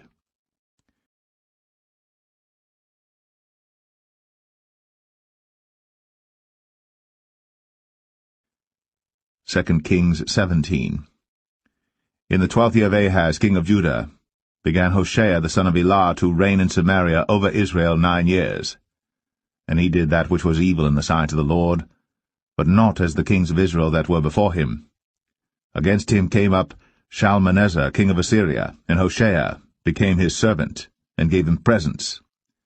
And the king of Assyria found conspiracy in Hoshea, for he had sent messengers to So king of Egypt, and brought no present to the king of Assyria, as he had done year by year. Therefore the king of Assyria shut him up, and bound him in prison.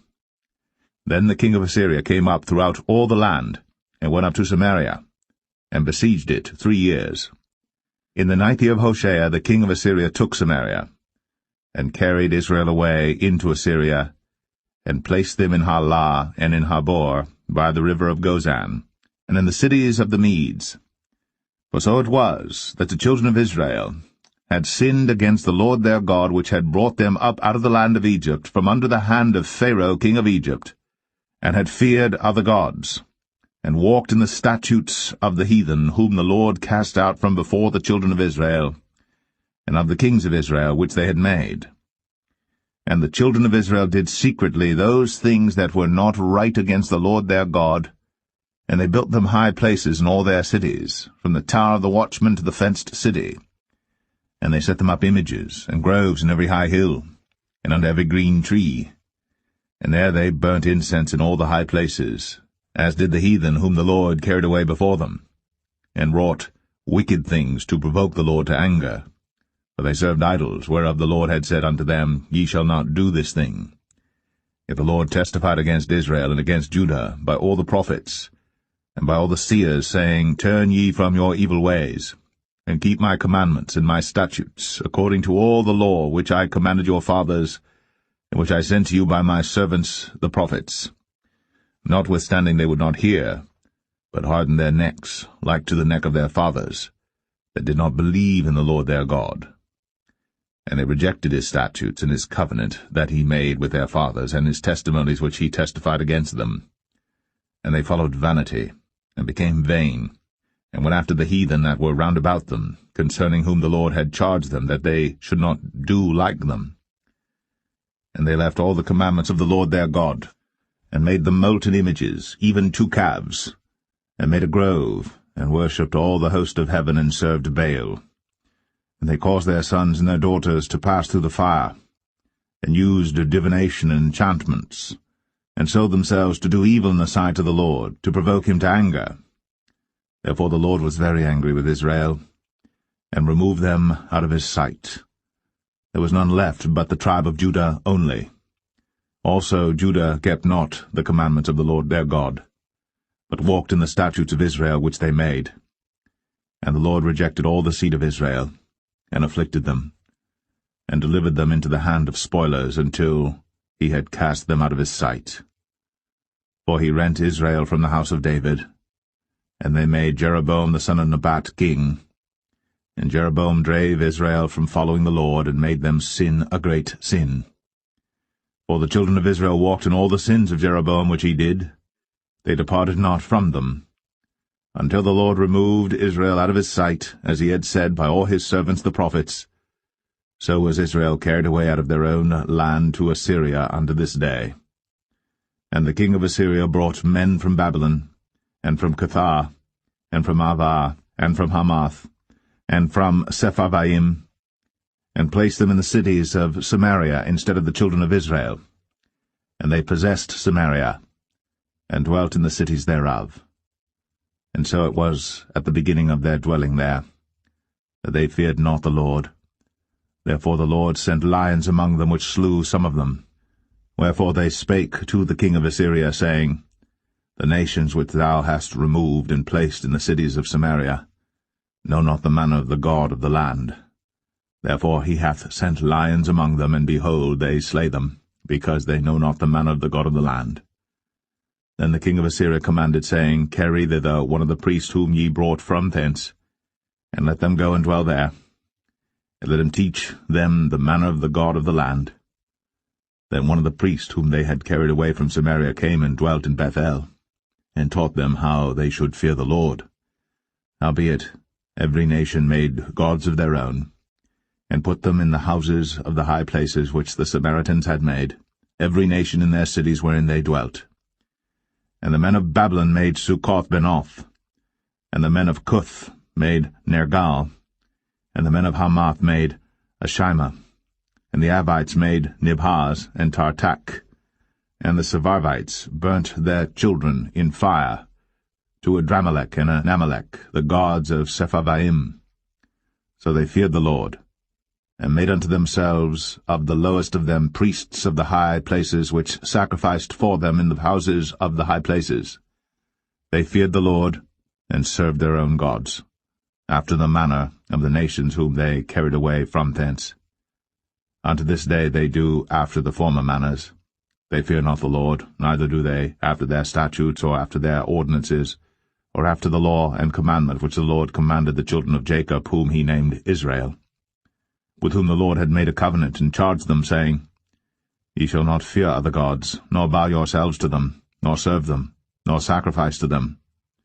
But the Lord who brought you up out of the land of Egypt with great power and a stretched out arm, him shall ye fear, and him shall ye worship, and to him shall ye do sacrifice. And the statutes and the ordinances and the law and the commandment, which he wrote for you, ye shall observe to do for evermore, and ye shall not fear other gods. And the covenant that I have made with you ye shall not forget, neither shall ye fear other gods. But the Lord your God ye shall fear, and he shall deliver you out of the hand of all your enemies. Howbeit they did not hearken, but they did after their former manner. So these nations feared the Lord, and served their graven images, both their children and their children's children, as did their fathers, so do they unto this day.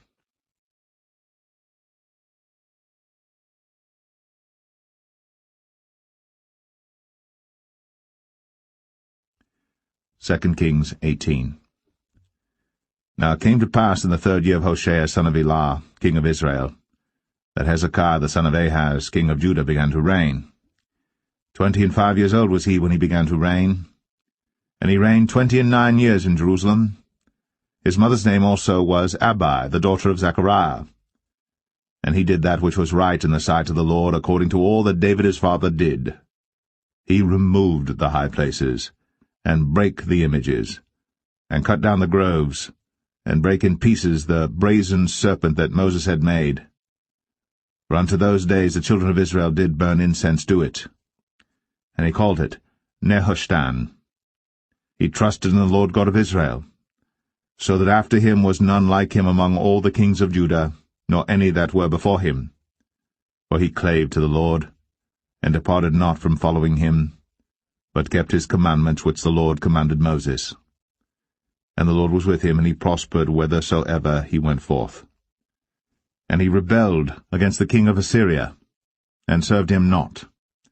He smote the Philistines even unto Gaza, and the borders thereof, from the tower of the watchman to the fenced city.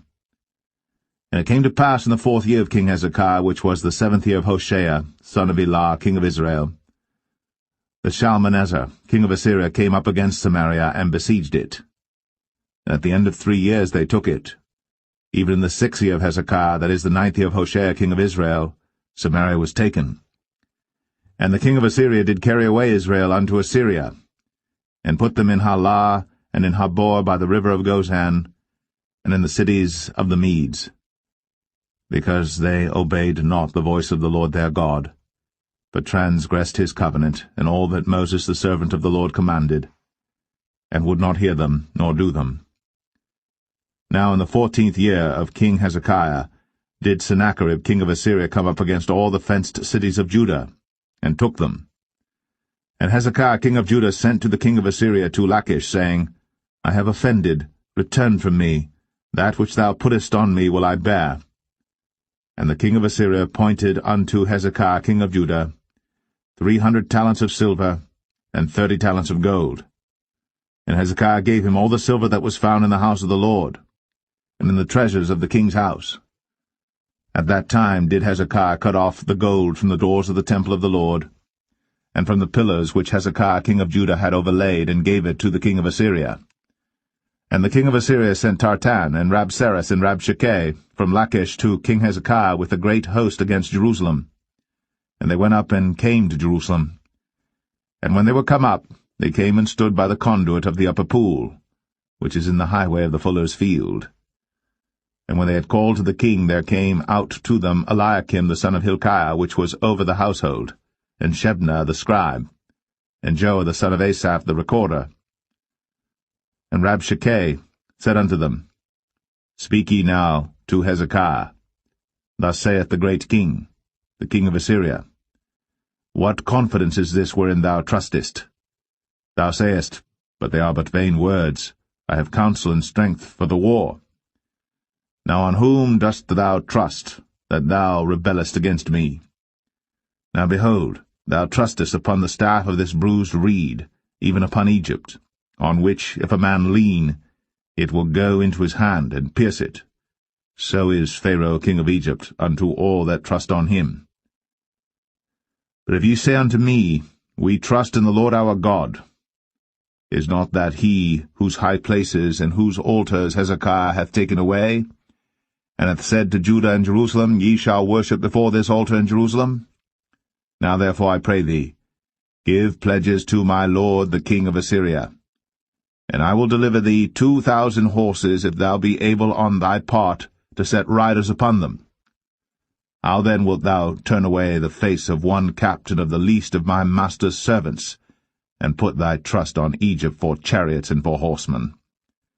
Am I now come up without the Lord against this place to destroy it? The Lord said to me, Go up against this land and destroy it. Then said Eliakim the son of Hilkiah, and Shebna, and Joah, unto Rabshakeh, Speak, I pray thee, to thy servants in the Syrian language, for we understand it, and talk not with us in the Jews' language in the ears of the people that are on the wall. But Rabshakeh said unto them, Hath my master sent me to thy master, and to thee to speak these words? Hath he not sent me to the men which sit on the wall, that they may eat their own dung and drink their own piss with you? Then Rabshakeh stood and cried with a loud voice in the Jews' language, and spake, saying, Hear the word of the great king, the king of Assyria. Thus saith the king, Let not Hezekiah deceive you, for he shall not be able to deliver you out of his hand. Neither let Hezekiah make you trust in the Lord, saying, The Lord will surely deliver us, and the city shall not be delivered into the hand of the king of Assyria. Hearken not to Hezekiah, for thus saith the king of Assyria, Make an agreement with me by a present, and come out to me.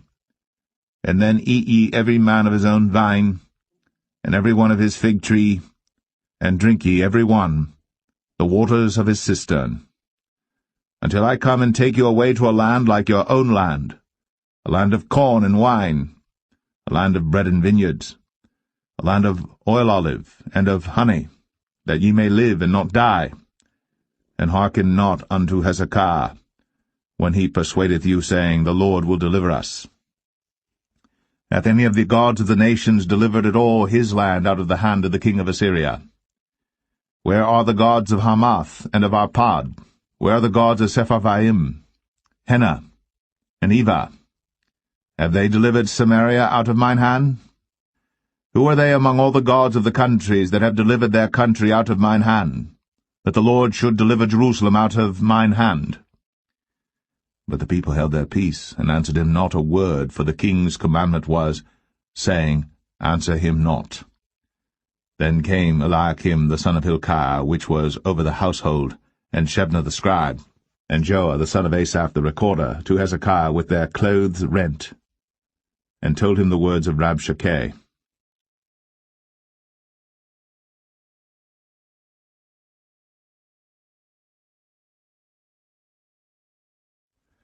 2 Kings 19.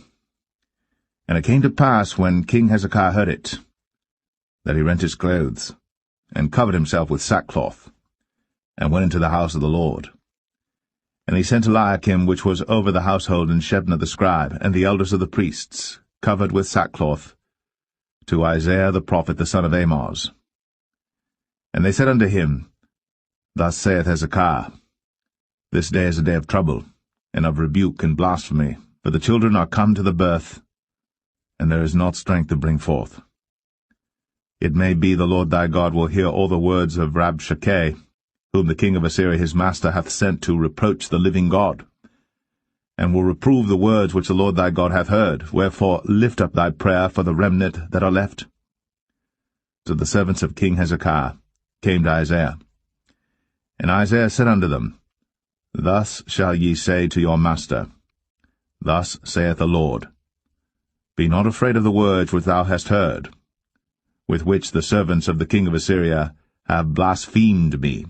Behold, I will send a blast upon him, and he shall hear a rumour, and shall return to his own land, and I will cause him to fall by the sword in his own land. So Rabshakeh returned, and found the king of Assyria warring against Libnah, for he had heard that he was departed from Lachish. And when he heard say of Tirhakah, king of Ethiopia, Behold, he is come out to fight against thee, he sent messages again unto Hezekiah, saying, Thus shall ye speak to Hezekiah king of Judah, saying, Let not thy God in whom thou trustest deceive thee, saying, Jerusalem shall not be delivered into the hand of the king of Assyria. Behold, thou hast heard what the kings of Assyria have done to all lands by destroying them utterly, and shalt thou be delivered? Have the gods of the nations delivered them which my fathers have destroyed, as Gozan and Haran, and Rezeph, and the children of Eden, which were in Thelasar? Where is the king of Hamath, and the king of Arpad, and the king of the city of Sepharvaim, of Hena and Ivah? And Hezekiah received the letter of the hand of the messengers, and read it. And Hezekiah went up into the house of the Lord, and spread it before the Lord. And Hezekiah prayed before the Lord, and said, O Lord God of Israel, which dwellest between the cherubims, thou art the God, even thou alone, of all the kingdoms of the earth. Thou hast made heaven and earth. Lord, bow down thine ear, and hear. Open, Lord, thine eyes, and see. And hear the words of Sennacherib, which hath sent him to reproach the living God. Of a truth, Lord, the kings of Assyria have destroyed the nations and their lands, and have cast their gods into the fire. For they were no gods, but the work of men's hands, wood and stone. Therefore they have destroyed them. Now therefore, O Lord our God, I beseech thee, save thou us out of his hand, that all the kingdoms of the earth may know that thou art the Lord God, even thou only. Then Isaiah the son of Amoz sent to Hezekiah, saying, Thus saith the Lord God of Israel, That which thou hast prayed to me against Sennacherib, king of Assyria, I have heard. This is the word that the Lord hath spoken concerning him. The virgin, the daughter of Zion, hath despised thee, and laughed thee to scorn. The daughter of Jerusalem hath shaken her head at thee. Whom hast thou reproached and blasphemed? And against whom hast thou exalted thy voice, and lifted up thine eyes on high, even against the Holy One of Israel? By thy messengers thou hast reproached the Lord, and hast said, With the multitude of my chariots I am come up to the height of the mountains, to the sides of Lebanon, and will cut down the tall cedar trees thereof, and the choice fir trees thereof, and I will enter into the lodgings of his borders, and into the forest of his Carmel. I have digged and drunk strange waters, and with the sole of my feet have I dried up all the rivers of besieged places. Hast thou not heard long ago how I have done it, and of ancient times that I have formed it? Now have I brought it to pass, that thou shouldst be to lay waste fenced cities into ruinous heaps. Therefore their inhabitants were of small power. They were dismayed and confounded. They were as the grass of the field, and as the green herb, as the grass on the housetops, and as corn blasted before it be grown up. But I know thy abode, and thy going out and thy coming in, and thy rage against me, because thy rage against me and thy tumult is come up into mine ears. Therefore I will put my hook in thy nose, and my bridle in thy lips, and I will turn thee back by the way by which thou camest. And this shall be a sign unto thee. Ye shall eat this year such things as grow of themselves, and in the second year that which springeth of the same. And in the third year sow ye and reap, and plant vineyards, and eat the fruits thereof. And the remnant that is escaped of the house of Judah shall yet again take root downward, and bear fruit upward. For out of Jerusalem shall go forth a remnant, and they that escape out of Mount Zion. The zeal of the Lord of hosts shall do this. Therefore thus saith the Lord concerning the king of Assyria, He shall not come into this city, nor shoot an arrow there, nor come before it with shield, nor cast a bank against it. By the way that he came, by the same shall he return, and shall not come into this city, saith the Lord. For I will defend this city to save it, for mine own sake, and for my servant David's sake. And it came to pass that night, that the angel of the Lord went out, and smote in the camp of the Assyrians 180 and 5,000. And when they arose early in the morning, behold, they were all dead corpses. So Sennacherib king of Assyria departed, and went, and returned, and dwelt at Nineveh.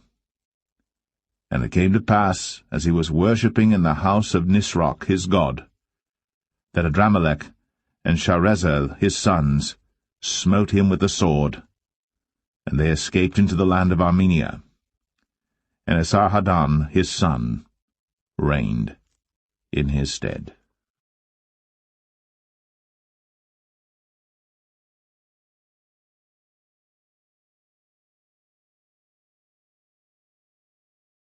Second Kings 20. In those days was Hezekiah sick unto death.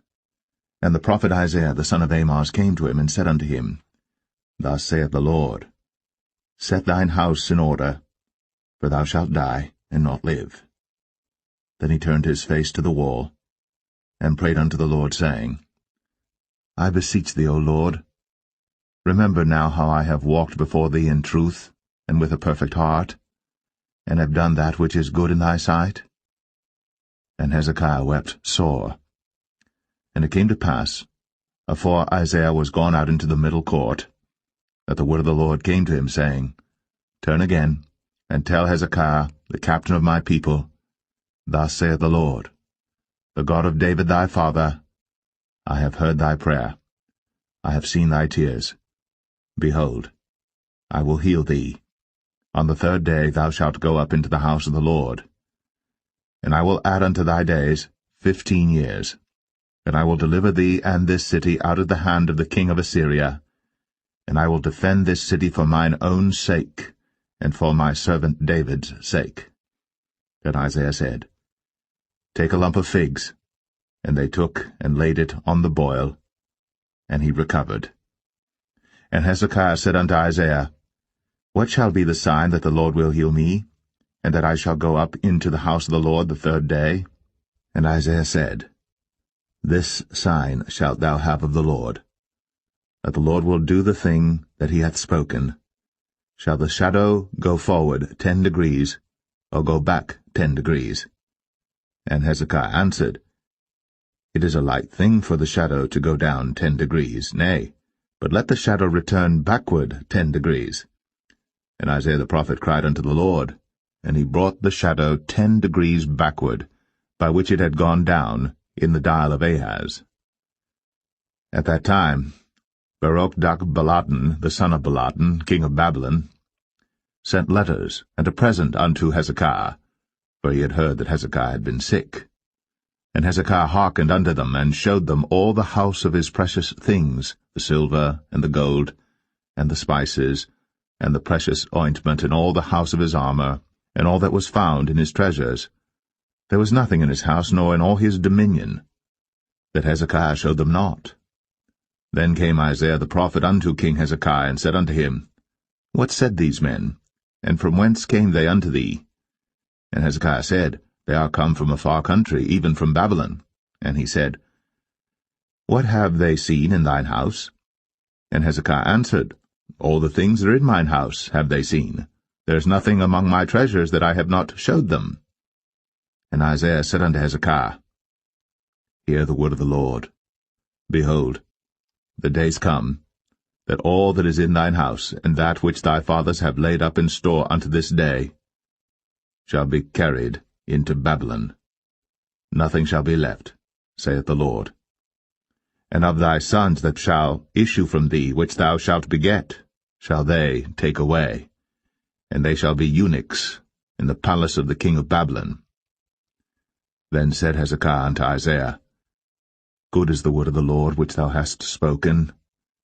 And he said, Is it not good if peace and truth be in my days? And the rest of the acts of Hezekiah, and all his might, and how he made a pool and a conduit, and brought water into the city, are they not written in the book of the Chronicles of the kings of Judah? And Hezekiah slept with his fathers, and Manasseh his son reigned in his stead.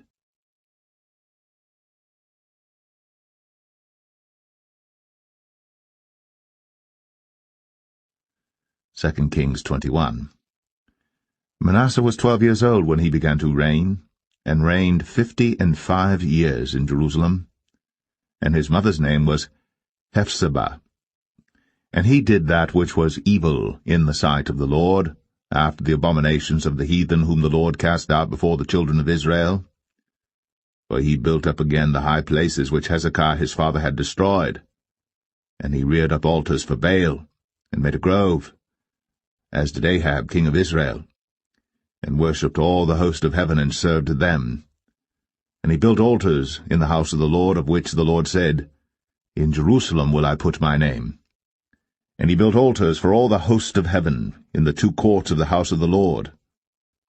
And he made his son pass through the fire, and observed times, and used enchantments, and dealt with familiar spirits and wizards.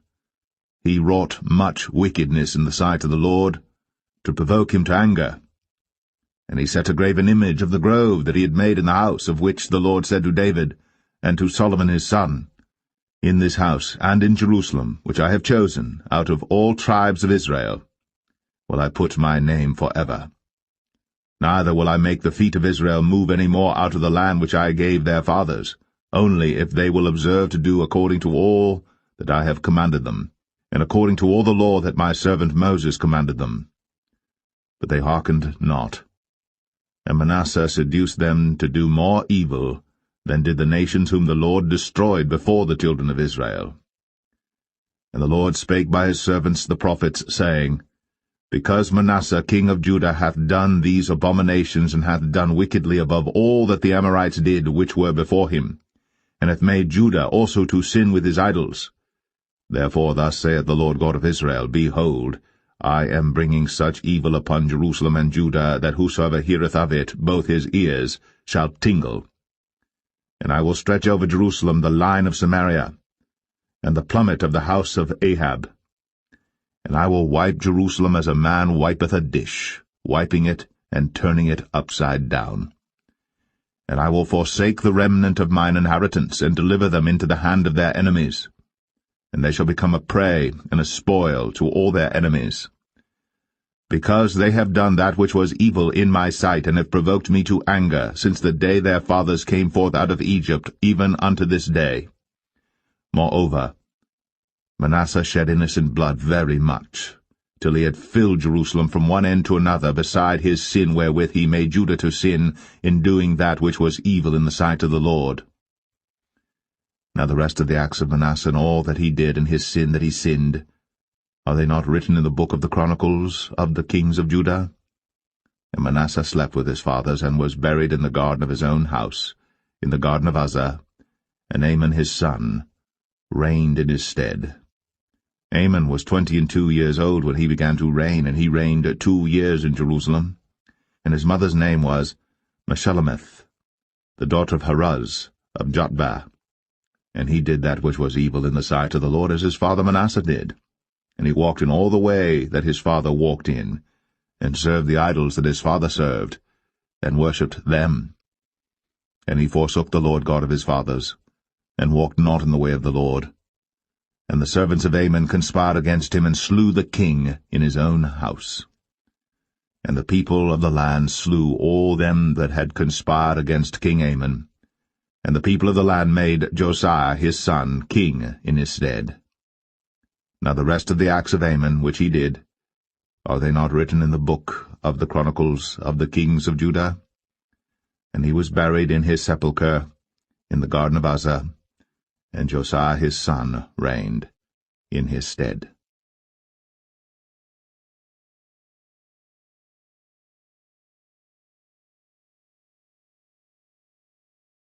2 Kings 22. Josiah was 8 years old when he began to reign, and he reigned 31 years in Jerusalem. And his mother's name was Jedidah, the daughter of Adaiah of Boscath. And he did that which was right in the sight of the Lord, and walked in all the way of David his father, and turned not aside to the right hand or to the left.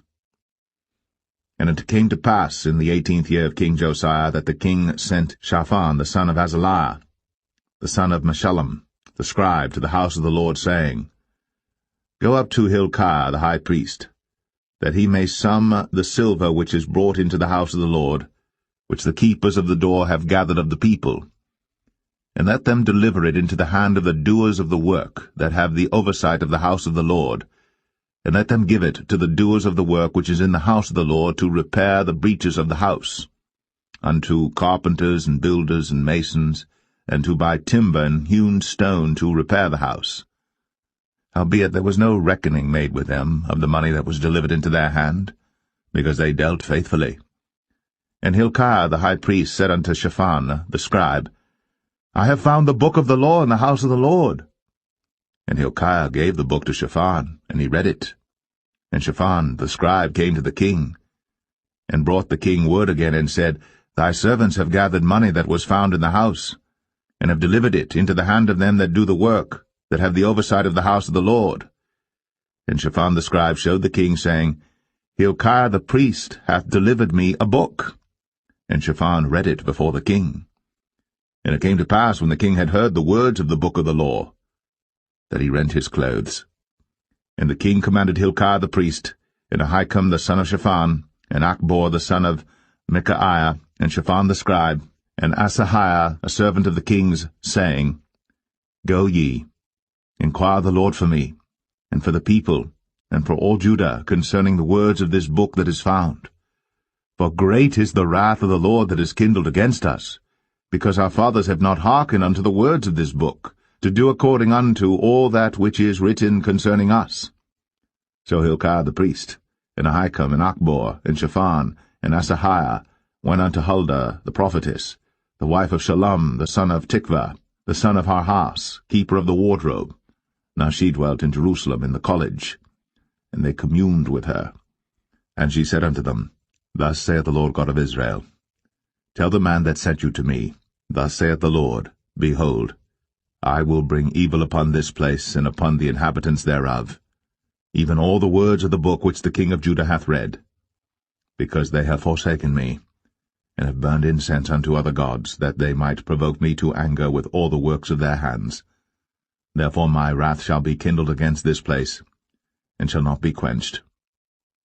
But to the king of Judah, which sent you to inquire of the Lord, thus shall ye say to him, Thus saith the Lord God of Israel, as touching the words which thou hast heard, because thine heart was tender, and thou hast humbled thyself before the Lord, when thou heardest what I spake against this place, and against the inhabitants thereof, that they should become a desolation and a curse, and hast rent thy clothes, and wept before me. I also have heard thee, saith the Lord. Behold, therefore, I will gather thee unto thy fathers, and thou shalt be gathered into thy grave in peace. And thine eyes shall not see all the evil which I will bring upon this place. And they brought the king word again.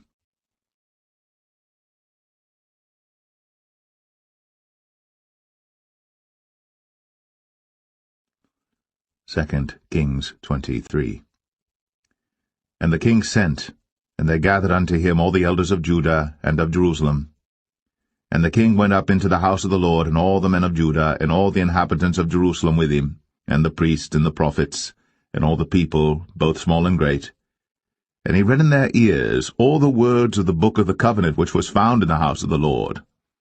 And the king stood by a pillar, and made a covenant before the Lord to walk after the Lord, and to keep his commandments and his testimonies and his statutes with all their heart and all their soul, to perform the words of this covenant that were written in this book. And all the people stood to the covenant. And the king commanded Hilkiah the high priest, and the priests of the second order, and the keepers of the door, to bring forth out of the temple of the Lord all the vessels that were made for Baal, and for the grove, and for all the host of heaven. And he burned them without Jerusalem in the fields of Kidron, and carried the ashes of them unto Bethel. And he put down the idolatrous priests, whom the kings of Judah had ordained to burn incense in the high places, in the cities of Judah, and in the places round about Jerusalem, them also that burned incense unto Baal, to the sun, and to the moon, and to the planets, and to all the hosts of heaven. And he brought out the grove from the house of the Lord without Jerusalem unto the brook Kidron, and burned it at the brook Kidron, and stamped it small to powder, and cast the powder thereof upon the graves of the children of the people. And he brake down the houses of the Sodomites, that were by the house of the Lord, where the women wove hangings for the grove. And he brought all the priests out of the cities of Judah, and defiled the high places where the priests had burned incense, from Geba to Beersheba, and brake down the high places of the gates that were in the entering in of the gate of Joshua, the governor of the city, which were on a man's left hand at the gate of the city.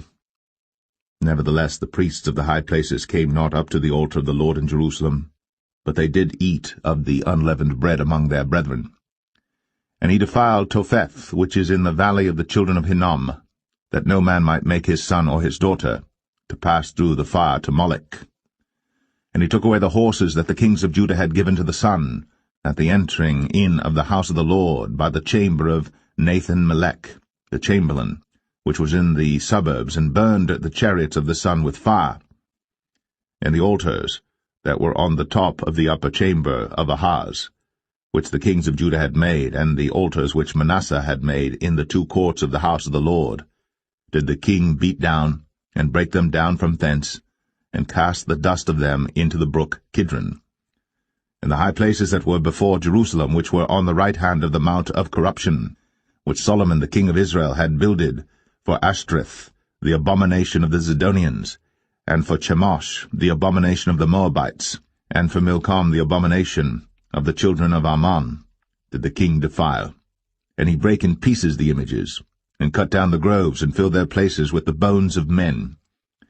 Moreover the altar that was at Bethel, and the high place which Jeroboam the son of Nebat, who made Israel to sin, had made, both that altar And the high place he brake down, and burned the high place, and stamped it small to powder, and burned the grove. And as Josiah turned himself, he spied the sepulchres that were there in the mount, and sent, and took the bones out of the sepulchres, and burned them upon the altar, and polluted it, according to the word of the Lord which the man of God proclaimed, who proclaimed these words. Then he said, What title is that I see? And the men of the city told him, It is the sepulchre of the man of God which came from Judah, and proclaimed these things that thou hast done against the altar of Bethel. And he said, Let him alone. Let no man move his bones. So they let his bones alone, with the bones of the prophet that came out of Samaria. And all the houses also of the high places that were in the cities of Samaria, which the kings of Israel had made to provoke the Lord to anger, Josiah took away, and did to them according to all the acts that he had done in Bethel. And he slew all the priests of the high places that were there upon the altars, and burned men's bones upon them, and returned to Jerusalem. And the king commanded all the people, saying, Keep the Passover unto the Lord your God, as it is written in the book of this covenant. Surely there was not holden such a Passover from the days of the judges that judged Israel, nor in all the days of the kings of Israel, nor of the kings of Judah, but in the 18th year of King Josiah, wherein this Passover was holden to the Lord in Jerusalem. Moreover, the workers with familiar spirits, and the wizards, and the images, and the idols, and all the abominations that were spied in the land of Judah and in Jerusalem, did Josiah put away, that he might perform the words of the law which were written in the book that Hilkiah the priest found in the house of the Lord. And like unto him was there no king before him, that turned to the Lord with all his heart, and with all his soul, and with all his might, according to all the law of Moses, neither after him arose there any like him. Notwithstanding the Lord turned not from the fierceness of his great wrath, wherewith his anger was kindled against Judah, because of all the provocations that Manasseh had provoked him withal. And the Lord said, I will remove Judah also out of my sight, as I have removed Israel, and will cast off this city Jerusalem which I have chosen, and the house of which I said, My name shall be there. Now the rest of the acts of Josiah, and all that he did, are they not written in the book of the Chronicles of the kings of Judah? In his days Pharaoh Necho, king of Egypt, went up against the king of Assyria to the river Euphrates. And King Josiah went against him, and he slew him at Megiddo when he had seen him. And his servants carried him in a chariot dead from Megiddo, and brought him to Jerusalem, and buried him in his own sepulchre. And the people of the land took Jehoahaz the son of Josiah, and anointed him, and made him king in his father's stead. Jehoahaz was 23 years old when he began to reign, and he reigned 3 months in Jerusalem. And his mother's name was Hamutal, the daughter of Jeremiah of Libnah. And he did that which was evil in the sight of the Lord, according to all that his fathers had done. And Pharaoh Necho put him in bands at Riblah, in the land of Hamath, that he might not reign in Jerusalem, and put the land to a tribute of 100 talents of silver, and a talent of gold. And Pharaoh Necho made Eliakim the son of Josiah king in the room of Josiah his father, and turned his name to Jehoiakim, and took Jehoahaz away, and he came to Egypt and died there. And Jehoiakim gave the silver and the gold to Pharaoh, but he taxed the land to give the money according to the commandment of Pharaoh. He exacted the silver and the gold of the people of the land, of every one according to his taxation, to give it unto Pharaoh Necho. Jehoiakim was 25 years old when he began to reign, and he reigned 11 years in Jerusalem. And his mother's name was Zebudah, the daughter of Pedaiah of Rumah. And he did that which was evil in the sight of the Lord, according to all that his fathers had done.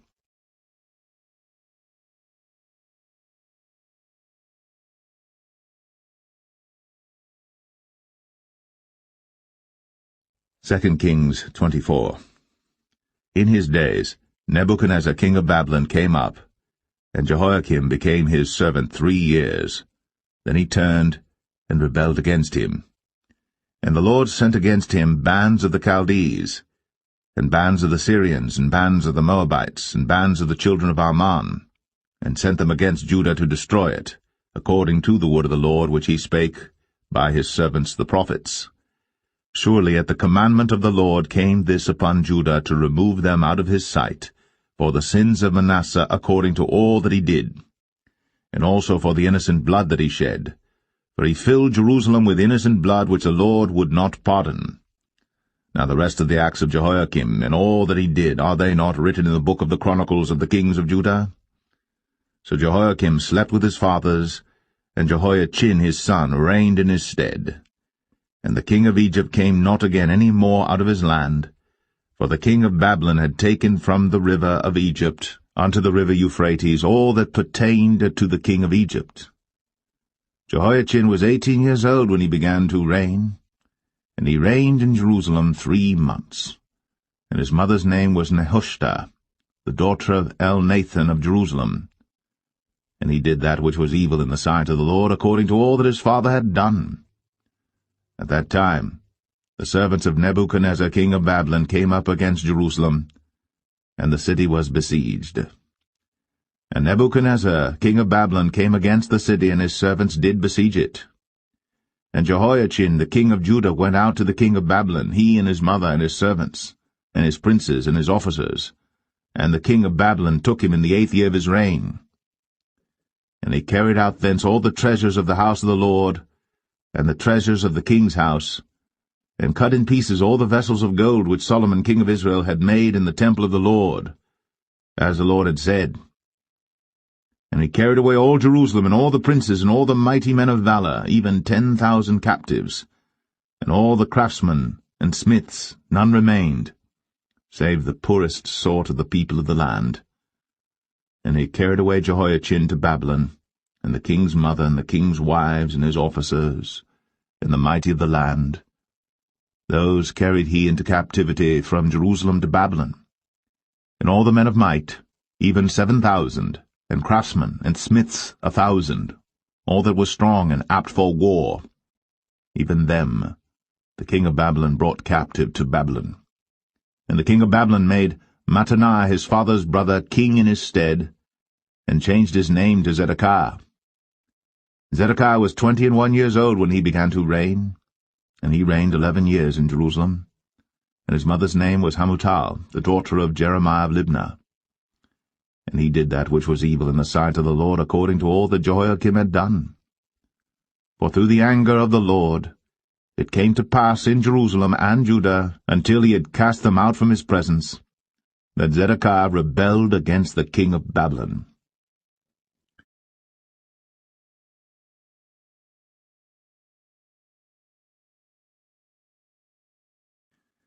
2 Kings 25.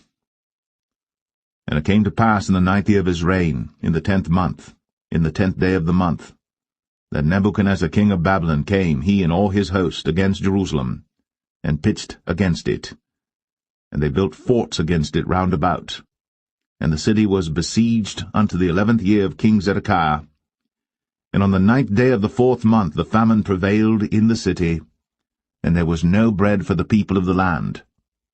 And the city was broken up, and all the men of war fled by night by the way of the gate between 2 walls, which is by the king's garden. Now the Chaldees were against the city round about, and the king went the way toward the plain. And the army of the Chaldees pursued after the king, and overtook him in the plains of Jericho, and all his army was scattered from him. So they took the king, and brought him up to the king of Babylon, to Riblah, and they gave judgment upon him. And they slew the sons of Zedekiah before his eyes, and put out the eyes of Zedekiah, and bound him with fetters of brass, and carried him to Babylon. And in the 5th month, on the 7th day of the month, which is the 19th year of King Nebuchadnezzar king of Babylon, came Nebuzaradan, captain of the guard, a servant of the king of Babylon, unto Jerusalem. And he burnt the house of the Lord, and the king's house, and all the houses of Jerusalem, and every great man's house burnt he with fire.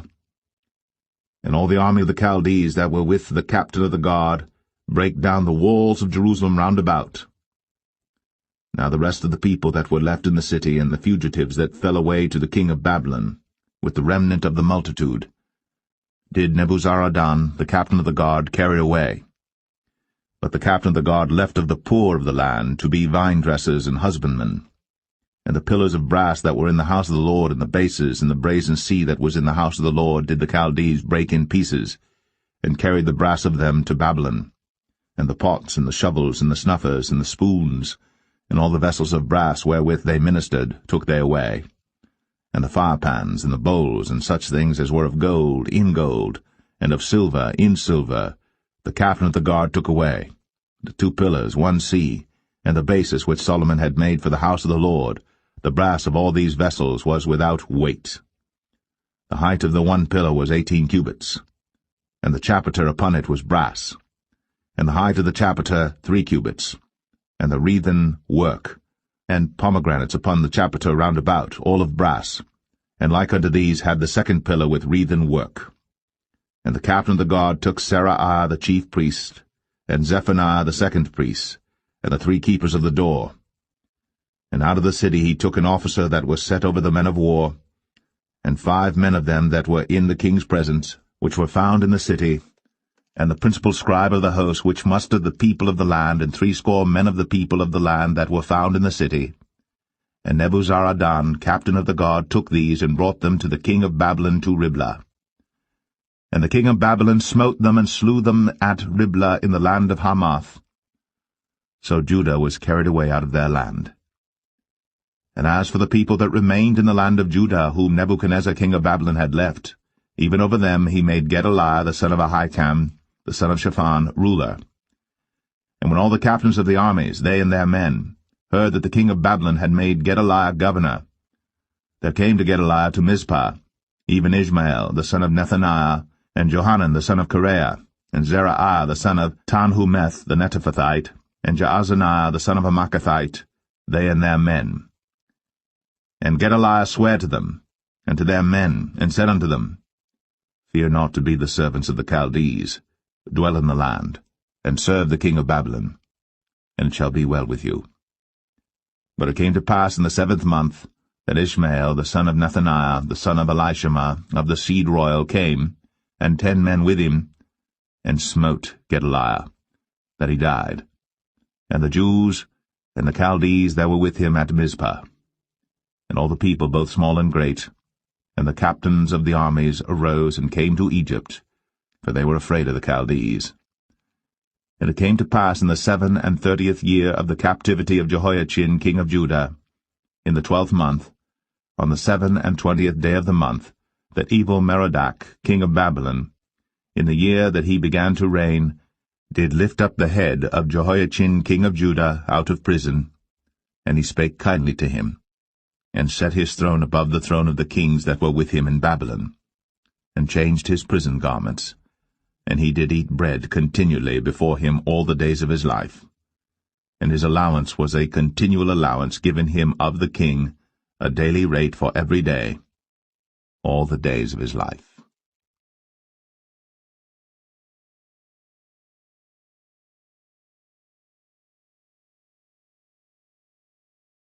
The first book of Chronicles, chapter 1.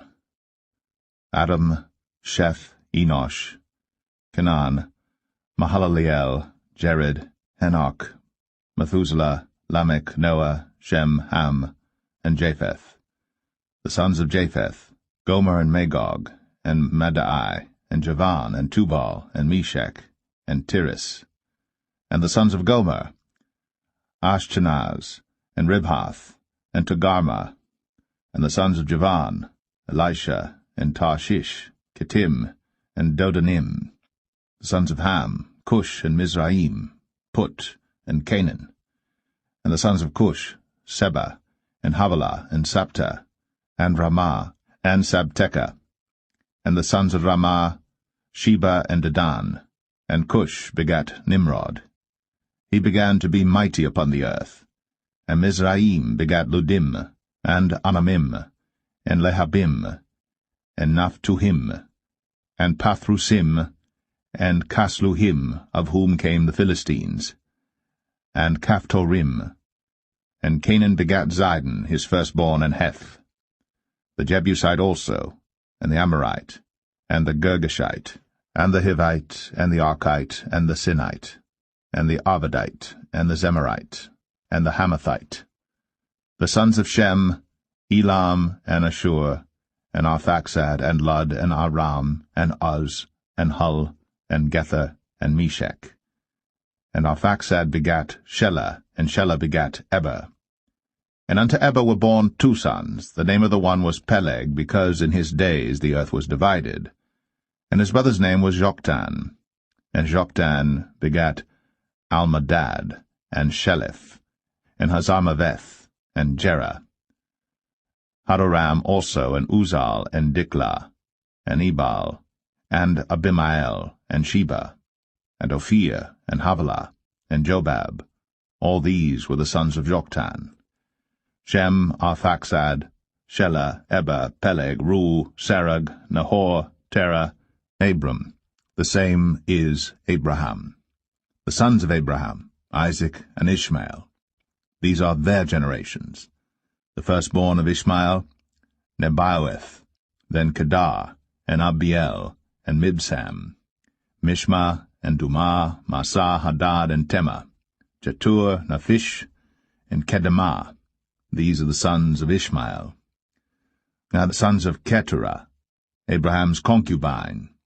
She bare Zimran, and Jokshan, and Medan, and Midian, and Ishbak, and Shua.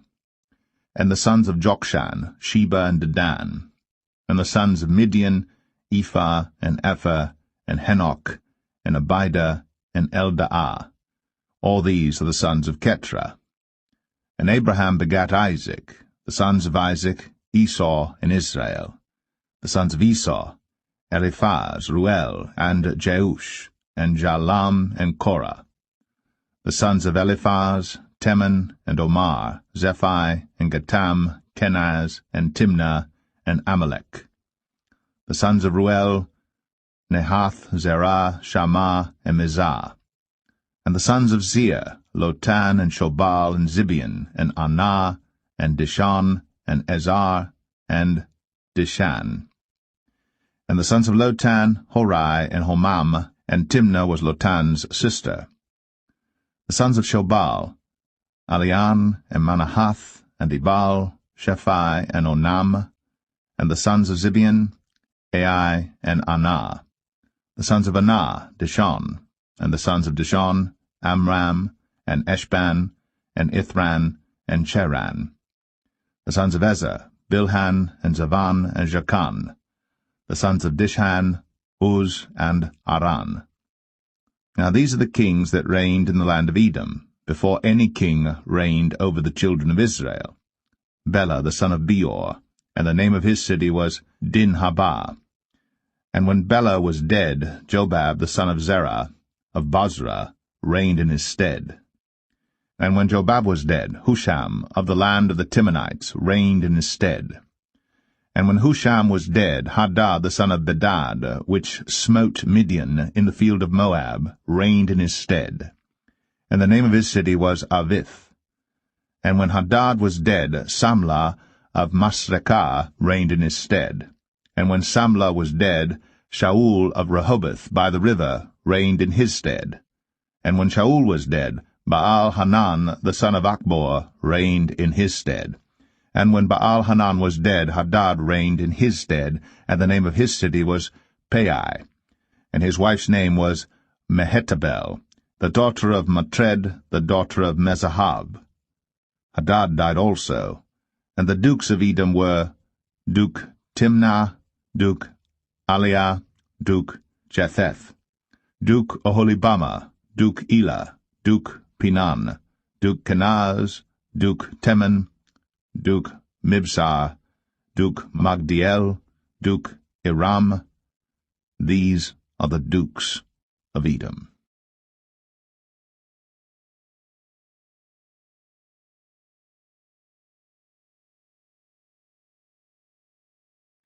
1 Chronicles 2. These are the sons of Israel: Reuben, Simeon, Levi, and Judah, Issachar, and Zebulun, Dan, Joseph, and Benjamin, Naphtali, Gad, and Asher. The sons of Judah: and Onan, and Shelah, which three were born unto him of the daughter of Shua the Canaanitess. And the firstborn of Judah, was evil in the sight of the Lord, and he slew him. And Tamar his daughter-in-law bare him Pharez and Zerah. All the sons of Judah were 5. The sons of Pharez, Hezron and Hamul, and the sons of Zerah, Zimri, and Ethan, and Heman, and Calcol, and Dara, 5 of them in all. And the sons of Carmi, Achar, the troubler of Israel, who transgressed in the thing accursed. And the sons of Ethan, Azariah. The sons also of Hezron that were born unto him, Jeramiel, and Ram, and Chelubai. And Ram begat Aminadab, and Aminadab begat Nahshon, prince of the children of Judah. And Nahshon begat Salma, and Salma begat Boaz, and Boaz begat Obed, and Obed begat Jesse. And Jesse begat his firstborn Eliab, and Aminadab the second, and Shimah the third. Nathaniel the fourth, Radai the fifth, Ozem the sixth, David the seventh, whose sisters were Zeruiah and Abigail. And the sons of Zeruiah, Abishai and Joab, and Asahel 3. And Abigail bare Amasa, and the father of Amasa was Jether the Ishmaelite. And Caleb the son of Hezron begat children of Azubah his wife, and of Jerioth. Her sons are these, Jesher, and Shabab, and Ardan. And when Azubah was dead, Caleb took unto him Ephrath, which bare him Hur, and Hur begat Uri, and Uri begat Bezaleel. And afterward Hezron went in to the daughter of Machir, the father of Gilead, whom he married when he was 60 years old. And she bare him Segub, and Segub begat Jair, who had 23 cities in the land of Gilead. And he took Gesher and Aram, with the towns of Jair from them, with Kenath, and the towns thereof, even 60 cities. All these belonged to the sons of Machir, the father of Gilead. And after that Hezron was dead in Caleb Ephratah. Then Abiah, Hezron's wife, bare him Asher, the father of Tekoa. And the sons of Jeramiel, the firstborn of Hezron, were Ram the firstborn, and Bunah, and Oren, and Ozem, and Ahijah. Jeramiel had also another wife, whose name was Adarah. She was the mother of Onam. And the sons of Ram, the firstborn of Jeramiel, were Maaz, and Jamin, and Acher. And the sons of Onam were Shammai, and Jadah. And the sons of Shammai, Nadab, and Abishur. And the name of the wife of Abishur was Abihail, and she bare him Aban and Molid. And the sons of Nadab, Seled, and Appaim. But Seled died without children. And the sons of Appaim, Ishai. And the sons of Ishai, Sheshan. And the children of Sheshan, Alai. And the sons of Judah, the brother of Shammai, Jether and Jonathan. And Jether died without children. And the sons of Jonathan, Peleth and Zazah. These were the sons of Jeramiel. Now Sheshan had no sons but daughters, and Sheshan had a servant, an Egyptian, whose name was Jarha.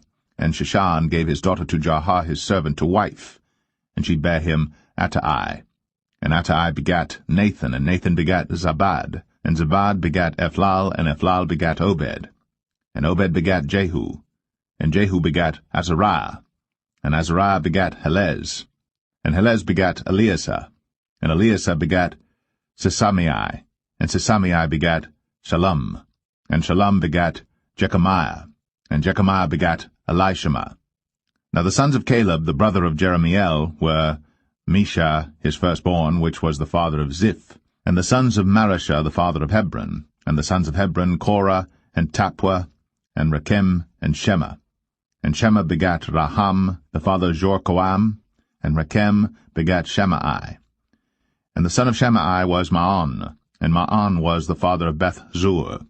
And Ephah, Caleb's concubine, bare Haran, and Moza, and Gazez, and Haran begat Gazez. And the sons of Jaddai, Regem, and Jotham, and Gesham, and Pelet, and Ephah, and Shaaph. Maacah, Caleb's concubine, bare Sheber, and Tirhanah. She bare also Shaaph, the father of Madmanah, Sheva, the father of Machbenah, and the father of Gibeah, and the daughter of Caleb was Aksah. These were the sons of Caleb, the son of Hur, the firstborn of Ephratah. Shobal, the father of Kirjath-Jearim. Salma, the father of Bethlehem. Hareph, the father of Beth-Gader. And Shobal, the father of Kirjath-Jearim, had sons, Haraway, and half of the Manahethites. And the families of Kirjath-Jearim, the Ithrites, and the Puhites, and the Shumathites, and the Mishraites. Of them came the Zerethites, and the Eshtuelites.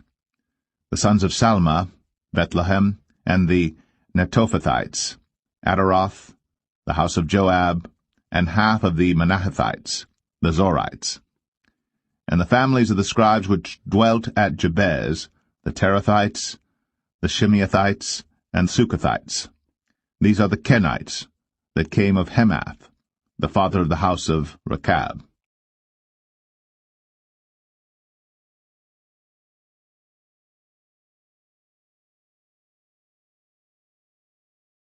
1 Chronicles 3.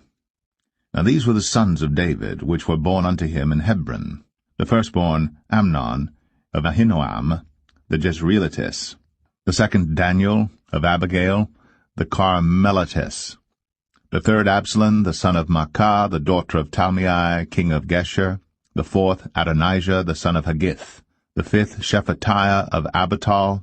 The sixth, Ithraam, by Eglah his wife. These 6 were born unto him in Hebron, and there he reigned 7 years and 6 months. And in Jerusalem he reigned 33 years. And these were born unto him in Jerusalem, Shimei, and Shabab, and Nathan, and Solomon 4, of Bathshua the daughter of Amiel, Ibhar also, and Elishama, and Eliphalet, and Noga, and Nepheg, and Japhia, and Elishama, and Eliada, and Eliphalet, 9. These were all the sons of David, beside the sons of the concubines and Tamar their sister. And Solomon's son was Rehoboam, Abiah his son, Asa his son, Jehoshaphat his son, Joram his son, Ahaziah his son, Joash his son, Amaziah his son, Azariah his son, Jotham his son, Ahaz his son, Hezekiah his son, Manasseh his son, Amon his son, Josiah his son. And the sons of Josiah were the firstborn Johanan, the second Jehoiakim, the third Zedekiah, the fourth Shallum. And the sons of Jehoiakim, Jeconiah his son, Zedekiah his son. And the sons of Jeconiah, Asir, Salathiel his son, Malchiram also, and Pedaiah, and Shenazar, Jechemiah, Hoshama, and Nedabiah. And the sons of Pedaiah were Zerubbabel, and Shimei, and the sons of Zerubbabel, Meshullam, and Hananiah, and Shelomith their sister, and Hashabah, and Ohel, and Berechiah, and Hesediah, Juseb-Hesed, 5.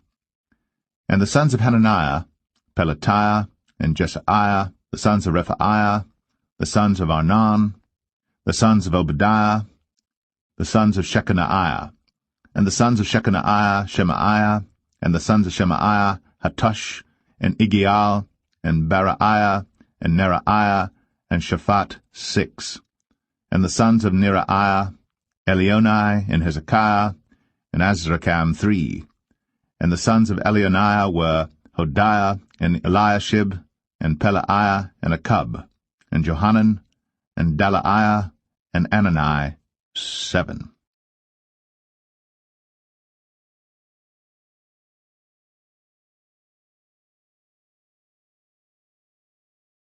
1 Chronicles 4. The sons of Judah, Pharez, Hezron, and Carmi, and Hur, and Shabal. And Reaiah, the son of Shabal, begat Jahath, and Jahath begat Ahumai, and Lahad. These are the families of the Zorathites. And these were of the father of Etam, Jezreel, and Ishma, and Idbash, and the name of their sister was Hazalel-Ponai. And Penuel the father of Gedor, and Ezer the father of Hushah. These are the sons of Hur, the firstborn of Ephratah, the father of Bethlehem. And Asher the father of Tekoa had 2 wives, Helah and Narah. And Narah bare him Ahuzam, and Hepher, and Temeni, and Hahashterai. These were the sons of Naarah. And the sons of Helah were Zereth, and Jezoar, and Ethnan. And Kaz begat Anub, and Zebabah, and the families of Ahahel, the son of Haram. And Jabez was more honorable than his brethren. And his mother called his name Jabez, saying, Because I bare him with sorrow. And Jabez called on the God of Israel, saying, O that thou wouldst bless me indeed, and enlarge my coast, and that thine hand might be with me, and that thou wouldst keep me from evil, that it may not grieve me. And God granted him that which he requested. And Chelub, the brother of Shur, begat Mahir, which was the father of Eshton. And Eshton begat Bethraphah, and Paseah, and Tehenna, the father of Nahash. These are the men of Rakah. And the sons of Kenaz, Othniel, and Seraiah, and the sons of Othniel, Hathath. And Meonothai begat Ophrah, and Seraiah begat Joab, the father of the valley of Cherashim, for they were craftsmen. And the sons of Caleb, the son of Jephunneh, Iru, Elah, and Naam. And the sons of Elah, even Kenaz. And the sons of Jehaleleel, Ziph, and Zephah, Teriah, and Asrael. And the sons of Ezra were Jether, and Mered, and Epher, and Jalan. And she bare Miriam, and Shemai, and Ishba, the father of Eshtemoa. And his wife Jehudijah bare Jared, the father of Gedor, and Heber, the father of Sakoh, and Jekuthiel, the father of Zanoah. And these are the sons of Bethiah, the daughter of Pharaoh, which Mered took. And the sons of his wife Hodiah, the sister of Naham, the father of Keli, the Garmite, and Eshtemoa the Maacathite. And the sons of Shimon were Amnon, and Rinnah, Ben-Hanan, and Telon. And the sons of Ishai were Zoheth, and Ben-Zoheth.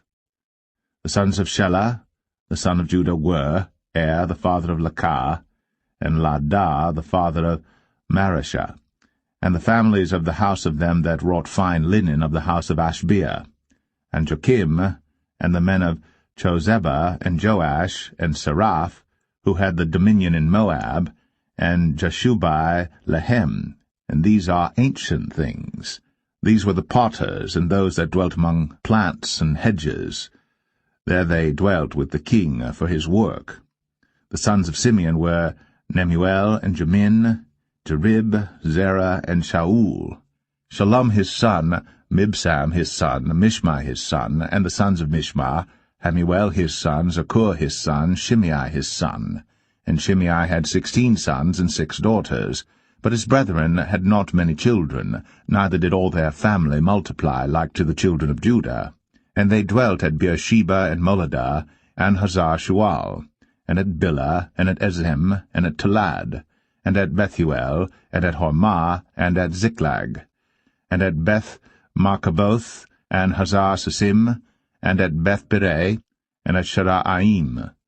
These were their cities unto the reign of David. And their villages were Etam, and Ain, Rimmon, and Tochen, and Ashan, 5 cities, and all their villages that were round about the same cities unto Baal. These were their habitations, and their genealogy.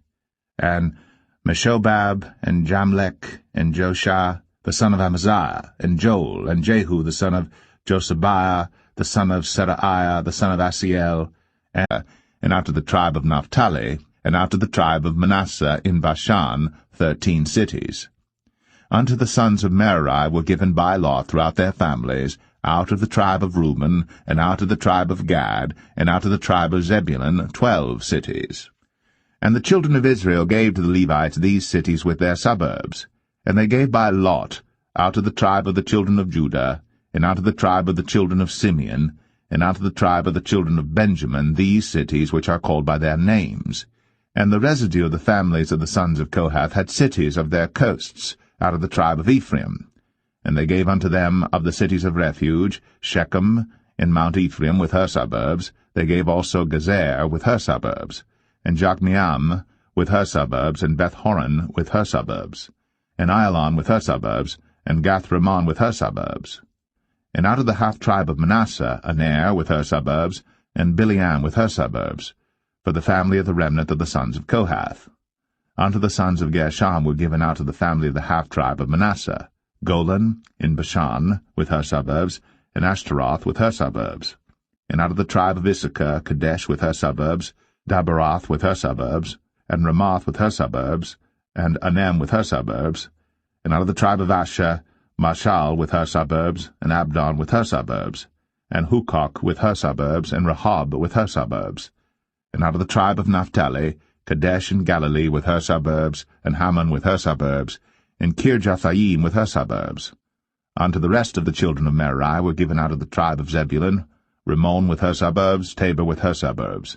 And on the other side of Jordan by Jericho, on the east side of Jordan, were given them out of the tribe of Reuben, Bezer in the wilderness with her suburbs, and Jazar with her suburbs, Kedemoth also with her suburbs, and Mephath with her suburbs. And out of the tribe of Gad, Ramoth in Gilead with her suburbs, and Mahanaim with her suburbs, and Heshbon with her suburbs, and Jazer with her suburbs.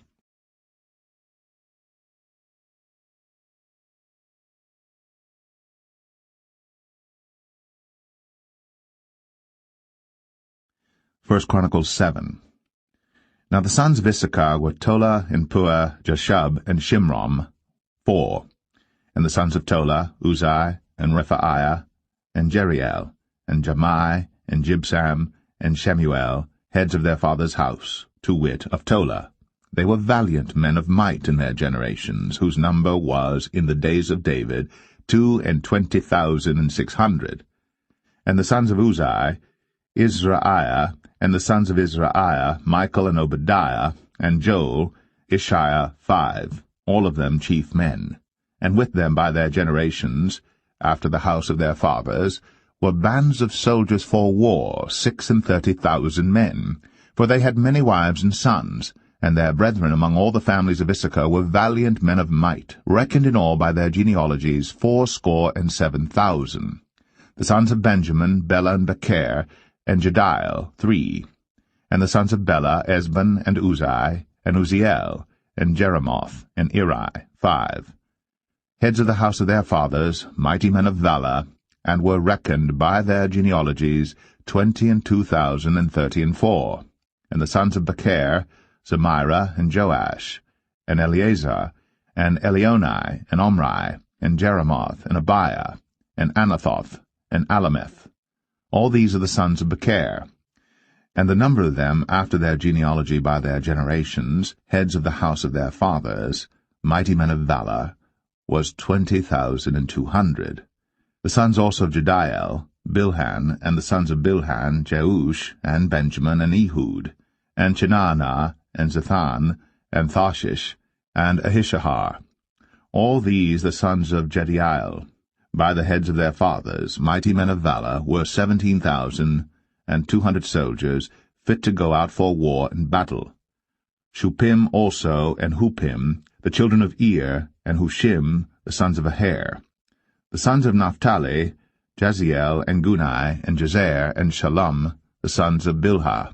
The sons of Manasseh, Ashriel, whom she bare, but his concubine, the Aramitess, bare Machir, the father of Gilead, and Machir took to wife the sister of Huppim and Shuppim, whose sister's name was Maacah, and the name of the second was Zelophehad. And Zelophehad had daughters. And Maacah, the wife of Machir, bare a son, and she called his name Peresh, and the name of his brother was Sheresh, and his sons were Ulam and Rakem. And the sons of Ulam, Bedan. These were the sons of Gilead, the sons of Machir, the son of Manasseh. And his sister Hameleketh bare Ishad, and Abiezer, and Mahalah.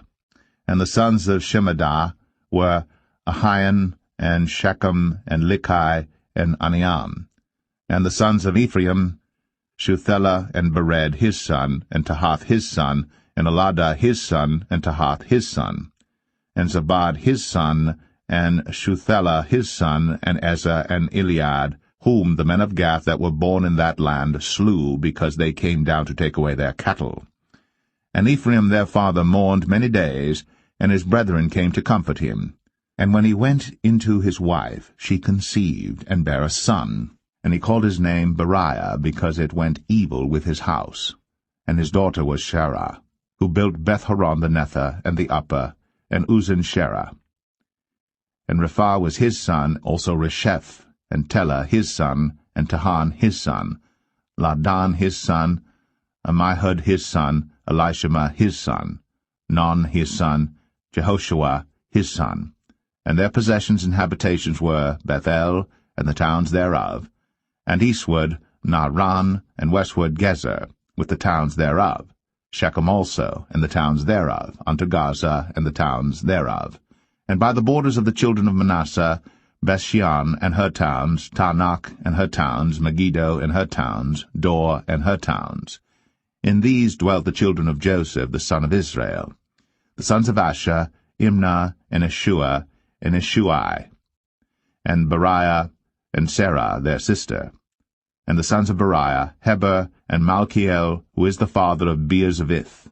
And Heber begat Japhlet, and Shomer, and Hotham, and Shua their sister. And the sons of Japhlet, Pasak, and Bimhal, and Ashvath. These are the children of Japhlet.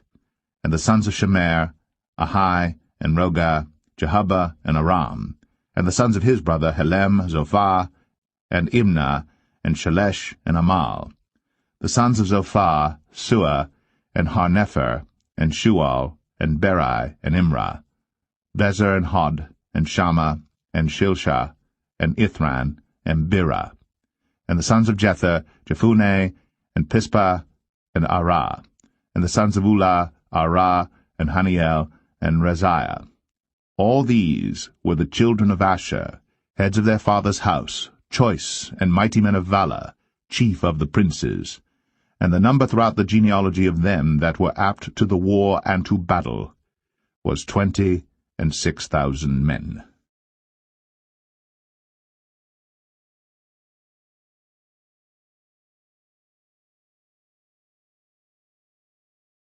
1 Chronicles 8. Now Benjamin begat Bela his firstborn, Ashbel the second, and Naharah the third, Nohah the fourth, and Rapha the fifth.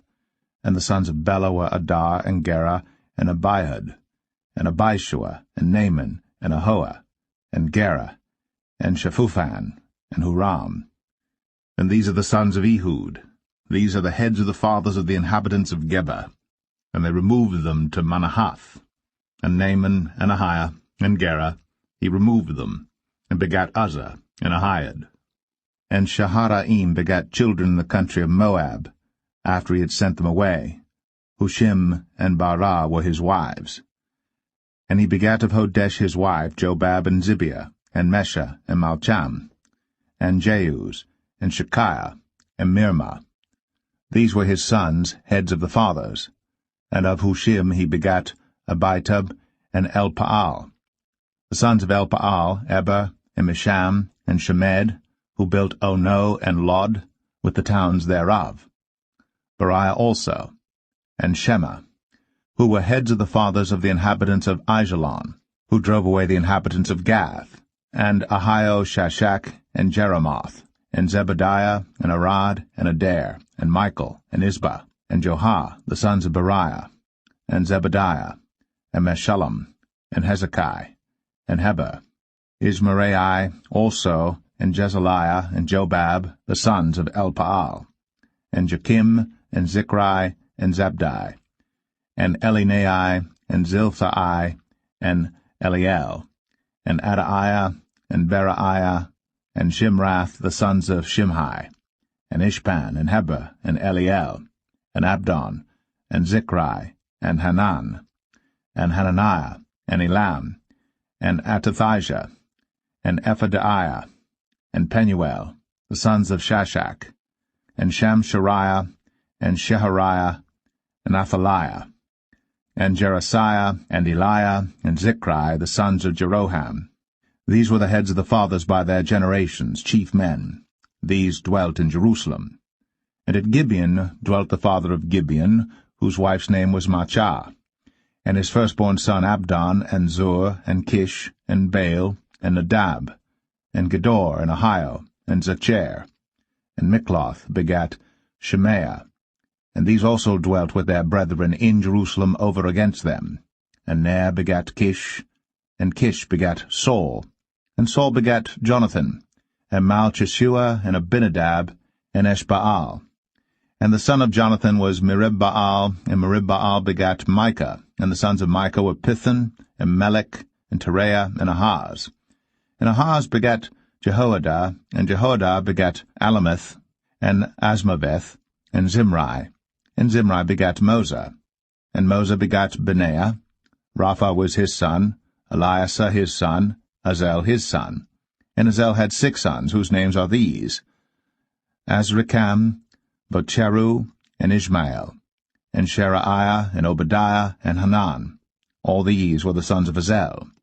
And the sons of Ishek his brother were Ulam his firstborn, Jeush the second, and Eliphalet the third. And the sons of Ulam were mighty men of valor, archers, and had many sons, and sons' sons, 150. All these are of the sons of Benjamin.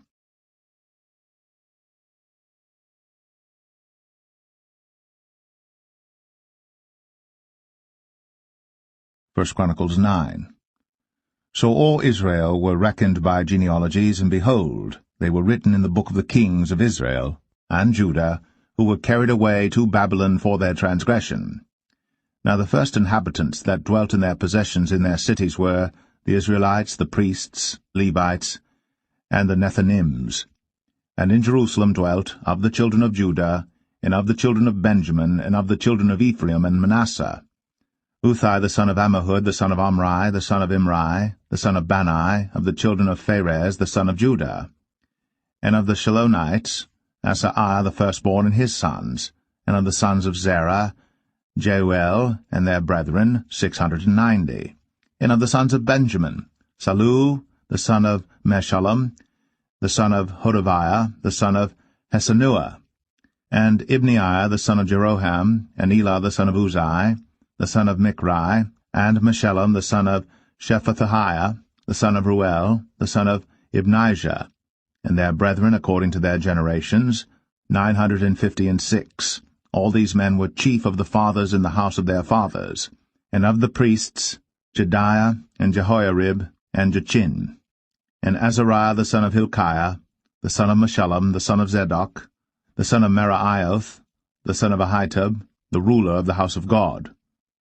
And Adaiah the son of Jeroham, the son of Pashur, the son of Malchijah, and Maaseiah the son of Adiel, the son of Jazerah, the son of Meshullam, the son of Meshelemith, the son of Immer.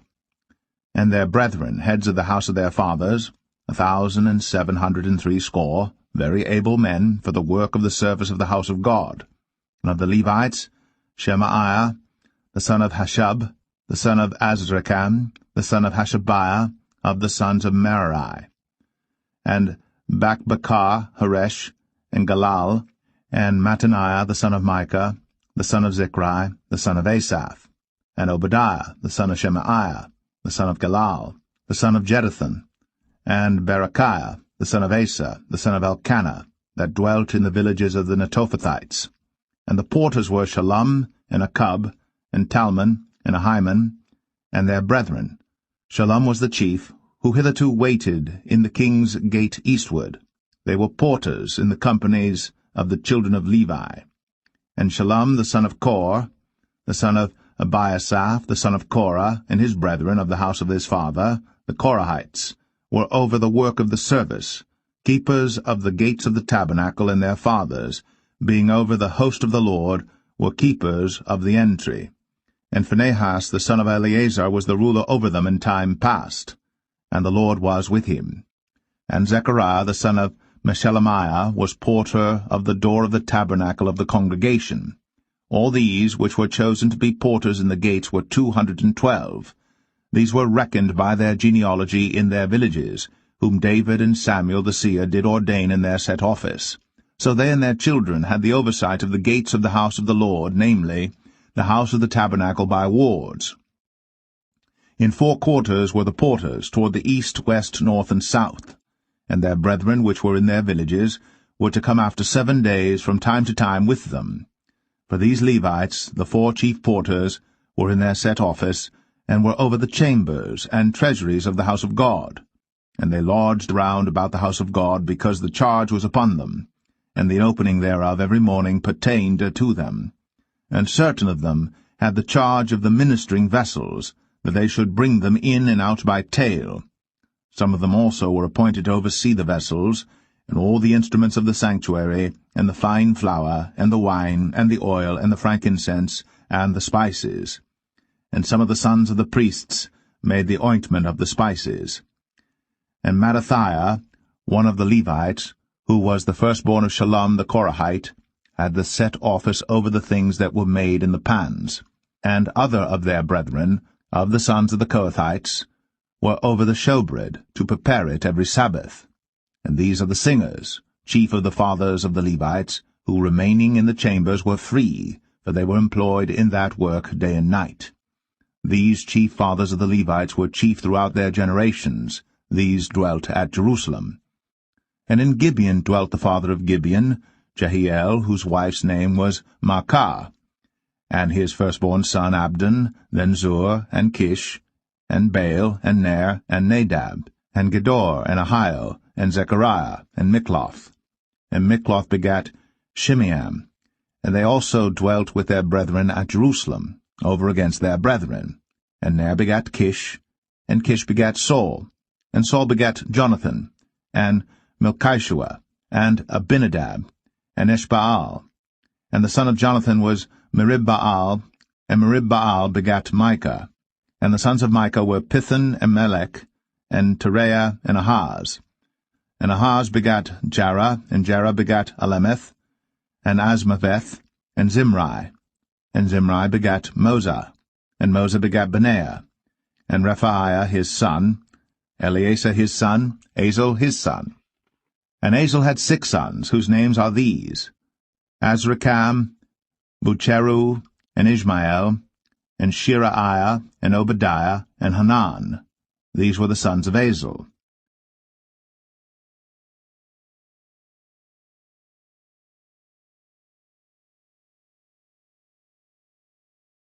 First Chronicles 10. Now the Philistines fought against Israel, and the men of Israel fled from before the Philistines, and fell down slain in Mount Gilboa. And the Philistines followed hard after Saul, and after his sons. And the Philistines slew Jonathan, and Abinadab, and Malchishua, the sons of Saul. And the battle went sore against Saul, and the archers hit him, and he was wounded of the archers. Then said Saul to his armor-bearer, Draw thy sword, and thrust me through therewith, lest these uncircumcised come and abuse me. But his armor-bearer would not, for he was sore afraid. So Saul took a sword, and fell upon it. And when his armor-bearer saw that Saul was dead, he fell likewise on the sword, and died. So Saul died, and his 3 sons, and all his house died together. And when all the men of Israel that were in the valley saw that they fled, and that Saul and his sons were dead, then they forsook their cities, and fled. And the Philistines came, and dwelt in them.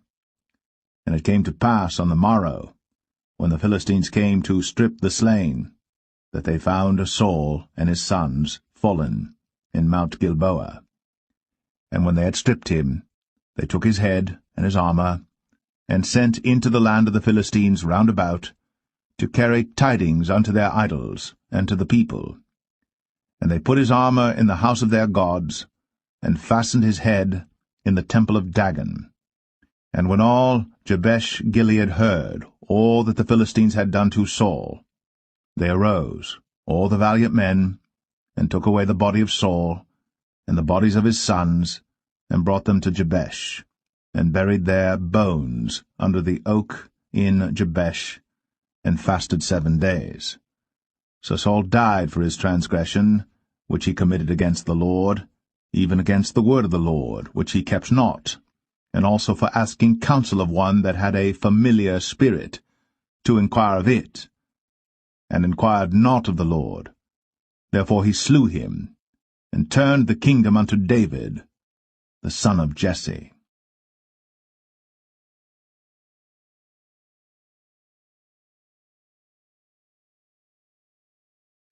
Chronicles 11. Then all Israel gathered themselves to David unto Hebron, saying, Behold, we are thy bone and thy flesh.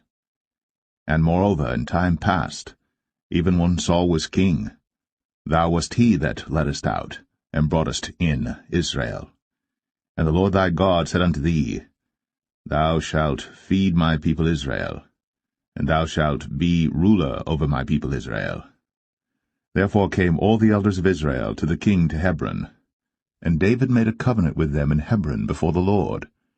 And they anointed David king over Israel, according to the word of the Lord by Samuel. And David and all Israel went to Jerusalem, which is Jebus, where the Jebusites were, the inhabitants of the land. And the inhabitants of Jebus said to David, Thou shalt not come hither. Nevertheless, David took the castle of Zion, which is the city of David. And David said, Whosoever smiteth the Jebusites first shall be chief and captain. So Joab the son of Zeruiah went first up, and was chief. And David dwelt in the castle, therefore they called it the city of David. And he built the city round about, even from Millo round about. And Joab repaired the rest of the city. So David waxed greater and greater, for the Lord of hosts was with him. These also are the chief of the mighty men whom David had, who strengthened themselves with him in his kingdom, and with all Israel, to make him king according to the word of the Lord concerning Israel. And this is the number of the mighty men whom David had: Jashabim, and Hachmonite, the chief of the captains. He lifted up his spear against 300 slain by him at one time. And after him was Eleazar the son of Dodo, the Auhite, who was one of the 3 mighties. He was with David at Pasdamim, and there the Philistines were gathered together to battle, where was a parcel of ground full of barley, and the people fled from before the Philistines. And they set themselves in the midst of that parcel, and delivered it, and slew the Philistines. And the Lord saved them by a great deliverance. Now 3 of the 30 captains went down to the rock to David, into the cave of Adullam, and the host of the Philistines encamped in the valley of Rephaim. And David was then in the hold, and the Philistines' garrison was then at Bethlehem. And David longed, and said, Oh, that one would give me drink of the water of the well of Bethlehem that is at the gate.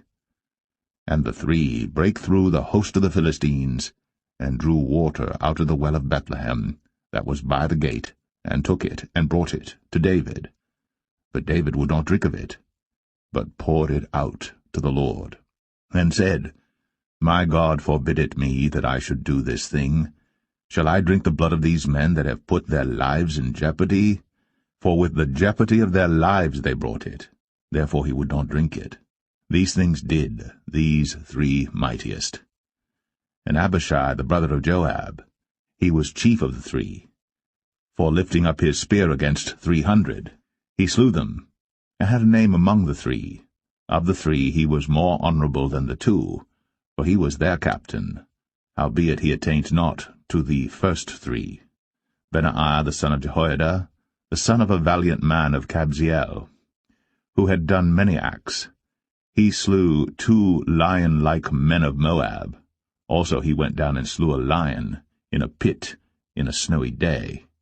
And he slew an Egyptian, a man of great stature, 5 cubits high. And in the Egyptian's hand was a spear like a weaver's beam. And he went down to him with a staff, and plucked the spear out of the Egyptian's hand, and slew him with his own spear. These things did Benaiah the son of Jehoiada, and had the name among the 3 mighties. Behold, he was honorable among the 30, but attained not to the first 3, and David set him over his guard. Also the valiant men of the armies were Asahel the brother of Joab, Elhanan the son of Dodo of Bethlehem, Shammath the Ararite, Helez the Pelonite, Ira the son of Ikish the Tekoite, Abiezer the Atothite, Sibbecai the Hushathite, Eliai the Auhite, Merari the Netophathite, Heled the son of Baanah, the Netophathite, Ethai the son of Ribai of Gibeah, that pertained to the children of Benjamin, Benaiah the Pirathonite, Uri of the brooks of Gash, Abiel the Arbathite, Asmaveth the Baharamite, Eliabah the Shalbonite, the sons of Hashem the Gizonite, Jonathan the son of Shag the Hararite, Ahiam the son of Sakar the Hararite, Eliphal the son of Ur, Hefer the Mechorathite, Ahijah the Pelonite,